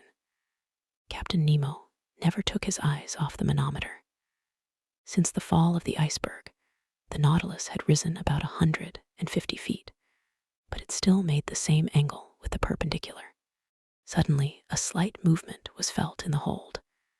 Evidently, it was righting a little. Things hanging in the saloon were sensibly returning to their normal position. The partitions were nearing the upright. No one spoke. With beating hearts we watched and felt the straightening. The boards became horizontal under our feet. 10 minutes passed. "At last we have righted," I exclaimed. "Yes," said Captain Nemo, going to the door of the saloon. "But are we floating?" I asked. "Certainly," he replied, "since the reservoirs are not empty, and when empty, the Nautilus must rise to the surface of the sea. We were in open sea, but at a distance of about 10 yards, on either side of the Nautilus, rose a dazzling wall of ice. Above and beneath the same wall. Above, because the lower surface of the iceberg stretched over us like an immense ceiling. Beneath, because the overturned block, having slid by degrees, had found a resting place on the lateral walls, which kept it in that position. The Nautilus was really imprisoned in a perfect tunnel of ice more than 20 yards in breadth, filled with quiet water. It was easy to get out of it by going either forward or backward, and then make a free passage under the iceberg, some hundreds of yards deeper. The luminous ceiling had been extinguished, but the saloon was still resplendent with intense light. It was the powerful reflection from the glass partition sent violently back to the sheets of the lantern. I cannot describe the effect of the voltaic rays upon the great blocks so capriciously cut. Upon every angle, every ridge, every facet was thrown a different light, according to the nature of the veins running through the ice. A dazzling mine of gems, particularly of sapphires, their blue rays crossing with the green of the emerald. Here and there were opal shades of wonderful softness, running through bright spots like diamonds of fire, the brilliancy of which the eye could not bear. The power of the lantern seemed increased 100-fold, like a lamp through the lenticular plates of a first-class lighthouse. How beautiful, cried Conseil. Yes, I said, it is a wonderful sight. Is it not, Ned? Yes, confound it. Yes, answered Ned Land. It is superb. I am mad at being obliged to admit it. No one has ever seen anything like it, but the sight may cost us dear. And if I must say all, I think we are seeing here things which God never intended man to see. Ned was right. It was too beautiful. Suddenly, a cry from Conseil made me turn. What is it? I asked. Shut your eyes, sir. Do not look, sir. Saying which, Conseil clapped his hands over his eyes. But what is the matter, my boy? I am dazzled, blinded. My eyes turned involuntarily towards the glass, but I could not stand the fire which seemed to devour them. I understood what had happened. The Nautilus had put on full speed. All the quiet luster of the ice walls was at once changed into flashes of lightning. The fire from these myriads of diamonds was blinding. It required some time to calm our troubled looks. At last, the hands were taken down. Faith, I should never have believed it, said Conseil. It was then 5 in the morning, and at that moment, a shock was felt at the bows of the Nautilus. I knew that its spur had struck a block of ice. It must have been a false maneuver, for this submarine tunnel, obstructed by blocks, was not very easy navigation. I thought that Captain Nemo, by changing his course, would either turn these obstacles or else follow the windings of the tunnel. In any case, the road before us could not be entirely blocked, but contrary to my expectations, the Nautilus took a decided retrograde motion. We are going backwards, said Conseil. Yes, I replied. This end of the tunnel can have no egress. And then, said I, the working is easy. We must go back again and go out at the southern opening. That is all. In speaking thus, I wished to appear more confident than I really was. But the retrograde motion of the Nautilus was increasing, and, reversing the screw, it carried us at great speed. It will be a hindrance, said Ned. What does it matter? Some hours more or less, provided we get out at last. Yes, repeated Ned Land, provided we do get out at last. For a short time, I walked from the saloon to the library. My companions were silent. I soon threw myself on an ottoman and took a book, which my eyes overran mechanically. A quarter of an hour after, Conseil, approaching me, said, Is what you are reading very interesting, sir? Very interesting, I replied. I should think so, sir. It is your own book you are reading. My book. And indeed, I was holding in my hand the work on the great submarine depths. I did not even dream of it. I closed the book and returned to my walk. Ned and Conseil rose to go. "Stay here, my friends," said I, detaining them. "Let us remain together until we are out of this block." "As you please, sir," Conseil replied. Some hours passed. I often looked at the instruments hanging from the partition. The manometer showed that the Nautilus kept at a constant depth of more than 300 yards. The compass still pointed to south. The log indicated a speed of 20 miles an hour, which, in such a cramped space, was very great. But Captain Nemo knew that he could not hasten too much, and that minutes were worth ages to us. At 25 minutes past 8, a second shock took place, this time from behind. I turned pale. My companions were close by my side. I seized Conseil's hand. Our looks expressed our feelings better than words. At this moment, the captain entered the saloon. I went up to him. "Our course is barred southward?" I asked. "Yes, sir. The iceberg has shifted and closed every outlet." "We are blocked up then?" "Yes." Chapter 16. Want of air. Thus around the Nautilus, above and below, was an impenetrable wall of ice. We were prisoners to the iceberg. I watched the captain. His countenance had resumed its habitual imperturbability. "Gentlemen," he said calmly, "there are two ways of dying in the circumstances in which we are placed."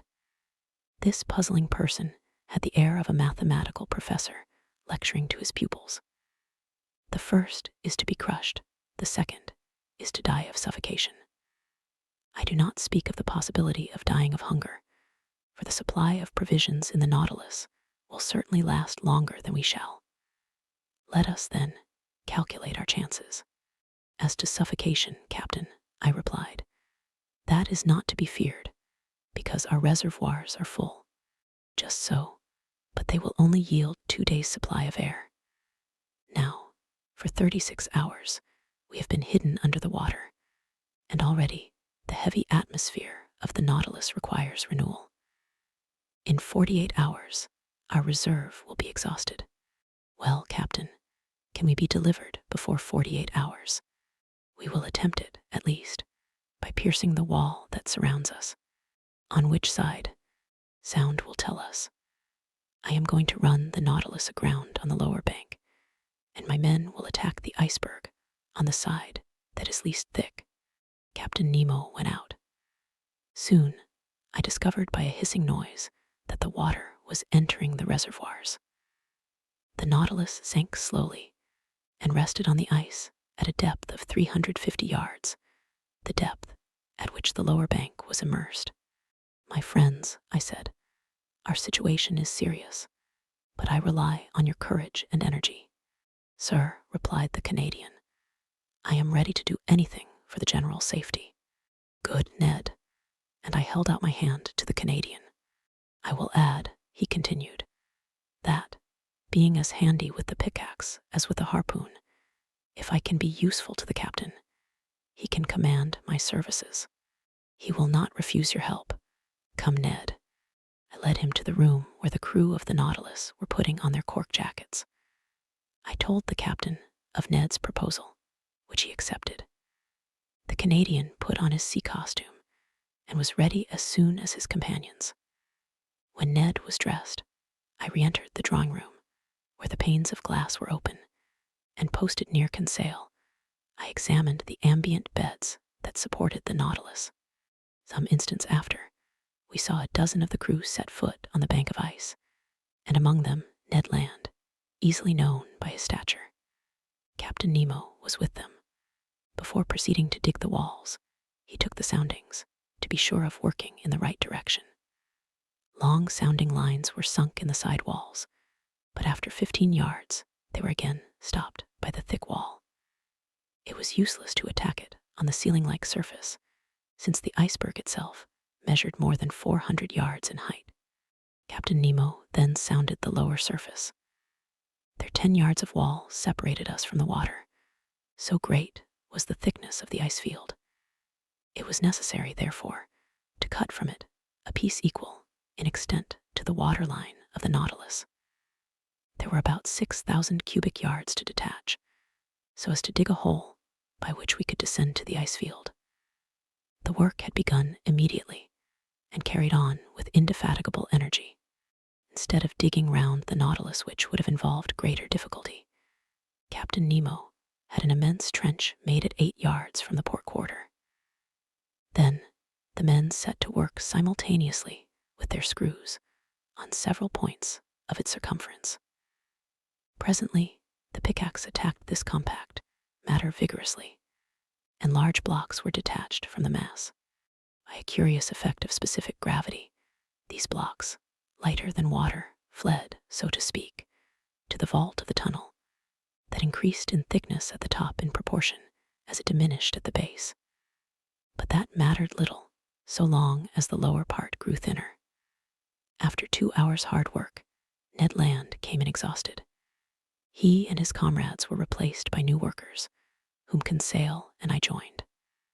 The second lieutenant of the Nautilus superintended us. The water seemed singularly cold, but I soon got warm handling the pickaxe. My movements were free enough, although they were made under a pressure of 30 atmospheres.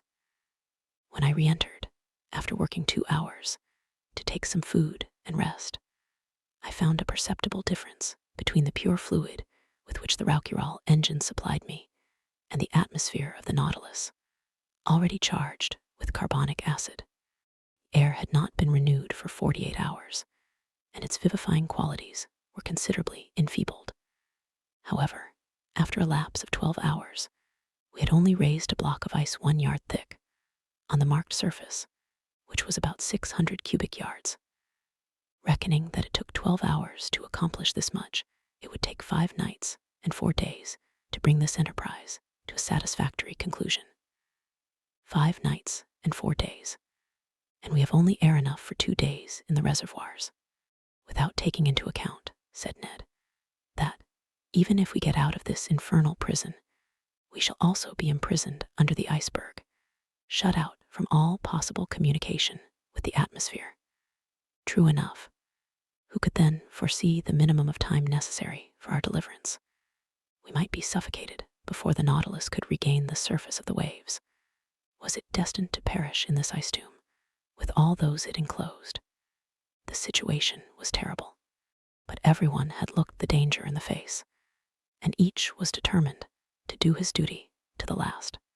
As I expected, during the night, a new block 1 yard square was carried away, and still further sank the immense hollow. But in the morning, when, dressed in my cork jacket, I traversed the slushy mass at a temperature of 6 or 7 degrees below zero, I remarked that the side walls were gradually closing in. The beds of water farthest from the trench, that were not warmed by the men's work, showed a tendency to solidification. In presence of this new and imminent danger, what would become of our chances of safety? And how hinder the solidification of this liquid medium that would burst the partitions of the Nautilus-like glass? I did not tell my companions of this new danger. What was the good of damping the energy they displayed in the painful work of escape? But when I went on board again, I told Captain Nemo of this grave complication. I know it, he said, in that calm tone which could counteract the most terrible apprehensions. It is one danger more, but I see no way of escaping it. The only chance of safety is to go quicker than solidification. We must be beforehand with it, that is all. On this day, for several hours, I used my pickaxe vigorously. The work kept me up. Besides, to work was to quit the Nautilus and breathe directly the pure air drawn from the reservoirs and supplied by our apparatus, and to quit the impoverished and vitiated atmosphere.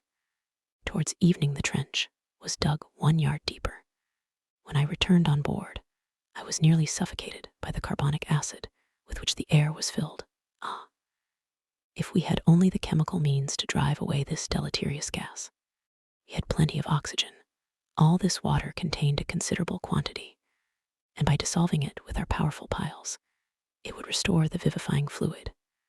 I had thought well over it, but of what good was that, since the carbonic acid produced by our respiration had invaded every part of the vessel? To absorb it, It was necessary to fill some jars with caustic potash and to shake them incessantly. Now this substance was wanting on board, and nothing could replace it. On that evening, Captain Nemo ought to open the taps of his reservoirs and let some pure air into the interior of the Nautilus.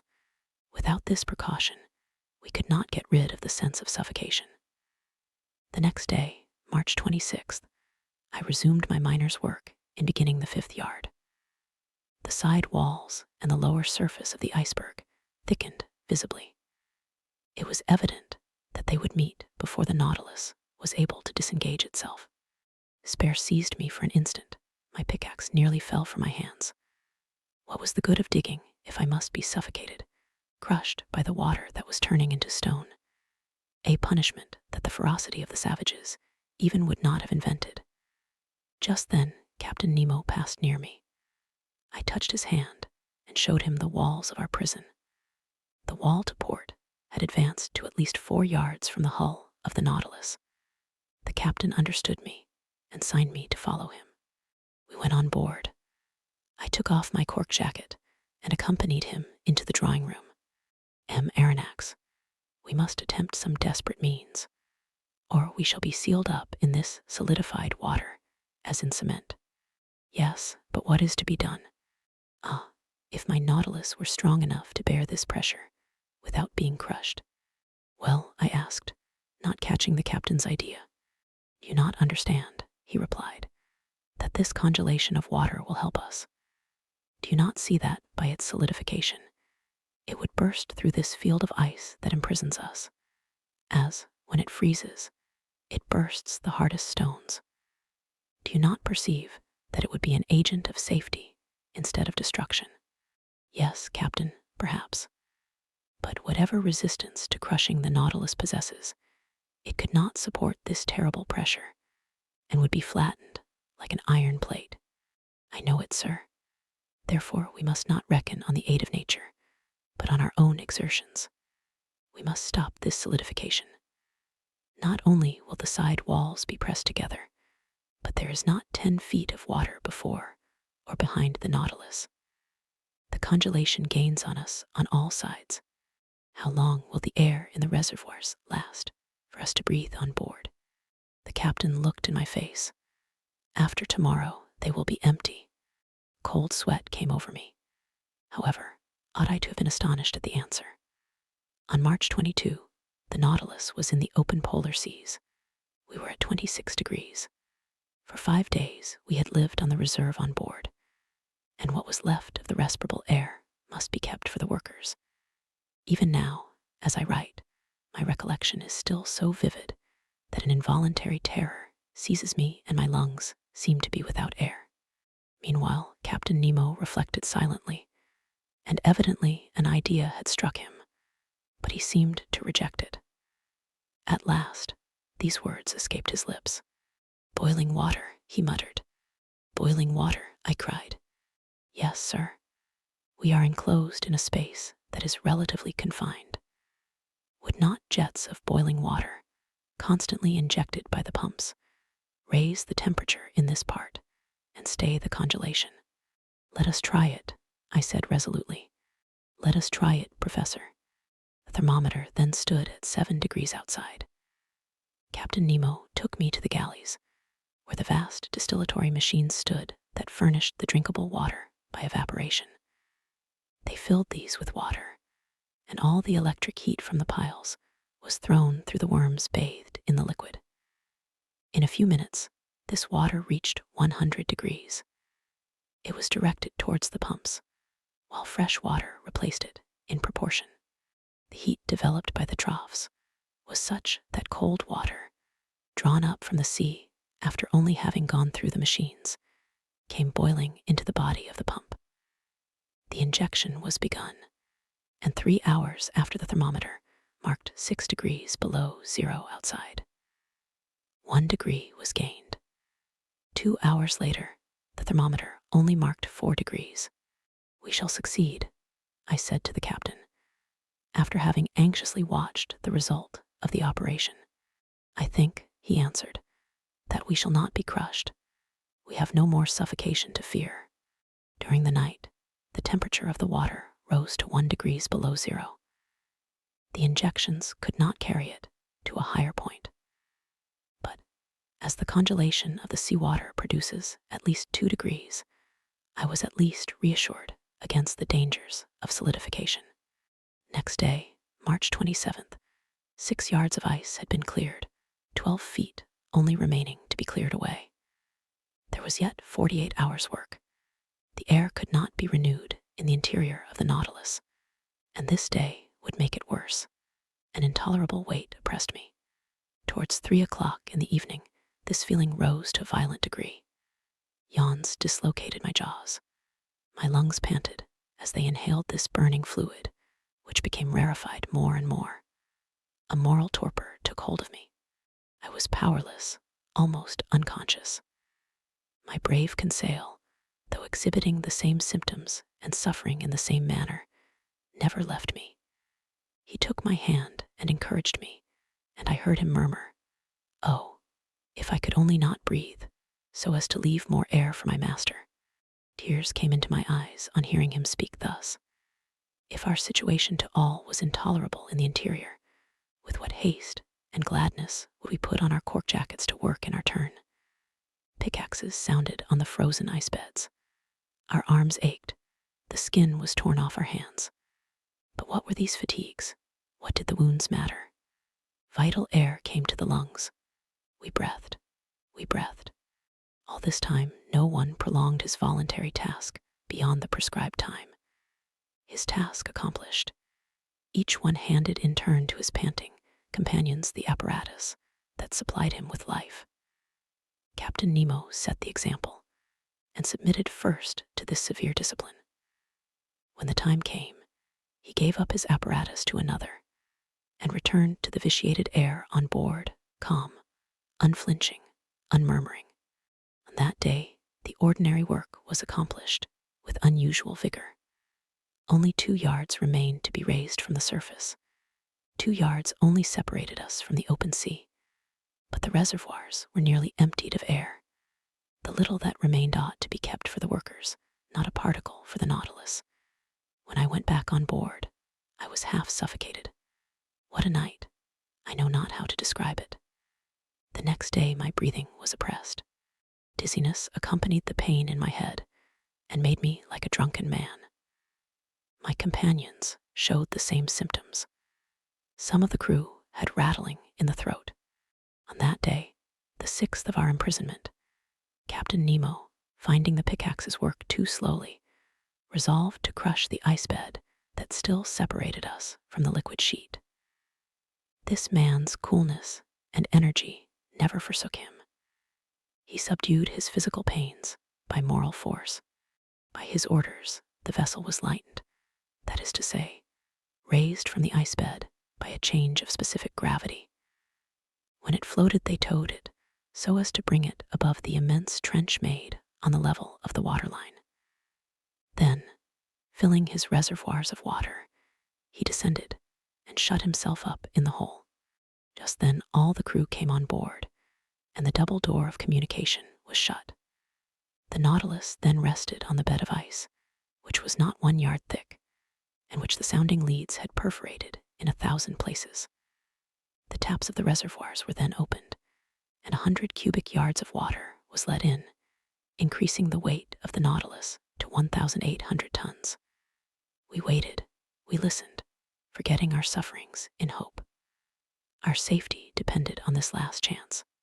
Notwithstanding the buzzing in my head, I soon heard the humming sound under the hull of the Nautilus.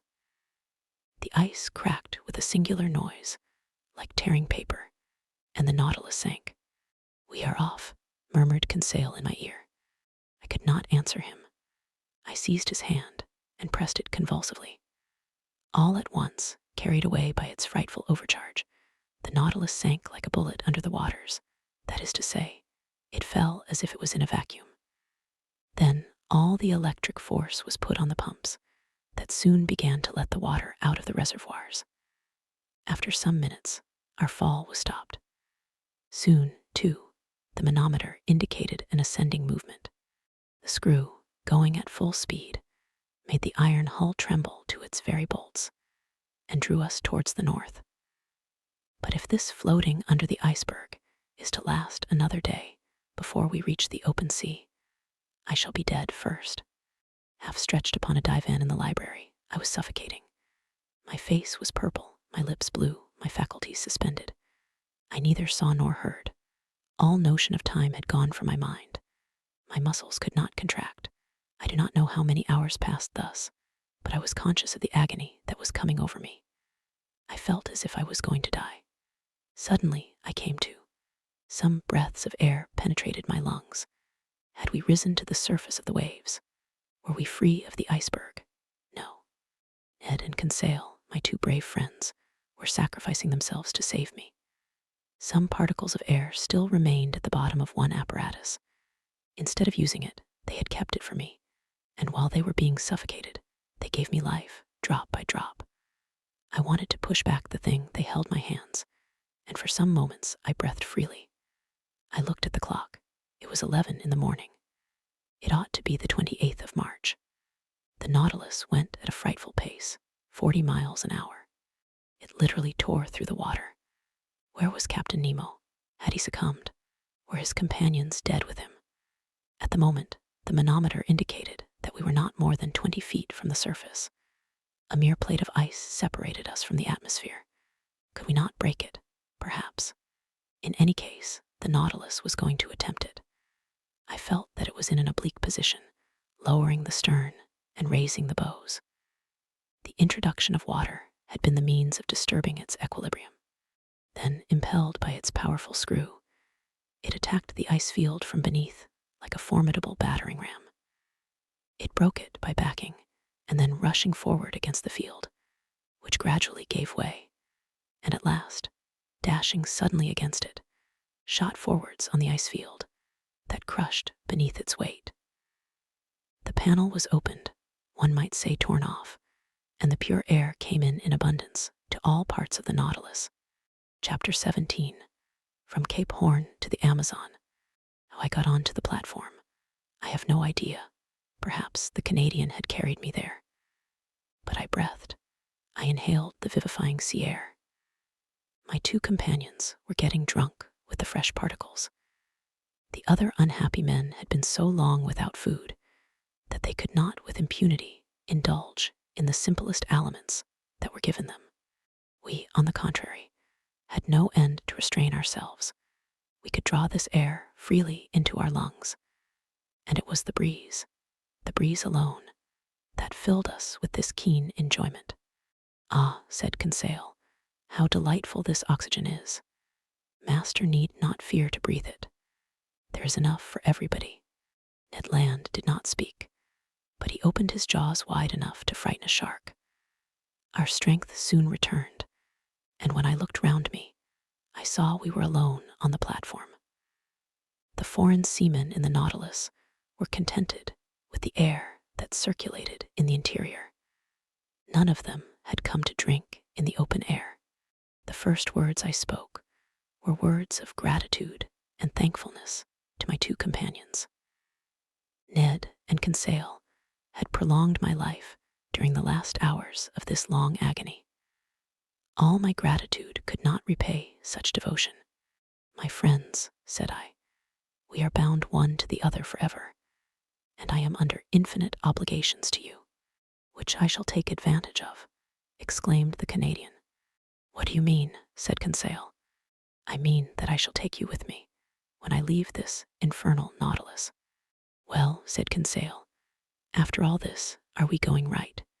"Yes," I replied, "for we are going the way of the sun, and here the sun is in the north." "No doubt," said Ned Land, "but it remains to be seen whether he will bring the ship into the Pacific or the Atlantic Ocean, that is, into frequented or deserted seas." I could not answer that question, and I feared that Captain Nemo would rather take us to the vast ocean that touches the coasts of Asia and America at the same time. He would thus complete the tour round the submarine world and return to those waters in which the Nautilus could sail freely. We ought, before long, to settle this important point. The The Nautilus went at a rapid pace. The polar circle was soon passed, and the course shaped for Cape Horn. We were off the American point, March 31st, at 7 o'clock in the evening. Then all our past sufferings were forgotten. The remembrance of that imprisonment in the ice was effaced from our minds. We only thought of the future. Captain Nemo did not appear again either in the drawing room or on the platform. The point shown each day on the planisphere, and marked by the lieutenant, showed me the exact direction of the Nautilus.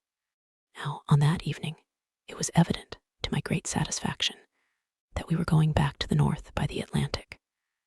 The next day, April 1st, when the Nautilus ascended to the surface some minutes before noon, we sighted land to the west. It was Terra del Fuego, which the first navigators named thus from seeing the quantity of smoke that rose from the natives' huts. The coast seemed low to me, but in the distance rose high mountains. I even thought I had a glimpse of Mount Sarmiento, that rises 2,070 yards above the level of the sea, with a very pointed summit, which, according as it is misty or clear, is a sign of fine or of wet weather. At this moment, the peak was clearly defined against the sky. The Nautilus, diving again under the water, approached the coast, which was only some few miles off. From the glass windows in the drawing room, I saw long seaweeds and gigantic fuci and verge, of which the open polar sea contains so many specimens, with their sharp polished filaments. They measured about 300 yards in length, real cables, thicker than one's thumb, and having great tenacity, they are often used as ropes for vessels. Another weed known as velp, with leaves 4 feet long, buried in the coral concretions, hung at the bottom. It served as nest and food for myriads of crustacea and mollusks, crabs, and cuttlefish. Their seals and otters had splendid repasts, eating the flesh of fish with sea vegetables, according to the English fashion. Over this fertile and luxuriant ground, the Nautilus passed with great rapidity. Towards evening it approached the Falkland Group, the rough summits of which I recognized the following day. The depth of the sea was moderate. On the shores, our nets brought in beautiful specimens of seaweed, and particularly a certain fucus, the roots of which were filled with the best mussels in the world. Geese and ducks fell by dozens on the platform, and soon took their places in the pantry on board. When the last heights of the Falklands had disappeared from the horizon, the Nautilus sank to between 20 and 25 yards and followed the American coast. Captain Nemo did not show himself. Until the 3rd of April, we did not quit the shores of Patagonia, sometimes under the ocean, sometimes at the surface. The Nautilus passed beyond the large estuary formed by the Plata, and was, on the 4th of April, 56 miles off Uruguay. Its direction was northwards, and followed the long windings of the coast of South America. We had then made 1,600 miles since our embarkation in the seas of Japan. About 11 o'clock in the morning, the Tropic of Capricorn was crossed on the 37th meridian, and we passed Cape Frio, standing out to sea. Captain Nemo, to Ned Land's great displeasure, did not like the neighborhood of the inhabited coasts of Brazil, for we went at a giddy speed. Not a fish, not a bird of the swiftest kind could follow us, and the natural curiosities of these seas escaped all observation. This speed was kept up for several days, and in the evening of the 9th of April, we sighted the most easterly point of South America that forms Cape San Roque. But then the Nautilus swerved again and sought the lowest depth of a submarine valley, which is between this cape and Sierra Leone on the African coast. This valley bifurcates to the parallel of the Antilles and terminates at the north by the enormous depression of 9,000 yards. In this place, the geological basin of the ocean forms, as far as the Lesser Antilles, a cliff of 3.5 miles perpendicular in height, and at the parallel of the Cape Verde Islands, another wall not less considerable, that encloses thus all the sunk continent of the Atlantic. The bottom of this immense valley is dotted with some mountains that give to these submarine places a picturesque aspect. I speak, moreover, from the manuscript charts that were in the library of the Nautilus, charts evidently due to Captain Nemo's hand, and made after his personal observations. For 2 days, the desert and deep waters were visited by means of the inclined planes. The Nautilus was furnished with long diagonal broadsides, which carried it to all elevations. But on the 11th of April, it rose suddenly, and land appeared at the mouth of the Amazon River, a vast estuary, the embouchure of which is so considerable that it freshens the seawater for the distance of several leagues. The equator was crossed. 20 miles to the west were the Guianas, a French territory on which we could have found an easy refuge, but a stiff breeze was blowing, and the furious waves would not have allowed a single boat to face them. Ned Land understood that, no doubt, for he spoke not a word about it. For my part, I made no allusion to his schemes of flight, for I would not urge him to make an attempt that must inevitably fail. I made the time pass pleasantly by interesting studies. During the days of April 11th and 12th, the Nautilus did not leave the surface of the sea, and the net brought in a marvelous haul of zoophytes, fish, and reptiles. Some zoophytes had been fished up by the chain of the nets. They were for the most part beautiful fictilines, belonging to the actinidian family, and among other species, the Fictalis proxta, peculiar to that part of the ocean, with a little cylindrical trunk, ornamented with vertical lines, speckled with red dots, crowning a marvelous blossoming of tentacles. As to the mollusks, they consisted of some I had already observed, turritellas, olive porphyras, with regular lines intercrossed, with red spots standing out plainly against the flesh, odd pterosras, like petrified scorpions, translucid hyalias, argonauts, cuttlefish excellent eating, and certain species of comers that naturalists of antiquity have classed amongst the flying fish, and that serve principally for bait for cod fishing. I had now an opportunity of studying several species of fish on these shores. Amongst the cartilaginous ones, Petromyzon sprica, a sort of eel, 15 inches long, with a greenish head, violet fins, gray-blue back, brown belly, silvered and sewn with bright spots, the pupil of the eye encircled with gold, a curious animal that the current of the Amazon had drawn to the sea, for they inhabit fresh waters, tuberculated streaks, with pointed snouts, and a long loose tail, armed with a long jagged sting. Little sharks, a yard long, gray and whitish skin, and several rows of teeth bent back, that are generally known by the name of pantoufles.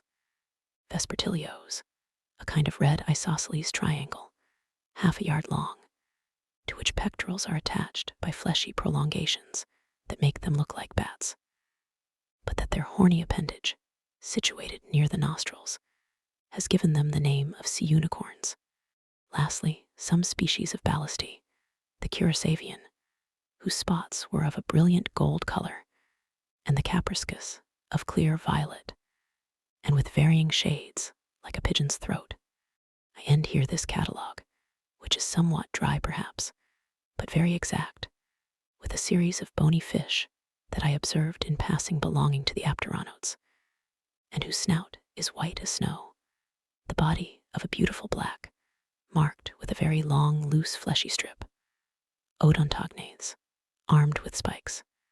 Sardines 9 inches long, glittering with a bright silver light. A species of mackerel provided with 2 anal fins. Centronotes of a blackish tint that are fished for with torches. Long fish, 2 yards in length, with fat flesh, white and firm, which, when they are fresh, taste like eel, and when dry, like smoked salmon. Labbers, half red, covered with scales only at the bottom of the dorsal and anal fins. Chrysoptera, on which gold and silver blend their brightness with that of the ruby and topaz. Golden-tailed spares, the flesh of which is extremely delicate, and whose phosphorescent properties betray them in the midst of the waters. Orange-colored spares with long tongues, magres with gold caudal fins, dark thorntails, anabulbs of Suriname, etc. Notwithstanding this etc., I must not omit to mention fish that Conseil will long remember, and with good reason. One of our nets had hauled up a sort of very flat ray fish, which, with the tail cut off, formed a perfect disc and weighed 20 ounces. It was white underneath, red above, with large round spots of dark blue encircled with black, very glossy skin, terminating in a bilobed fin. Laid out on the platform, it struggled, tried to turn itself by convulsive movements, and made so many efforts that one last turn had nearly sent it into the sea. But Conseil, not wishing to let the fish go, rushed to it, and before I could prevent him, had seized it with both hands. In a moment he was overthrown, his legs in the air, and half his body paralyzed, crying, "Oh, master, master, help me." It was the first time the poor boy had spoken to me so familiarly. The Canadian and I took him up and rubbed his contracted arms till he became sensible. The unfortunate Conseil had attacked a crampfish of the most dangerous kind, the cumana. This odd animal, in a medium conductor like water, strikes fish at several yards' distance. So great is the power of its electric organ, the two principal surfaces of which do not measure less than 27 square feet. The next day, April 12th, the Nautilus approached the Dutch coast, near the mouth of the Maroni. There are several groups of sea cows herded together. They were manatees that, like the dugong and the stellara, belong to the Sirenian order. These beautiful animals, peaceable and inoffensive, from 18 to 21 feet in length, weigh at least 1,600 hundredweight. I told Ned Land and Conseil that provident nature had assigned an important role to these mammalia. Indeed, they, like the seals, are designed to graze on the submarine prairies, and thus destroy the accumulation of weed that obstructs the tropical rivers. Do you know, I added, what has been the result since men have almost entirely annihilated this useful race? That the putrefied weeds have poisoned the air, and the poisoned air causes the yellow fever that desolates these beautiful countries. Enormous vegetations are multiplied under the torrid seas, and the evil is irresistibly developed from the mouth of the Rio de la Plata to Florida. If we are to believe Towsonal, this plague is nothing to what it would be if the seas were cleaned of whales and seals. Then, infested with poulps, medusae, and cuttlefish, they would become immense centers of infection, since their waves would not possess these vast stomachs that God had charged to infest the surface of the seas. Chapter 18, The Poulps. For several days, the Nautilus kept off from the American coast. Evidently, it did not wish to risk the tides of the Gulf of Mexico or of the Sea of the Antilles. April 16th, we sighted Martinique and Guadeloupe from a distance of about 30 miles. I saw their tall peaks for an instant. The Canadian, who counted on carrying out his projects in the Gulf by either landing or hailing one of the numerous boats that coast from one island to another, was quite disheartened. Flight would have been quite practicable if Ned Land had been able to take possession of the boat without the captain's knowledge. But in the open sea, it could not be thought of. The Canadian, Conseil, and I had a long conversation on this subject. For 6 months, we had been prisoners on board the Nautilus. We had traveled 17,000 leagues, and, as Ned Land said, there was no reason why it should come to an end. We could hope nothing from the captain of the Nautilus, but only from ourselves. Besides, for some time past he had become graver, more retired, less sociable. He seemed to shun me. I met him rarely. Formerly, he was pleased to explain the submarine marvels to me. Now he left me to my studies, and came no more to the saloon. What change had come over him? For what cause? For my part, I did not wish to bury with me my curious and novel studies. I had now the power to write the true book of the sea, and this book, sooner or later, I wished to see daylight. The land nearest us was the archipelago of the Bahamas. There rose high submarine cliffs covered with large weeds. It was about 11 o'clock when Ned Land drew my attention to a formidable pricking, like the sting of an ant, which was produced by means of large seaweeds. "Well," I said, "these are proper caverns for palps, and I should not be astonished to see some of these monsters." "What?" said Conseil. "Cuttlefish, real cuttlefish of the cephalopod class." "No," I said, "palps of huge dimensions." "I will never believe that such animals exist," said Ned. "Well," said Conseil, with the most serious air in the world, "I remember perfectly to have seen a large vessel drawn under the waves by an octopus's arm." "You saw that?" said the Canadian. "Yes, Ned, with your own eyes." "With my own eyes. Where, pray, might that be?" "At St. Malo," answered Conseil. "In the port," said Ned ironically. "No, in a church," replied Conseil. "In a church," cried the Canadian. "Yes, friend Ned, in a picture representing the palp in question." "Good," said Ned Land, bursting out laughing. "He is quite right," I said. "I have heard of this picture, but the subject represented is taken from a legend, and you know what to think of legends in the matter of natural history. Besides, when it is a question of monsters, the imagination is apt to run wild. Not only is it supposed that these palps can draw down vessels, but a certain Allos Magnus speaks of an octopus, a mile long, that is more like an island than an animal. It is also said that the Bishop of Nidros was building an altar on an immense rock. Mass finished, the rock began to walk and returned to the sea. The rock was a palp. Another bishop, Pontoppidan, speaks also of a palp on which a regiment of cavalry could maneuver. Lastly, the ancient naturalists speak of monsters whose mouths were like gulfs, and which were too large to pass through the Straits of Gibraltar. "But how much is true of these stories?" asked Conseil. "Nothing, my friends, at least of that which passes the limit of truth to get to fable or legend. Nevertheless, there must be some ground for the imagination of the storytellers. One cannot deny that palps and cuttlefish exist of a large species, inferior, however, to the cetaceans. Aristotle has stated the dimensions of a cuttlefish as 5 cubits, or 9 feet 2 inches.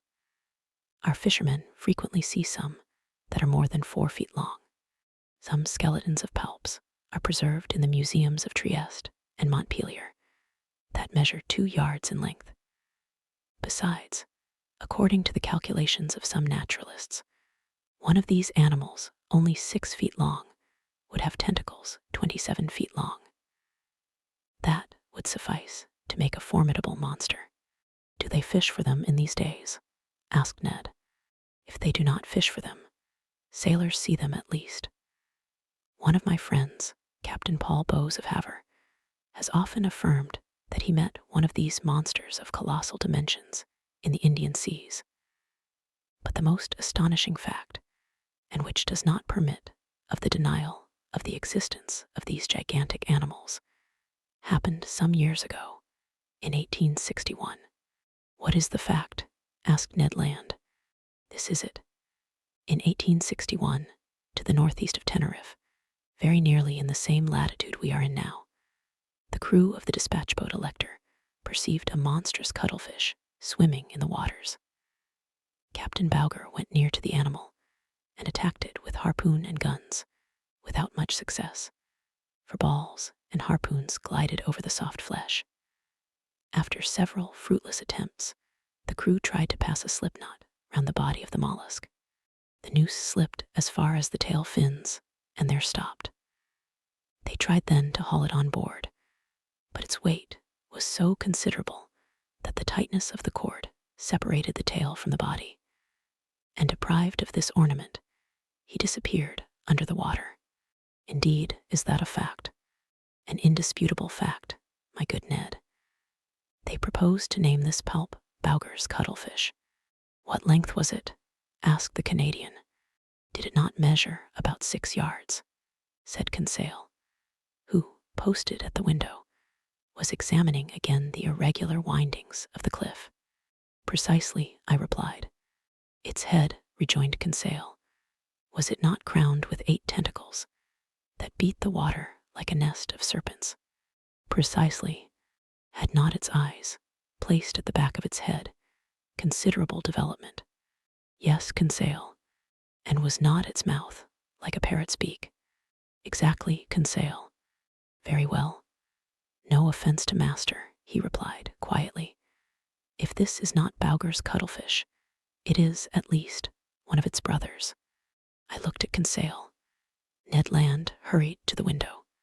What a horrible beast, he cried. I looked in my turn and could not repress a gesture of disgust.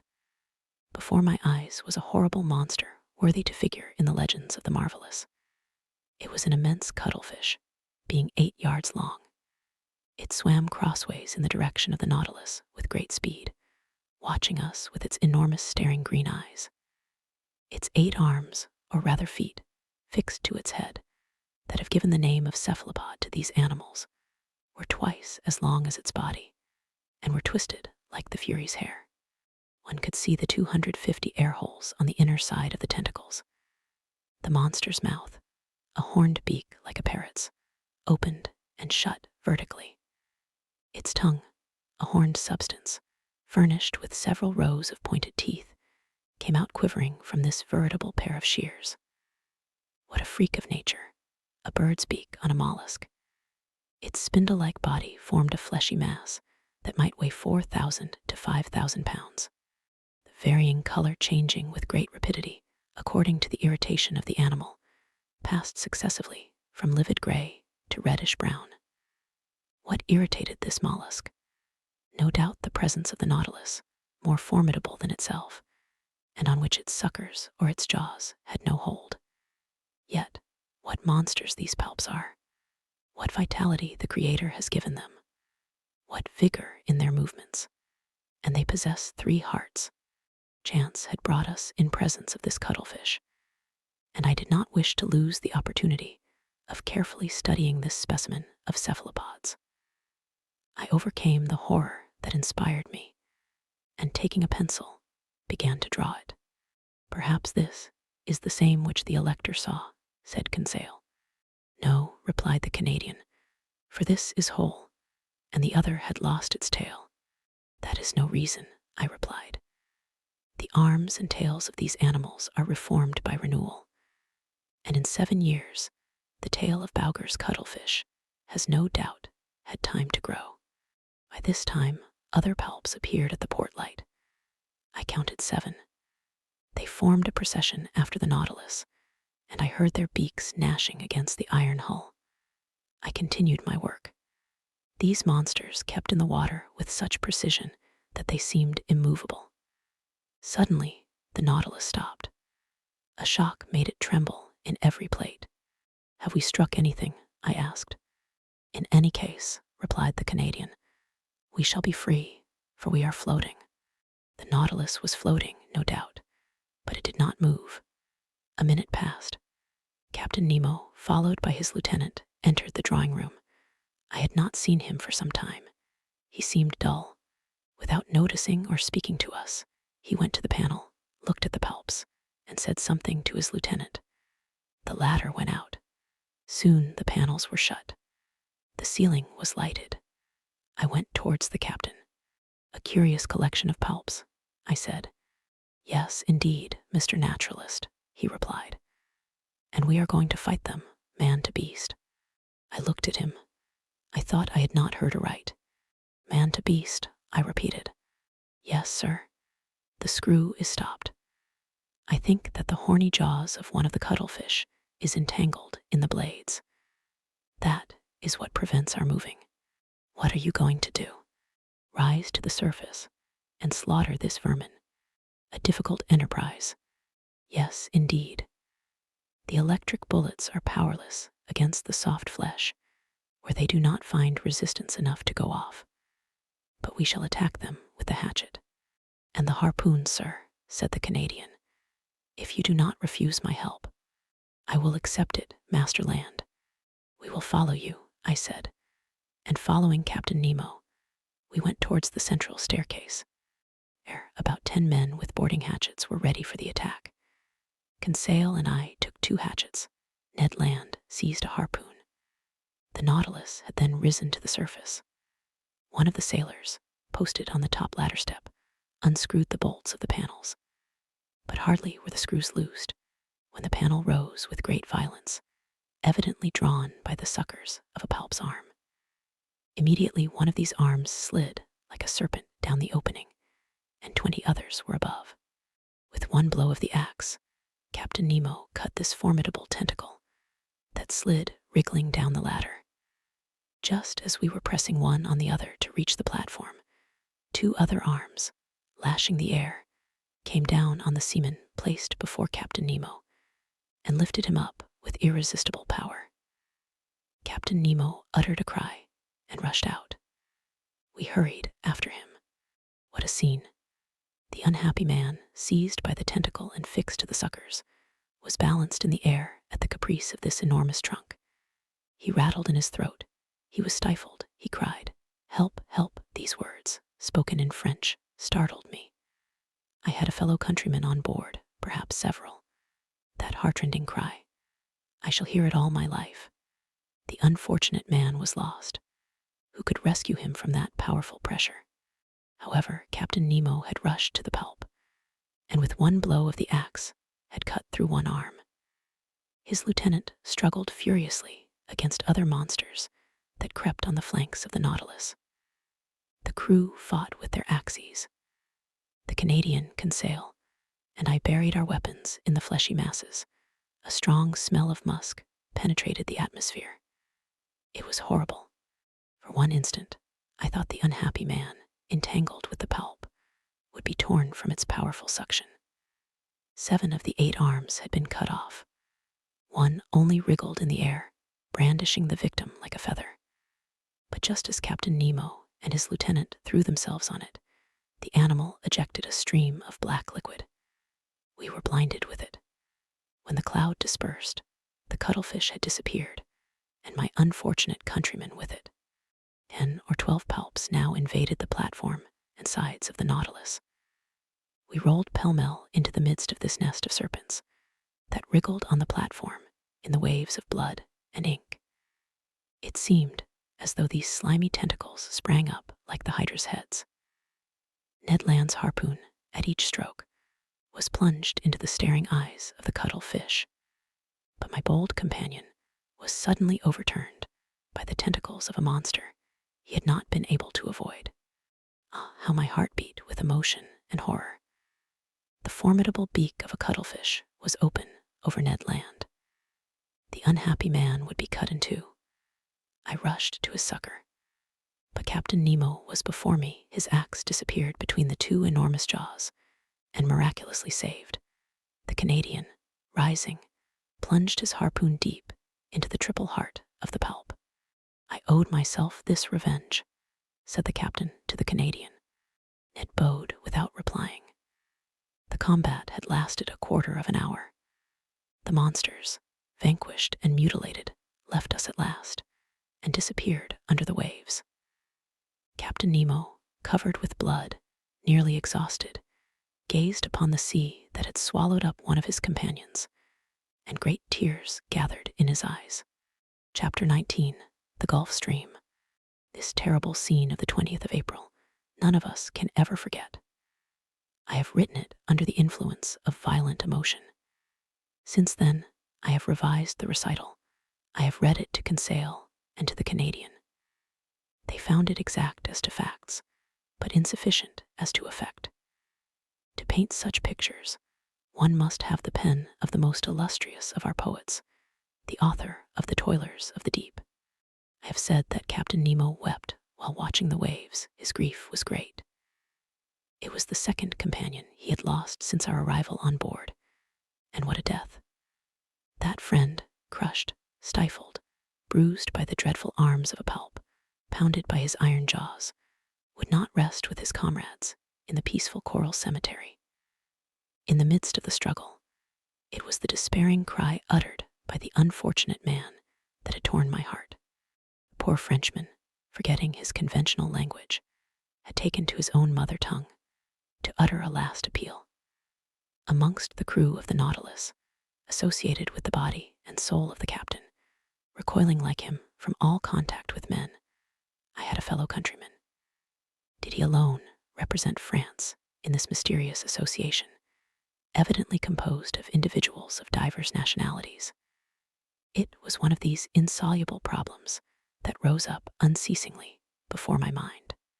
Captain Nemo entered his room, and I saw him no more for some time. But that he was sad and irresolute, I could see by the vessel, of which he was the soul, and which received all his impressions. The Nautilus did not keep on in its settled course. It floated about like a corpse at the will of the waves. It went at random. He could not tear himself away from the scene of the last struggle, from this sea that had devoured one of his men. 10 days passed thus. It was not till the 1st of May that the Nautilus resumed its northerly course, after having sighted the Bahamas at the mouth of the Bahama Canal. We were then following the current from the largest river to the sea, that has its banks, its fish, and its proper temperatures. I mean the Gulf Stream.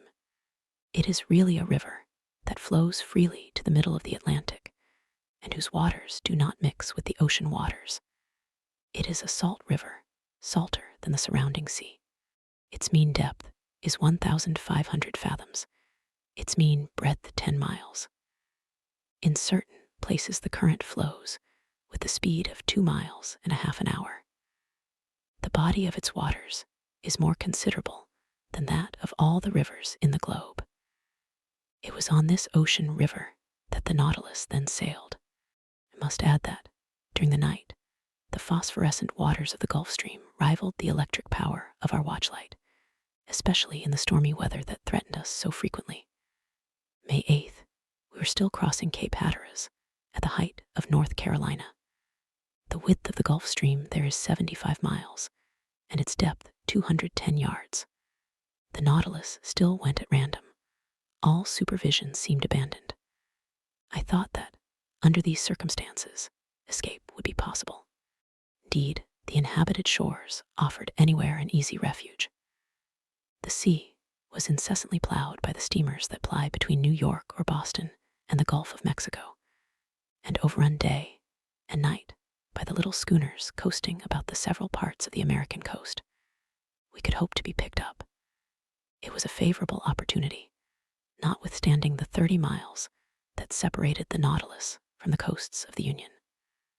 One unfortunate circumstance thwarted the Canadians' plans. The weather was very bad. We were nearing those shores where tempests are so frequent, that country of waterspouts and cyclones actually engendered by the current of the Gulf Stream. To tempt the sea in a frail boat was certain destruction. Ned Land owned this himself. He fretted, seized with nostalgia that flight only could cure. "Master," he said that day to me, "this must come to an end. I must make a clean breast of it. This Nemo is leaving land and going up to the north.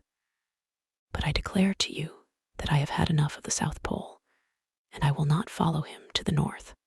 What is to be done, Ned, since flight is impracticable just now?" "Speak to the captain," said he. "You said nothing when we were in your native seas." "I will speak, now we are in mine. When I think that before long the Nautilus will be by Nova Scotia, and that there near Newfoundland is a large bay, and into that bay the St. Lawrence empties itself, and that the St. Lawrence is my river, the river by Quebec, my native town, when I think of this, I feel furious. It makes my hair stand on end. Sir, I would rather throw myself into the sea. I will not stay here. I am stifled." The Canadian was evidently losing all patience. His vigorous nature could not stand this prolonged imprisonment. His face altered daily. His temper became more surly. I knew what he must suffer, for I was seized with homesickness myself. Nearly 7 months had passed without our having had any news from land.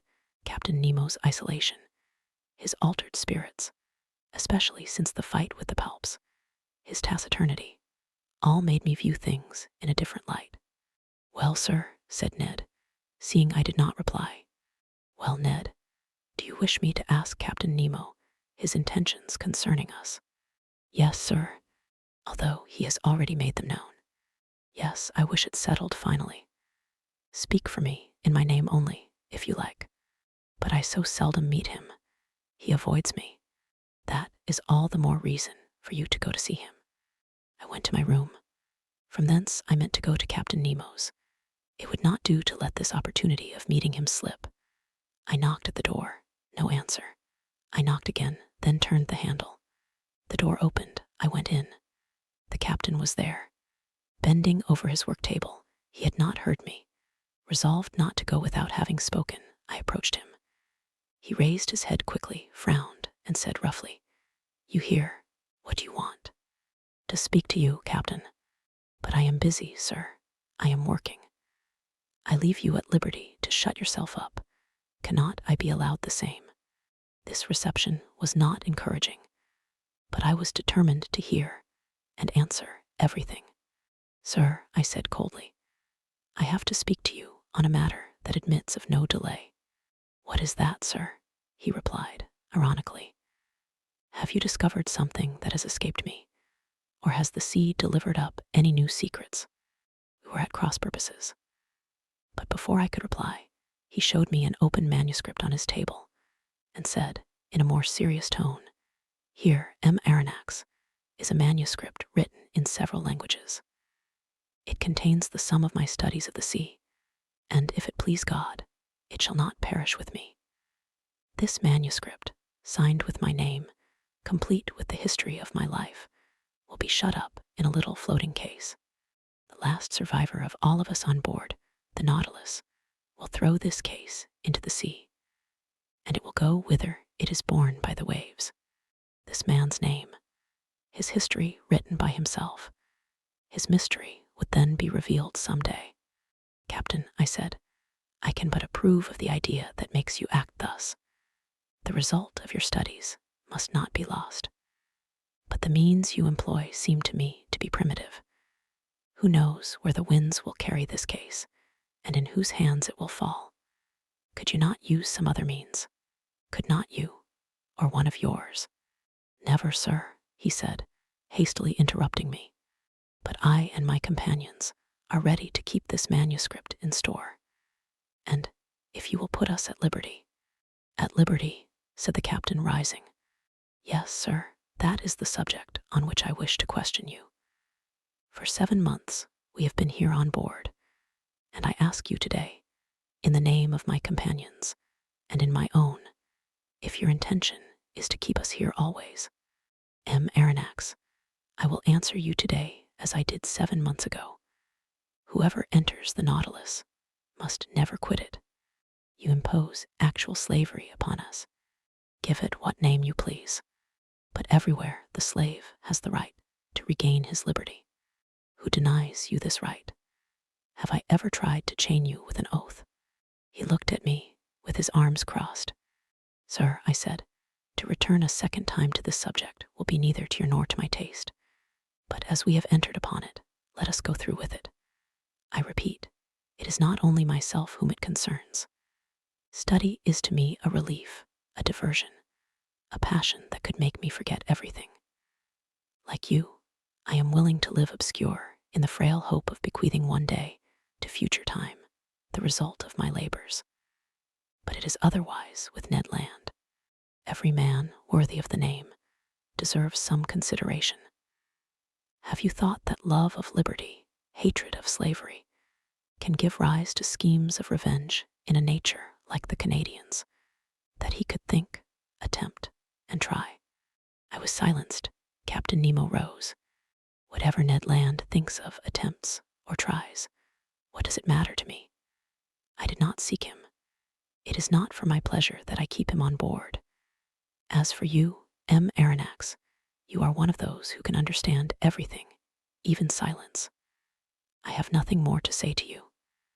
Let this first time you have come to treat of this subject be the last. For a second time, I will not listen to you." I retired. Our situation was critical. I related my conversation to my 2 companions. "We know now," said Ned, "that we can expect nothing from this man. The Nautilus is nearing Long Island. We will escape, whatever the weather may be. But the sky became more and more threatening. Symptoms of a hurricane became manifest. The atmosphere was becoming white and misty. On the horizon, fine streaks of cirrus clouds were succeeded by masses of cumuli. Other low clouds passed swiftly by. The swollen sea rose in huge billows. The birds disappeared with the exception of the petrels, those friends of the storm. The barometer fell sensibly and indicated an extreme tension of the vapors. Mixture of the storm glass was decomposed under the influence of the electricity that pervaded the atmosphere. The tempest burst on the 18th of May, just as the Nautilus was floating off Long Island, some miles from the port of New York. I can describe this strife of the elements, for instead of fleeing to the depths of the sea, Captain Nemo, by an unaccountable caprice, would brave it at the surface. The wind blew from the southwest at first. Captain Nemo, during the squalls, had taken his place on the platform. He had made himself fast to prevent being washed overboard by the monstrous waves. I had hoisted myself up and made myself fast also, dividing my admiration between the tempest and this extraordinary man who was coping with it. The raging sea was swept by huge cloud drifts, which were actually saturated with the waves. Nautilus, sometimes lying on its side, sometimes standing up like a mast, rolled and pitched terribly. About 5 o'clock, a torrent of rain fell that lulled neither sea nor wind. The hurricane blew nearly 40 leagues an hour. It is under these conditions that it overturns houses, breaks iron gates, displaces 24-pounders. However, the Nautilus, in the midst of the tempest, confirmed the words of a clever engineer. There's no well-constructed hull that cannot defy the sea. This was not a resisting rock. It was a steel spindle, obedient and movable, without rigging or masts, that braved its fury with impunity. However, I watched these raging waves attentively. They measured 15 feet in height and 150 to 175 yards long, and their speed of propagation was 30 feet per second. Their bulk and power increased with the depth of the water. Such waves as these, at the Hebrides, have displaced a mass weighing 8,400 pounds.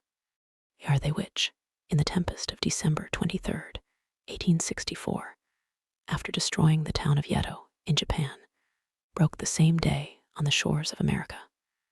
The intensity of the tempest increased with the night. The barometer, as in 1860 at Reunion during a cyclone, fell 7/10 at the close of day. I saw a large vessel pass the horizon, struggling painfully. She was trying to lie to under half steam to keep up above the waves. It was probably one of the steamers of the line from New York to Liverpool or Havre. It soon disappeared in the gloom. At 10 o'clock in the evening, the sky was on fire. The atmosphere was streaked with vivid lightning. I could not bear the brightness of it, while the captain, looking at it, seemed to envy the spirit of the tempest. A terrible noise filled the air, a complex noise, made up of the howls of the crushed waves, the roaring of the wind, and the claps of thunder.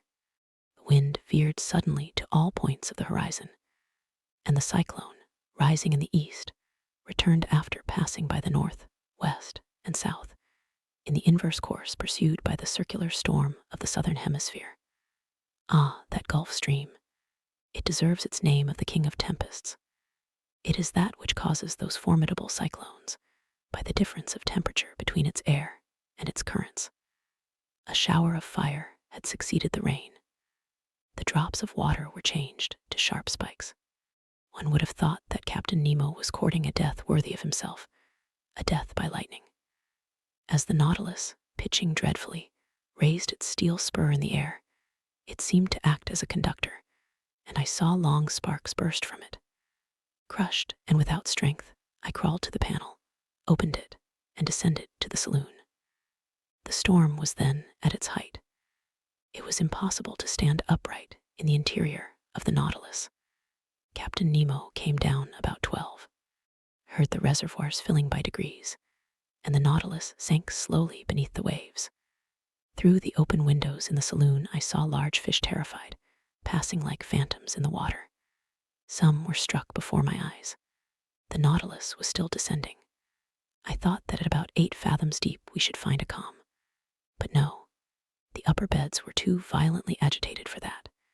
We had to seek repose at more than 25 fathoms in the bowels of the deep. But there, what quiet, what silence, what peace. Who could have told that such a hurricane had been let loose on the surface of that ocean? Chapter 20. From latitude 47 degrees 24 to longitude 17 degrees 28. In consequence of the storm, we had been thrown eastward once more. All hope of escape on the shores of New York or St. Lawrence had faded away, and poor Ned, in despair, had isolated himself like Captain Nemo.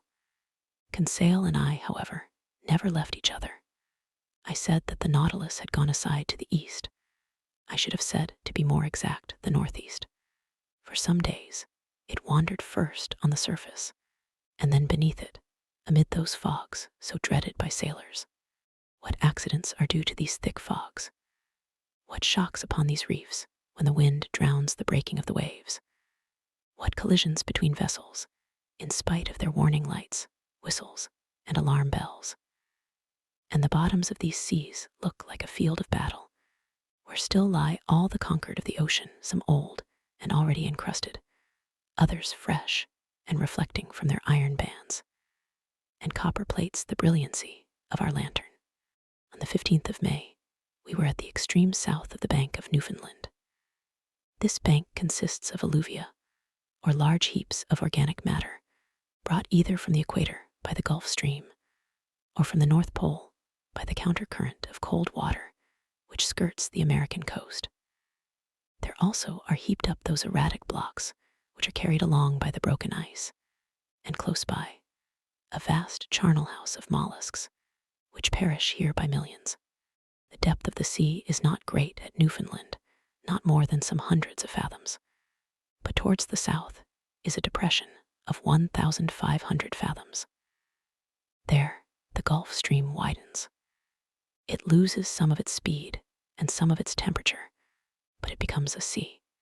It was on the 17th of May, about 500 miles from Heart's Content, at a depth of more than 1,400 fathoms, that I saw the electric cable lying on the bottom. Conseil, to whom I had not mentioned it, thought at first that it was a gigantic sea serpent. But I undeceived the worthy fellow, and by way of consolation related several particulars in the laying of this cable. The first one was laid in the years 1857 and 1858, but after transmitting about 400 telegrams, would not act any longer. In 1863, the engineers constructed another one, measuring 2,000 miles in length and weighing 4,500 tons, which was embarked on the Great Eastern. This attempt also failed. On the 25th of May, the Nautilus, being at a depth of more than 1,918 fathoms, was on the precise spot where the rupture occurred which ruined the Enterprise. It was within 638 miles of the coast of Ireland, and at 2:30 in the afternoon, they discovered that communication with Europe had ceased. The electricians on board resolved to cut the cable before fishing it up, and at 11 o'clock at night, they had recovered the damaged part. They made another point and spliced it, and it was once more submerged. But some days after it broke again, and in the depths of the ocean could not be recaptured. The Americans, however, were not discouraged.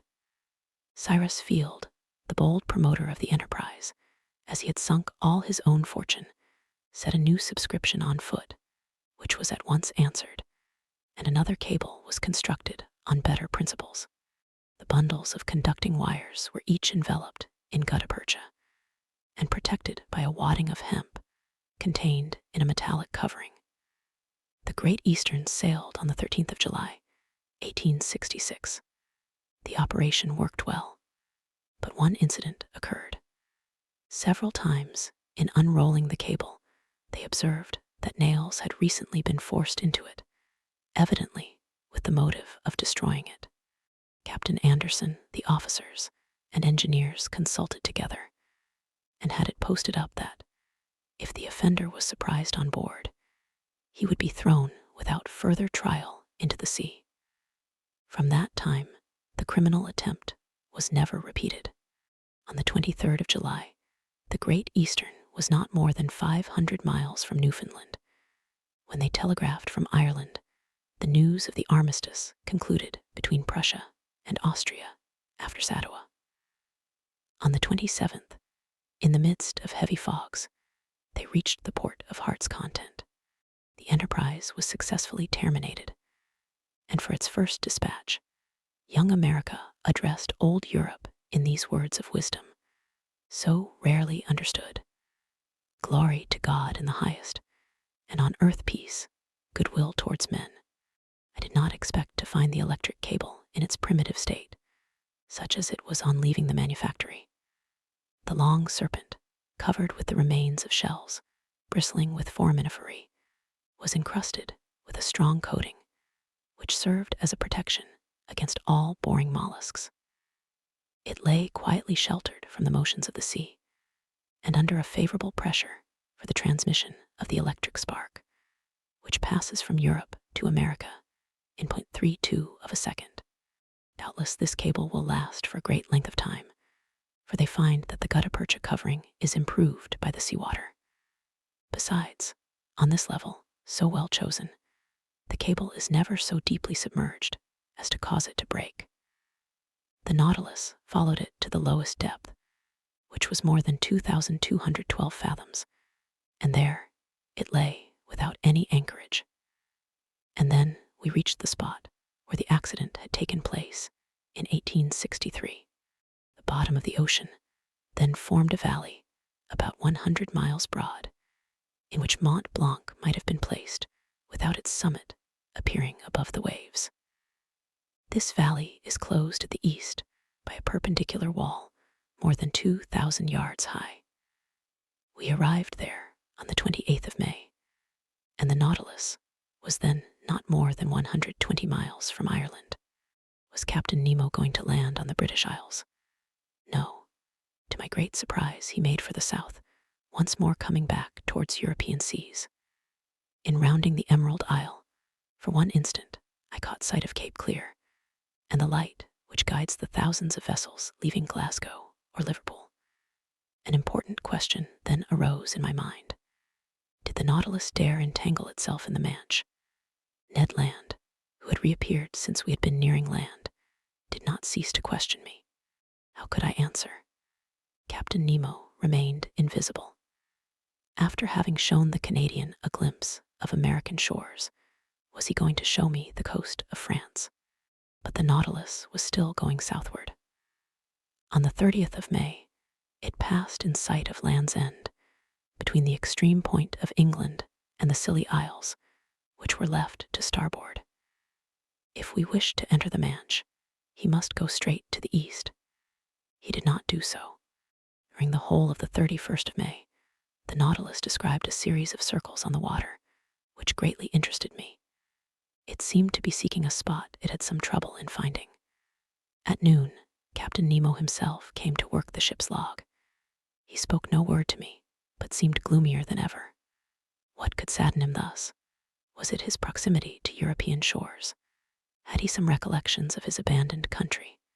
If not, what did he feel? Remorse or regret? For a long while this thought haunted my mind, and I had a kind of presentiment that before long chance would betray the captain's secrets. The next day, the 1st of June, the Nautilus continued the same process. It was evidently seeking some particular spot in the ocean. Captain Nemo took the sun's altitude as he had done the day before. The sea was beautiful, the sky clear.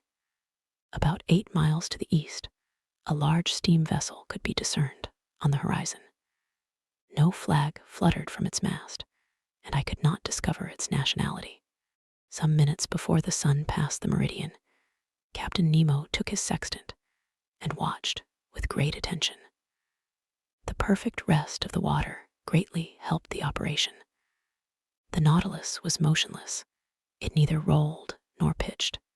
I was on the platform when the altitude was taken, and the captain pronounced these words: "It is here." He turned and went below. Had he seen the vessel which was changing its course and seemed to be nearing us?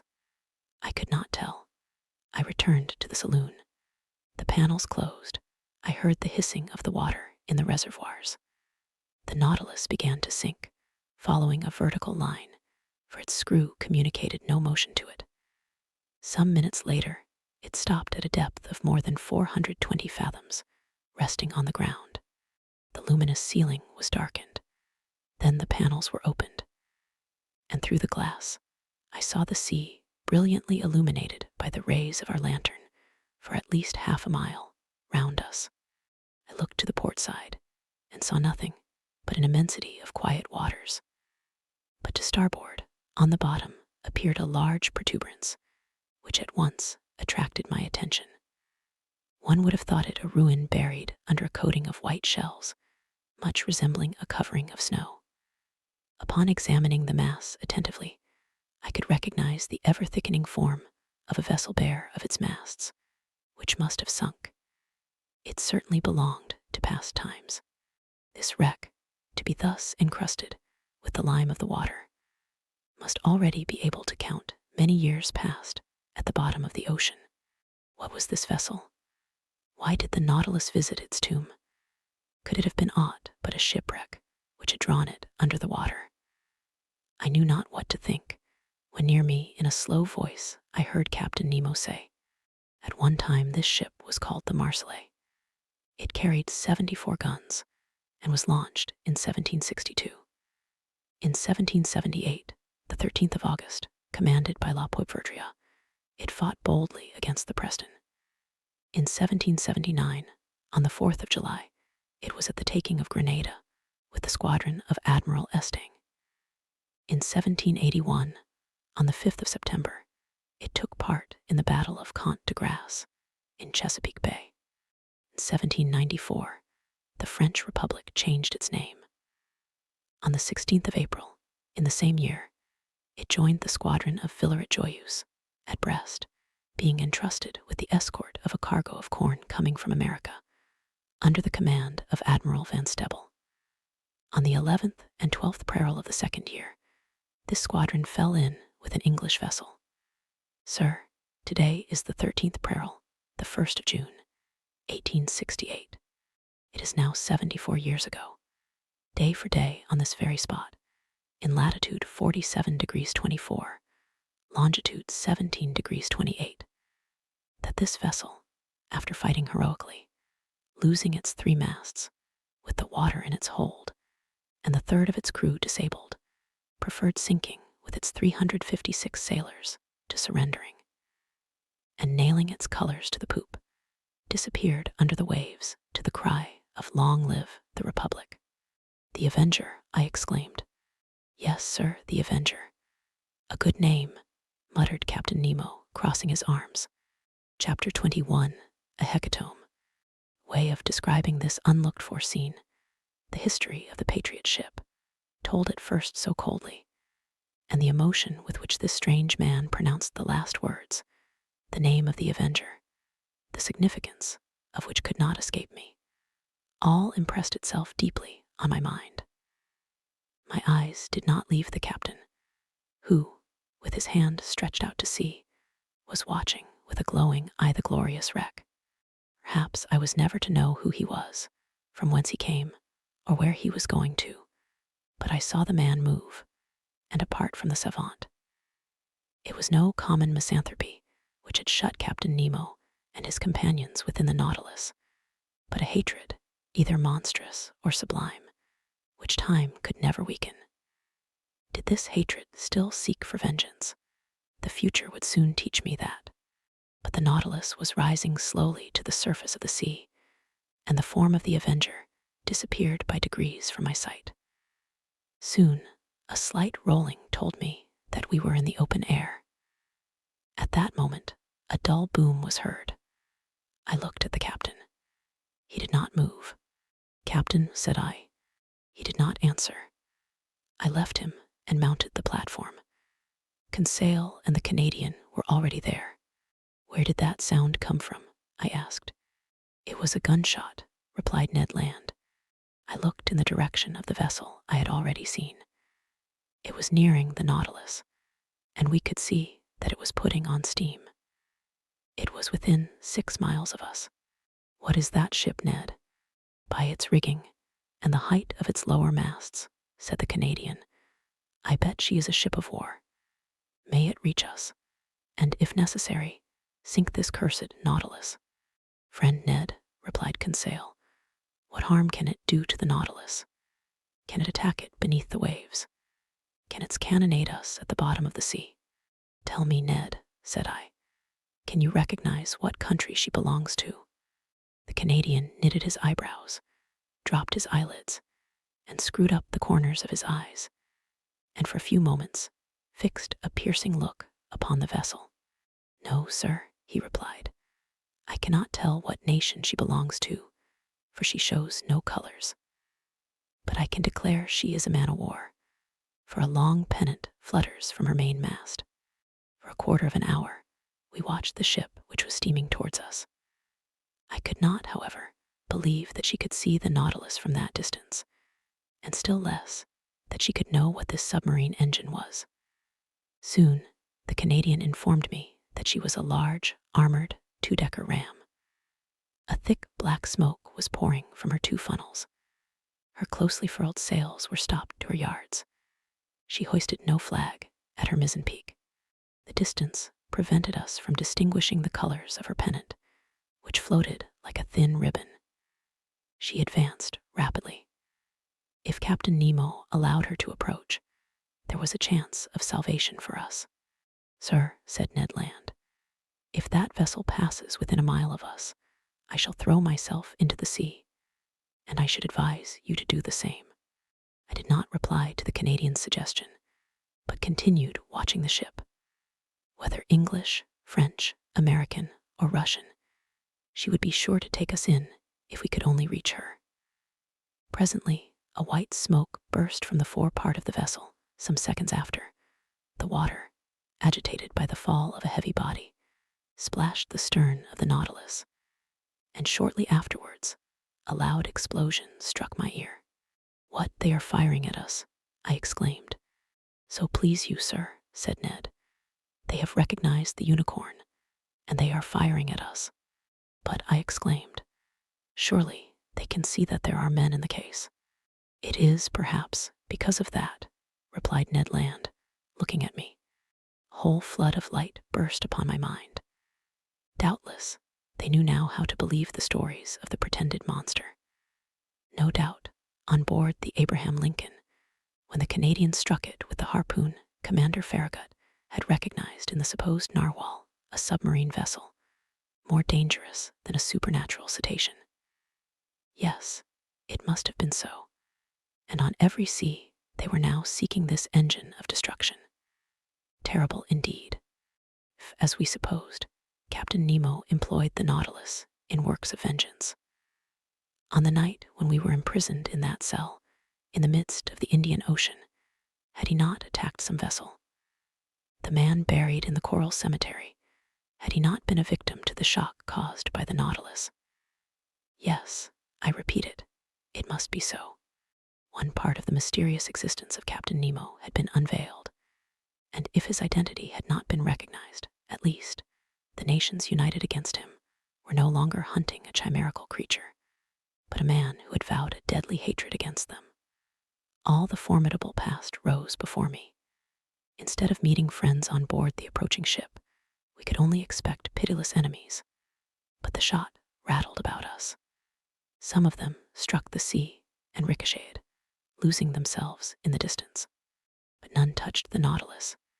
The vessel was not more than 3 miles from us. In spite of the serious cannonade, Captain Nemo did not appear on the platform. But if one of the conical projectiles had struck the shell of the Nautilus, it would have been fatal. The Canadian then said, "Sir, we must do all we can to get out of this dilemma. Let us signal them.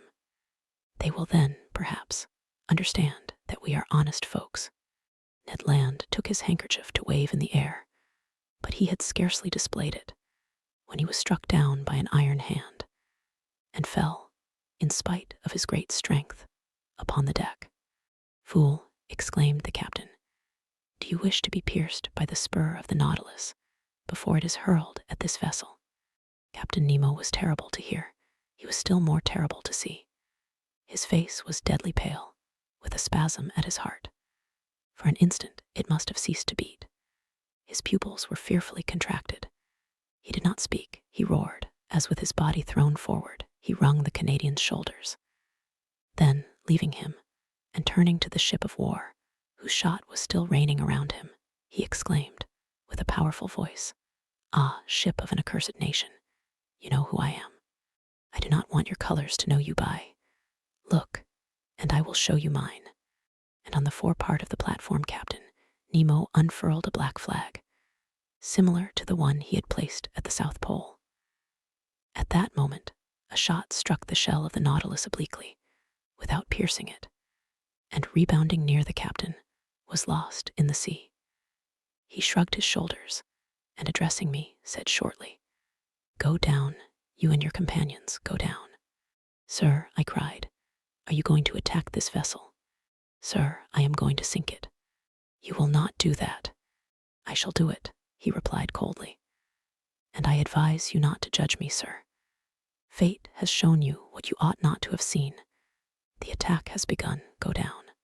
"What is this vessel?" "You do not know. Very well, so much the better. Its nationality to you, at least, will be a secret. Go down." We could but obey.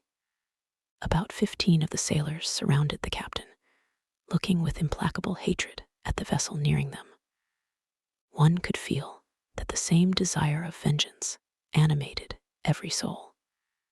I went down at the moment another projectile struck the Nautilus, and I heard the captain exclaim, "Strike, mad vessel, shower your useless shot, and then you will not escape the spur of the Nautilus. But it is not here that you shall perish. I would not have your ruins mingle with those of the Avenger." I reached my room. The captain and his second had remained on the platform. The screw was set in motion, and the Nautilus, moving with speed, was soon beyond the reach of the ship's guns. But the pursuit continued, and Captain Nemo contented himself with keeping his distance. About 4 in the afternoon, being no longer able to contain my impatience, I went to the central staircase. The panel was open, and I ventured on to the platform. The captain was still walking up and down with an agitated step.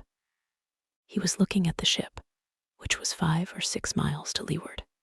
He was going round it like a wild beast, and drawing it eastward, he allowed them to pursue. But he did not attack. Perhaps he still hesitated. I wished to mediate once more, but I had scarcely spoken when Captain Nemo imposed silence, saying, "I am the law, and I am the judge. I am the oppressed, and there is the oppressor. Through him I have lost all that I loved, cherished, and venerated: country, wife, children, father, and mother. I saw all perish. All that I hate is there. Say no more." I cast a last look at the man-o'-war, which was putting on steam, and rejoined Ned and Conseil. "We will fly," I exclaimed. "Good," said Ned. "What is this vessel?"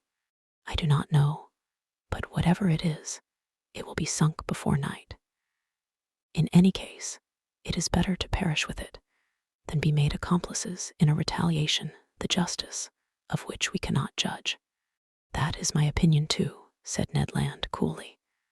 "Let us wait for night." Night arrived. Deep silence reigned on board. The compass showed that the Nautilus had not altered its course. It was on the surface, rolling slightly. My companions and I resolved to fly when the vessel should be near enough either to hear us or to see us, for the moon, which would be full in 2 or 3 days, shone brightly. Once on board the ship, if we could not prevent the blow which threatened it, we could, at least we would, do all that circumstances would allow. Several times, I thought the Nautilus was preparing for attack. But Captain Nemo contented himself with allowing his adversary to approach, and then fled once more before it. Part of the night passed without any incident. We watched the opportunity for action. We spoke little, for we were too much moved. Ned Land would have thrown himself into the sea, but I forced him to wait. According to my idea, the Nautilus would attack the ship at her waterline, and then it would not only be possible, but easy to fly. At 3 a.m, full of uneasiness, I mounted the platform. Captain Nemo had not left it. He was standing at the forepart near his flag, which a slight breeze displayed above his head. He did not take his eyes from the vessel. The intensity of his look seemed to attract and fascinate, and draw it onward more surely than if he had been towing it. The moon was then passing the meridian. Jupiter was rising in the east. Mid this peaceful scene of nature, sky and ocean rivaled each other in tranquility, the sea offering to the orbs of night the finest mirror they could ever have in which to reflect their image. As I thought of the deep calm of these elements, compared with all those passions brooding imperceptibly within the Nautilus, I shuddered. The vessel was within 2 miles of us.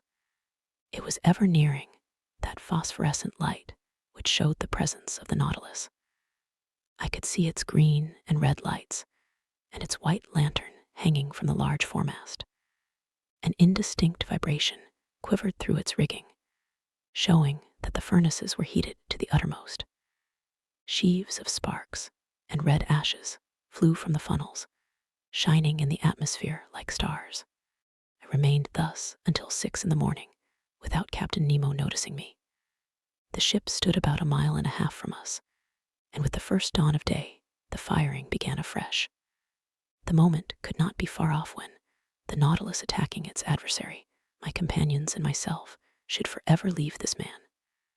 I was preparing to go down to remind them, when the second mounted the platform, accompanied by several sailors. Captain Nemo either did not or would not see them. Some steps were taken which might be called the signal for action. They were very simple. The iron balustrade around the platform was lowered, and the lantern and pilot cages were pushed within the shell until they were flush with the deck. The long surface of the steel cigar no longer offered a single point to check its maneuvers. I returned to the saloon. The Nautilus still floated. Some streaks of light were filtering through the liquid beds. With the undulations of the waves, the windows were brightened by the red streaks of the rising sun. And this dreadful day of the 2nd of June had dawned. At 5 o'clock, the log showed that the speed of the Nautilus was slackening, and I knew that it was allowing them to draw nearer. Besides, the reports were heard more distinctly, and the projectiles, laboring through the ambient water, were extinguished with a strange hissing noise. "My friends," said I, "the moment is come. One grasp of the hand, and may God protect us." Ned Land was resolute, Conseil calm, myself so nervous that I knew not how to contain myself. We all passed into the library, but the moment I pushed the door opening onto the central staircase, I heard the upper panel close sharply. The Canadian rushed on to the stairs, but I stopped him. A well-known hissing noise told me that the water was running into the reservoirs, and in a few minutes, the Nautilus was some yards beneath the surface of the waves. I understood the maneuver. It was too late to act. The Nautilus did not wish to strike at the impenetrable cuirass, but below the waterline, where the metallic covering no longer protected it. We were again imprisoned, unwilling witnesses of the dreadful drama that was preparing. We had scarcely time to reflect. Taking refuge in my room, we looked at each other without speaking. A deep stupor had taken hold of my mind. Thought seemed to stand still. I was in that painful state of expectation preceding a dreadful report.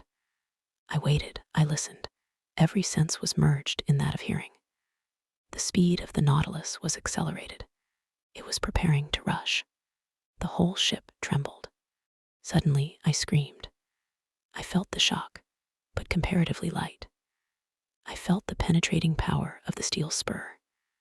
I heard rattlings and scrapings, but the Nautilus, carried along by its propelling power, passed through the mass of the vessel like a needle through sailcloth. Could stand it no longer. Mad, out of my mind, I rushed from my room into the saloon. Captain Nemo was there, mute, gloomy, implacable. He was looking through the port panel. A large mass cast a shadow on the water, and that it might lose nothing of her agony, the Nautilus was going down into the abyss with her. 10 yards from me, I saw the open shell, through which the water was rushing with the noise of thunder, then the double line of guns and the netting. The bridge was covered with black, agitated shadows. Water was rising. The poor creatures were crowding the ratlins, clinging to the masts, struggling under the water. It was a human ant heap overtaken by the sea. Paralyzed, stiffened with anguish, my hair standing on end, with eyes wide open, panting, without breath, and without voice, I too was watching. An irresistible attraction glued me to the glass. Suddenly, an explosion took place. The compressed air blew up her decks, as if the magazines had caught fire. Then the unfortunate vessel sank more rapidly. Her topmast, laden with victims, now appeared than her spars, bending under the weight of men, and last of all, the top of her mainmast. Then the dark mass disappeared, and with it the dead crew, drawn down by the strong eddy. I turned to Captain Nemo. That terrible avenger, a perfect archangel of hatred, was still looking. When all was over, he turned to his room, opened the door, and entered. I followed him with my eyes. On the end wall beneath his heroes, I saw the portrait of a woman, still young, and 2 little children. Captain Nemo looked at them for some moments, stretched his arms towards them, and kneeling down, burst into deep sobs. Chapter 22. The Last Words of Captain Nemo. The panels had closed on this dreadful vision, but light had not returned to the saloon. All was silence and darkness within the Nautilus. At wonderful speed, 100 feet beneath the water, it was leaving this desolate spot. Whither was it going? To the north or south? Where was the man flying to after such dreadful retaliation? I had returned to my room, where Ned and Conseil had remained silent enough. I felt an insurmountable horror for Captain Nemo. Whatever he had suffered at the hands of these men, he had no right to punish thus. He had made me, if not an accomplice, at least a witness of his vengeance. At 11, the electric light reappeared. I passed into the saloon. It was deserted. I consulted the different instruments. The Nautilus was flying northward at the rate of 25 miles an hour, now on the surface, and now 30 feet below it. On taking the bearings by the chart, I saw that we were passing the mouth of the Manche, and that our course was hurrying us towards the northern seas at a frightful speed. That night, we had crossed 200 leagues of the Atlantic. The shadows fell, and the sea was covered with darkness until the rising of the moon. I went to my room, but could not sleep. I was troubled with dreadful nightmare. The horrible scene of destruction was continually before my eyes. From that day, who could tell into what part of the North Atlantic basin the Nautilus would take us? Still with unaccountable speed, still in the midst of these northern fogs. Would it touch at Spitzbergen or on the shores of Nova Zembla? Should we explore those unknown seas, the White Sea, the Sea of Kara, the Gulf of Obi, the archipelago of Lyarov, and the unknown coast of Asia? I could not say. I could no longer judge of the time that was passing. The clocks had been stopped on board. It seemed, as in polar countries, that night and day no longer followed their regular course. I felt myself being drawn into that strange region where the foundered imagination of Edgar Poe roamed at will. Like the fabulous Gordon Pym, at every moment I expected to see that veiled human figure of larger proportions than those of any inhabitant of the earth, thrown across the cataract which defends the approach to the pole. I estimated, though perhaps I may be mistaken, I estimated this adventurous course of the Nautilus to have lasted 15 or 20 days, and I know not how much longer it might have lasted had it not been for the catastrophe which ended this voyage. Of Captain Nemo, I saw nothing whatever now, nor of his second. Not a man of the crew was visible for an instant. The Nautilus was almost incessantly underwater. When we came to the surface to renew the air, the panels opened and shut mechanically. There were no more marks on the planisphere. I knew not where we were. And the Canadian, too, his strength and patience at an end, appeared no more. Conseil could not draw a word from him, and fearing that, in a dreadful fit of madness, he might kill himself, watched him with constant devotion. One morning, what date it was I could not say, I had fallen into a heavy sleep towards the early hours, a sleep both painful and unhealthy, when I suddenly awoke. Ned Land was leaning over me, saying in a low voice, "We are going to fly." I sat up. "When shall we go?" I asked. "Tonight. All inspection on board the Nautilus seems to have ceased. All appear to be stupefied. You will be ready, sir?" "Yes, where are we?" "In sight of land. I took the reckoning this morning in the fog, 20 miles to the east." "What country is it?" "I do not know, but whatever it is, we will take refuge there." "Yes, Ned, yes. We will fly tonight, even if the sea should swallow us up. The sea is bad, the wind violent, but 20 miles in that light boat of the Nautilus does not frighten me. Unknown to the crew, I have been able to procure food and some bottles of water. I will follow you, but," continued the Canadian, "if I am surprised, I will defend myself. I will force them to kill me. We will die together, friend Ned." I had made up my mind to all. The Canadian left me. I reached the platform, on which I could with difficulty support myself against the shock of the waves. The sky was threatening, but as land was in those thick brown shadows, we must fly. I returned to the saloon, fearing and yet hoping to see Captain Nemo, wishing and yet not wishing to see him. What could I have said to him? Could I hide the involuntary horror with which he inspired me? No. It was better that I should not meet him face to face, better to forget him. And yet, how long seemed that day, the last that I should pass in the Nautilus. I remained alone. Ned Land and Conseil avoided speaking, for fear of betraying themselves. At 6 I dined, but I was not hungry. I forced myself to eat in spite of my disgust, that I might not weaken myself. At 6:30, Ned Land came to my room, saying, "We shall not see each other again before our departure. At 10, the moon will not be risen. We will profit by the darkness. Come to the boat, Conseil, and I will wait for you." The Canadian went out, without giving me time to answer. Wishing to verify the course of the Nautilus, I went to the saloon. We were running NNE at frightful speed, and more than 50 yards deep. I cast a last look on these wonders of nature, on the riches of art heaped up in this museum, upon the unrivaled collection destined to perish at the bottom of the sea, with him who had formed it. I wished to fix an indelible impression of it in my mind. I remained an hour thus, bathed in the light of that luminous ceiling, and passing in review those treasures shining under their glasses. Then I returned to my room. I dressed myself in strong sea clothing. I collected my notes, placing them carefully about me. My heart beat loudly. I could not check its pulsations. Certainly my trouble and agitation would have betrayed me to Captain Nemo's eyes. What was he doing at this moment? I listened at the door of his room. I heard steps. Captain Nemo was there. He had not gone to rest. At every moment I expected to see him appear and ask me why I wished to fly. I was constantly on the alert. My imagination magnified everything.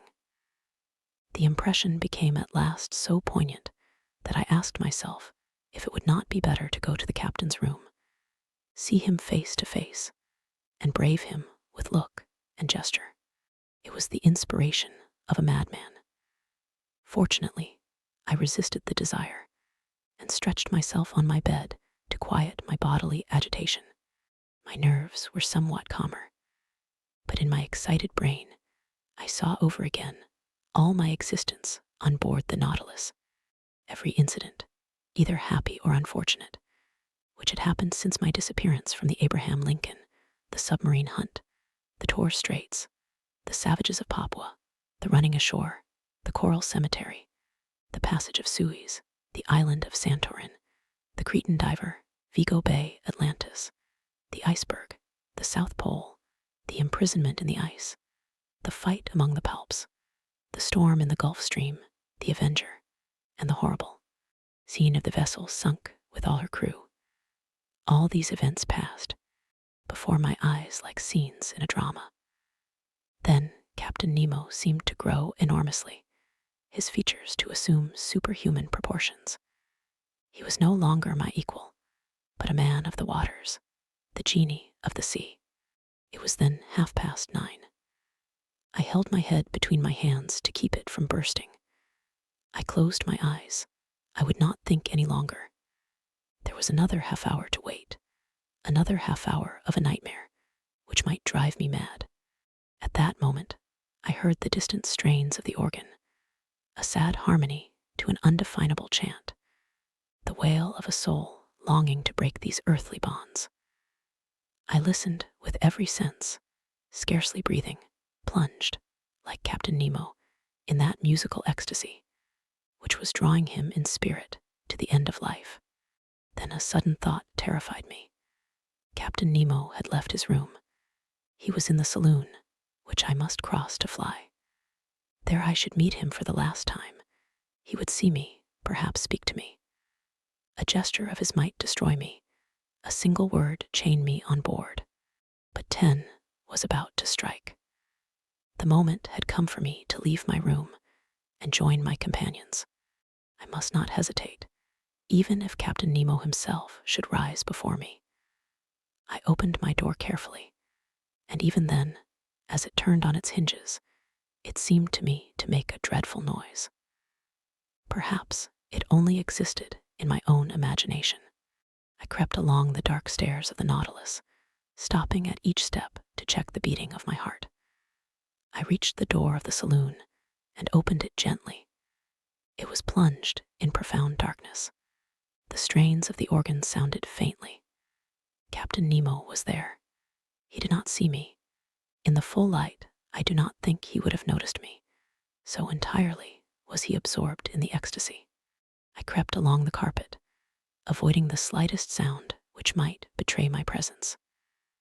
I was at least 5 minutes reaching the door, at the opposite side, opening into the library. I was going to open it when a sigh from Captain Nemo nailed me to the spot. I knew that he was rising. I could even see him, for the light from the library came through to the saloon. He came towards me silently, with his arms crossed, gliding like a spectre rather than walking. His breast was swelling with sobs, and I heard him murmur these words, the last which ever struck my ear. Almighty God, enough, enough. Was it a confession of remorse, which thus escaped from this man's conscience? In desperation, I rushed through the library, mounted the central staircase, and following the upper flight, reached the boat. I crept through the opening, which had already admitted my 2 companions. Let us go, I exclaimed. Directly, replied the Canadian. The orifice in the plates of the Nautilus was first closed and fastened down by means of a false key, with which Ned Land had provided himself. The opening in the boat was also closed. The Canadian began to loosen the bolts, which still held us to the submarine boat. Suddenly, a noise was heard. Voices were answering each other loudly. What was the matter? Had they discovered our flight? I felt Ned Land slipping a dagger into my hand. Yes, I murmured, we know how to die. The Canadian had stopped in his work. But one word, many times repeated, a dreadful word, revealed the cause of the agitation spreading on board the Nautilus. It was not we the crew were looking after. The maelstrom, the maelstrom. Could a more dreadful word in a more dreadful situation have sounded in our ears? We were then upon the dangerous coast of Norway. Was the Nautilus being drawn into this gulf at the moment our boat was going to leave its sides? We knew that at the tide, the pent-up waters between the islands of Faroe and Lofoten rush with irresistible violence, forming a whirlpool from which no vessel ever escapes. From every point of the horizon, enormous waves were meeting, forming a gulf justly called the navel of the ocean, whose power of attraction extends to a distance of 12 miles. There, not only vessels, but whales are sacrificed, as well as white bears from the northern regions. It is thither that the Nautilus, voluntarily or involuntarily, had been run by the captain. It was describing a spiral, the circumference of which was lessening by degrees, and the boat, which was still fastened to its side, was carried along with giddy speed. I felt that sickly giddiness which arises from long-continued whirling round. We were in dread. Our horror was at its height. Circulation had stopped. All nervous influence was annihilated, and we were covered with cold sweat, like a sweat of agony. And what noise around our frail bark! What roarings repeated by the echo miles away! What an uproar was that of the waters broken on the sharp rocks at the bottom, where the hardest bodies are crushed and trees worn away, with all the fur rubbed off, according to the Norwegian phrase. What a situation to be in! We rocked frightfully. The Nautilus defended itself like a human being. Its steel muscles cracked. Sometimes it seemed to stand upright, and we with it. "We must hold on," said Ned, "and look after the bolts. We may still be saved if we stick to the Nautilus." He had not finished the words when we heard a crashing noise. The bolts gave way, and the boat, torn from its groove, was hurled like a stone from a sling into the midst of the whirlpool. My head struck on a piece of iron, and with the violent shock, I lost all consciousness. Chapter 23, Conclusion. Thus ends the voyage under the seas. What passed during that night, how the boat escaped from the eddies of the maelstrom, how Ned Land, Conseil, and myself ever came out of the gulf, I cannot tell. But when I returned to consciousness, I was lying in a fisherman's hut on the Lofoten Isles. My two companions, safe and sound, were near me holding my hands. We embraced each other heartily. At that moment, we could not think of returning to France. The means of communication between the north of Norway and the south are rare, and I am therefore obliged to wait for the steamboat running monthly from Cape North. And among the worthy people who have so kindly received us, I revise my record of these adventures once more. Not a fact has been omitted, not a detail exaggerated. It is a faithful narrative of this incredible expedition in an element inaccessible to man, but to which progress will one day open a road. Shall I be believed? I do not know, and it matters little after all. What I now affirm is that I have a right to speak of these seas, under which, in less than 10 months, I have crossed 20,000 leagues in that submarine tour of the world, which has revealed so many wonders. But what has become of the Nautilus? Did it resist the pressure of the maelstrom? Does Captain Nemo still live?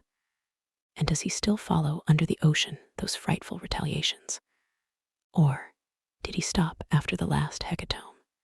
Will the waves one day carry to him this manuscript containing the history of his life?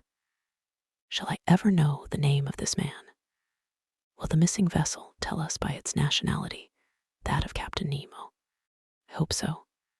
And I also hope that his powerful vessel has conquered the sea at its most terrible gulf, and that the Nautilus has survived where so many other vessels have been lost. If it be so, if Captain Nemo still inhabits the ocean, his adopted country, may hatred be appeased in that savage heart. May the contemplation of so many wonders extinguish forever the spirit of vengeance. May the judge disappear, and the philosopher continue the peaceful exploration of the sea. If his destiny be strange, it is also sublime. Have I not understood it myself? have I not lived 10 months of this unnatural life? And to the question asked by Ecclesiastes 3,000 years ago, that which is far off and exceeding deep, who can find it out? 2 men alone of all now living have the right to give an answer: Captain Nemo and myself.